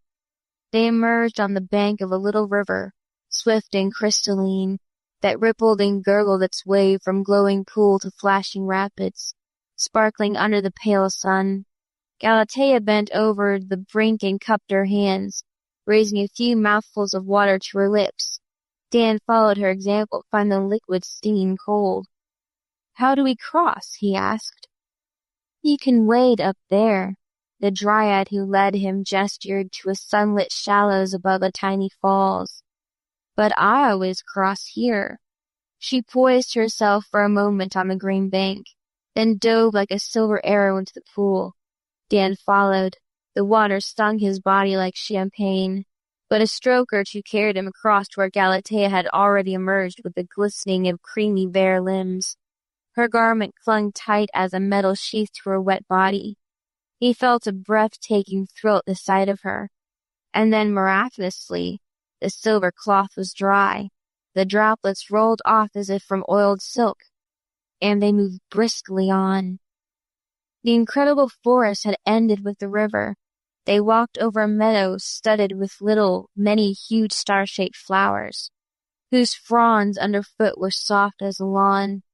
Yet still the sweet pipings followed them, now loud, now whisper-soft, in a tenuous web of melody. "Galatea," said Dan suddenly, "where is the music coming from?" She looked back amazed. "You silly one," she laughed. From the flowers, of course. See? She plucked a purple star and held it to his ear. True enough, a faint and plaintive melody hummed out of the blossom. She tossed it in his startled face and skipped on. A little copse appeared ahead, not of the gigantic forest trees, but of lesser growth, bearing flowers and fruits of iridescent colors, and a tiny brook bubbled through, and there's to the objective of their journey, a building of white marble-like stone, single-storied and vine-covered, with broad glassless windows. They trod up a path of bright pebbles to the arched entrance, and here, on an intricate stone bench, sat a gray-bearded patriarchal individual. Galatea addressed him in a liquid language that reminded Dan of the flower pipings, and she turned. "This is Lucan," she said, as the ancient rose from his seat and spoke in English. "We are happy, Galatea and I, to welcome you, since visitors are a rare pleasure here, and those from your shadowy country most rare." Dan uttered puzzled words of thanks, and the old man nodded, reseating himself on the carven bench. Galatea skipped through the arched entrance, and Dan, after an irresolute moment, dropped to the remaining bench. Once more his thoughts were whirling in perplexed turbulence. Was all this indeed but illusion? Was he sitting in actuality in a prosaic hotel room, peering through magical spectacles that pictured this world about him?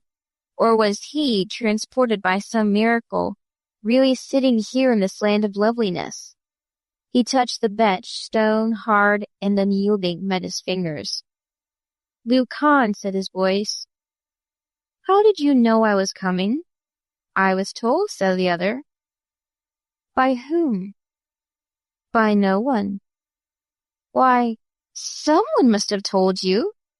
The gray weaver shook his solemn head. "I was just told." Dan ceased his questioning, content for the moment to drink the beauty about him, and then Galatea returned, bearing a crystal bowl of the strange fruits. They were piled in colorful disorder, red, purple, orange, and yellow, pear-shaped, egg-shaped, and clustered spheroids. Fantastic, unearthly. He selected a pale, transparent ovid, bit into it, and was deluged by a flood of sweet liquid, to the amusement of the girl.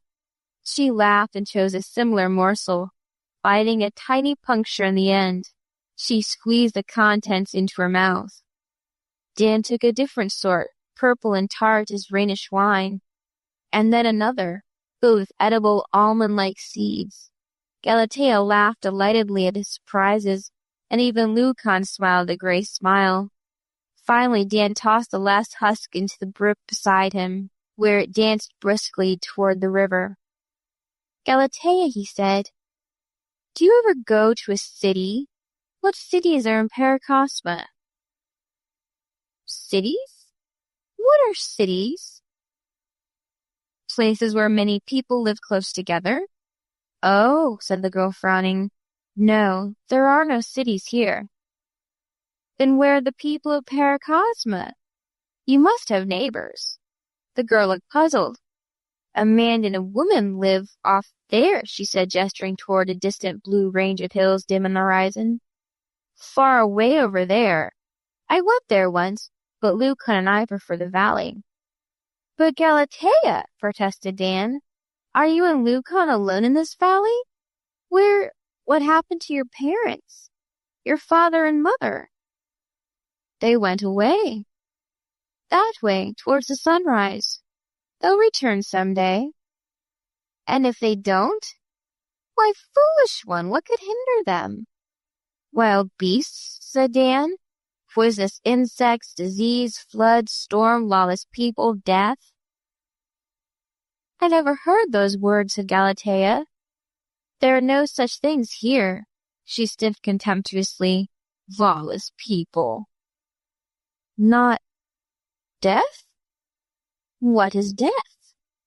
"It's—" Dan paused helplessly. "It's like falling asleep and never waking. It's what happens to everyone at the end of life." "I have never heard of such a thing as the end of life," said the girl decidedly. There isn't such a thing. What happens then, queried Dan desperately, when one grows old? Nothing, silly. No one grows old unless one wants to, like Lucan. A person grows to the age he likes best and then stops. It's a law. Dan gathered his chaotic thoughts. He stared into Galatea's dark, lovely eyes. Have you stopped yet? The dark eyes dropped. He was amazed to see a deep, embarrassed flush spread over her cheeks. She looked at Lucan, nodding reflectively on his bench, then back to Dan, meeting his gaze. Not yet, he said. And when will you, Galatea? When I have had the one child permitted me. You see, she stared down at her dainty toes, one cannot bear children afterwards. Permitted? Permitted by whom? By a law. Laws? Is everything here governed by laws? What of chance and accidents? What are those? Chance and accidents? Things unexpected, things unforeseen. Nothing is unforeseen, said Galatea still soberly. She repeated slowly, nothing is unforeseen. He fancied her voice was wistful. Lucan looked up. Enough of this, he said abruptly. He turned to Dan. I know these words of yours, chance, disease, death. They are not for Paracosma. Keep them in your unreal country. Where did you hear them, then? From Galatea's mother, said the Grey Weaver, who had them from your predecessor, a phantom who visited here before Galatea was born. Dan had a vision of Ludwig's face. What was he like? Much like you. But his name. The old man's mouth was suddenly grim. You do not speak of him, he said and rose, entering the dwelling in a cold silence. He goes to weave, said Galatea after a moment. Her lovely, piquant face was still troubled. What does he weave? This. She fingered the silver cloth of her gown. He weaves it out of metal bars on a very clever machine. I do not know the method. Who made the machine? It was here. But Galatea, who built the house, who planted these fruit trees? They were here. The house and the trees were always here. She lifted her eyes. I told you everything had been foreseen, from the beginning until eternity. Everything. The house and the trees and machine were ready for Lucan and my parents and me. There is a place for my child, who will be a girl, and a place for her child, and so on forever.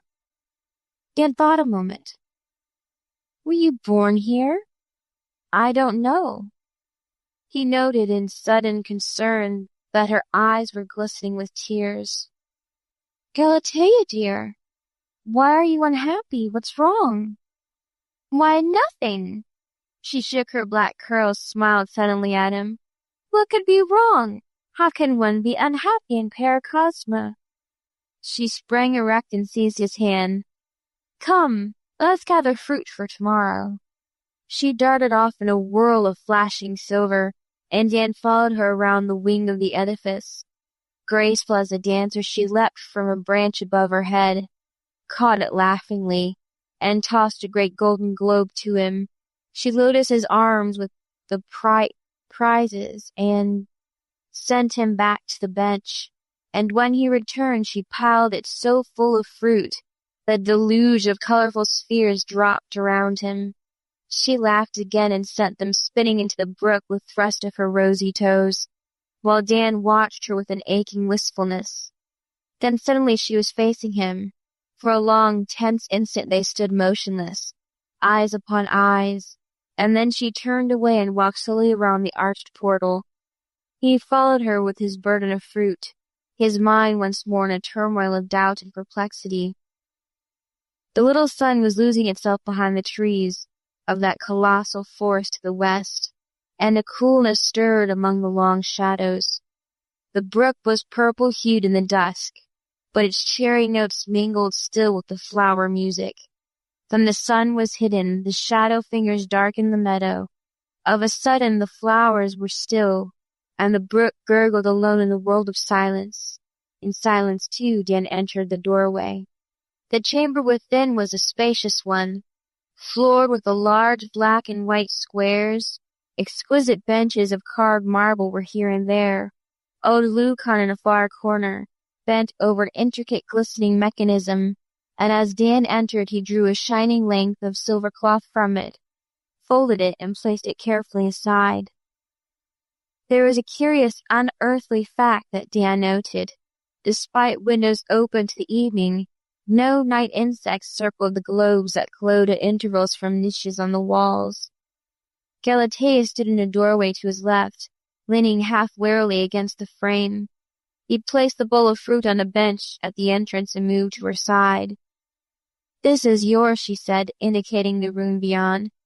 He looked in upon a pleasant smaller chamber.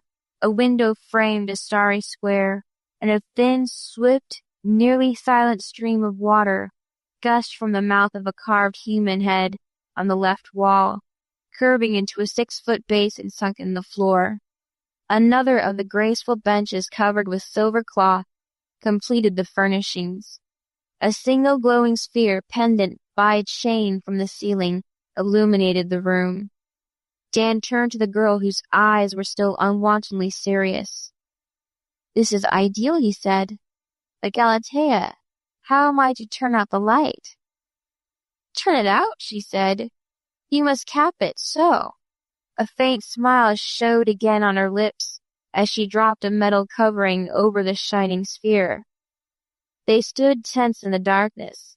Dan sensed her nearness achingly. And then the light was on once more. She moved towards the door, and there paused, taking his hand.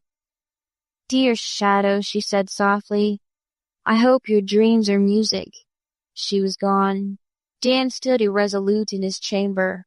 He glanced into the large room where Lucan still bent over his work, and the gray Reaver raised a hand in solemn salutation, but said nothing. He felt no urge for the old man's silent company, and turned back into his room to prepare for slumber. Almost instantly, it seemed, the dawn was upon him, and bright elfin pipings were all about him, while the odd, ruddy sun sent a broad, slanting pane of light across the room. He rose, as fully aware of his surroundings as if he had not slept at all. The pool tempted him, and he bathed in stinging water. Thereafter he emerged into the central chamber, noting curiously that the globe still glowed in dim rivalry to the daylight. He touched one casually. It was cool as metal to his fingers, and lifted freely from its standard. For a moment he held the cold, flaming thing in his hands, then replaced it and wandered to the dawn. Galatea was dancing upon the path, eating a strange fruit as rosy as her lips. She was merry again, once more the happy nymph who had greeted him, and she gave him a bright smile as he chose a sweet green ovid for his breakfast. "Come on," she called, "to the river." She skipped away toward the unbelievable forest. Dan followed, marveling that her light speed was so easy a match for his stronger muscles. Then they were laughing in the pool, splashing about until Galatea drew herself to the bank, glowing and panting. He followed her as she lay relaxed. Strangely, he was neither tired nor breathless, with no sense of exertion. A question recurred to him, as yet unasked. "Galatea," said his voice, "whom will you take as a mate?" Her eyes went serious. "I don't know," she said. "At the proper time he will come. That is law." "And will you be happy?" "Of course." She seemed troubled. "Isn't everyone happy?" "Not where I live, Galatea."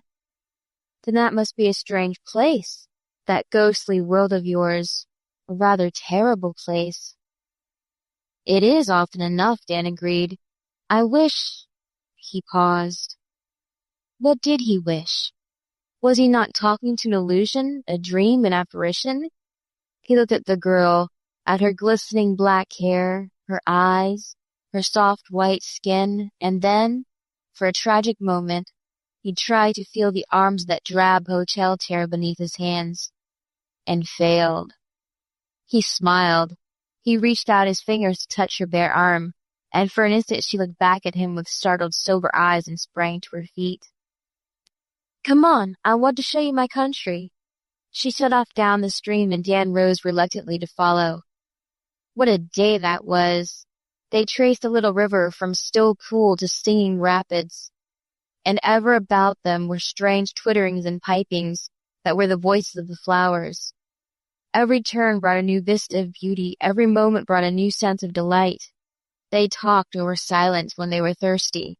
The cool river was at hand. When they were hungry, fruit offered itself. When they were tired, there was always a deep pool and a mossy bank, and when they were rested, a new beauty beckoned. The incredible trees towered in numberless forms of fantasy, but on their own side of the river was still the flower-starred meadow. Galatea twisted him in a bright blossomed garland for his head, and thereafter he moved always with a sweet singing about him. But little by little the red sun slanted toward the forest, and the hours dripped away. It was Dan who pointed it out, and reluctantly they turned homeward. As they returned, Galatea sang a strange song, plaintive and sweet as the melody of the river and flower music, and again her eyes were sad. "What song is that?" he asked. "It is a song sung by another Galatea," she answered, "who is my mother." She laid her hand on his arm. "I will make it into English for you," she sang. "The river lies in flower and fern, and flower and fern breathes a song. It breathes a song of your return in years too long. In years too long it murmurs bring their vain replies. The vain replies the flowers sing, the river lies." Her voice quavered on the final notes. They were silent save for the tinkle of the water and the flower bugles.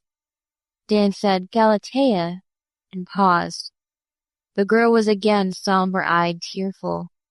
He said huskily, "That's a sad song, Galatea. Why was your mother sad? You said every woman is happy in Paracosma." "She broke a law," replied the girl tonelessly. "It is the inevitable way to sorrow." She faced him. "She fell in love with a phantom," Galatea said. "One of your shadowy race who came to state and then had to go back.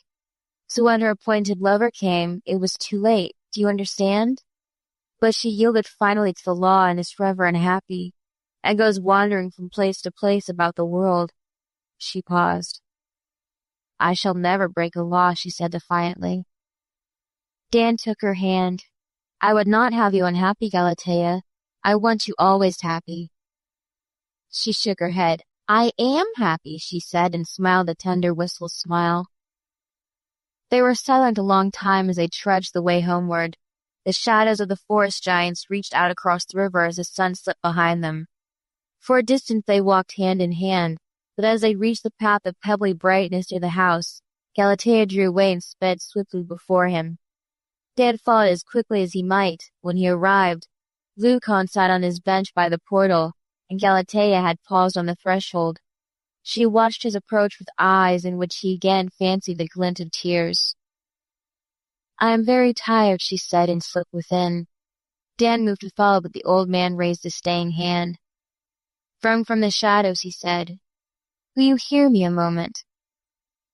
Dan paused, acquiesced, and dropped to the opposite bench. He felt a sense of foreboding. Nothing pleasant awaited him. "There is something to be said," Lucan continued, "and I say it without desire to pain you if phantoms feel pain. It is this. Galatea loves you, though I think she has not yet realized it." "I love her too," said Dan. The gray weaver stared at him. "I do not understand. Substance indeed may love shadow, but how can shadow love substance?" "I love her," insisted Dan. "Then woe to both of you, for this is impossible in Paracosma. It is a confliction with the laws. Galatea's mate is appointed, perhaps even now approaching." "Laws, laws," muttered Dan. "Whose laws are they? Not Galatea's nor mine." "But they are," said the Grey Weaver. It is not for you nor for me to criticize them. Oh, I yet wonder what power could annul them to permit your presence here. I had no voice in your laws. The old man peered at him in the dusk. Has anyone anywhere a voice in the laws? He queried. And my country would have, retorted Dan. Madness, growled Lucan. Man-made laws? Of what use are man-made laws with only man-made penalties, or not at all? If you shadows make a law that the wind shall blow only from the east, does the west wind obey it?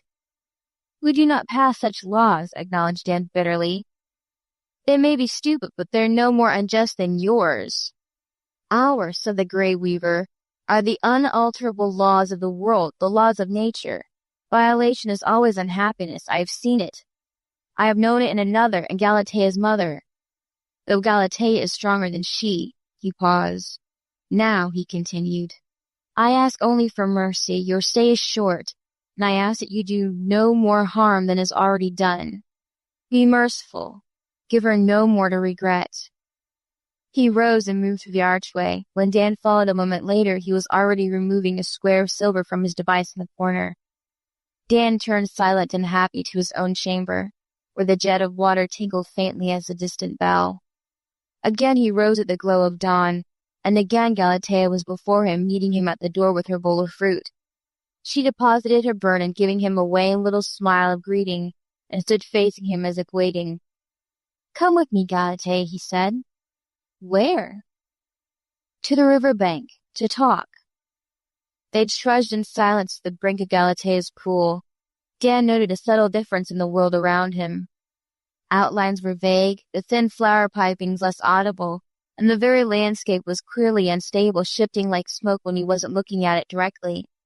And strangely, though he had brought the girl here to talk to her, he had now nothing to say, but sat in aching silence with his eyes on the loveliness of her face.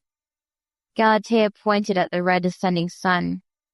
So short a time, she said, before you go back to your phantom world. I shall be sorry, very sorry. She touched his cheek with her fingers. Dear shadow. Suppose, said Dan huskily, that I won't go. What if I won't leave here? His voice grew fiercer. I'll not go. I'm going to stay. The calm mournfulness of the girl's face checked him. He felt the irony of struggling against the inevitable progress of a dream. She spoke. Had I the making of the laws, you should stay. But you can't, dear one, you can't. Forgotten now were the words of the Grey Weaver. I love you, Galatea, he said. And I you, she whispered. See, dear shadow, how I break the same law my mother broke, and am glad to face the sorrow it will bring. She placed her hand tenderly over his. Lucan is very wise, and I am bound to obey him. But this is beyond his wisdom, because he let himself grow old. She paused. He let himself grow old, she repeated slowly. A strange light gleamed in her dark eyes as she turned suddenly to Dan. Dear one, she said tensely, the thing that happens to the old, that death of yours, what follows it? What follows death? He echoed. Who knows? But, her voice was quivering, but one can't simply vanish. There must be an awakening. Who knows? Said Dan again. There are those who believe we wake to a happier world, but... He shook his head hopelessly. It must be true. Well, it must be, Galatea cried. There must be more for you than the mad world you speak of. She leaned very close. Suppose, dear, she said, that when my appointed lover arrives, I send him away. Suppose I bear no children, but let myself grow old, older than Lucan, old until death. Will I join you in your happier world? Galatea, cried distractedly. Oh, my dears, what a terrible thought. More terrible than you know, she whispered, still very close to him. It is more than violation of the law. It is rebellion. Everything is planned. Everything was foreseen except this. And if I bear no child, her place will be left unfulfilled, and the places of her children and of their children, and so on until some day the whole great plan of Paracosma fails of whatever its destiny was to be. Her whisper grew very faint and fearful. It is destruction. But I love you more than I feared death. Dan's arms were about her. No, Galatea, no, promise me. She murmured, I can promise and then break my promise. He drew his head down, their lips touched, and he felt fragrance and a taste like honey in her kiss. At least, she breathed, I can give you a name by which to love you. Philometros, measure of my love. A name, muttered Dan. A fantastic idea shot through his mind, a way of proving to himself that all this was reality, and not just a page that anyone could read who wore old Ludwig's magic spectacles. If Galatea would speak his name, perhaps he thought daringly, perhaps then he could stay. He thrust her away. Galatea, he cried, do you remember my name? She nodded silently, her unhappy eyes on his. Then say it, dear. She stared at him dumbly, miserably, but made no sound. Say it, Galatea, he pleaded desperately. My name, dear, just my name. Her mouth moved. She grew pale with effort, and Dan could have sworn that his name trembled on her quivering lips, though no sound. At last she spoke. I can't, dearest one, oh, I can't, Allah forbids it. She stood suddenly, erect, recarving.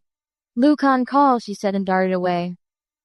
Dan followed along the pebbled path, but her speed was beyond his powers. At the portal he found only a weaver standing cold and stern. He raised his hand as Dan appeared. Your time, said. Go, thinking of the havoc you have done. Where is Galatea, gasped Dan. I've sent her away. The old man blocked the entrance. For a moment Dan would have struck him aside, but something withheld him. He stared wildly about the meadow. There! A flash of silver beyond the river at the edge of the... He turned and raced towards it while motionless and cold the grave weaver watched him go. Galatea! He was over the river now on the forest bank, running through column vistas that whirled around him like mist. The world had gone cloudy, fine flakes danced like snow before his eyes. Paracosma was dissolving around him. Through the chaos he fancied a glimpse of the girl, but closer approach left him still voicing his hopeless cry of Galatea. After an endless time he paused. Something familiar about the spot struck him, and just as the red sun edged above him he recognized the place, the very point at which he had entered Paracosma. A sense of futility overwhelmed him as for a moment he gazed at an unbelievable apparition. A dark window hung in midair before him, through which glowed rows of electric lights. Ludwig's window. It vanished, but the trees writhed and the sky darkened, and he swayed dizzily in turmoil.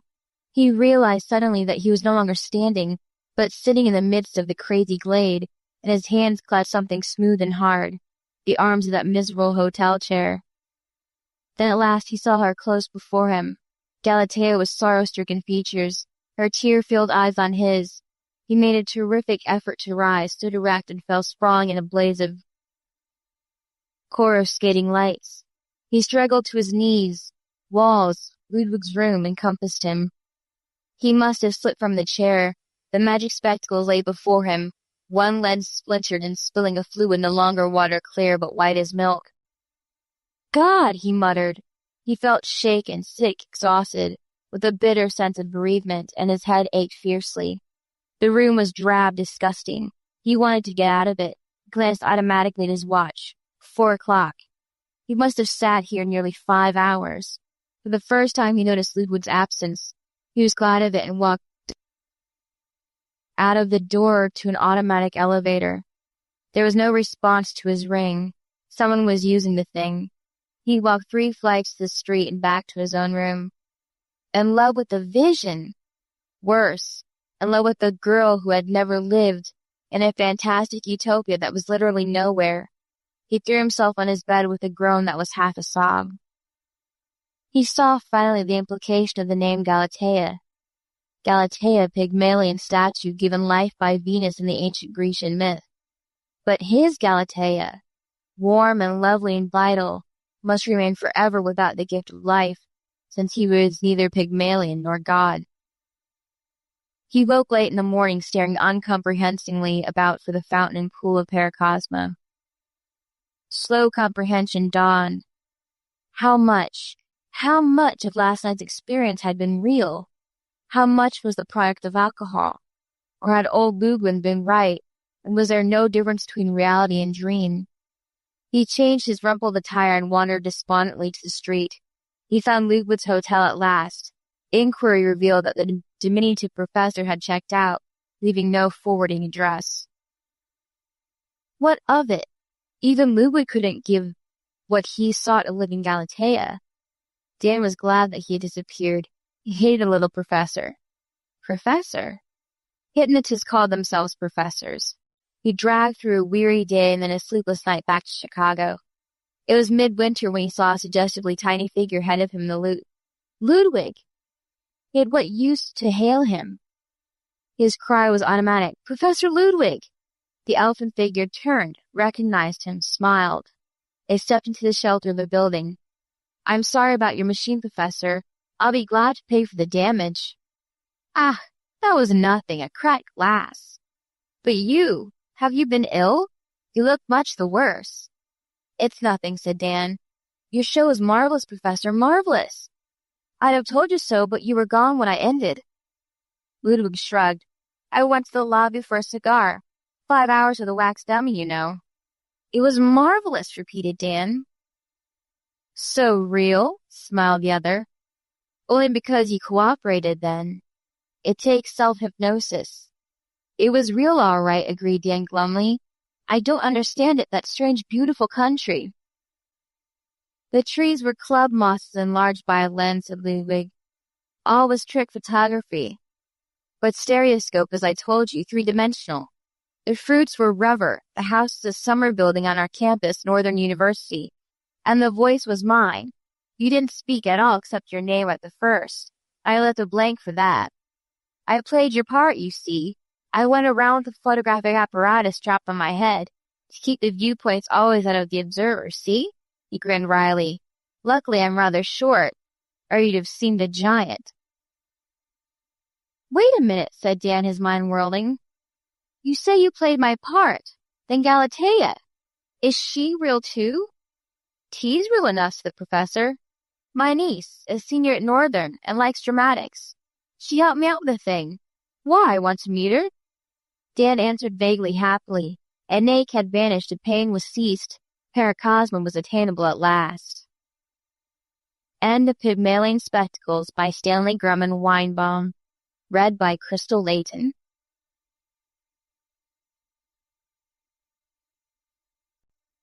The Repairman by Harry Harrison. Recording by Anton Epp.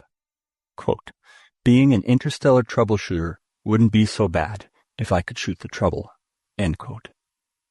The old man had that look of intense glee on his face that meant someone was in for a very rough time.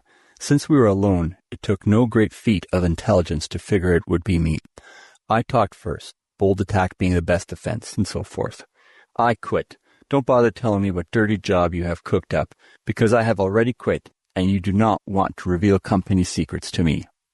The grin was even wider now, and he actually chortled as he thumbed a button on his console. A thick legal document slid out of the delivery slot onto his desk. This is your contract, he said. It tells you how and when you will work. It's a steel and vanadium-bound contract that you couldn't crack with a molecular disruptor. I leaned out quickly, grabbed it, and threw it into the air with a single motion. Before it could fall, I had my solar out and, with a wide-angle shot, burned the contract to ashes. The old man pressed the button again, and another contract slid out on his desk. If possible, the smile was still wider now. I should have said a duplicate of your contract, like this one here. He made a quick note on his secretary plate. I have deducted 13 credits from your salary for the cost of the duplicate, as well as a 100-credit fine for firing a solar inside a building. I slumped, defeated, waiting for the blow to land. The old man fondled my contract. According to this document, you can't quit, ever. Therefore, I have a little job I know you'll enjoy. Repair job. The Centauri beacon has shut down. It's a Mark III beacon. What kind of beacon? I asked him. I have repaired hyperspace beacons from one arm of the galaxy to the other, and I was sure I had worked on every type or model made, but I had never heard of this thing. Mark III, the old man reported, practically chortling. I have never heard of it either until records dug up the specs. They found them buried in the back of their oldest warehouse. This was the earliest type of beacon ever built, by Earth no less. Considering its location on one of the Proxima Centauri planets, it might very well be the first beacon. I looked at the blueprints he handed me and felt my eyes glaze with horror. It's a monstrosity. It looks more like a distillery than a beacon. It must be at least a few hundred meters high. I'm a repairman, not an archaeologist. This pile of junk is over 2,000 years old. Forget about it and build a new one. The old man leaned over his desk, breathing into my face. It would take a year to install a new beacon, besides being too expensive, and this relic is on one of the main routes. We have ships making 15 light-year detours now.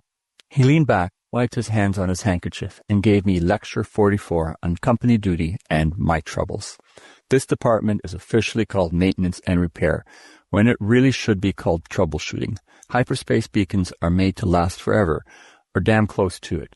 When one of them breaks down, it is never an accident. And repairing the thing is never a matter of just plugging in a new part. He was telling me, the guy who did the job, while he sat back on his fat paycheck in an air-conditioned office. He rambled on.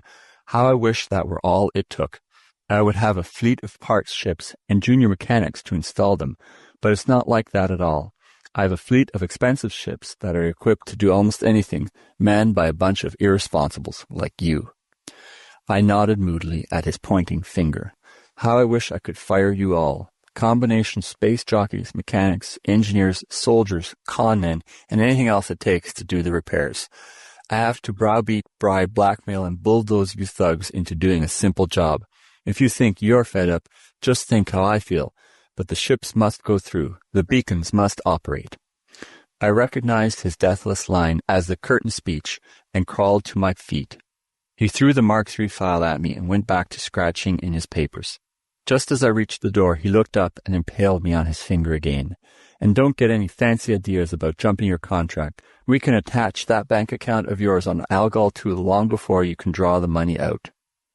I smiled, a little weakly, I'm afraid, as if I had never meant to keep that account a secret. His spies were getting more efficient every day. Walking down the hall, I tried to figure a way to transfer the money without his catching on. I knew at the same time he was figuring a way to outfigure me. It was all very depressing, so I stopped for a drink, then went on to the spaceport. By the time the ship was serviced, I had a course charted. The nearest beacon to the broken-down Proxima Centauri beacon was on one of the planets of Beta Circinus, and I headed there first, a short trip of only about 9 days in hyperspace.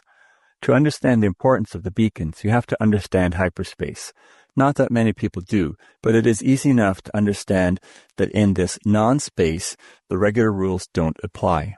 Speed and measurements are a matter of relationship, not constant facts like the fixed universe. The first ships to enter hyperspace had no place to go and no way to even tell if they had moved.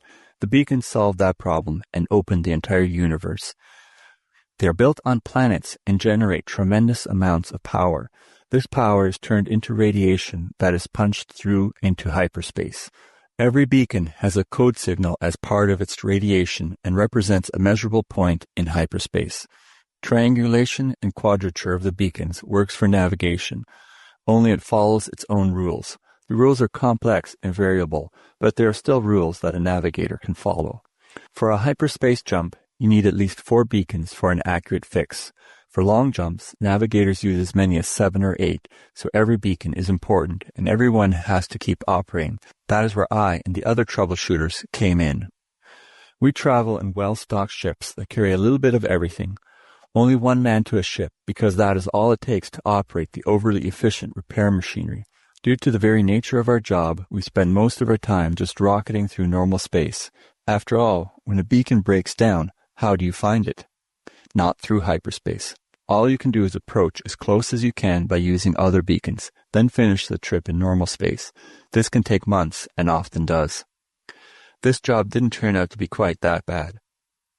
I zeroed on the Beta Circinus beacon and ran a complicated 8-point problem through the navigator, using every beacon I could get an accurate fix on.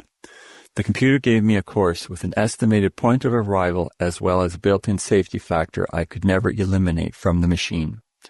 I would much rather take a chance of breaking through near some star than spend time just barreling through normal space. But apparently tech knows this too. They had a safety factor built into the computer so you couldn't end up inside a star no matter how hard you tried. I'm sure there was no humaneness in this decision. They just didn't want to lose the ship. It was a 20-hour jump, ship's time, and I came through in the middle of nowhere. The robot analyzer chuckled to itself and scanned all the stars, compared them to the spectra of Proxima Centauri. It finally rang a bell and blinked a light. I peeped through the eyepiece. A fast reading with the photocell gave me the apparent magnitude, and a comparison with its absolute magnitude showed its distance. Not as bad as I had thought. A 6-week run, give or take a few days. After feeding a course tape into the robot pilot, I strapped into the acceleration tank and went to sleep. The time went fast. I rebuilt my camera for about the 20th time and just about finished a correspondence course in nucleonics. Most repairmen take these courses. Besides they're always coming in handy, the company grades your pay by the number of specialties you can handle. All this with some oil painting and free-fall workouts in the gym passed the time. I was asleep when the alarm went off that announced planetary distance. Planet 2, where the beacon was situated according to the old charts, was a mushy-looking, wet kind of globe. I tried to make sense out of the ancient directions and finally located the right area. Staying outside the atmosphere, I sent a flying eye down to look things over. In this business, you learn early when and where to risk your own skin. The eye would be good enough for the preliminary survey. The old boys had enough brains to choose a traceable site for the beacon, equidistant on a line between two of the most prominent mountain peaks. I located the peaks easily enough and started the eye out from the first peak and kept it on course directly toward the second. There was a nose and a tail radar in the eye, and I fed their signals into the scope as an amplitude curve. When the two peaks coincided, I spun the eye controls and dived the thing down. I cut out the radar and cut in the noise orthicon and sat back to watch the beacon appear on the screen. The image blinked, focused, and a great damn pyramid swam into view. I cursed and wheeled the eye in circles, scanning the surrounding country. It was flat, marshy bottom land without a bump. The only thing in a 10-mile circle was this pyramid, and that definitely wasn't my beacon. Or was it? I dived the eye lower. The pyramid was a crude-looking thing of undressed stone, without carvings or decorations. There was a shimmer of light from the top, and I took a close look at it. On the peak of the pyramid was a hollow basin filled with water. When I saw that, something clicked in my mind. Locking the eye in a circular course, I dug through the Mark III plans, and there it was. The beacon had a precipitating field and a basin on top of it for water. This was used to cool the reactor that powered the monstrosity. If the water was still there, the beacon was still there, inside the pyramid. The natives, who, of course, weren't even mentioned by the idiots who constructed the thing, had built a nice, heavy, thick stone pyramid around the beacon. I took another look at the screen and realized that I had locked the eye into a circular orbit about 20 feet above the pyramid. The summit of the local stone pile was now covered with lizards of some type, apparently the local life form. They had what looked like throwing sticks and arbalests and were trying to shoot down the eye, a cloud of arrows and rocks flying in every direction. I pulled the eye straight up and away and threw in the control circuit that would return it automatically to the ship. Then I went to the gallery for a long, strong drink. My beacon was not only locked inside a mountain of handmade stone, but I had managed to irritate the things who had built the pyramid, a great beginning for a job and one clearly designed to drive a stronger man than me to the bottle. Normally a repairman stays away from the natives' cultures. They are poison. Anthropologists may not mind being dissected for their science, but a repairman wants to make no sacrifices of any kind for his job. For this reason, most beacons are built on uninhabited planets. If a beacon has to go onto a planet with a culture, it is usually built in some inaccessible place. Why this beacon had been built within reach of the local claws, I had yet to find out, but that would come in time. The first thing to do was make contact. To make contact, you have to know the local language. And for that, I had long before worked out a system that was foolproof. I had a pry eye of my own construction. It looked like a piece of rock about a foot long. Once on the ground, it would never be noticed, though it was a little disconcerting to see it float by. I located a lizard town about 1,000 kilometers from the pyramid and dropped the eye. It swished down and landed at night in the bank of the local mud wallow. This was a favorite spot that drew a good crowd during the day. In the morning, when the first wallowers arrived, I flipped on the recorder. After about 5 of the local days, I had a sea of native conversation in the memory bank of the machinery translator and had tagged a few expressions. This is fairly easy to do when you have a machine memory to work with. One of the lizards gargled at another one, and the second one turned around. I tagged this expression with the phrase, "Hey, George," and waited my chance to use it. Later the same day, I caught one of them alone and shouted, "Hey, George," at them. It gurgled out through the speaker in the local tongue, and he turned around. When you get enough reference phrases like this in the memory bank, the MT brain takes over and starts filling in the missing pieces. As soon as the MT could give a running translation of any conversation it heard, I figured it was time to make contact. I found him easily enough. He was a Centaurian version of a goat boy. He herded a particularly loathsome form of local life in the swamps outside the town. I had one of the working eyes dig a cave in an outcropping of rock and wait for him. When he passed next day, I whispered into the mic, "Welcome, O goat boy grandson. This is your grandfather's spirit speaking from paradise." This fitted in with what I could make out of the local religion. Goat boy stopped as if he'd been shot. Before he could move, I pushed a switch and a handful of the local currency, wampum-type shells, rolled out of the cave and landed at his feet. "Here is some money from paradise, because you have been a good boy." Not really from paradise. I had lifted it from the treasury the night before. "Come back tomorrow, and we will talk some more," I called back after the fleeing figure. I was pleased to notice that he took the cash before taking off. After that, Grandpa in Paradise had many heart-to-heart talks with grandson, who found the heavenly loot more than he could resist. Grandpa had been out of touch with things since his death, and Goat Boy happily filled him in. I learned all I needed to know of the history, past and recent, and it wasn't nice. In addition to the pyramid being around the beacon, there was a nice little religious war going on around the pyramid.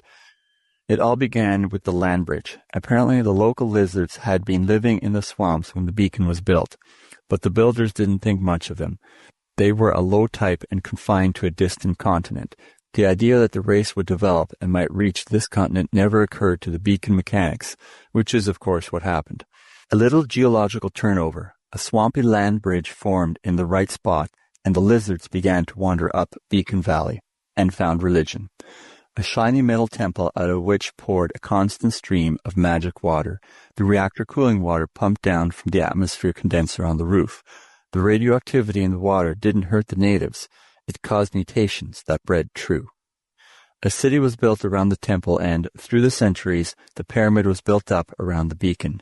A special branch of the priesthood served the temple. All went well until one of the priests violated the temple and destroyed the holy waters. There had been revolt, strife, murder, and destruction since then, but still the holy waters would not flow. Now armed mobs fought around the temple each day, and a new band of priests guarded the sacred fount. And I had to walk into the middle of that mess and repair the thing. It would have been easy enough if we were allowed a little mayhem. I could have had a lizard fry, fixed the beacon, and taken off. Only native life forms were quite well protected. There were spy cells on my ship, all of which I hadn't found, that would cheerfully rat on me when I got back. Diplomacy was called for. I sighed and dragged out the plastiflesh equipment. Working from 3D snaps of grandson, I modeled a passable reptile head over my own features.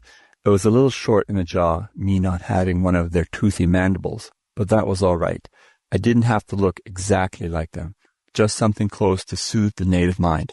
It's logical. If I were an ignorant aborigine of Earth, and I ran into a Spican who looks like a 2-foot gob of dried shellac, I would immediately leave the scene. However, if the Spican were wearing a suit of plastiflesh that looked remotely humanoid, I would at least stay and let him talk. This was what I was aiming to do with the Centaurians. When the head was done, I peeled it off and attached it to an attractive suit of green plastic, complete with tail. I was really glad that they had tails. The lizards didn't wear clothes, and I wanted to take a lot of electronic equipment. I built the tail over a metal frame that anchored around my waist. Then I filled the frame with all the equipment I would need and began to wire the suit. When it was done, I tried it out in front of the full-length mirror. It was horrible but effective. The tail dragged me down in the rear and gave me a duck waddle. That only helped the resemblance.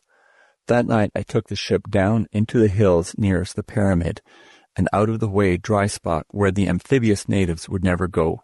A little before dawn, the eye hooked onto my shoulders and we sailed straight up. We hovered above the temple at about 2,000 meters until it was light, then dropped straight down. It must have been a grand sight. The eye was camouflaged to look like a flying lizard, sort of a cardboard pterodactyl, and the slow flapping wings obviously had nothing to do with our flight. But it was impressive enough for the natives. The first one that spotted me screamed and dropped over on his back. The others came running. They milled and mobbed and piled on top of one another, and by that time I had landed in the plaza fronting the temple. The priesthood arrived. I folded my arms in a regal stance. "Greetings, O noble servers of the great God," I said. Of course, I didn't say it out loud, just whispered loud enough for the throat mic to catch. This was radioed back to the MT, and the translation shot back to a speaker in my jaws. The natives chomped and rattled, and the translation rolled out almost instantly. I had the volume turned up, and the whole square echoed. Some of the more credulous natives prostrated themselves, and others fled screaming.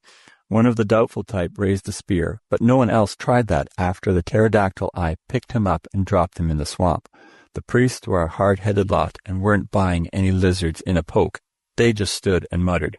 I had to take the offensive again. "Begone, O faithful seed," I said to the eye, and pressed the control in my palm at the same time. It took off straight up, a bit faster than I wanted. Little pieces of wind-torn plastic rained down. While the crowd was ogling this ascent, I walked through the temple doors. "I would talk with you, O noble priests," I said. Before they could think up a good answer, I was inside. The temple was a small one, built against the base of the pyramid. I hoped it wasn't breaking too many taboos by going in. I wasn't stopped, so it looked all right. The temple was a single room with a murky-looking pool at one end. Sloshing the pool was an ancient reptile who clearly was one of the leaders. I waddled toward him, and he gave me a cold and fishy eye, then growled something.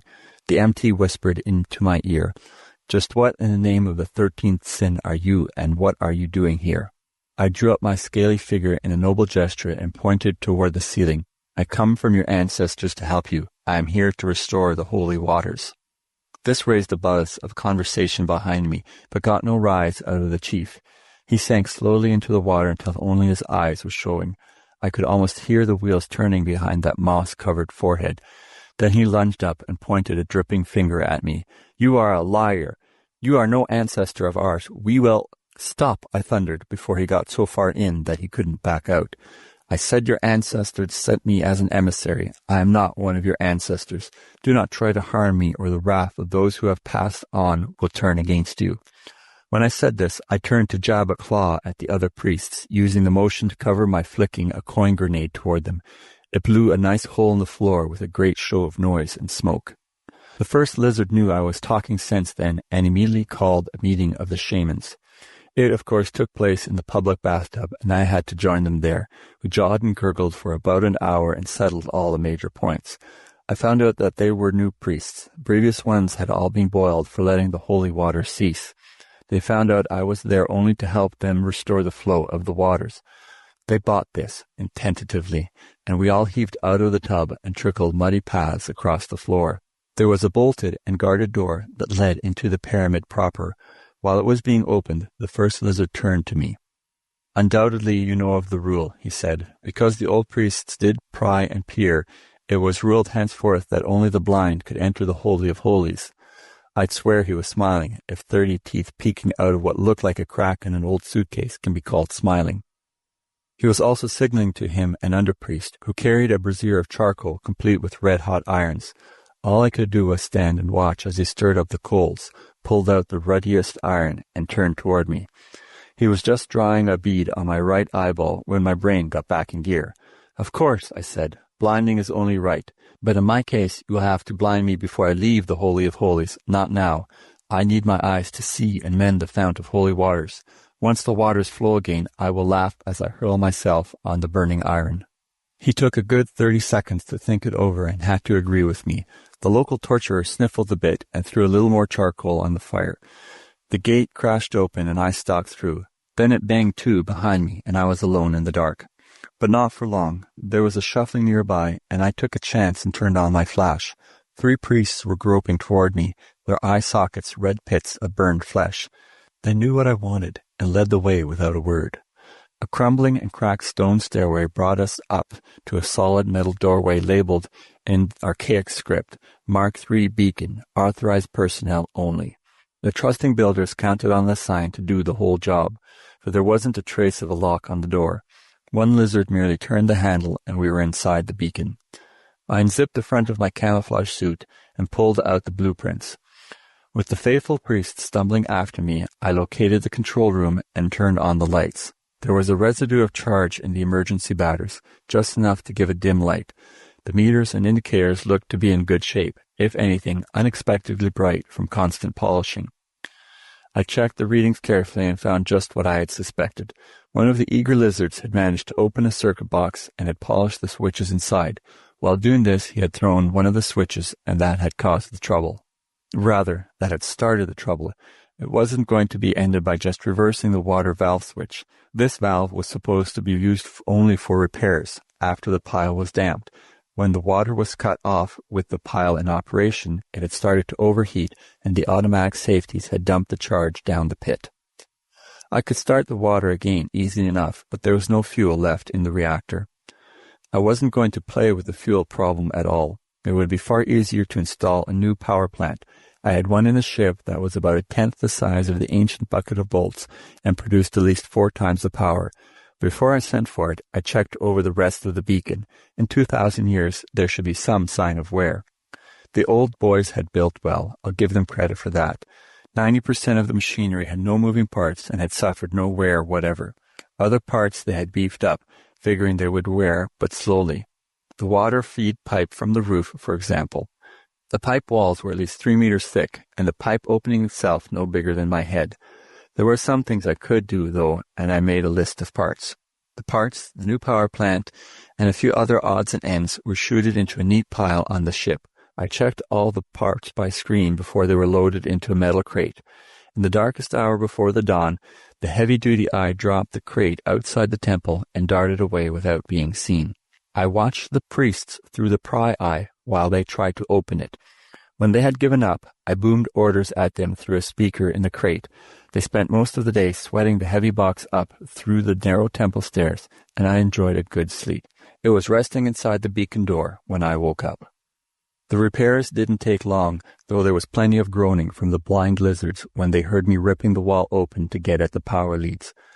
I even hooked a gadget to the water pipe so their holy waters would have the usual refreshing radioactivity when they started flowing again. The moment this was all finished, I did the job they were waiting for. I threw the switch that started the water flowing again. There were a few minutes while the water began to gurgle down through the dry pipe. Then a roar came from outside the pyramid that must have shaken its stone walls. Shaking my hands once over my head, I went down for the eye-burning ceremony.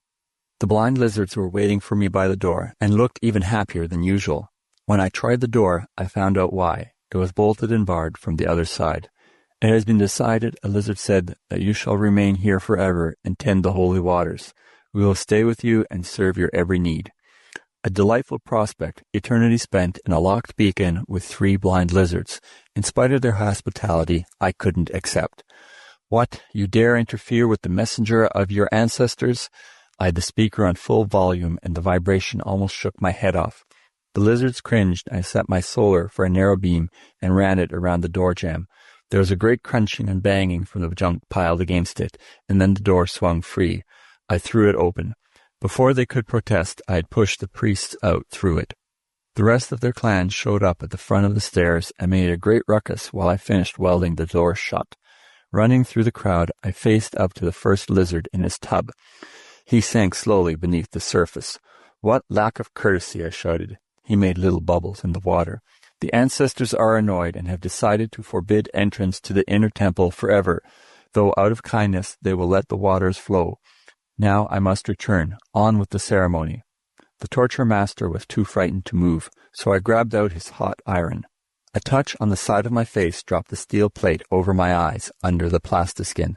Then I jammed the iron hard into my phony eye sockets, and the plastic gave off an authentic odor. A cry went up from the crowd as I dropped the iron and staggered in blind circles. I must admit it went off pretty well. Before they could get any more bright ideas, I threw the switch, and my plastic pterodactyl sailed in through the door. I couldn't see it, of course, but I knew it had arrived when the grapples and the claws latched onto the steel plates in my shoulders. I had got turned around after the eye burning, and my flying beast hooked onto me backward. I had meant to sail out bravely, blind eyes facing into the sunset. Instead, I faced the crowd as I soared away, so I made the most of a bad situation and threw them a snappy military salute. Then it was out in the fresh air and away. When I lifted the plate and poked holes in the seared plastic, I could see the pyramid growing smaller behind me, water gushing out of the base, and a happy crowd of reptiles sporting in its radioactive rush. I counted off my talents to see if I had forgotten anything. 1. The beacon was repaired. 2. The door was sealed so there should be no more sabotage, accidental or deliberate. 3. The priest should be satisfied. The water was running again, my eyes had been duly burned out, and they were back in business, which added up to 4. The fact that they would probably let another repairman in under the same conditions, if the beacon conked out again. At least I had done nothing like butchering a few of them that would make them antagonistic toward future ancestral messengers. I stripped off my tattered lizard suit back in the repair ship, very glad that it would be some other repairman who'd get the job. End of The Repairman by Harry Harrison.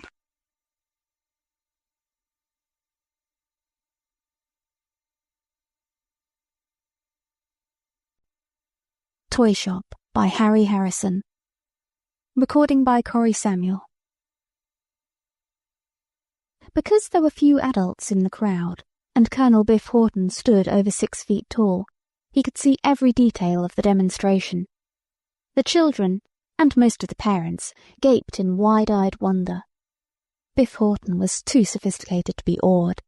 He stayed on because he wanted to find out what the trick was that made the gadget work. "It's all explained right here in your instruction book," the demonstrator said, holding up a garishly printed booklet opened to a 4-color diagram. "You all know how magnets pick up things, and I bet you even know that the Earth itself is one great big magnet. That's why compasses always point north. Well, the Atomic Wonder Space Wave Tapper hangs on to those space waves. Invisibly, all about us, and even going right through us, are the magnetic waves of the Earth. The Atomic Wonder rides these waves, just the way a ship rides the waves in the ocean. Now watch." Every eye was on him as he put the gaudy model rocket ship on top of the table and stepped back. It was made of stamped metal, and seemed as incapable of flying as a can of ham, which it very much resembled. Neither wings, propellers, nor jets broke through the painted surface. It rested on 3 rubber wheels, and coming out through the bottom was a double strand of thin insulated wire. This white wire ran across the top of the black table, and terminated in a control box in the demonstrator's hand. An indicator light, a switch, and a knob appeared to be the only controls. "I turn on the power switch, sending a surge of current to the wave receptors," he said. The switch clicked, and the light blinked on and off with a steady pulse. Then the man began to slowly turn the knob. "A careful touch on the wave generator is necessary, as we are dealing with the powers of the whole world here." A concerted "ah" swept through the crowd as the space wave tapper shivered a bit, then rose slowly into the air. The demonstrator stepped back, and the toy rose higher and higher, bobbing gently on the invisible waves of magnetic force that supported it. Ever so slowly, the power was reduced, and it settled back to the table. "Only $17.95, the young man said, putting a large price sign on the table. "For the complete set of the Atomic Wonder, the Space Tapper control box, battery, and instruction book." At the appearance of the price card, the crowd broke up noisily, and the children rushed away towards the operating model trains. The demonstrator's words were lost in their noisy passage, and after a moment he sank into a gloomy silence. He put the control box down, yawned, and sat on the edge of the table. Colonel Horton was the only one left after the crowd had moved on. Could you tell me how this thing works? The Colonel asked, coming forward. The demonstrator brightened up and picked up one of the toys. Well, if you will look here, sir. He opened the hinged top. You will see the space wave coils at each end of the ship. With a pencil, he pointed out the odd-shaped plastic forms about an inch in diameter that had been wound, apparently at random, with a few turns of copper wire. Except for these coils, the interior of the model was empty.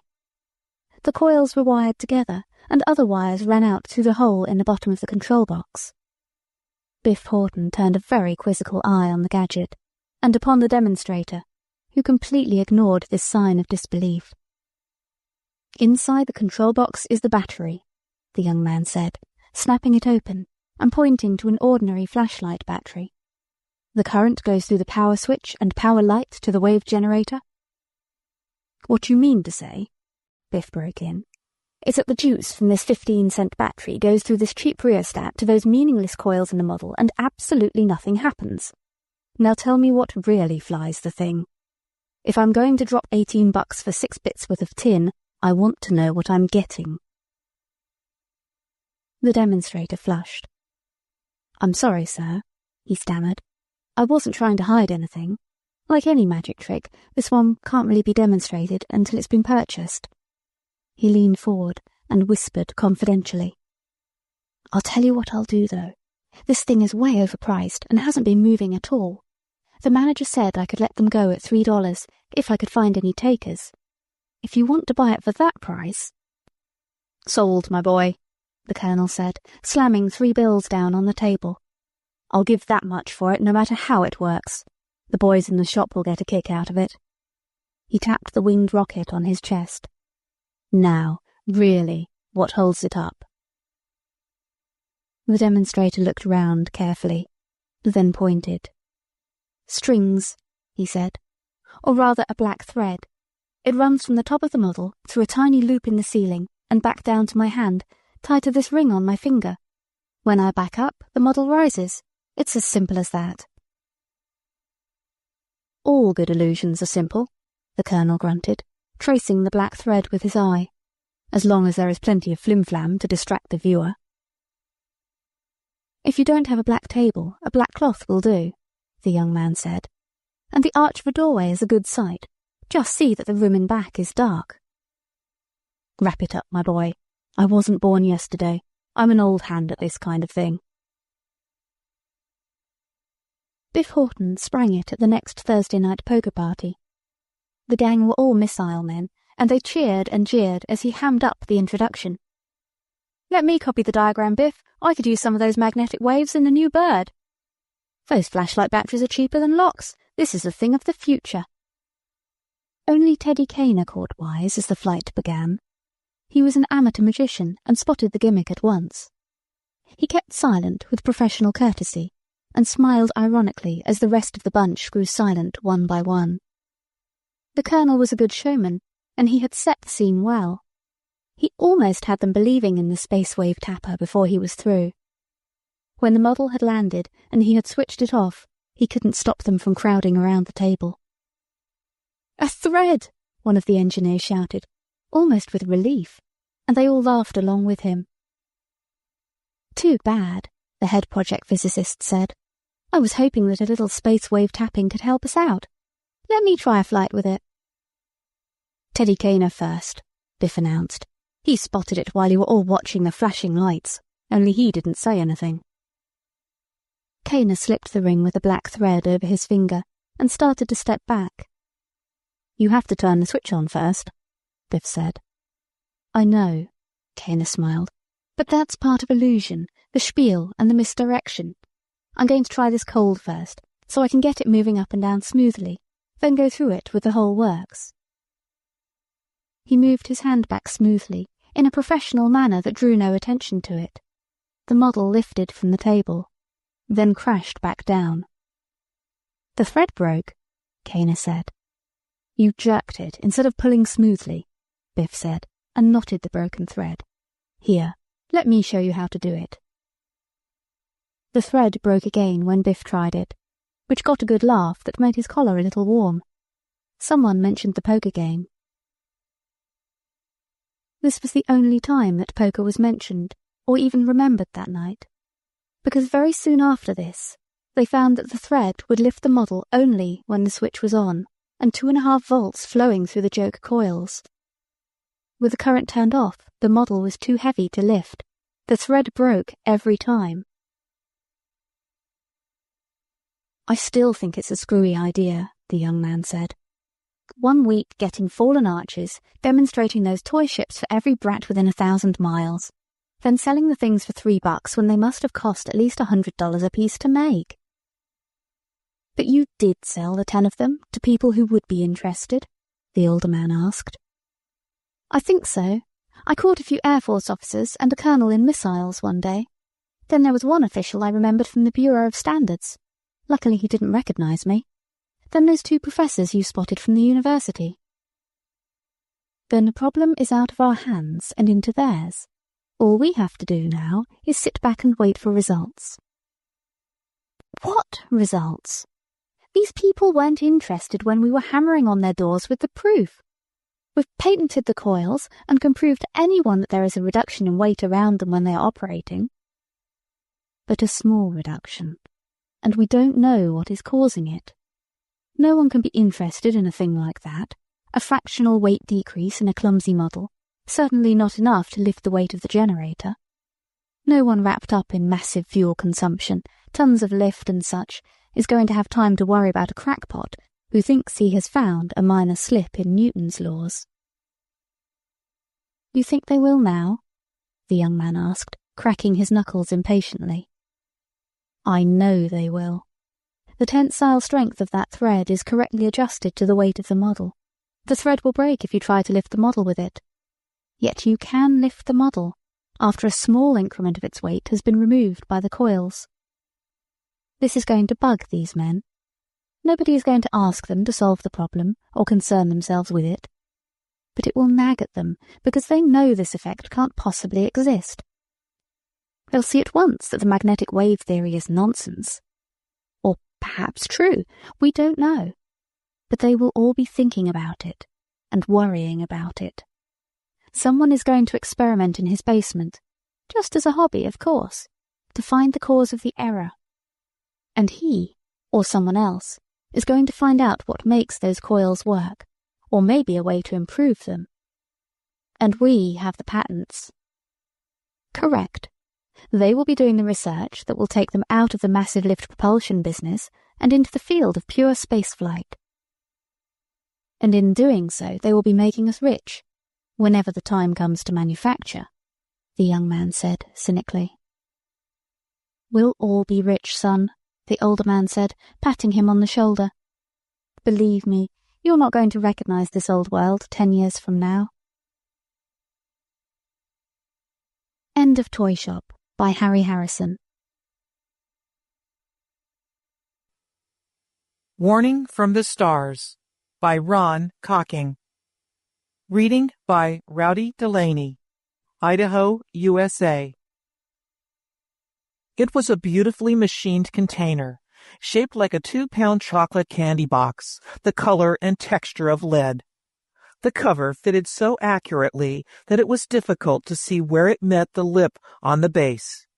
Yet when Forrester lifted the container from the desk in the security guard's office, he almost hit himself in the face with it, so light was it. He read the words clumsily etched by hand into the top surface with some sharp instrument. To be opened only by Dr. Richard Forster, Assistant Director, Air Force Special Research Center, Petersport, Maryland. Caution: open not later than 24 hours after receipt. Do not open in atmosphere less than equivalent of 65,000 feet above MSL. He turned the container over and over. It bore no other markings, no express label or stamps, no file or reference number, no return address. It was superbly machined, he saw. Tentatively, he pulled at the container cover. It was as firm as if it had been welded on. But then, if the cover had been closed in the thin atmosphere of 65,000 feet, It would be held on by the terrific pressure of a column of air 12 miles high. Forrester looked up at the burly guard. "Who left this here?" "Your guess is as good as mine, sir." The man's voice was as close to insolence as the difference in status would allow, and Forrester bristled. "I just clocked in an hour ago. There was a thick fog came on all of a sudden, and there was a bit of confusion when we were changing over. They didn't say anything about the box when I relieved." "Fog?" Forrester queried. "How could fog form on a warm morning like this?" "You're the scientist, sir. You tell me. Went as fast as it came." "Well, it looks like very sloppy security. The contents of this thing must almost certainly be classified. Give me the book, and I'll sign for it. I'll phone you the file number when I find the covering instructions." Forster was a nervous, over-conscientious little man, and his day was already ruined, because any departure from strict administrative routine worried and upset him. Only in his field of aviation medicine did he feel competent, secure. He knew that around the center they contemptuously called him Lilliput. The younger researchers were constantly trying to think up new ways to play jokes on him and annoy him. Crowley Preston, the research center's director, and his chief had been summoned to Washington the night before. Forster wished fervently that he was around to deal with this matter. Now that relations between East and West had reached the snapping point, the slightest deviation from security regulations usually meant a full-scale inquiry. He signed for the container and carried it out to the car, still seething impotently over the guard's insolence. He placed it beside him on the front seat of his car and drove up to the building which housed part of the labs and also his office. He climbed out. Then, as he slammed the door, he happened to glance into the car again. The seat covers were made of plastic in a maroon and blue plaid pattern. But where the box had rested, there was a dirty gray rectangular patch that hadn't been there before. Forrester stared, then opened the door again. He rubbed his fingers over the discolored spot. It felt no different from the rest of the fabric. He placed the box over the area. It fitted perfectly. He flopped down on the seat, his legs dangling out of the car, fighting down a sudden irrational wave of panic.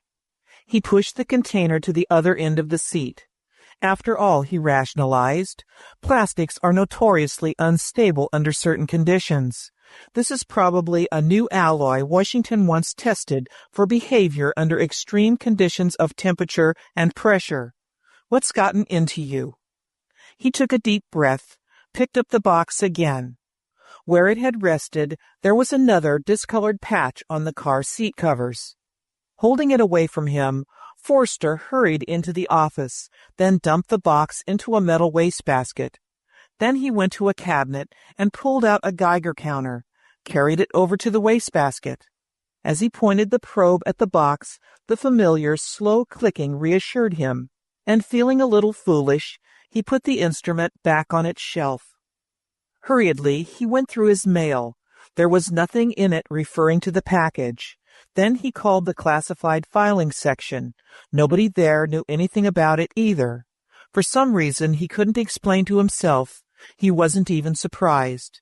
He stared into the wastebasket.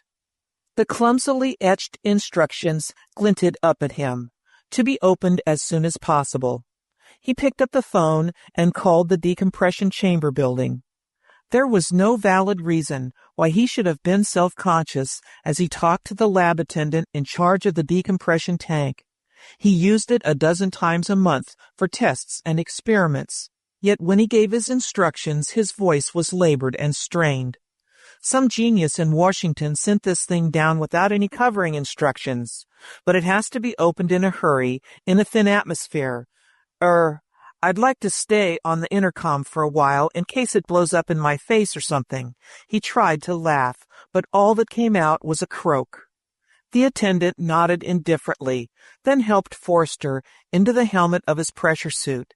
He climbed up the steps into the chamber, pulling the airtight door shut behind him. He placed the box on the desk in front of the instrument panel, then turned back to push the door clamps into place. For the first time in the hundreds of hours he had spent in this tank, he knew the meaning of claustrophobia. Mechanically, he plugged in his intercom and air lines, went through the other routine checks before ascent, tested communications with the lab attendant, then flicked the exhaust motor switch. Now there was nothing to do except wait. He stared at the box. In artificial light, it seemed full of hidden menace, a knowing aliveness of its own. Forrester shrugged his shoulders impatiently, as though to throw off the vague blanket of uneasiness that was settling around him. Somebody had forgotten to send a cover letter with the container, or it had been mislaid. That could happen. Although, with security routine as strict as it was, the possibility was remote. All the same, it could happen. After all, what other explanation was there? What was it he was afraid of? There was something about it. He glanced at the altimeter. The needle showed only 10,000 feet and seemed to be crawling around the dial. He resolved not to look at it for 3 minutes by the clock on the panel. When he checked the altimeter again, it registered just over 30,000 feet, not even halfway yet. As the pressure in the tank decreased, he began to be conscious of the need for reverse breathing, and he concentrated on using his tongue to check the flow of air into his lungs. Then, using the thoracic muscles to exhale against the higher pressure inside the suit. Time seemed to be passing in microseconds. 25,000 feet, 30,000, 40,000, 50,000. At 62,500 feet, he gently tested the cover of the container again. It lifted. As the altimeter needle flickered on the 65,000-foot mark, he cut the exhaust motor and picked up the box. The cover slipped off easily. His feeling of anticlimax was almost ludicrous. As he looked in, all the box contained was a flattened roll of some grayish material. He took it out. Despite its comparative bulk, it was feather light. It had the appearance of metal, but was as porous and pliable as a good grade of bond paper. He could not feel its texture through his heavy gloves. He took a good look. It was new, all right. No doubt Washington wanted some tests run on it, although without covering instructions and data, this trip was wasted. But some heads would roll when he reported back on the way the container had been shipped in. He started to unroll the material to get a better look at it. Then he saw that it was covered with cramped, closely spaced handwriting in a purplish ink, handwriting that was elusively familiar. Then he read the words written in neat capitals at the top, the name of the man with the familiar handwriting, and fear came back. Clamped cold fingers around his throat. James Rawdon Bentley. Dear Dick, the writing went on, take a large economy-size grip on yourself. I know this is going to sound like a voice from the dead, but I'm very much alive and kicking. In the best of health, in fact.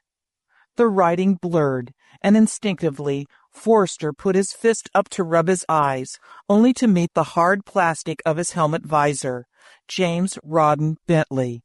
It was January 18th, 1951, 3 years ago, and the jagged line of the Australian coast stretched like a small-scale map to the black curve of the horizon.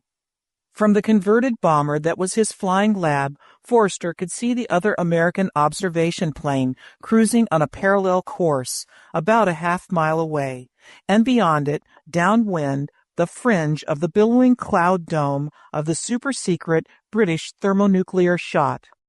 Then suddenly Bentley's voice from the other plane was crackling over the earphones, sharp and urgent.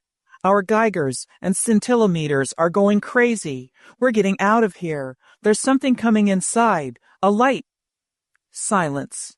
Forrester had watched in helpless horror as the other ship dipped a silver wing, then nosed down ever so slowly, it seemed, down, down, in a dive that seemed to take hours as Forrester's plane tracked it.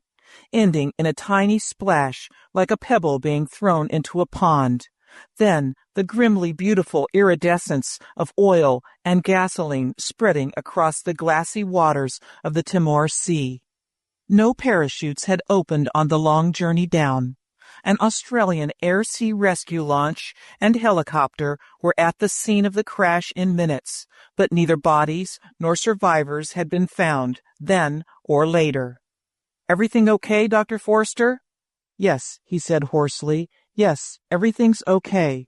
Just routine." Forster focused his eyes on the writing again. There was no doubt at all that it was Bentley's. They had roomed and studied together for 4 years at MIT, and then there had been a couple of years postgraduate work after that. During all that time, they used each other's notes constantly. But Bentley was dead. Forster read on, stunned. "First, you'll want to know what happened over the Timor Sea after the shot. Put very simply, I, the rest of the technicians, and the crew of the B-29 were transshipped to another vehicle, without any damage to ourselves. How, I'm not allowed to explain at this stage. Actually, they only wanted me, but it wasn't feasible to collect me and leave the rest behind, so they're all here, safe and well. Who are they, and where am I? The second question I can't answer, not allowed to. They, roughly translated, are the shiny ones, which doesn't tell you anything, of course. Briefly, they're a couple of light years ahead of Earth in evolution, mentally, morally, and physically, although I use the last word loosely. Too bad that English is a commercial language. It's so hard to discuss really abstract ideas. Why am I here? The whole reason for this message is wrapped up in the answer to that. As you probably know, Project Longfall, which I was heading up, was delayed about a year due to my removal. That was the sole purpose, although I and the rest of us are getting special instruction to keep us occupied. At about the same time, they also took several other key people from Britain, Russia, and the United States. Others were already here. The idea then was delay. To delay more test shots of atomic weapons, in the hope that East and West would come to some agreement. Now, because of the growing volume of tests and the critical tension which prevails, delay will no longer suffice, and far more drastic steps are to be taken. I wish you could be here for only a few minutes to see what happens after a multi-megaton thermonuclear test shot is set off on Earth. I can't describe it in any terms which would have any relation to your present knowledge of physics. All I can say is that life here is intimately bound up with the higher laws of electromagnetism, which at present are only being guessed at on your level. It's not the radioactivity, which you know as such, which causes the trouble. There are neutralizing devices throughout the planetary system to take care of that. The damage is caused by an ultra shortwave radiation, which not even the most sensitive scintillometer you have can pick up, a very subtle byproduct of every chain reaction. It doesn't have too much immediate effect on the lower forms of life, including human beings, if you'll pardon the expression. But here, it causes a ghastly carnage, so ghastly it sickens me even to think about it for a second. The incredible thing is that the people here could stop Earth from firing another shot if they wished to, and at 24 hours' notice. But their philosophy is totally opposed to force, even when it means their own destruction. That will give you an idea of the kind of people they are. Here they say that Einstein was on the fringe of discovering the theory involved when he died, but was having trouble with the mathematics. Remember how Einstein always complained that he was a really poor mathematician? But with atomic warfare threatening to break out on Earth at any minute, they've got to do something. This is what they plan to do. This is what they are going to do. Starting within a few hours after you receive this message, a mass removal of key scientists will begin.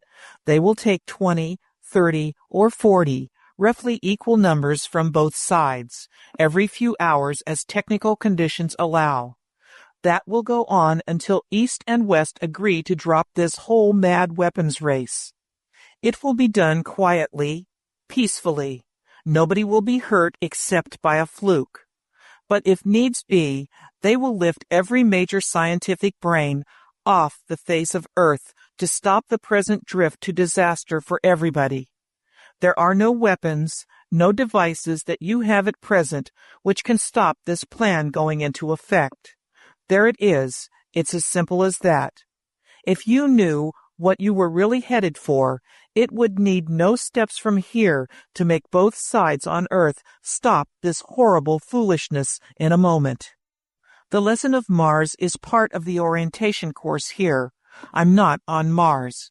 I'm using up space, so I'll go into note form for a bit. Martians had an atomic war, forgot they had to breathe, destroyed 60% of their atmosphere. Canals on Mars aren't. They're closely spaced lines of shafts leading to underground cities. View from Earth telescopes, shaft mouths appear as dots which run together into lines due to eye fatigue. British Royal Astronomical Society figured that out 30 years ago at least. See papers on their proceedings. Photographs here show monsters created by wholesale mutations. Lasted about 4 generations before reproduction failed. Now only vegetation on Mars. Saw pictures of last survivors. Horrible. I was ill for days after. Imagine having to take 40 separate breaths after making a single step. Getting back to the others. A regular UN. Remember O'Connor and Walters in our class? They're here. Check. You'll find that O'Connor is detached from Oak Ridge and Walters from Aikens for special duty. That's Central Intelligence's story for their disappearance. Remember those top German boys the Russians were supposed to have gotten to before the Allies could reach them after the Nazi collapse? They're here too. And Kamolnikov and Pritchkin of the Russian Academy. Believe me, the style and the writing was a little less urgent again now. I've had all the intellectual stuffing knocked out of me here. We all have had, for that matter. We're supposed to be the cream of the crop, but imagine sitting down to instruction from people whose IQs start where yours leaves off.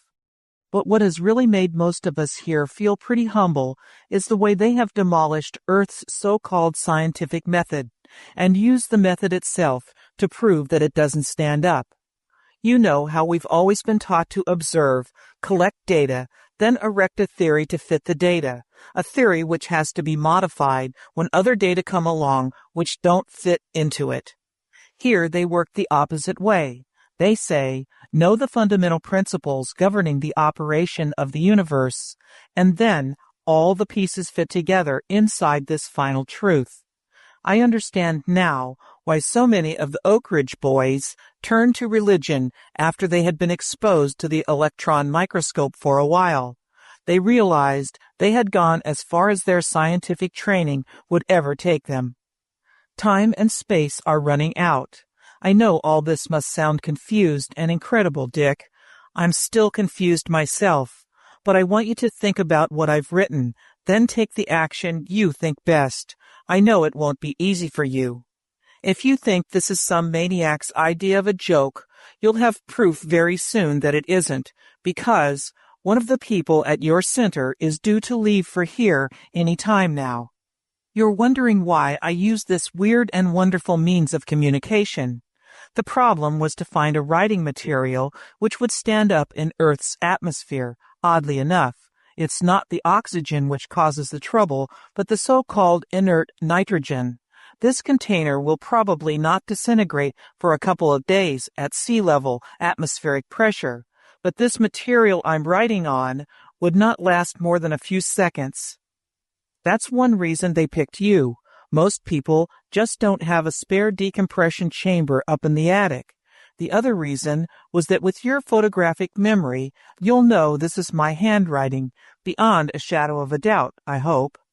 I'm sure you've sat in that pressure suit long enough, But remember, if you want to take another look at this, you'll have to put it back in the container before you go down. Wishing you all you would wish for yourself, Jim. Forster examined the signature. That was the way Bentley made the capital J. It looked almost like a T, with just a faint hook at the bottom of the downstroke. Then, the way it joined the... Hey, Doc, are you going to tie up the tank all day? I've got work to do. Forster recognized the voice on the intercom as Tom Summerford's. Summerford was one of the crop of recent graduates to join the center, brash, noisy, irresponsible like the rest of them. He knew Forster hated being called Doc, so he never lost an opportunity to use the word. True, he was gifted and well-trained, but he was the ringleader in playing the practical jokes on Forster, which might have been funny in college, but which only wasted a research team's time in these critical days. Practical joke. Anger flooded over him. Yes, this was all a macabre game, cooked up by Summerford, with the help of some of his pals. Probably they were all out there now, snickering among themselves, waiting to see his face when he came out of the decompression chamber, waiting to gloat. Hey, Doc, you still with us? I'll be out very shortly, Forster said grimly. Just wait right there. He spun the air inlet controls. Impatiently, he watched the altimeter needle begin its anti-clockwise movement. He'd call a staff meeting right away, find the culprits, and suspend them from duty. Preston would have to back him up. If Summerford proved to be the ringleader, he would insist on his dismissal, Forster decided, and he would see to it that the young punk had trouble getting another post. The fantastic waste of time involved in such an elaborate forgery, Forster trembled with indignation. And using the name of a dead man, above all, a scientist who had died in the interest of research, leaving behind him a mystery which still troubled the Atomic Energy Commission, because nobody had ever been able to explain that sudden dive in a plane which was apparently functioning perfectly and flown by a veteran crew. He glanced down at the roll. Was it his imagination, or had the purplish ink begun to fade? He ran a length of it through his fingers, and then he saw that in places there were gaps where the writing had disappeared altogether. He glanced up at the altimeter needle, which was sliding by the 24,000-foot mark. He looked back at his hands again, just in time to see the roll part in two places, leaving only the narrow strip he held between his gloved fingers. He put the strip on the desk and bent clumsily in his suit to retrieve the other pieces from the floor, but wherever he grabbed it, it fell apart. Now it seemed to be melting before his eyes. In a few seconds, there was nothing. He straightened up. The strip he had left on the desk had disappeared too. No ash, no residue, nothing. His thought processes seemed to freeze. He glanced mechanically at the altimeter. It read 2,500 feet. He grabbed at the two pieces of the container. They still felt as rigid as ever. He fitted them together carefully, gaining a crumb of security from the act. He realized vaguely that the altimeter needle was resting on zero, but he had no idea how long he had been sitting there, trying to find a thread of logic in the confused welter of thoughts, when he heard the scrape of metal on metal as somebody wrestled with the door clamps from the outside. He was certain of only one thing.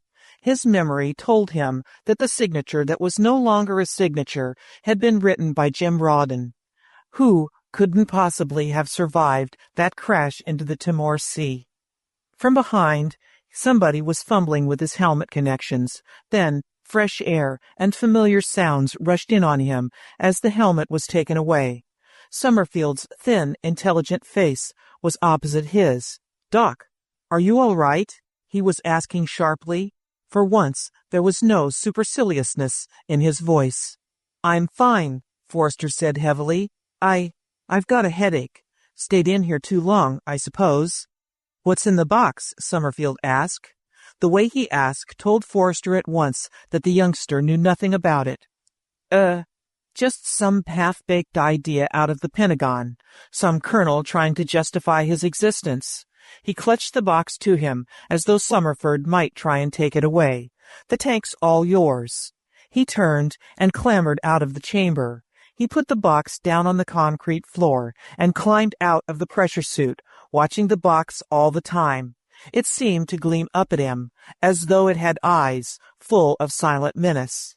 He realized vaguely that Summerford was standing in front of him again, looking anxious. "Are you quite sure you're okay?" "I'm fine," Forrester said, hardly recognizing his own voice. He picked up the box and stumbled out, heading for his office. When he walked in, his secretary was answering the line fitted with a scrambler, which connected directly with the Pentagon. "General Morganson," she said, handing him the receiver. Forrester took the receiver, sat down at his desk, and took a deep breath, fighting hard to regain his self-control. "Forrester," he said into the mouthpiece when the office door closed behind the girl. "Forrester, what in the dickens happened to Preston? My driver met the train here this morning, but there was no sign of him. But the Pullman porter checked him in last night, and we found all his gear and papers in his compartment."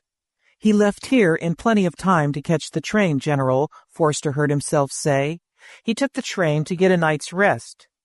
He realized how irrelevant the last statement was only after he made it. The general was talking again. Important meeting with the Joint Chiefs. Whole briefing team was being held up. He reported it to the CIA as a precautionary measure. Forrester could see the words on the roll that wasn't, as though they were engraved on his eye retinas. As a beginning, and to prove this isn't just a bit of hocus-pocus, one of the people at your center is due to leave for here any time now. "General," Forrester broke in hoarsely, "I've got some very important information which you must have. I'll leave by heliplane right away." He replaced the phone receiver in its cradle, wondering how convincing he would be able to make his story. At least, even if he didn't have Bentley's letter, he had the container. That should help. But when he looked across the desk, he saw that too had disappeared without a trace. General Morganson was the newest product of the atomic age, half soldier, half scientist, shrewd and perceptive, an intellectual giant. He listened carefully, without comment or change of expression, as Forrester doggedly went through his story in chronological order. Halfway through, he held up his hand and started pushing buttons on the console built into his desk. Within a few moments, men began filing into the room and sat down around Forrester. Then the general motioned to the clerk seated in the corner by the tape recorder. "Gentlemen, listen to this playback, and then I'll have Dr. Forrester go on from there." What was left of Forrester's confidence leaked away as he heard his own diffident voice filling the room again. It was like being awake in the middle of a weird dream. But when the tape recorder hissed into silence, he went on, staring straight ahead of him in quiet desperation. When he ended his story, there was silence for a moment. Everyone sat motionless. Then Morganson looked up and around. "Well, gentlemen, Mr. Bates, CIA, first." This was no longer a story told by one man. It had become a problem, a situation to be evaluated objectively. "Well, sir, the only part of the thing I can comment on at this point is the stuff about O'Connor and Walters. That checks. They both disappeared without a trace. It was treated as a maximum security situation, and we did give out the story that they had been assigned to special duty." He glanced briefly at Forrester. "Up until now, we assumed that only the directors at Aiken and Oak Ridge knew the real situation, outside the Atomic Energy Commission and the CIA, of course. This represents a very serious leak, or—" His voice trailed away. "Colonel Barfield, Intelligence." The young colonel tried to sound flippant, unsuccessfully. "General, acting on the assumption that the story is true, it would answer about 200 question marks in our files, maybe more with further study." The CIA man cleared his throat and raised a finger.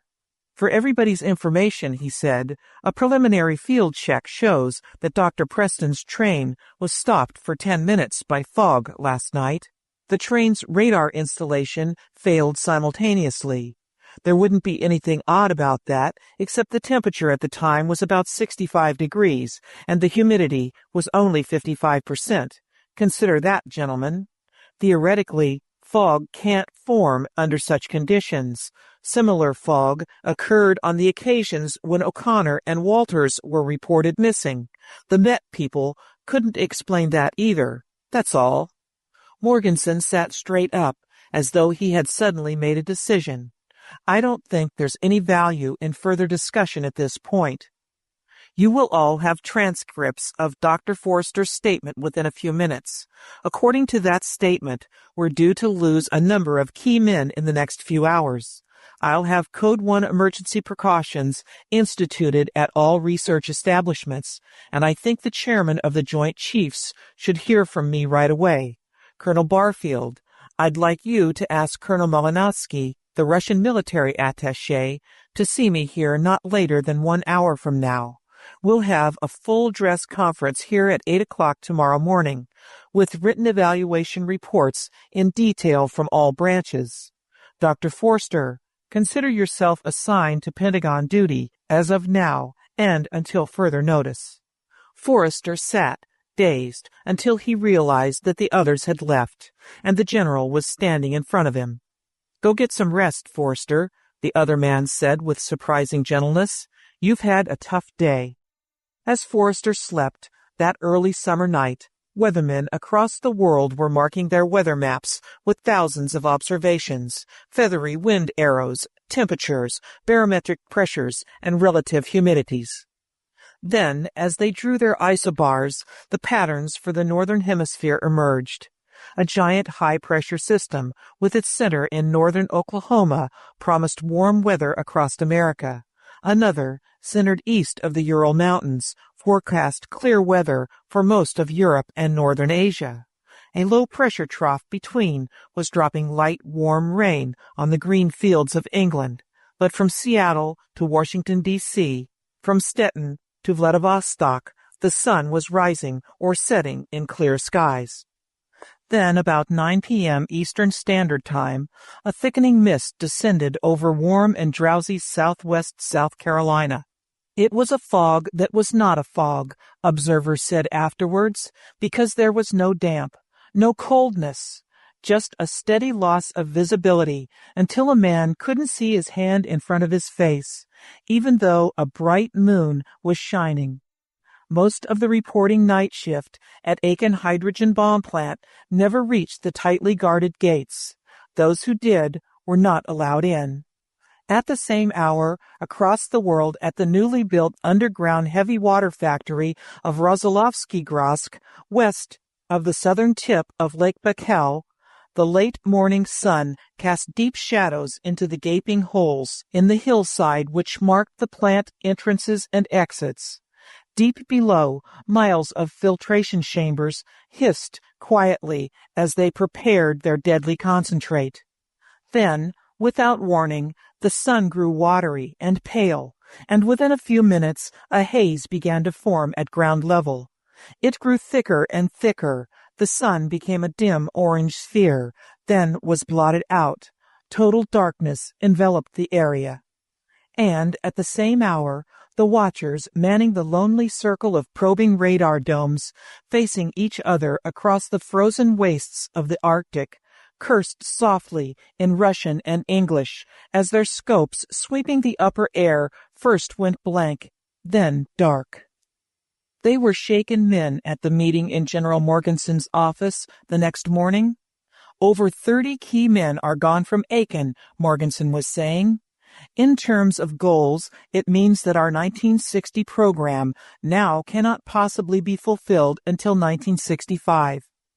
If the situation develops as forecast by Dr. Forster's statement, our entire nuclear weapons program will grind to a halt within 2 weeks. If we drain men from civilian research, it will cause a total breakdown in the civilian atomic power production program. As you all know, the nation's entire economic expansion program is based on the availability of that power. Without it, industry will be forced into a deep freeze. That, in turn, means we might as well run up a white flag on the White House lawn.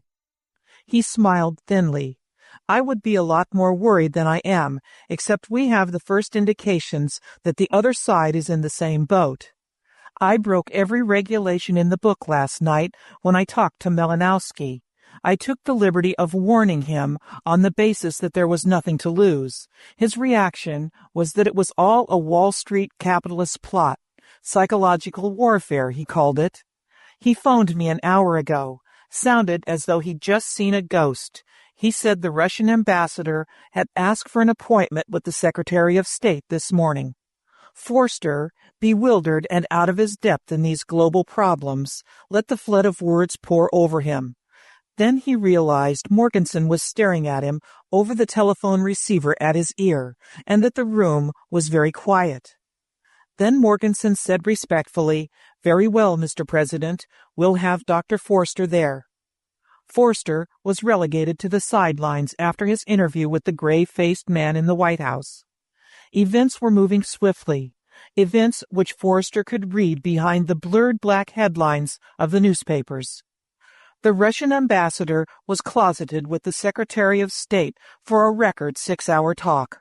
Then the Soviet foreign minister took off for Washington at 30 minutes' notice, and another record was made when he spent all day with the president. The Washington columnists began to hint of lessening tensions in the Cold War, and the wire services carried reports of Russian radio broadcasts talking of a new era of cooperation between East and West. Only fragments of the broadcasts could be monitored, because radio reception had suddenly deteriorated right across the world. The reports could not be confirmed because Russia cut all phone communications with the outside world. There was no possible mode of contact. Meanwhile, in the United States, television reception was blacking out for hours at a time, with no explanation available. The Civil Aeronautics Administration and the Air Force banned all plane movements under instrument flight conditions because radar navigational equipment had become so unreliable as to be useless. Newspapers across the nation were reporting sudden fogs of short duration, which baffled local weathermen. The U.S. Weather Bureau in Washington refused to comment. For the first time in the history of an East-West conference, there was no haggling, no propaganda speeches. Hour after hour, even as the talks went on, the cream of the world's scientific brains quietly continued to disappear, it was revealed later. In 3 days, the major powers accomplished what they had failed to do in the previous 15 years. Just 4 days and 21 hours after Forster had first talked to General Morganson at the Pentagon, a treaty was signed, ending the world atomic weapons race. And it had all happened, was over and done, before the people of the globe could realize what was happening, before they could rise in mass panic in the face of the incredible unknown. Almost immediately after the announcement, radio and radar communications suddenly returned to normal, and reports of the mysterious fogs ceased. Back at the center, as he walked down the floodlit ramp of the heliport towards his car, Forster found himself thinking of the experimental work on the dream state which he had performed as a graduate student. He knew that a dream which might take half an hour to recount took only a fraction of a second to occur in the subconscious of the sleeper as he awoke. It was the same way with the events of the last 5 days. Already details were becoming fuzzy and blurred, as though they had happened 5 years ago. He opened the car door, and the soft glow of the dome light filled the interior. Then he saw again the rectangular discoloration on the seat covers, and the jolt back to reality was almost a physical thing. Relief, overwhelming, flooded over him. He looked up into the indigo velvet sky. Above him was the enormous triangle formed by Deneb, Vega, and Altair. From within it were 1,000 other dimmer stars, but all, he knew, far, far bigger than the speck of solidified gases called Earth. Somewhere out there, living, thinking, breathing, was Bentley. "Good night," Forster said out loud, and somehow He was sure he wasn't talking into thin air. End of Warning from the Stars by Ron Cocking.